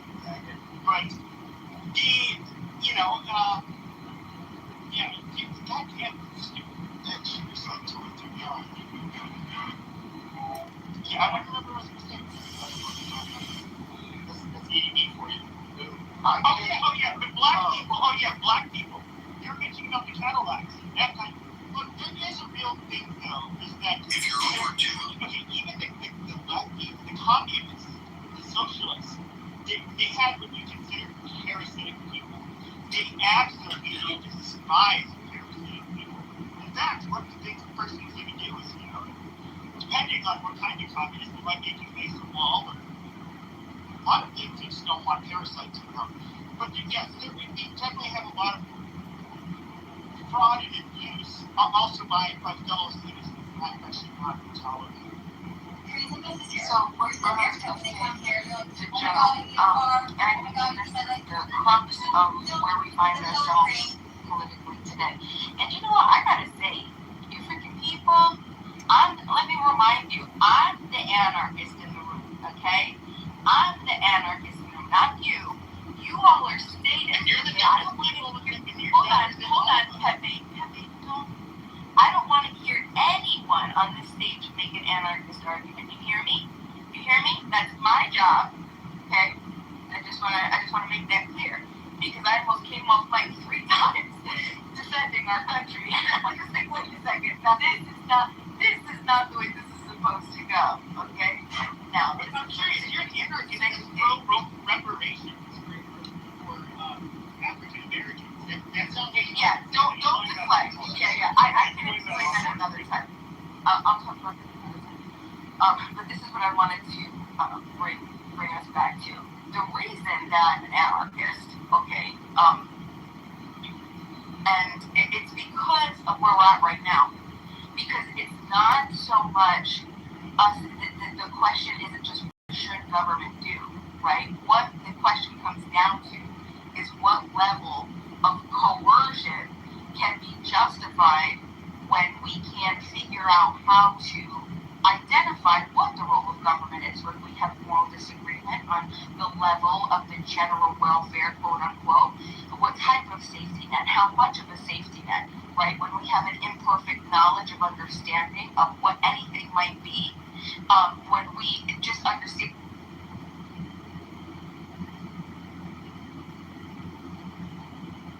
Of course, I think so. Of course, okay. So, awesome.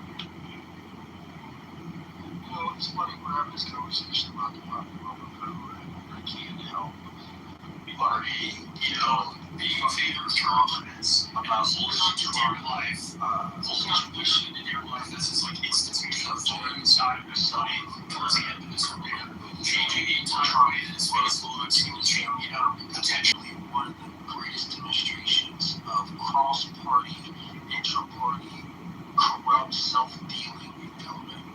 I'm fucking pissed off about it because I railed against this shit for over a year with Biden did. And now I'm forced to come to terms with the reality of this shit. Not the reality, I guess I've known it for some time, but I had hoped that it wouldn't be so corrosive on the other side. And here it is, blatantly in our faces. You got Ed to have the temerity to come off mic and say, do you think those J6ers should have got what they deserved? You're damn right they got what the fuck they deserve. You and I can't go into a federal building, break down some shit, and expect to get pardoned by the president. Why? Because we were breaking down shit, advocating for his claims that he won the 2020 election. So they get to be, they get to have the benefit of the doubt. Now, granted, I've always made this argument. The founders gave the power of the pardon to the president on their federal sovereignty. So he has the right to pardon. But that does not give us a fucking right to create a slush fund to give those people compensation because of their illegal, illicit activities. They engaged in violence on January 6th, make no mistake about it. They got what the fuck they deserve. And this shit reeks of corruption. I'm sorry. Well, he's basically, I see Trump is doing, he had this cute campaign where he was wearing a McDonald's uniform, giving people their He did it in Bucks County. He did it right up the street from my house. Yeah, and he was doing this stuff, like he was for the people. What is the person he did? Well, he did a lot of things. All I see him doing now is just basically making it very easy for people to do business. Like we talked about Palantir, we talked about any of these other assholes who love to surveil all of us. Then you have, of course, all of this shit with Iran. I mean, Paul Singer and Miriam Edelson don't give me that kind of money unless they really, if you're going to go out of your way to help them. And then, like with this shit, it's I think right now what he's doing is he's basically he's giving and when it comes to the January 6th people, he looks at, hey, those are people that put themselves on the line fighting for me, so I'm going to give them some payback.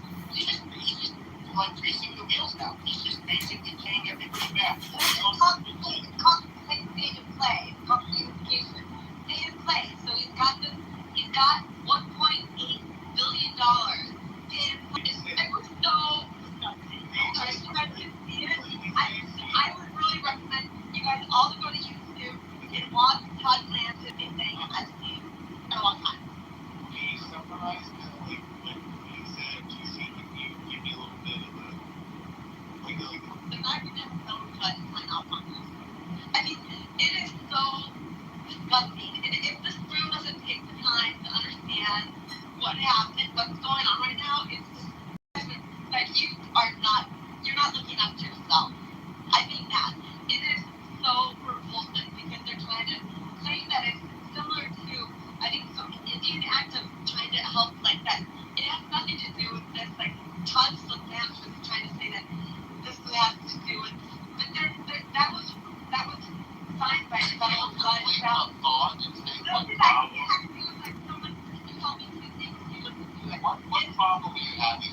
State Life. Oh, formerly. I can't. Still is. I mean, still is. No, it's not. No, it's not. No.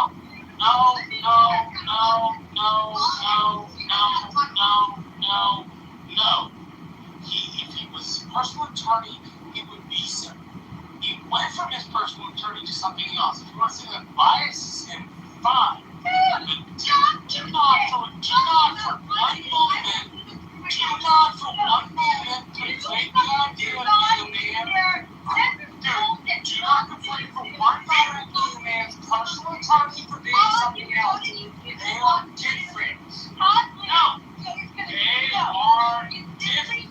Nashville is in a nicer prison. Woman, they're different. They're different in kind, definition, and practice.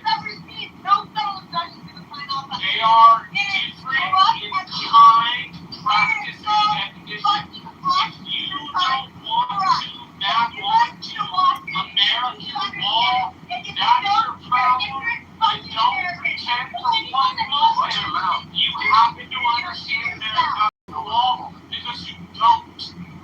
No, you don't get it. You don't want to get it. You want to be emotional. You want to be all fucking dead. Which is fine. Go by on here before. Marshall, listen, Marshall, I'm not DC, what was her name on here before? You guys need to go look constantly at the getting reviews question. It is disgusting. It is so sick. Not how it works. Listen to this. Not how it functions. Marshall, can you not interrupt me? Can you me, Marshall, for a minute so I can... No! You are recording something about the US government that is wholly untrue because you didn't bother to learn it in the first place. Marshall, can you mute yourself? No! You don't know how the American government works, and you would like to switch your understanding. Can you mute me for 60 seconds? So there's a guy in prison from January 6th, and he actually molested two girls, okay?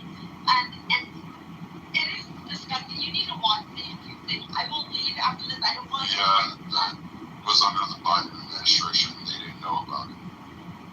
So what's your point? Marshall's correct on that. But they didn't find it to how many criminals? I mean, that's a dumb argument because, what happened in October, you're trying to equate people that do political activism but you're equating people that do, political activism and trespassing with being a fucking pedo. That's so retarded. So he's actually offering the families of the people that he molested money for the slush fund that he's going to get money from. Okay, so you have any fucking proof of that?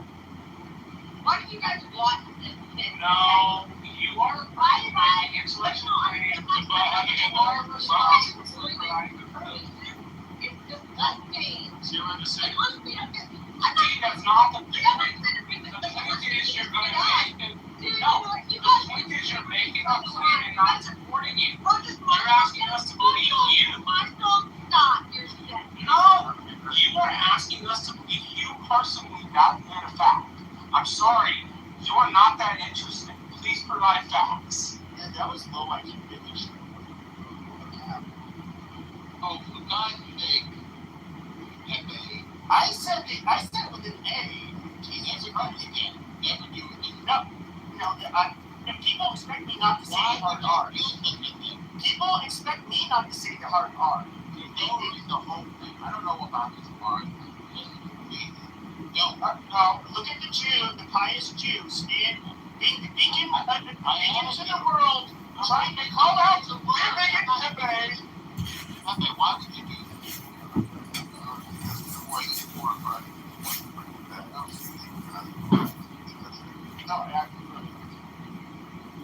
Why do you do that? That's ridiculous. I was listening first. I was fine. Okay. And they were, I still ask you, bro. I just one. You. I'm going to say,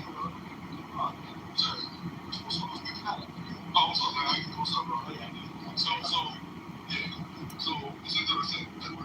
Like Brad pretty much do dog walks. And you be like, sorry, master, please. Then you have these dirty cracker ass. Oh shit, this is Haitian. This is Haitian. What up, that baby podcast, motherfucker? Well, let's just, but I don't kick you from rooms when you call me those names. That's the difference between you and I. I'm not as sensitive. So first off, Edward's an American. Secondly, I hate his master. He's not mine. You're going with that. And you think you're some kind of like fucking what? One hit wonder? You're gonna talk about all this shit? Or what are you gonna do? You ain't gonna do shit. So this idiot here comes up on stage and you think somehow or another you're gonna be like, oh here, I'm gonna show how racist all these crackers are. I'm gonna show all this and master this and master that. I do recall I wore a uniform to ensure that we didn't have fucking masters in this country. I recall having to do all these things to make sure. And then you know what you're gonna do? You're just gonna say bitch, cracker, and that's gonna be your whole fucking life. I guarantee my niggas will take a lot more than your motherfucker. I guarantee it's probably not, but alright, go ahead.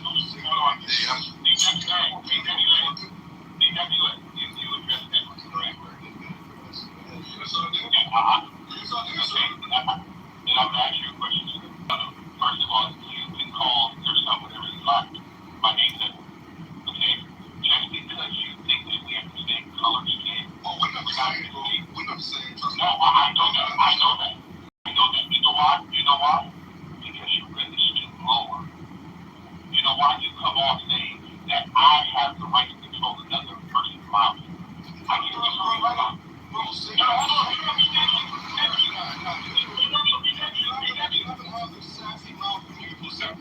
Oh my God! Don't talk to me like that. That's me. No. It's okay, guys. Is it cool?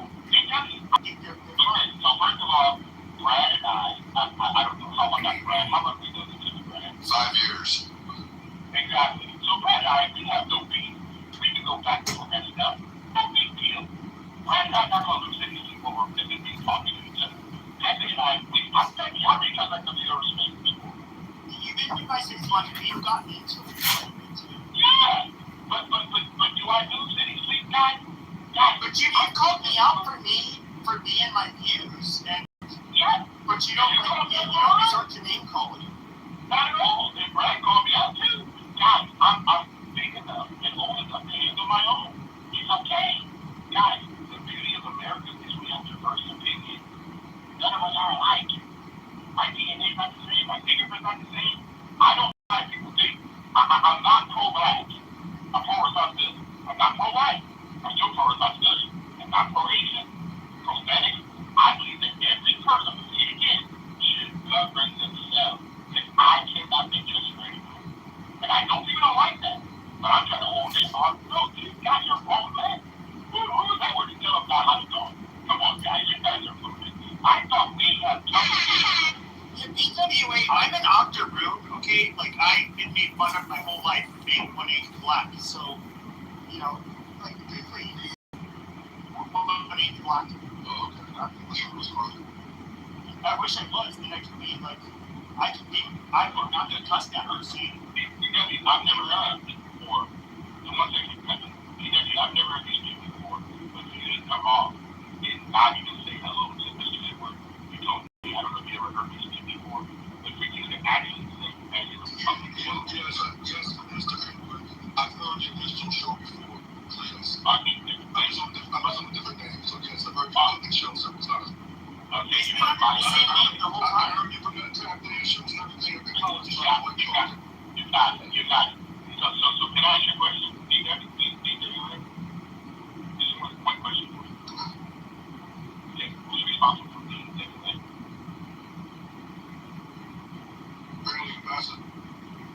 No, who's responsible for you? Oh, for me? Yes. Oh, okay. For you? What do you think? I don't know. I'm asking you the question. Yeah, I don't answer questions to samples. I know. I got it. You know why? I always love you. You know what? Why would you do that? Since you are responsible for your mouth. Using embarrassment of black men on stage. Oh, I'm embarrassed of the black man.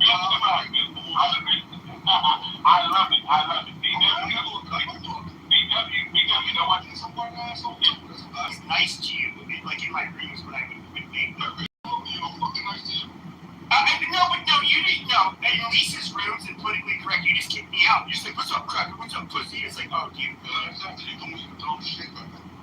But I don't think you're a bad person. I don't dislike you. But I will say this. I've never. Let me ask Edward. Because maybe somebody had. I've never referred to Edward as a derogatory slur, like ever. Literally ever. Edward, have you? Somebody might have called me a derogatory slur on this app. I mean, there's some crazy people on it. Edward, has anybody ever been called you out of your name by using a racial slur? No, we never had to. Oh, we never had to. He just came in to grab my doctor. I never had to. Gosh, that's a total number. Oh my God. I know. Oh, you know good, bro. I heard your feelings, right? When you sit around with fucking brothers and they disrespect you all fucking day. They ran to all these guys, all these people that care that say, are the more those things that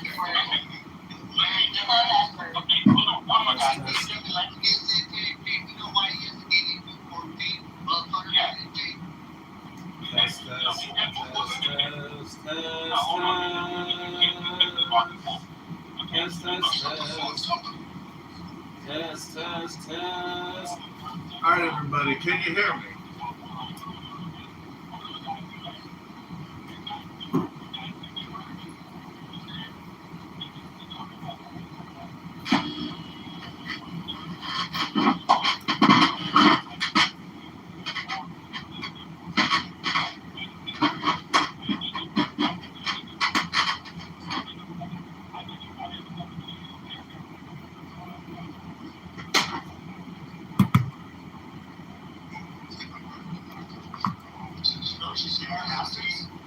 Absolutely. Oh yeah, what? I would love the masters also. I'm not making fun of you. I'm actually saying like good job. Holy shit. Absolutely. Why would I give you shit for your daughter getting her master's degree? Like it's so retarded. Why would that surprise you? Why would that fucking surprise you? Because most people don't get a master's degree. It's nothing to like make fun of somebody about for raising a child to get a master's degree. Why would I put fun at that? So Edward, what do you like to do? Like to probably more mean and more children.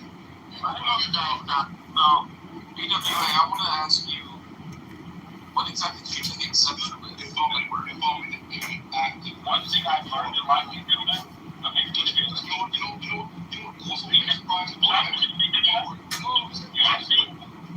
I'm not done. But what also be surprised is that I actually mentor about fucking and make sure they get the tools they need to not fucking become a statistic. So I'm not really racist. I can joke around, but let nobody know how to give a fuck about where they're from, what they are, right? Like Gallimore. Gallimore is when he gets money with super against dumb shit. Right? But you motherfuckers, some of y'all are getting racist on other cases.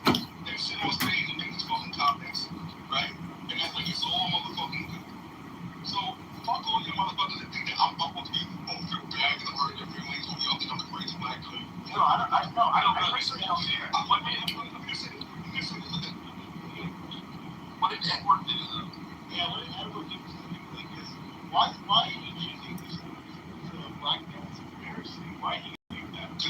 Yeah, Edward just got too much of a crap. What was wrong with that? Let me answer my question. I will slit your throat from ear to ear. Motherfucker, don't, talk about us like that. He was, so in other words, he has a, I know you remember the conversation with PWA several years ago. And, and I was just like, okay, I mean, that's how we do it. That's fine. That might have done this pretty good. Well, I mean, I trust me, I already knew before that incident that there are people that, if they feel like you are, if you're discriminating against their people from every group that will have that reaction. It's to be expected. And so he said it, and it's like, okay, fine. Whatever. And he's actually kind of a nice guy. I think we respect him. I hear respect him. No, I don't. No, because the thing is, I don't, like, I say shit. I say triggering shit. I don't hate people, though. Like, I don't. Give up the Brian Nazi. The dude that was at the Virginia rally. The motherfucker that was on Brian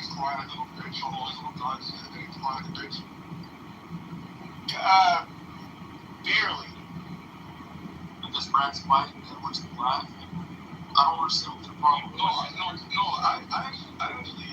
actually agree with most of our points that are there. What am I looking at? Yeah, same question. What was Edwards person did that was so bad? I'm not going to turn this into a fun class and try to start the thought process of black people. No, it's not the study of black people. You really want to know, man? You gotta die and come back with it. Well, I would say this. There is a thing though, is you have like mass and there's different. Hold on, Kitty. There are different flavors of conservatives. Some of them are. I don't want to label Edward, but I would say in my personal opinion, on the Christian right, you get these people, whether they're white or black, it doesn't matter. They don't really care about race. Someone is in more of a problem does not give a fucking power for the pussy. I'm not going to use that paper, but I'm saying the Bible most niggas should be ready. And they don't tolerate bullshit. But I would say the weird thing about Christian is it just my personal observation, so for example, I come from more like far right circles. So you have like more you're trying to have a religious conversation, bring up God to a bunch of people that I do not believe in serve the same God. Is it relevant? Because no one sure, but here's what's wrong. Okay, he's still fucking making excuses. He's a man of God. Sure, that's fine. You can have that belief, but all I was trying to say is this: is that you get people that are kind of considered dissident right more because they're very steadfast in their values, and they will give pushback, to let's just say even Trump, and they will listen to people. They'll listen to black people smear each other. They'll listen to whites and blacks smear each other. But they kind of look at like everybody is people of God, and they're just like, why are they doing this? Yada yada. They're not necessarily racial. They just have this view that like, oh, we all need to come to terms with how things should be and find Jesus Christ and live our lives as good Christians. And they tend not to react the same despite their skin color. And that is something I noticed that's different amongst the religion. Those that hold religion primarily is one of the main motivating factors politically, as opposed to people who think racially. And just think about it. Religion is your most important thing. Race is an afterthought. But then when you look at people who, like, where race is a primary focus, whether they're on the left or the right, religion is also kind of an afterthought. Because the two don't necessarily go together. So these people that like Pat Robinson, whatever the fuck like his name was, right? Once from the 700 Club, a lot of these people that claim to be men of God and follow God, they don't follow the same God. Right? They're the ones that follow the God that they say is the blonde hair and all this bullshit that y'all get fucking brain. But what serious Christian actually believes that? Joel Osteen. Catholic, but it's likely. And if you know anything about the Catholic Church, you know they can't be racist. Oh, the Catholic Church is not racist. Sacraments? Yeah. You're raised Catholic, right? Yeah. Okay, certain sacraments. The Catholic Church. I mean, I'm not even Catholic. I'm not. I don't even know what you're referring to. Yeah, but it doesn't make any sense. Oh, it does make sense. Yeah. I mean, I know you were a Haitian, so if you're a Christian, you're probably Catholic, because the French would have been. Oh, okay, so you're not. So you never were raised Catholic. I'm not Catholic. No, were you raised Catholic at all? Yes. Okay, see here. I'm not a religious. So you're Baptist, right? Yes, I had a baptism. What do you have after that? Communion. Yeah, we had the first communion. So, what's that all that? The way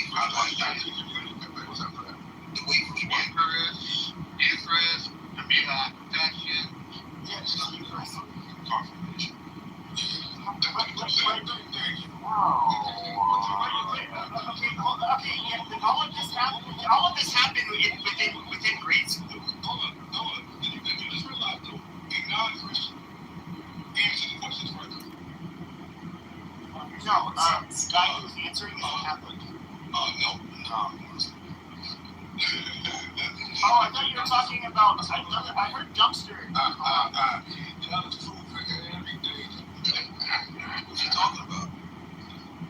But hold on a second. So you have So can you tell me where in the Catholic Church today would they permit people to be racist?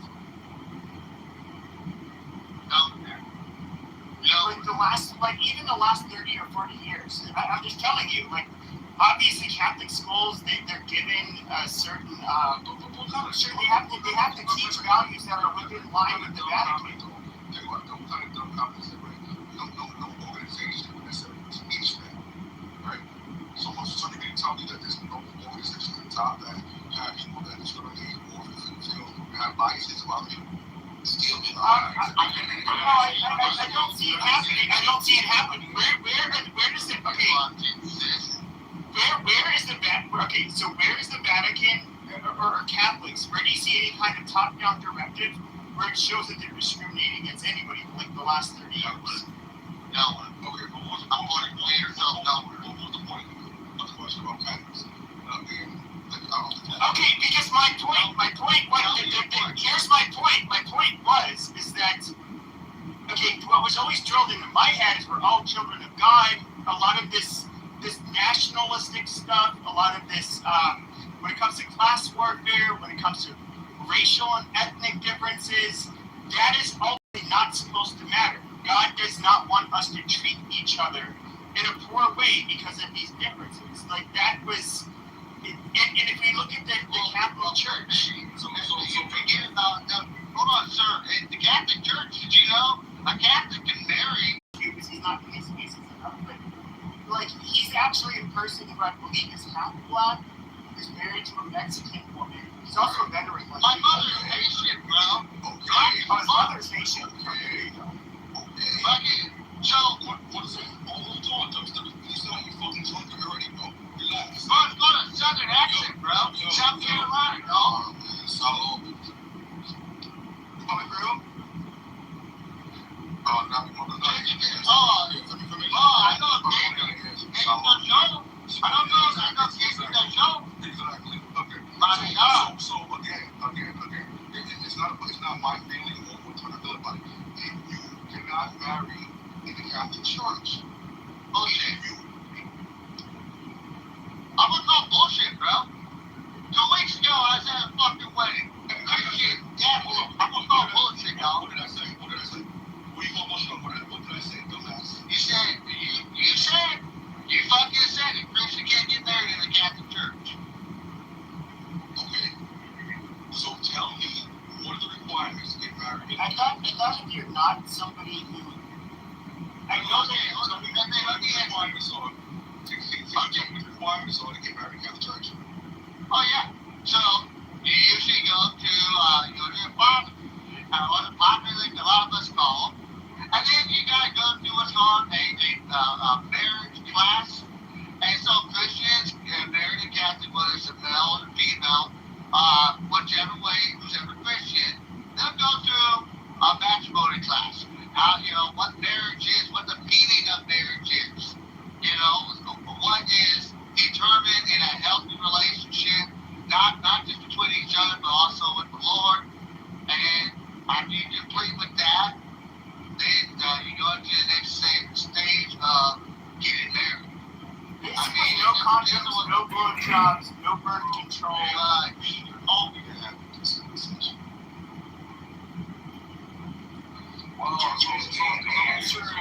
Spouses are free to marry, share intentional and exclusive permanent to a union open to children, exchange consent before a priest, a deacon, 2 witnesses.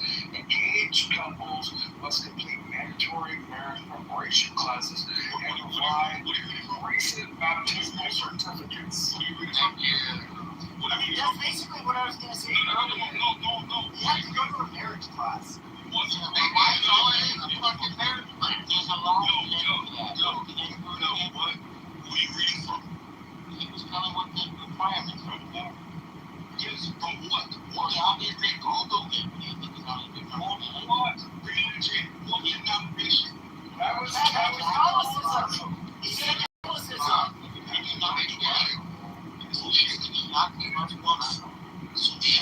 Catholics, it's very common for Catholics to marry non-Catholics. You have to, in order for a priest to actually marry you, you have to actually go through a fucking class.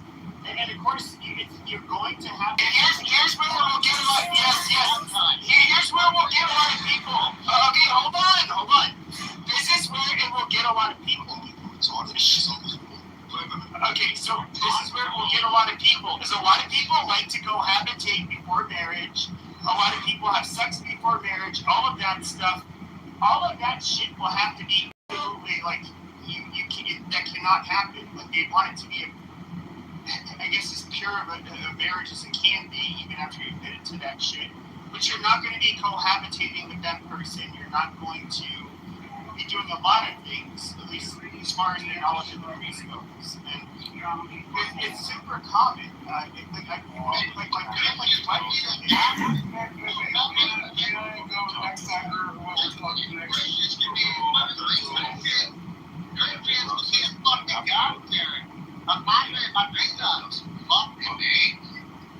but what he was trying to get at is this conversation. So basically, you have to go through all that stuff, then you have to also promise the kids, the children have to become Catholic. No, so stay correct. I believe that's true. No, I believe that much is true. You guys can Google all you want, okay? Bro, I'm not like fucking fast in the morning. Hold on. I'm Catholic, and y'all are arguing with people that are not practicing Catholics. This whole conversation is rather fucking silly. Okay, tell them how it is, Joe. I want you to argue with him. I don't even want to argue with this guy. So Joe. From our conversation here, and now you're just trying to come in. I want to disagree with you, Joe. So I don't think that like the conversation that they want the conversation. It's honestly straight because that's what happens. That's why.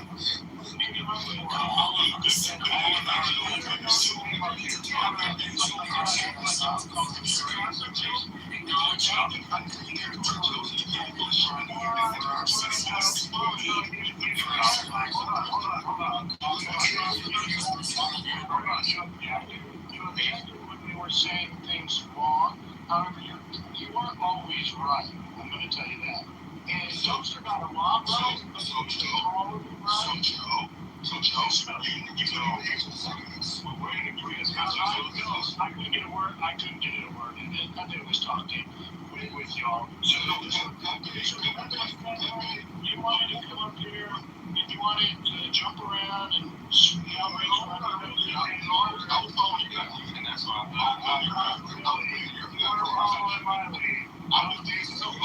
you were following my lead.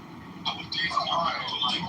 mean, but you've been talking for like 5 minutes, and I've been quiet for the last 35. And I want to say honestly to Mr. Edward, I'm not a Catholic, but I will show you sacrament, which is a visible, outwardly sign instituted by the Catholicism Church, show Jesus' love and invincible grace. Like you're trying to take the pray on the rosary and the body of Christ and drink the blood of the Lord. That's not a sacrament. Did I say it was? Yeah, but you don't even know what it is. It's what you're describing it. What am I describing? To a fucking drunk. I'm describing to you as a certain person that you're being unsacramental to Mr. Edward. Oh, like, there's something on that glass bottle. Listen, that's all that the manager do, right? I mean, I'm not straight. I did it. I said nigga, and then, all of a sudden, occasion, he wants to come up. He wants to probably slip in for everything. Inside of the Catholic Church, by a priest, if you have not met all the requirements, or individuals, You can't.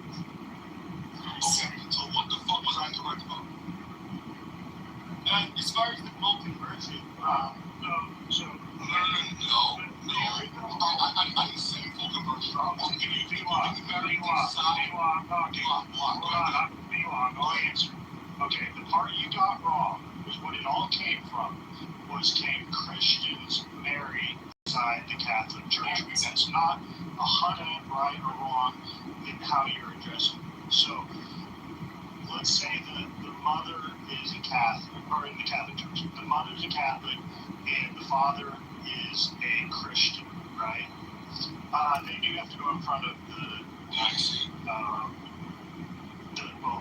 father of the parish, and they have to go through all the steps that was read out. He'll have to go and do classes and things like that. And if he was previously married, things like that, he has to disavow his previous marriage. It's not his classes. There is a process to do, but you do have to join the church to be married in the Catholic Church. No stranger can just come. But that's the same with I'm trying here quiet, listening to non-Catholics.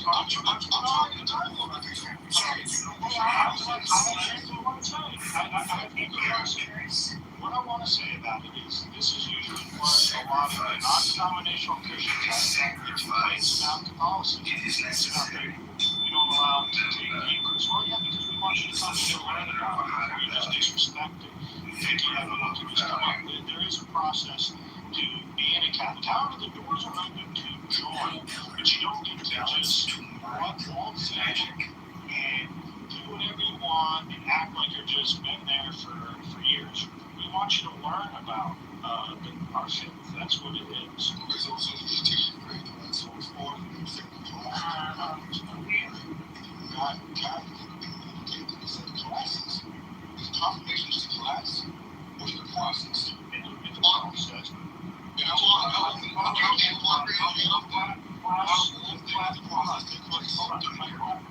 Classes are part of the process. Well, even Catholic. I'm going to tell you, even Catholic. Off the top of my head, I haven't done confirmation in a minute. I got it. You don't do confirmation one time.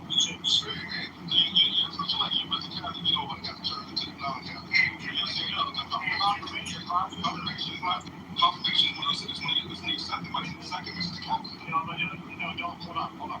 You are the second Roman Catholic sacraments. Baptism, confirmation, Eucharist, penance, anointing of the sick, holy order, and matrimony. Matrimony is its own sacrament. That's part of it. Now, if you didn't see the last verse?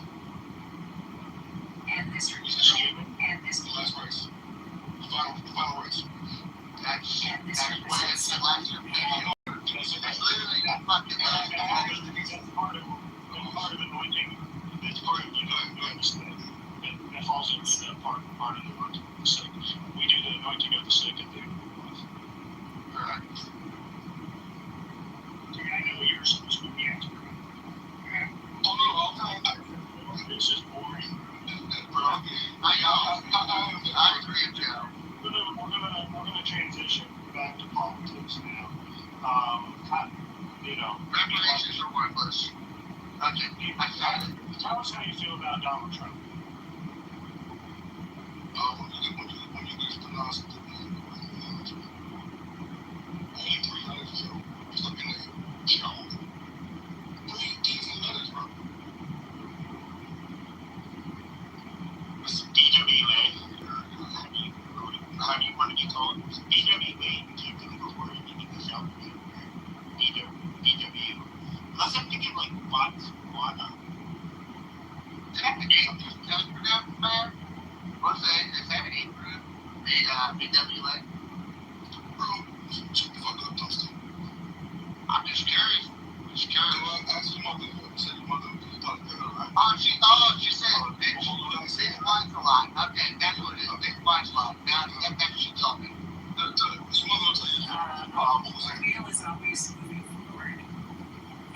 Sloth? You see my feet? Sloth. You're welcome. I guarantee they would have the same nigga they would have said around easy, right? That big.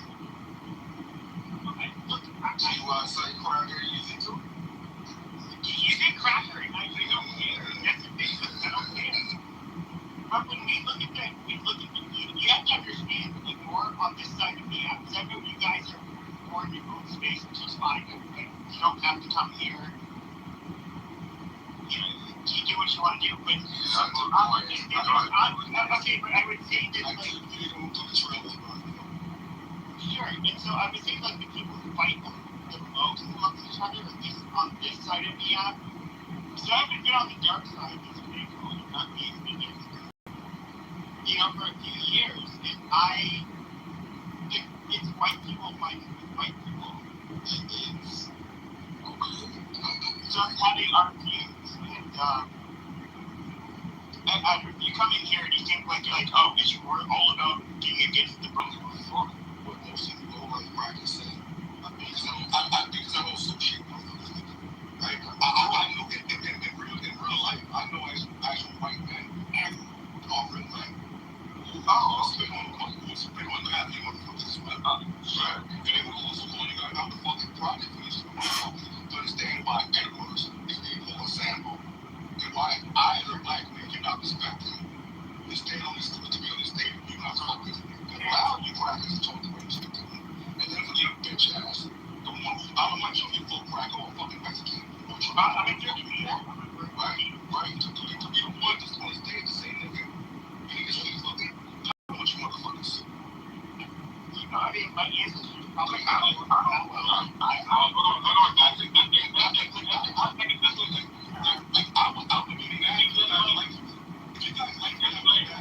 that means I'm not doing something right. So shut the fuck up, dude. You look,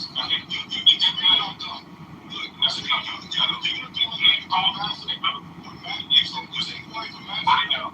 I got it. I'm a very low down authority. So right now, son, what I'm doing is giving you but don't, come on, that's rude. Don't, son. That's rude. Oh, don't son them.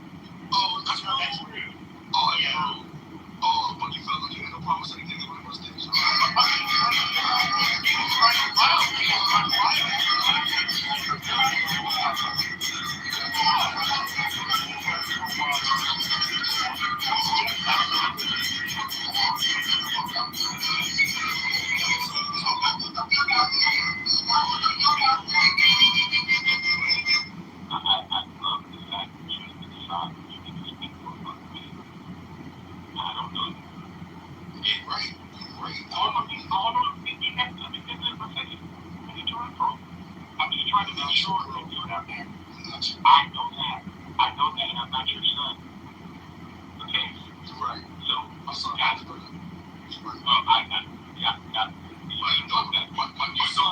My sons, like you said, they're not popcorn in their lives, right? Yeah. Right. I didn't say that. I did not say that. I did not say that. You problem. I think you problem. Your problem. I don't get. No, wait, hold on a second. Okay, hold on. So there's somebody who wants to play music on the stage. Somebody's like, I can remove them. But I just want to say, like, for occasion, you're acting like a very sensitive white kid too. Like, I don't know why. BWA, I don't know why you're doing this. So maybe you need a Dorsey motherfucker like me to smack the shit out your ass, right? Oh wow. To wake your ass the fuck up. But Edwards, you did say, you sure you better have a little tickets that I will take care of. You said something. I don't know. But you don't know. Why? Sounds like the guy from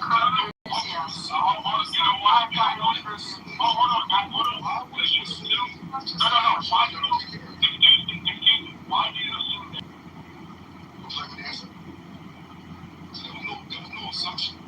Brad was too adorable for me. Right? That's what I made clear. Now it's forming comment.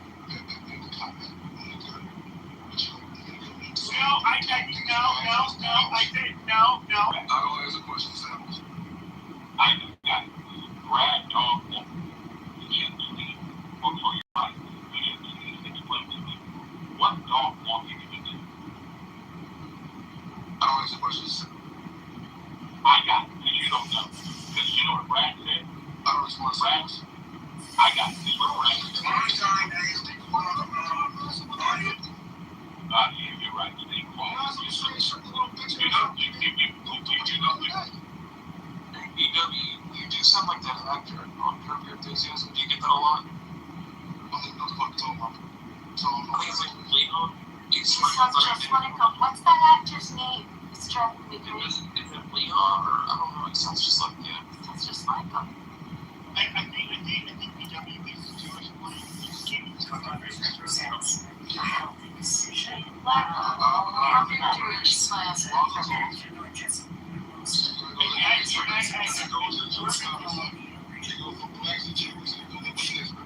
Oh my God, he sounds just like him. It goes right back to people. Understand that my people, I don't think you appreciate this, but there is my people. I'm a Mexican white supremacist. Listen, Judge Saturday, he can say I'm self-hating all you want, but I'm a Mexican white supremacist, white fucking power. But some Mexicans that died for the white race, and they hate the Jews, they hate the Muslims, they hate the blacks, they get them.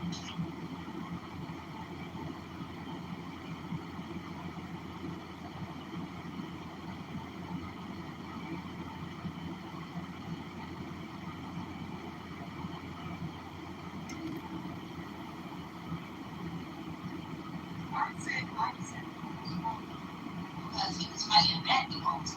He was not with all that, mama.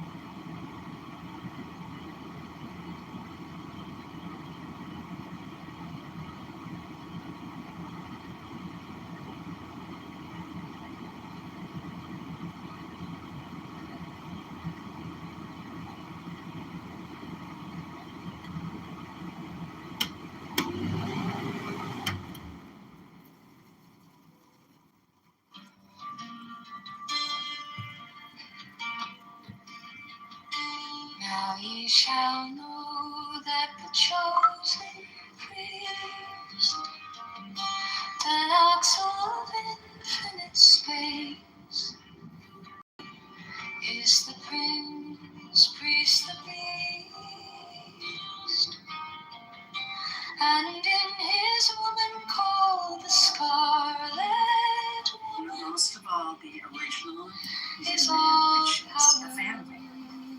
So they shall gather my children into their fold. They shall bring the glory of the stars into the hearts of men.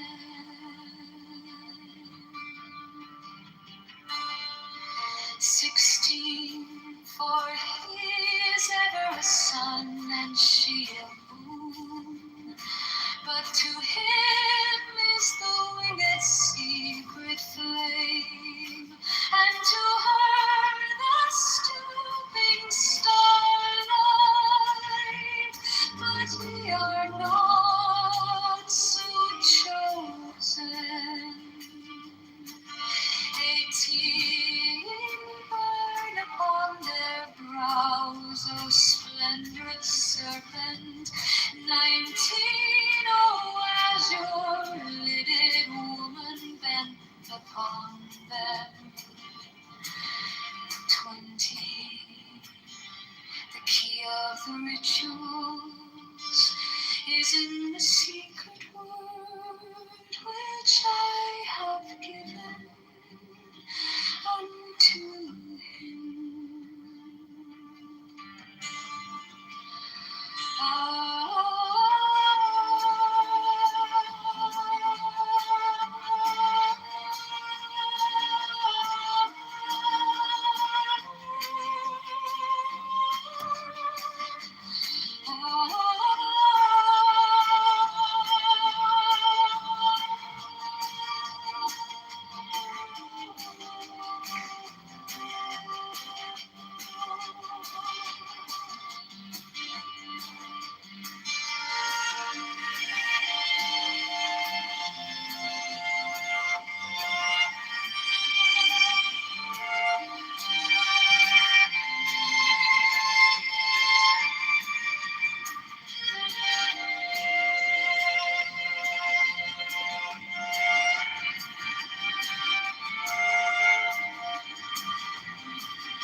Now ye shall know that the chosen priest, master of infinite space, is the prince priest, the beast.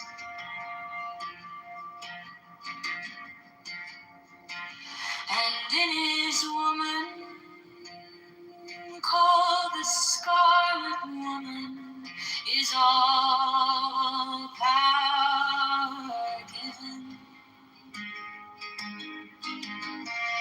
They shall gather my children into their fold. They shall bring the glory of the stars into the hearts of men.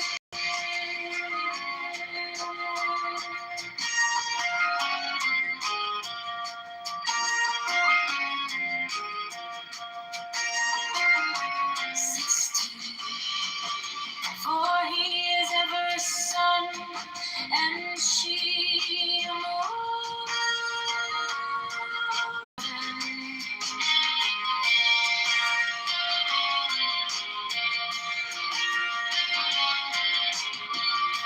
18 burn upon their brows, or splendrous serpent.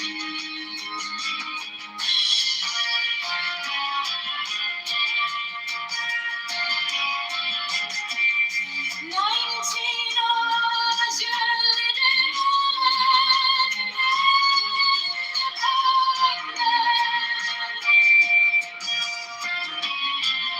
in 20. The key of the rituals is in the secret word which I have given unto them.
These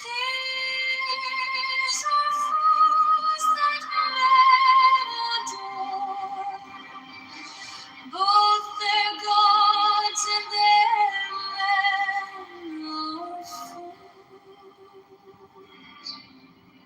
12 come forth, O children, under the stars, and take your fill of love.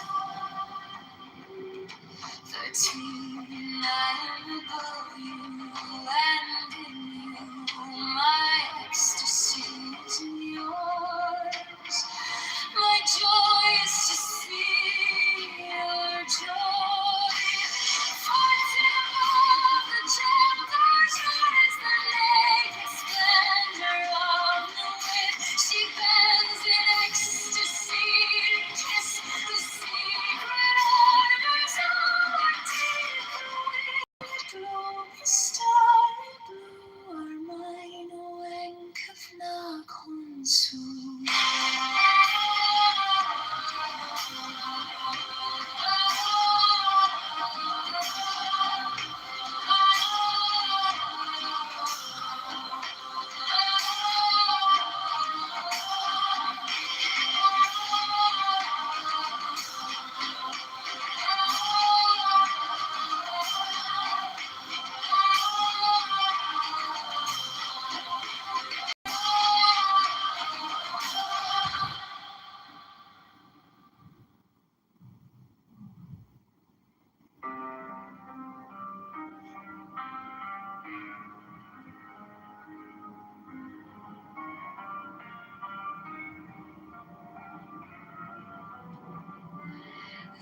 stories of fools that men adore, both their gods and their men of fools.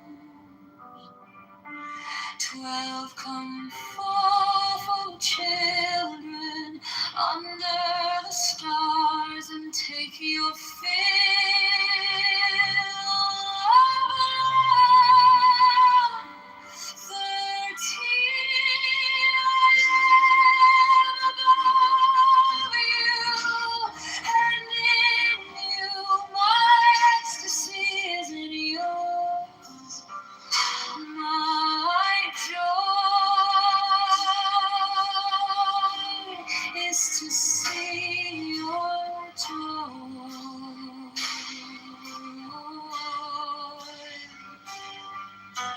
14 above, the gemmed azure is the naked splendor of newt. She bends in ecstasy to kiss the secret ardors of Hades. The wicked glow, the starry blue, all right awake of the sweet. My joy is to see your joy.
Above the gemmed azure waters of Hades,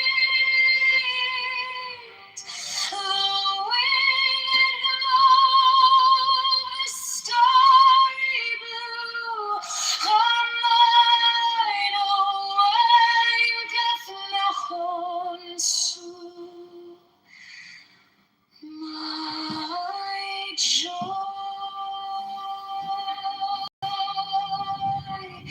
is to see your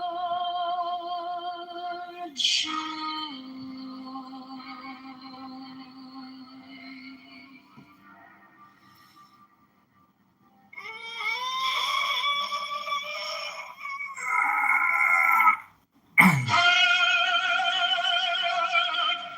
The manifestation of new Eve, the unfurling of the company of heaven. Every man and every woman is a star. For every number is infinite, there is no difference. Every one of these in my unveiling before the children of men.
woman is a star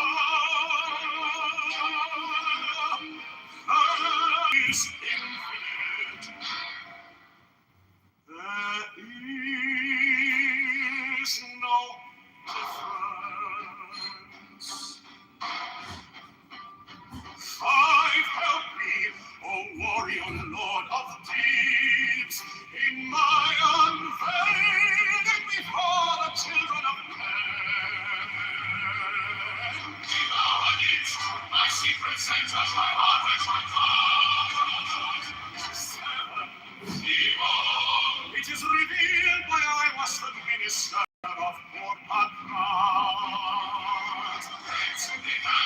Is in the poo, not the poo in the cats. I worship them the cats, and behold my light shed over you.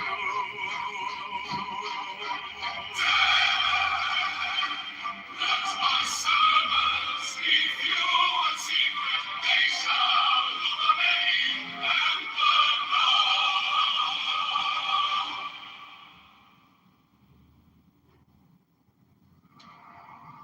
Mine is the head of the man, and my insight is keen as the hawk's. By my head I invoke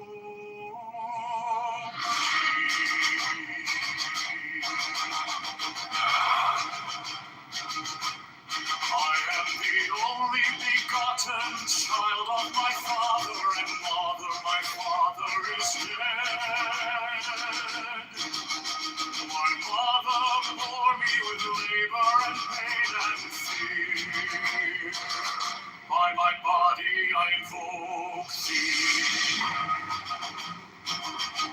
About me shine the diamonds of radiant light and pure.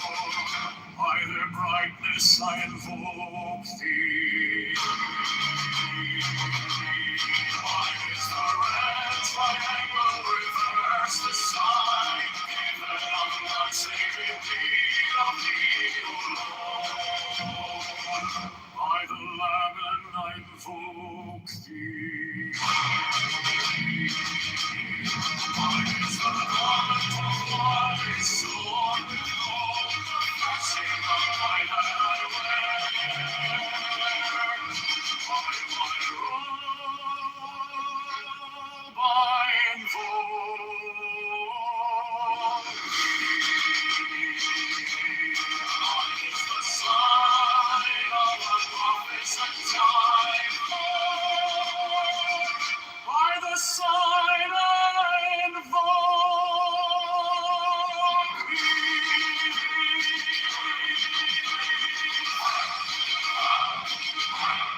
Mine is the turban of white and gold, and mine the new figure of the intimate air. By my crown I invoke thee.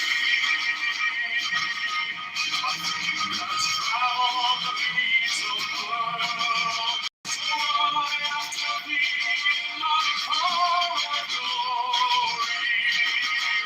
On my fingers I invoke thee.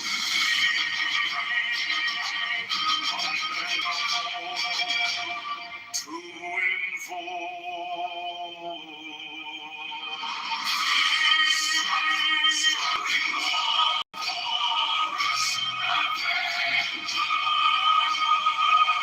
by the song I invoke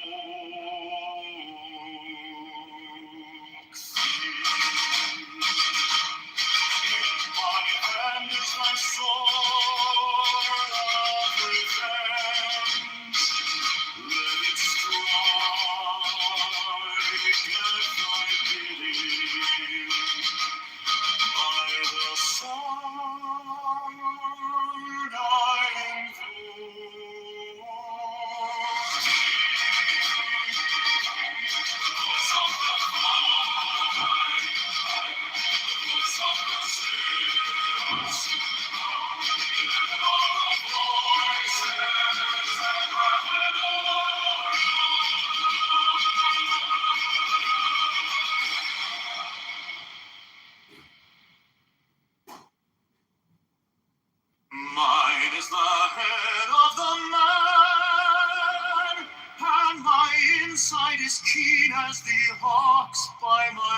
is dead.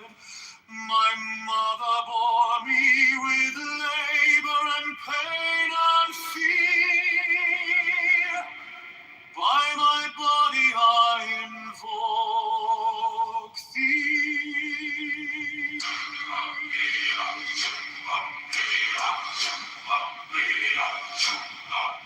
About me shine the diamonds of radiance, white and pure. By their brightness I invoke thee.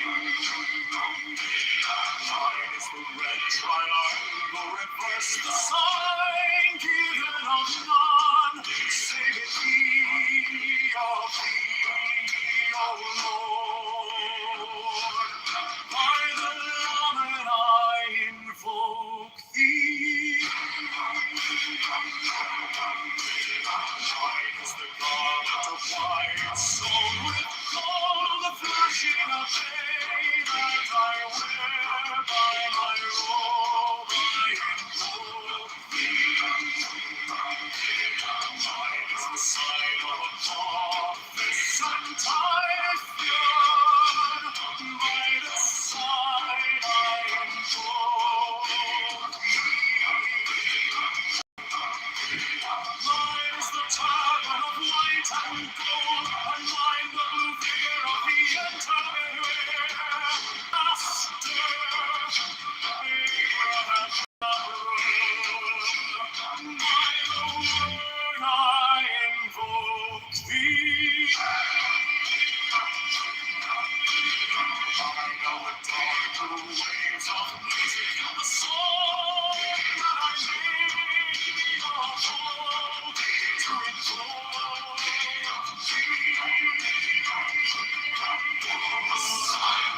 Strike the master chord, draw the flaming sword, child and conquering Lord, Horus Avenger.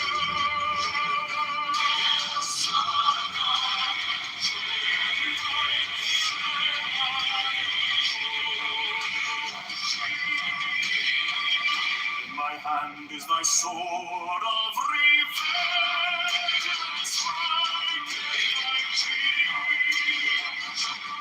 By the sword I invoke thee. Voice of the five, the voice of the 6, 11 are the voices.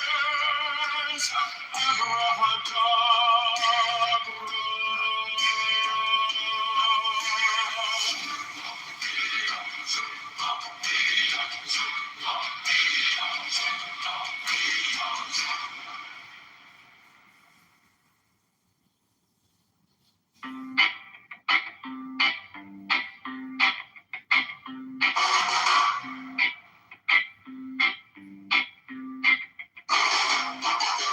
Mine is the head of the man, and my insight is keen as the hawks. By my head I invoke thee. I am the only begotten child of my father and mother. My father is dead, my mother bore me with labor and pain and fear. By my body I invoke thee.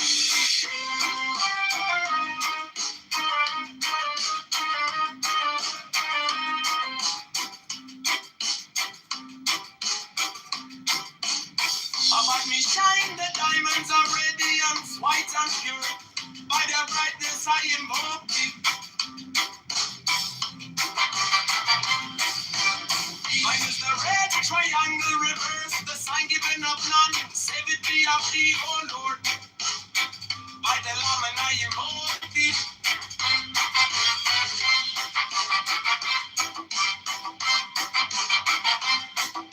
Free mine is the garment of white, sewn with gold, the flashing of eye that I wear. By my robe I invoke thee. Mine is the sign of a prophet and Typhon. By the sign I invoke thee. For mine is the turban of white and gold, and mine the blue figure of the intimate. By my crown I invoke thee.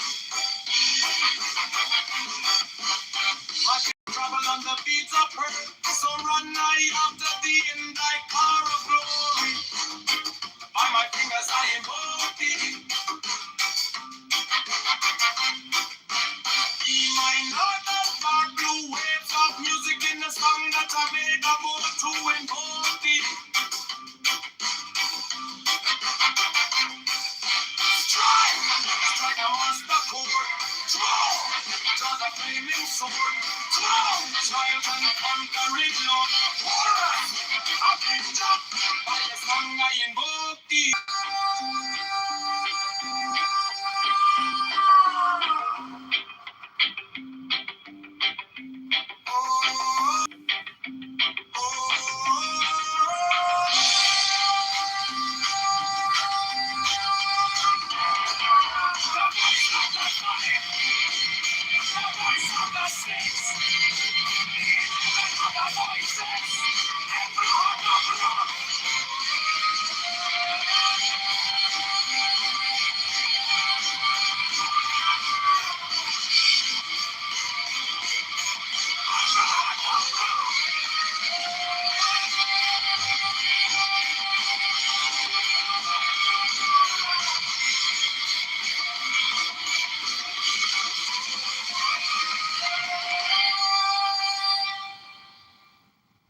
Mine is the head of the man, and my insight is keen as the ox.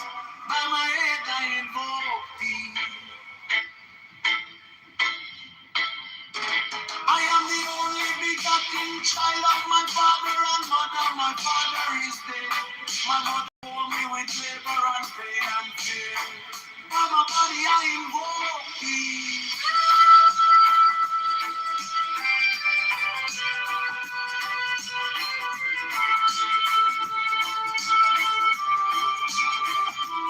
Around me shine the diamonds of radiance, white and pure.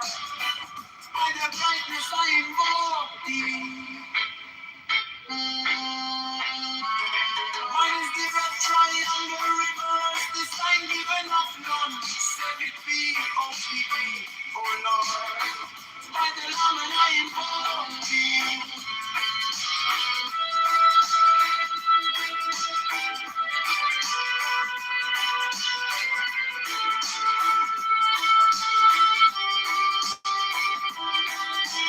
Mine is the garment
talks.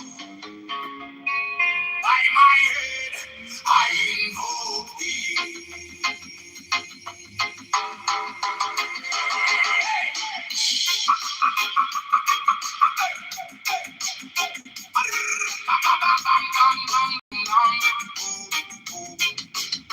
I am the only begotten child of my father and mother. My father is dead. My mother bore me with labor and pain and fear by my body. I invoke thee. About me shiny diamonds of radiance, white and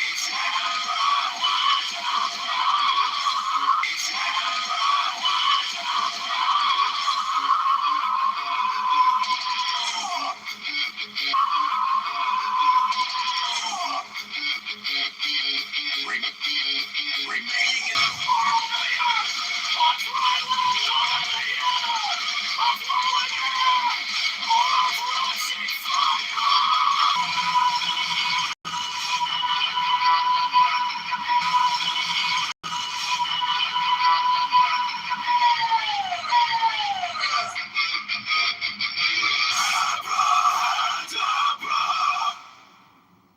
mine is the head of the hawk.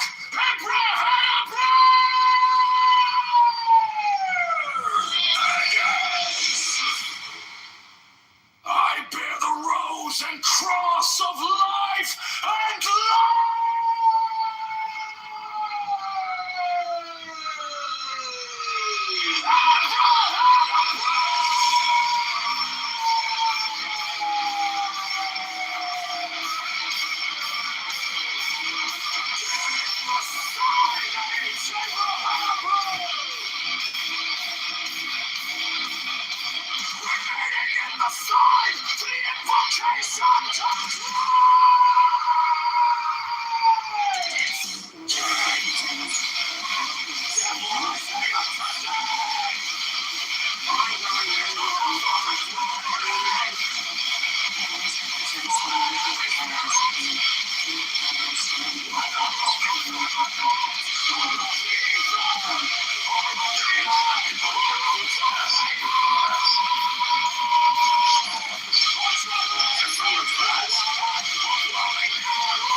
I bear the rose and cross of life and light.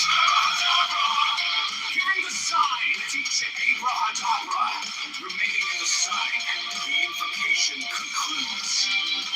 Therefore I say unto thee, come thou forth and dwell in me, so that every spirit, whether of the firmament, or of the ether, or of the air, or under the earth, on dry land, or in the water of whirling air, or of rushing fire, and every spell and scourge of God, the vast one, my being.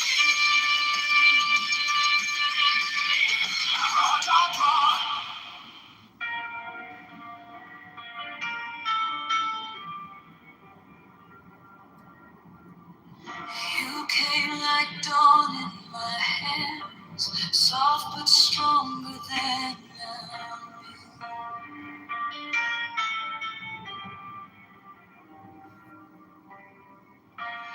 fear turned gold in your eyes, and my whole night broke in two.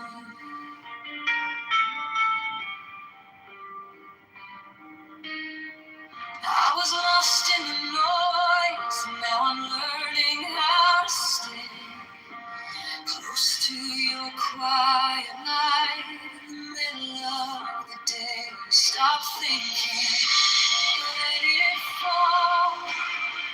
Take the deepest breath of them all. Hold it close. Don't run from the feeling. One more second, you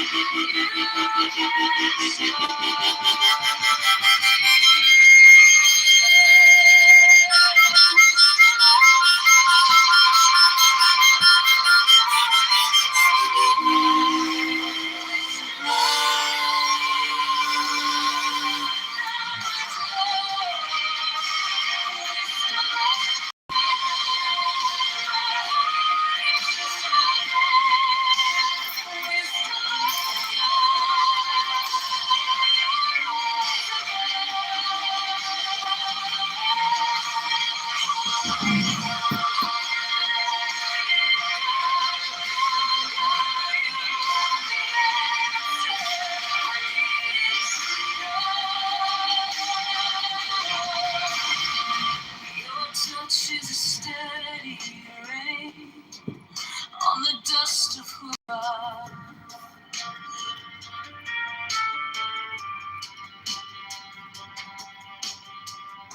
Every wound gets named and it fades in the hush.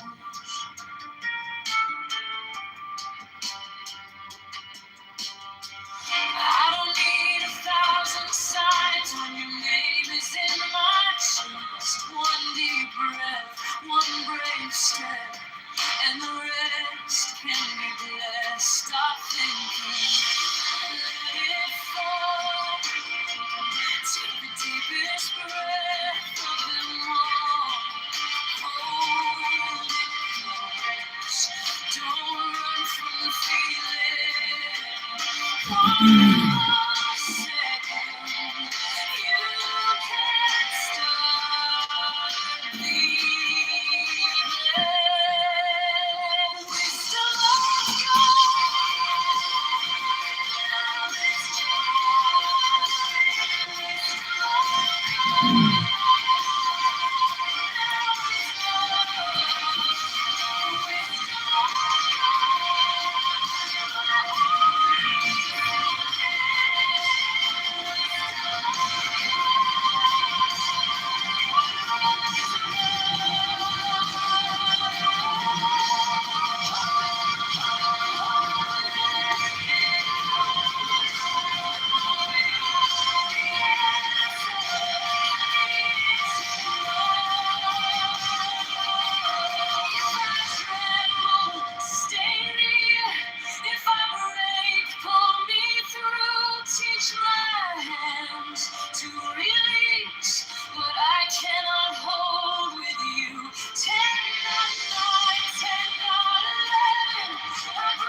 reach my hands to release what I cannot hold with you.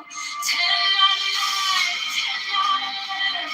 I breathe in your holy cold, and the storm in my head lays down like a pond. Wisdom of God, now it's joy. Wisdom of God, now it's love. Wisdom of God, my heart is open. Wisdom of God, my eyes are open. Let it go, go, go. You are the answer. I needed to know. Wisdom of God, now it's home. Wisdom of God, I'm yours.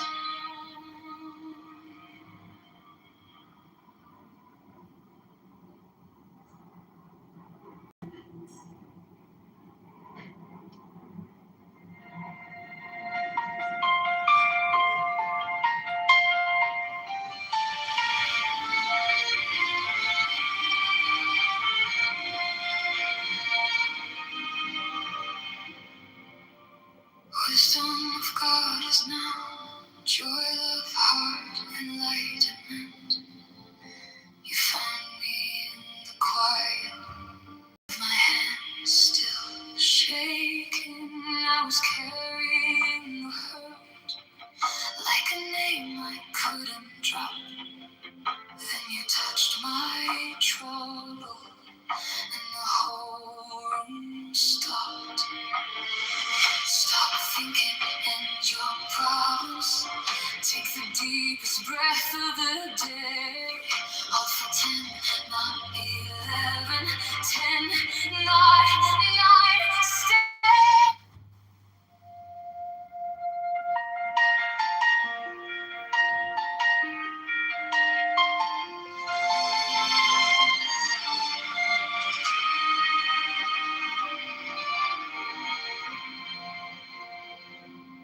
Wisdom of God is now joy, love, heart, enlightenment. You found me in the quiet, with my hands still shaking. I was carrying the hurt like a name I couldn't drop.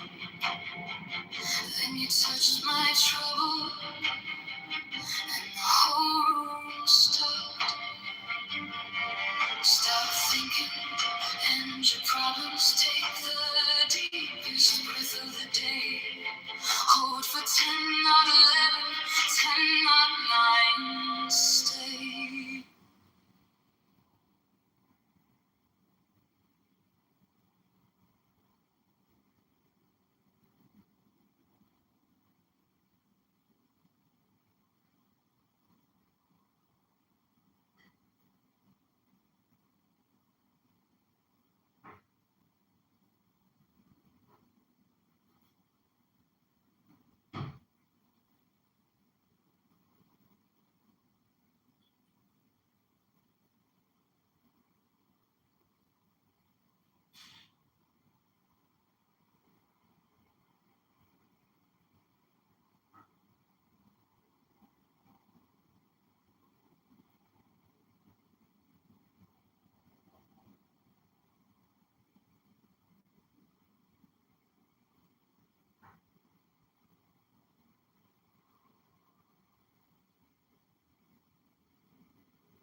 been policies and Democrat leadership in these cities for decades. The city of New Orleans has been ran by a Democrat governor for 130 years. And to act like black plight is at the fault of all white people that don't live in these black Democrat cities. Who said that though? It's obnoxious, bro. It's obnoxious. Oh, shut up. Stop trying to interrupt him every time he say some shit you don't like to hear. Bro, just sit back and listen and shut the fuck up. We don't want to keep hearing you come off the mic to rebuttal. That's the problem that we had with you earlier in the fucking conversation. Go back on mute if you want to learn some motherfucking information. Shut the fuck up. Go ahead. I don't give a damn about none of that shit. Go ahead, Joe.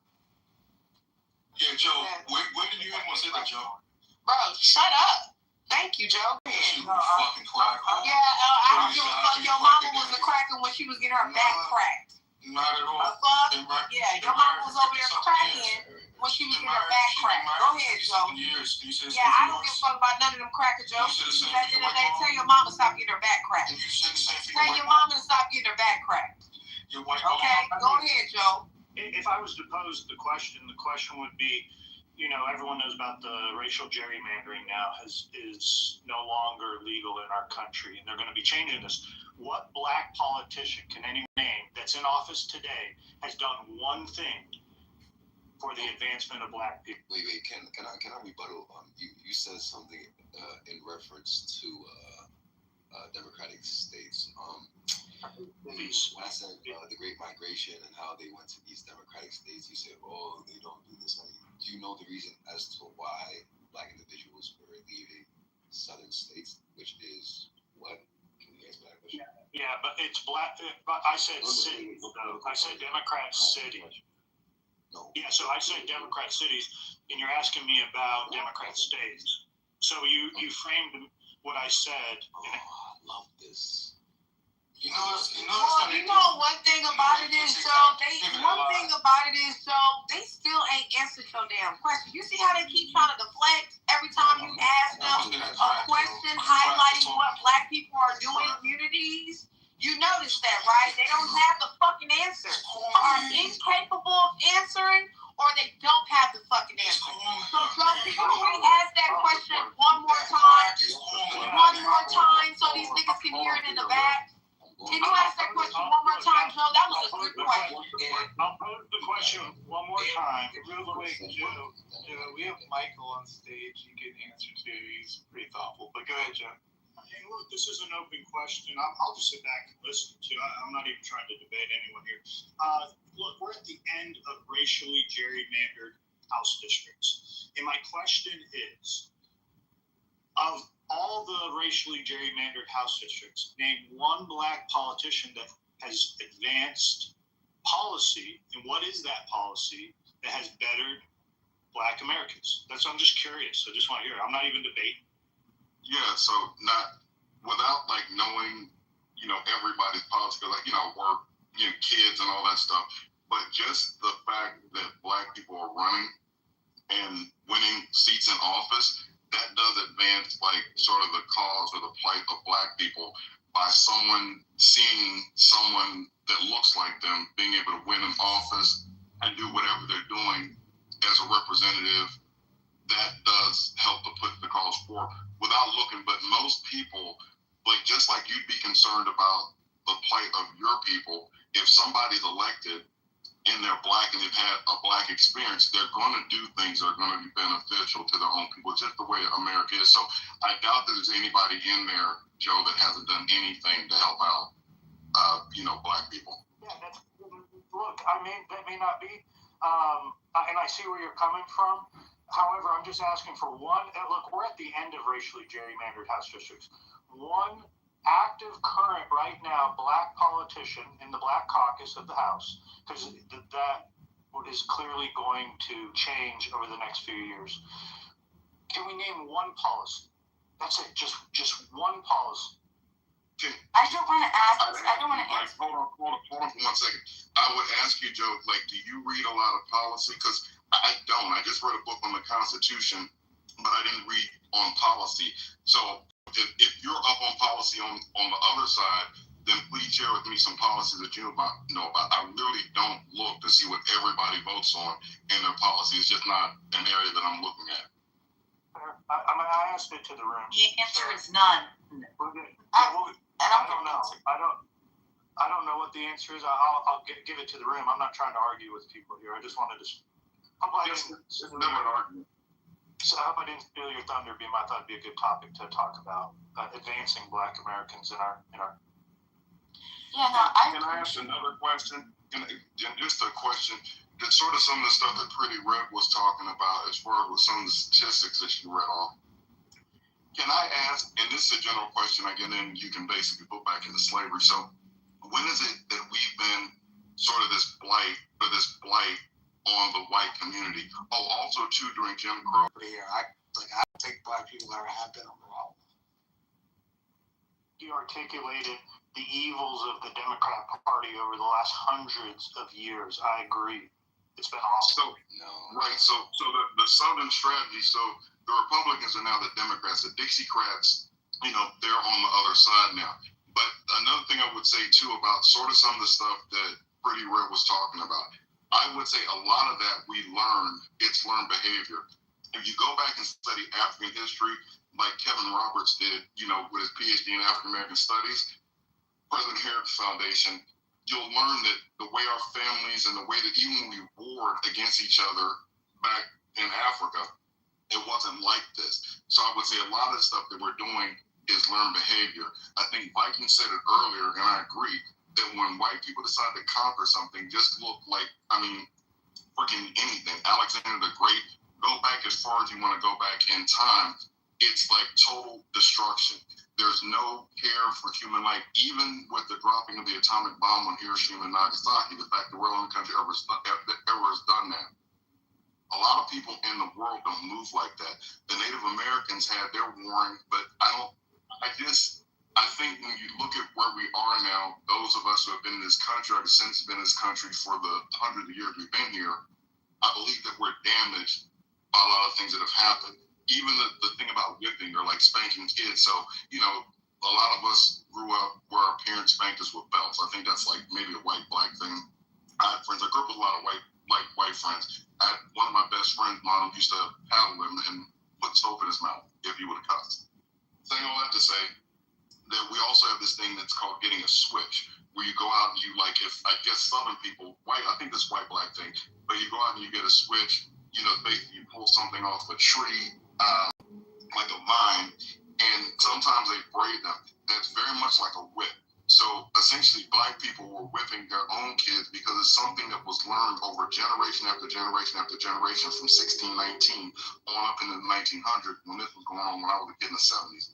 So I'm just saying, when you look at where we are, and also too, when we've tried to have our own towns. So look at like the early 1900s, around the time when Woodrow Wilson was in office, when Birth of the Nation got screened, and that planned recruiting film, and look at some of the things that happened, like in the South, in Illinois, the Atlanta riots. Look at just some of the stuff that occurred where, even with Tulsa that you always hear about, we had our own towns, our own banks, our own dry cleaners, our own communities, and then we just couldn't be left alone. So I just don't see like how we're this big problem. And I'm just, and like literally somebody can let me know, because I see what we're doing now, and it breaks my heart, and I don't want anybody, I don't want white people or black people to have to deal with some of the behavior that we're seeing now, but I do feel like that behavior is learned. I feel like we didn't get here. When I look at us historically and I look at us now, I think that I can see some things where maybe we picked up some bad habits along the way.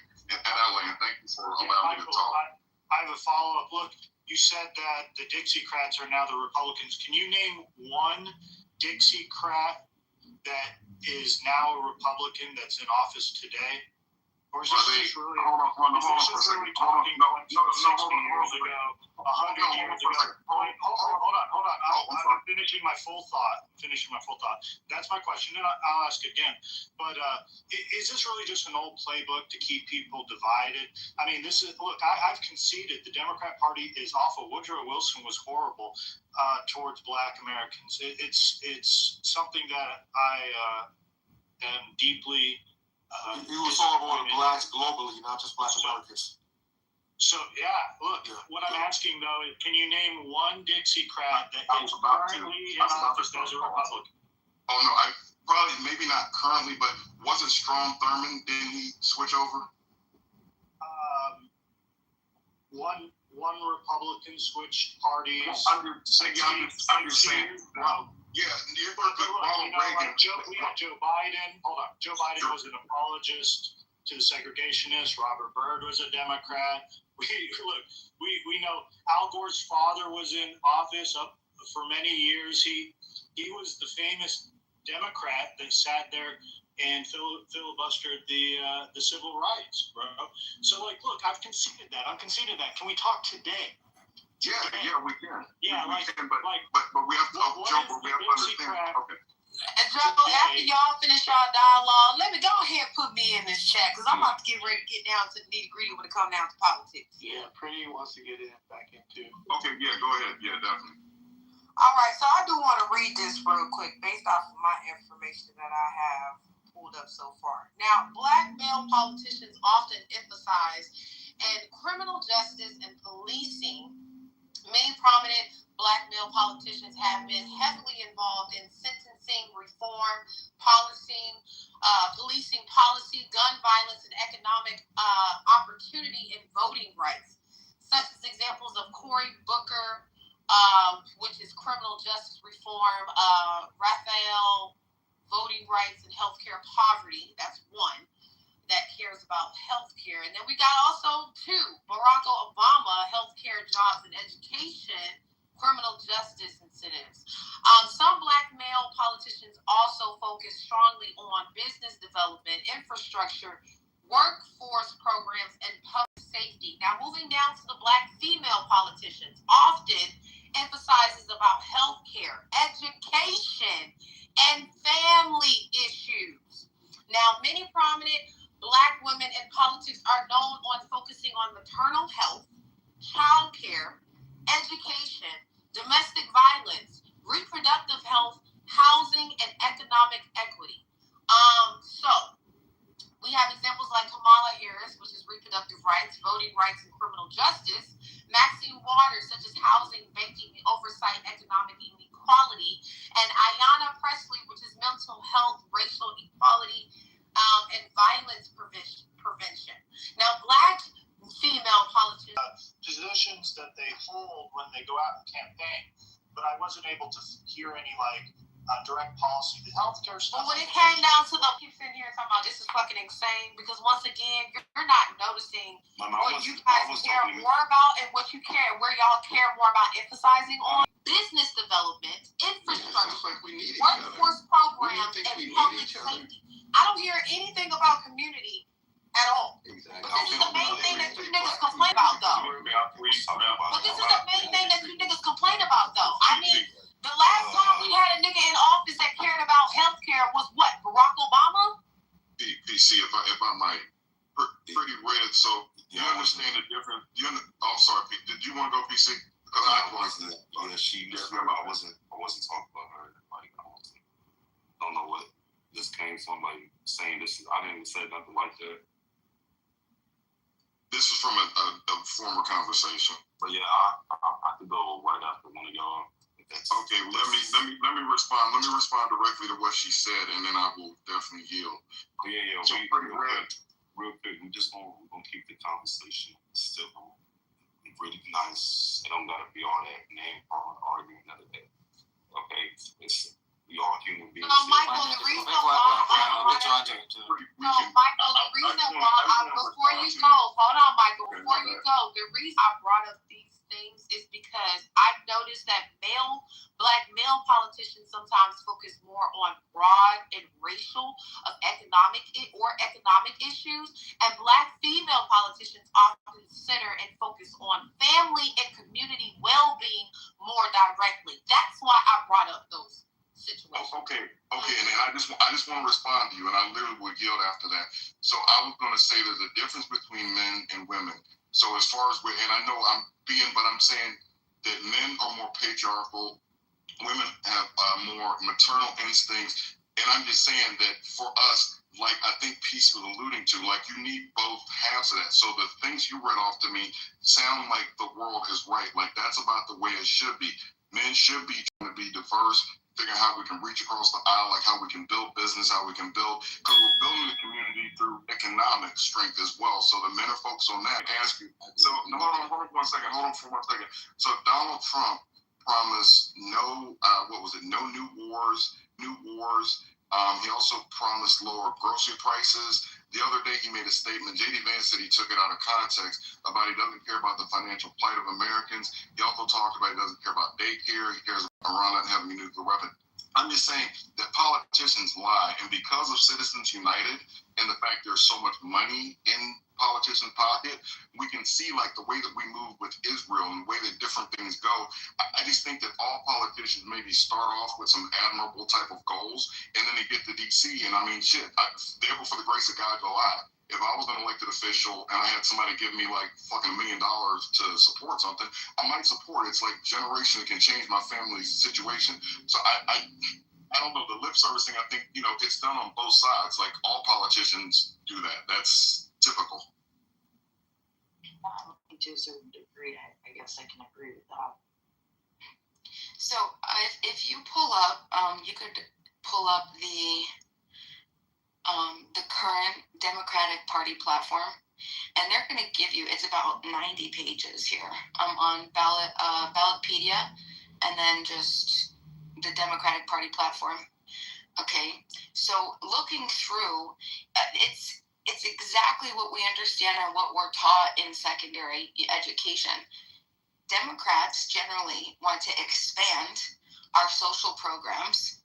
Republicans think that there should be very little social programs, and the ones that obviously, and because the idea is that it needs to be done privately.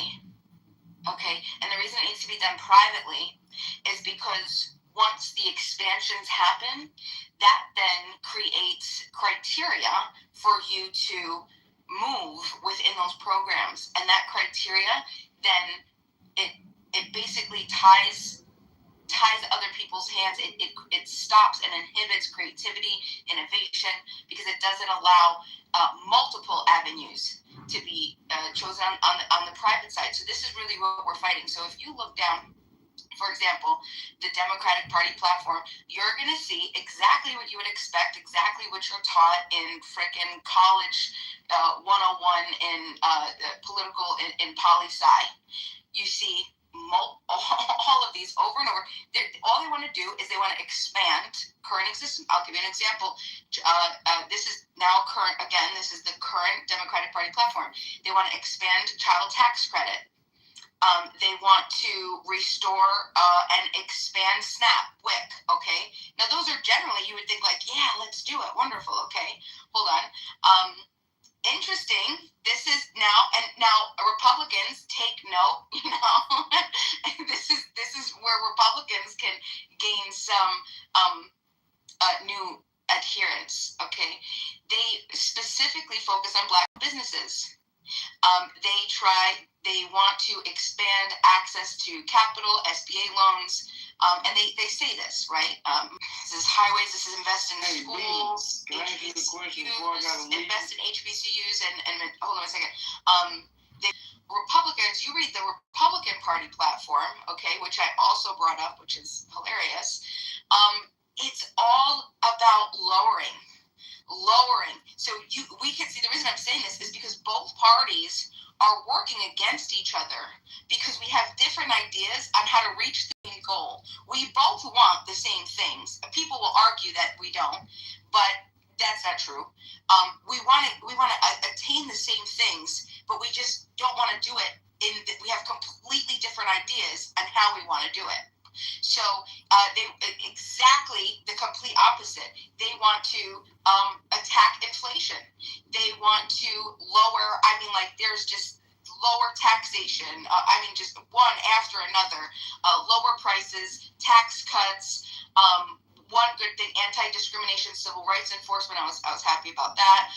Stronger policing. Not happy about that. More jobs, that's okay. Manufacturing, bringing jobs here, promoting the job, the person, the innovation of our society to build, to create, so that we can continue to compete with the world stage with all these other people, okay? More about liberty and freedom on the personal level, so then we can have the ability to, like I said, to actually maintain our superpower status. Because I'll tell you what, folks, China is catching up, and we already know that there's different theories about why we went to Iran and whatever, but we're not going to be the superpower. If we look at, we can take the time to look at this, but we're not in the best financial situation right now, folks. Okay, people say we could just keep printing zeros and ones. Well, we're in territory that's completely unprecedented, right? And so you can't say that we're World War II. Well, hold on. Well, what I'm saying what I mean by that is I'm talking about when we move to fiat and we listen to Ray Dalio, and he talks about the 6 stages of the debt cycle, and we're in the last stage of over 800 other fiat currencies that ever existed in humanity, right? They follow the same curve, the same exact, and we're at the end stage of that, which is basically collapse. Well, I don't think that we're going to collapse, but if we continue to argue over what we're going to do with these social programs and how we're going to move forward with our financial system, yeah. So we have to have a real conversation about what we're doing. Like, I'm just finance. So this is trying to spend more. Man, I've come to realize that both are always trying to spend. Like, they just spend in different places. So it's like, man, this is my thing when I hear Republicans talking. A lot of Republicans love to claim to be the party of Jesus Christ. But one of the pillars of Jesus Christ, if any of y'all got a pushback on the measly $300 per year that comes out of your taxes, because that's what the taxes are that you spend for SNAP benefits. Like, most of y'all ain't really like spending worth of nothing. Well, I don't know if they were all SNAP benefits, but I'm just saying. Hold on. I want to respond to that. Good point. No, I'm just saying. So when I hear these things, man, I'm like, this is laughable, man. We all out here struggling, and y'all Republicans constantly defend the people who get tax breaks. The whole trickle-down thing hadn't worked for the bulk of Americans. I ain't even going to speak for black folks, because that's a whole nother conversation. Because if I speak for black folks, man, it's different. And then y'all start saying, oh, now you're complaining. No, so I'm going to just speak for the American experience in general. It's like, man, I feel like a lot of Republicans, I'm going to just say it, A lot of white American Republicans cut their nose off to spite their faces. In the name of what? I don't know. Most of y'all are broke like the rest of us. Most of y'all will not reach the 1%. Most of y'all have nothing in common with Donald Trump. Yet you've aligned with these ideals for what? But you claim to be Christian people. But you're warmongers for different people align for hold on a second, people align for different reasons. Typically just to be Marshall, man, you such a flip flopper, bro. Joe's gonna respond. Joe's gonna respond, then Marshall's gonna respond. But Marshall, you so fake in these rooms because when you come to spaces with the Democrats and other black folks, we not you do gonna not sit act like here that. and do a dick wrestling contest. That's what we not Hey, gonna do. man, you don't even talk to me, man. I don't even know why you ain't talking politics. I'm the same way. I don't even know. Like, come on, you shouldn't even be. Okay, I'm sorry. Joe is gonna go. Look, I just want to respond to this. Is a great point right here. And this is what the debate is really about. Is the role of government charity? Should charity be a part of our government? Or should charity be done? What does our government produce, brother? Our government is taking tax dollars and dispersing it. It's not charity. It's not charity. The government doesn't produce anything. Rob, I'm going to have to drop you if you try to shut me down. Just 1 second, Rob. No, stay. Just 1 second. Let him finish. No, you brought up a good point, and I think this is worth discussing as a group right here. The role of charity in government. Should charity be in the government and be executed by the government, or should charity be executed by you, your neighbors, your community, your church? And that's really the argument. Combination of both. Combination of all. Let me finish. Y'all let him finish. Damn, what's y'all close up past it? Yeah. I didn't know charity would be so disputable. Like, people on the right typically lean towards charity should come from individuals, neighbors, your local communities, your churches. While people on the left typically argue that charity should come from the government. What do y'all say? I say charity needs to come from our neighbors, from our churches, from our local community. And Joe, can I read this real quick? Because this look, corruption and misuse of Jesse Jackson Jr. plead guilty to misusing $750,000. Trash ass bro. Excuse me, I don't give a fuck. You can get mad all you fucking want to. All you fucking want to. Because what you niggas need to be asking is where is the fucking money going to? Jesse Jackson ain't got money. Handed to you. It's not. You're gonna earn this shit. You're gonna earn this shit. Now let me get back to what I was saying before you got impulsive. Hey Rob, excuse me, Rob, you want to sit here and complain all you want to, but that same workforce that you think wants to that was paid by taxpayers, that you go over there to use the computer and shit. Yeah, you forgot I saw you at the workforce. Hey, now, let me continue. Let me continue. Yep, you got it right. You got it right. Hey, you got it right. You're a fucking prostitute. Now let me continue. You're a prostitute. Hold on. Calm down, Rob. You're a little impulsive. You're angry. Chemical imbalances. Okay? Bring me back up, Rob. Let her finish. One mic on. I'm almost done. Thank you. We got Jesse Jackson Jr. plead guilty for misusing $750,000 in campaign funds for personal expenses, including luxury items and vacations.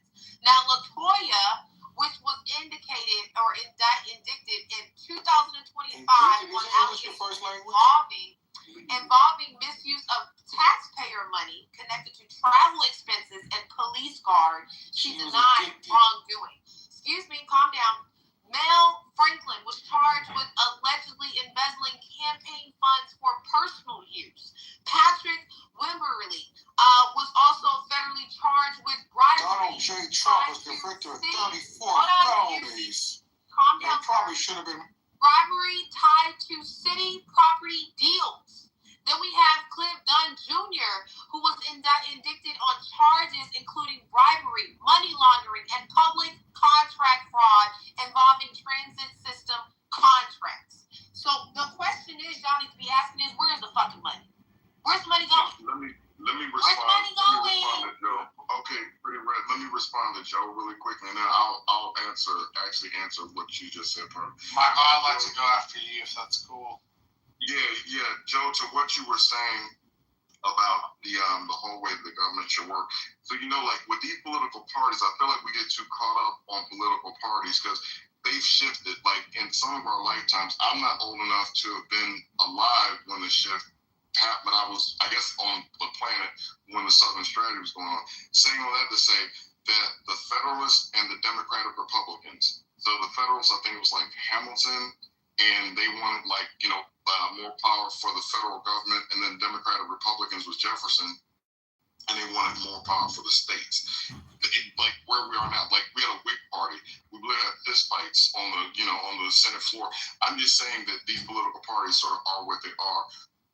To the point about that you were making about like how one is charitable, one is this, that, and the other. It would be nice if we lived in a utopia where everybody treated everybody fairly. Like if the words in the preamble about, like basically about all men being created equal, the sort of the whole way we look at this, if that was true, then it'd be cool. But what happened, like the 14th Amendment, with what we got as far as with the freeing of the slaves and then equal protection, the whole like the citizenship, 14th Amendment with birthright citizenship and like sort of giving like slaves rights and having equal protection under the law, a punishment for the whole secession thing. I get that. But I'm saying that because people got unfairly treated, the federal government had to get involved, and thankfully they did. Even like the whole thing with Plessy versus Ferguson is separate but equal. You can go back and literally look. There's so much of this documented about the way schools look. A white school versus a black school. But you can never get caught up because textbooks were old. School facilities were shit or whatever for blacks versus whites. So I'm just saying that the federal government did need to step in to make sure it's at least equitable. So Michael, don't you think that's the community's fault, right? Your neighbors, right? We're because when it comes down to the school funding, that goes based off of property taxes. So that means you niggas ain't owning shit.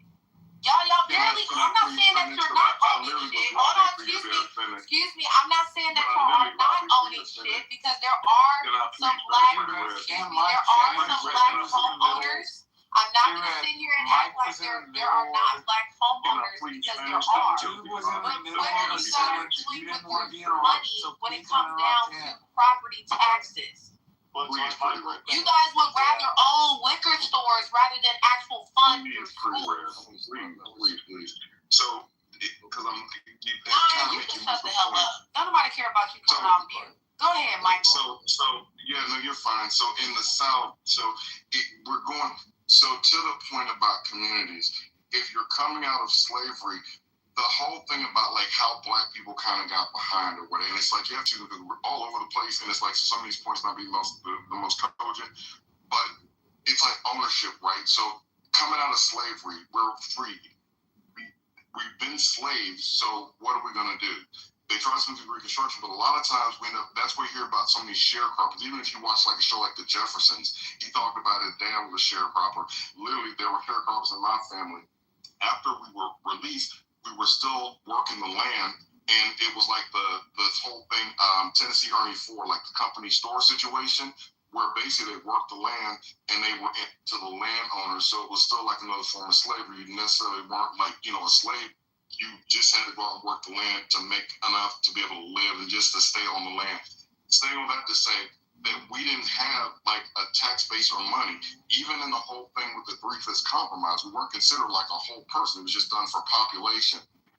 I'm just saying there's a number of issues that we have there, but I do say this thing about it would be nice if we could count on, like, had the masters had it been, like I say, utopian society, and like the masters, when they released the slaves, had they been like, you know what we did was really fucked up, and let's go ahead and we're going to try to make this thing equitable. We're going to cut off some of this land. I'll keep a certain amount. Maybe I'll pay you a wage. You can work for me or whatever. Like what we have migrant farmers, they didn't do that. So I'm just saying, so the community doesn't necessarily take care of itself. One thing I do want to say, and then I'll land, because it's like something that you had said pretty right. I did want to talk about, but I can't who's in these communities? I'm sorry, beg your pardon? Who's in these communities, Michael? What communities? I'm asking you, who are in these communities? Speak of. You did mention communities. before I. I'm talking about. Yeah, I'm like so. I'm in the late 1800s, early 1900s. I'm talking about sort of post-slavery, sort of with some of the We're stuff not about. in the 1800s anymore. It's 2020. No. But listen, work with me. You're right. So crack is whack in 2026. Hold on. Please, hold on. So that's fine. Pretty red. The fact that you're able to look stuff up and tell me the stuff you're telling me, your history, why you're able to do what you're doing on stage today, there's a reason. There was an origin like that built from somewhere. So I'm saying how we got here. So if black people want to complain about school funding, when it comes down to, obviously slavery ain't stopping black women from being the most. Excuse me, hold on. Why is it enabling and why is it stopping black men for accelerating at a high rate when you guys had rights before black women? I can literally answer that. Mm-hmm. So when you look at like the communities, and you can go back, there's an interview with Nick, like sort of the pain in both of them and how it affected both of them. Nikki Giovanni ended up being a lesbian and Baldwin is gay, and I think Baldwin's dad killed himself. I'm just saying that to say that in our community, and even in what Kevin Roberts, again, reading some of the stuff that Kevin Roberts published when he did his PhD, he talked about sort of the matriarchal nature of our society, of the society that you and I are in, like how black women have sort of always been the forefront, and really women should be partners in a lot of cases. Men, we don't do as well. We don't have a good woman. But saying all that to say that even if you look at what was done in slavery, so if you have the black buck or you have the slave, they get sold off.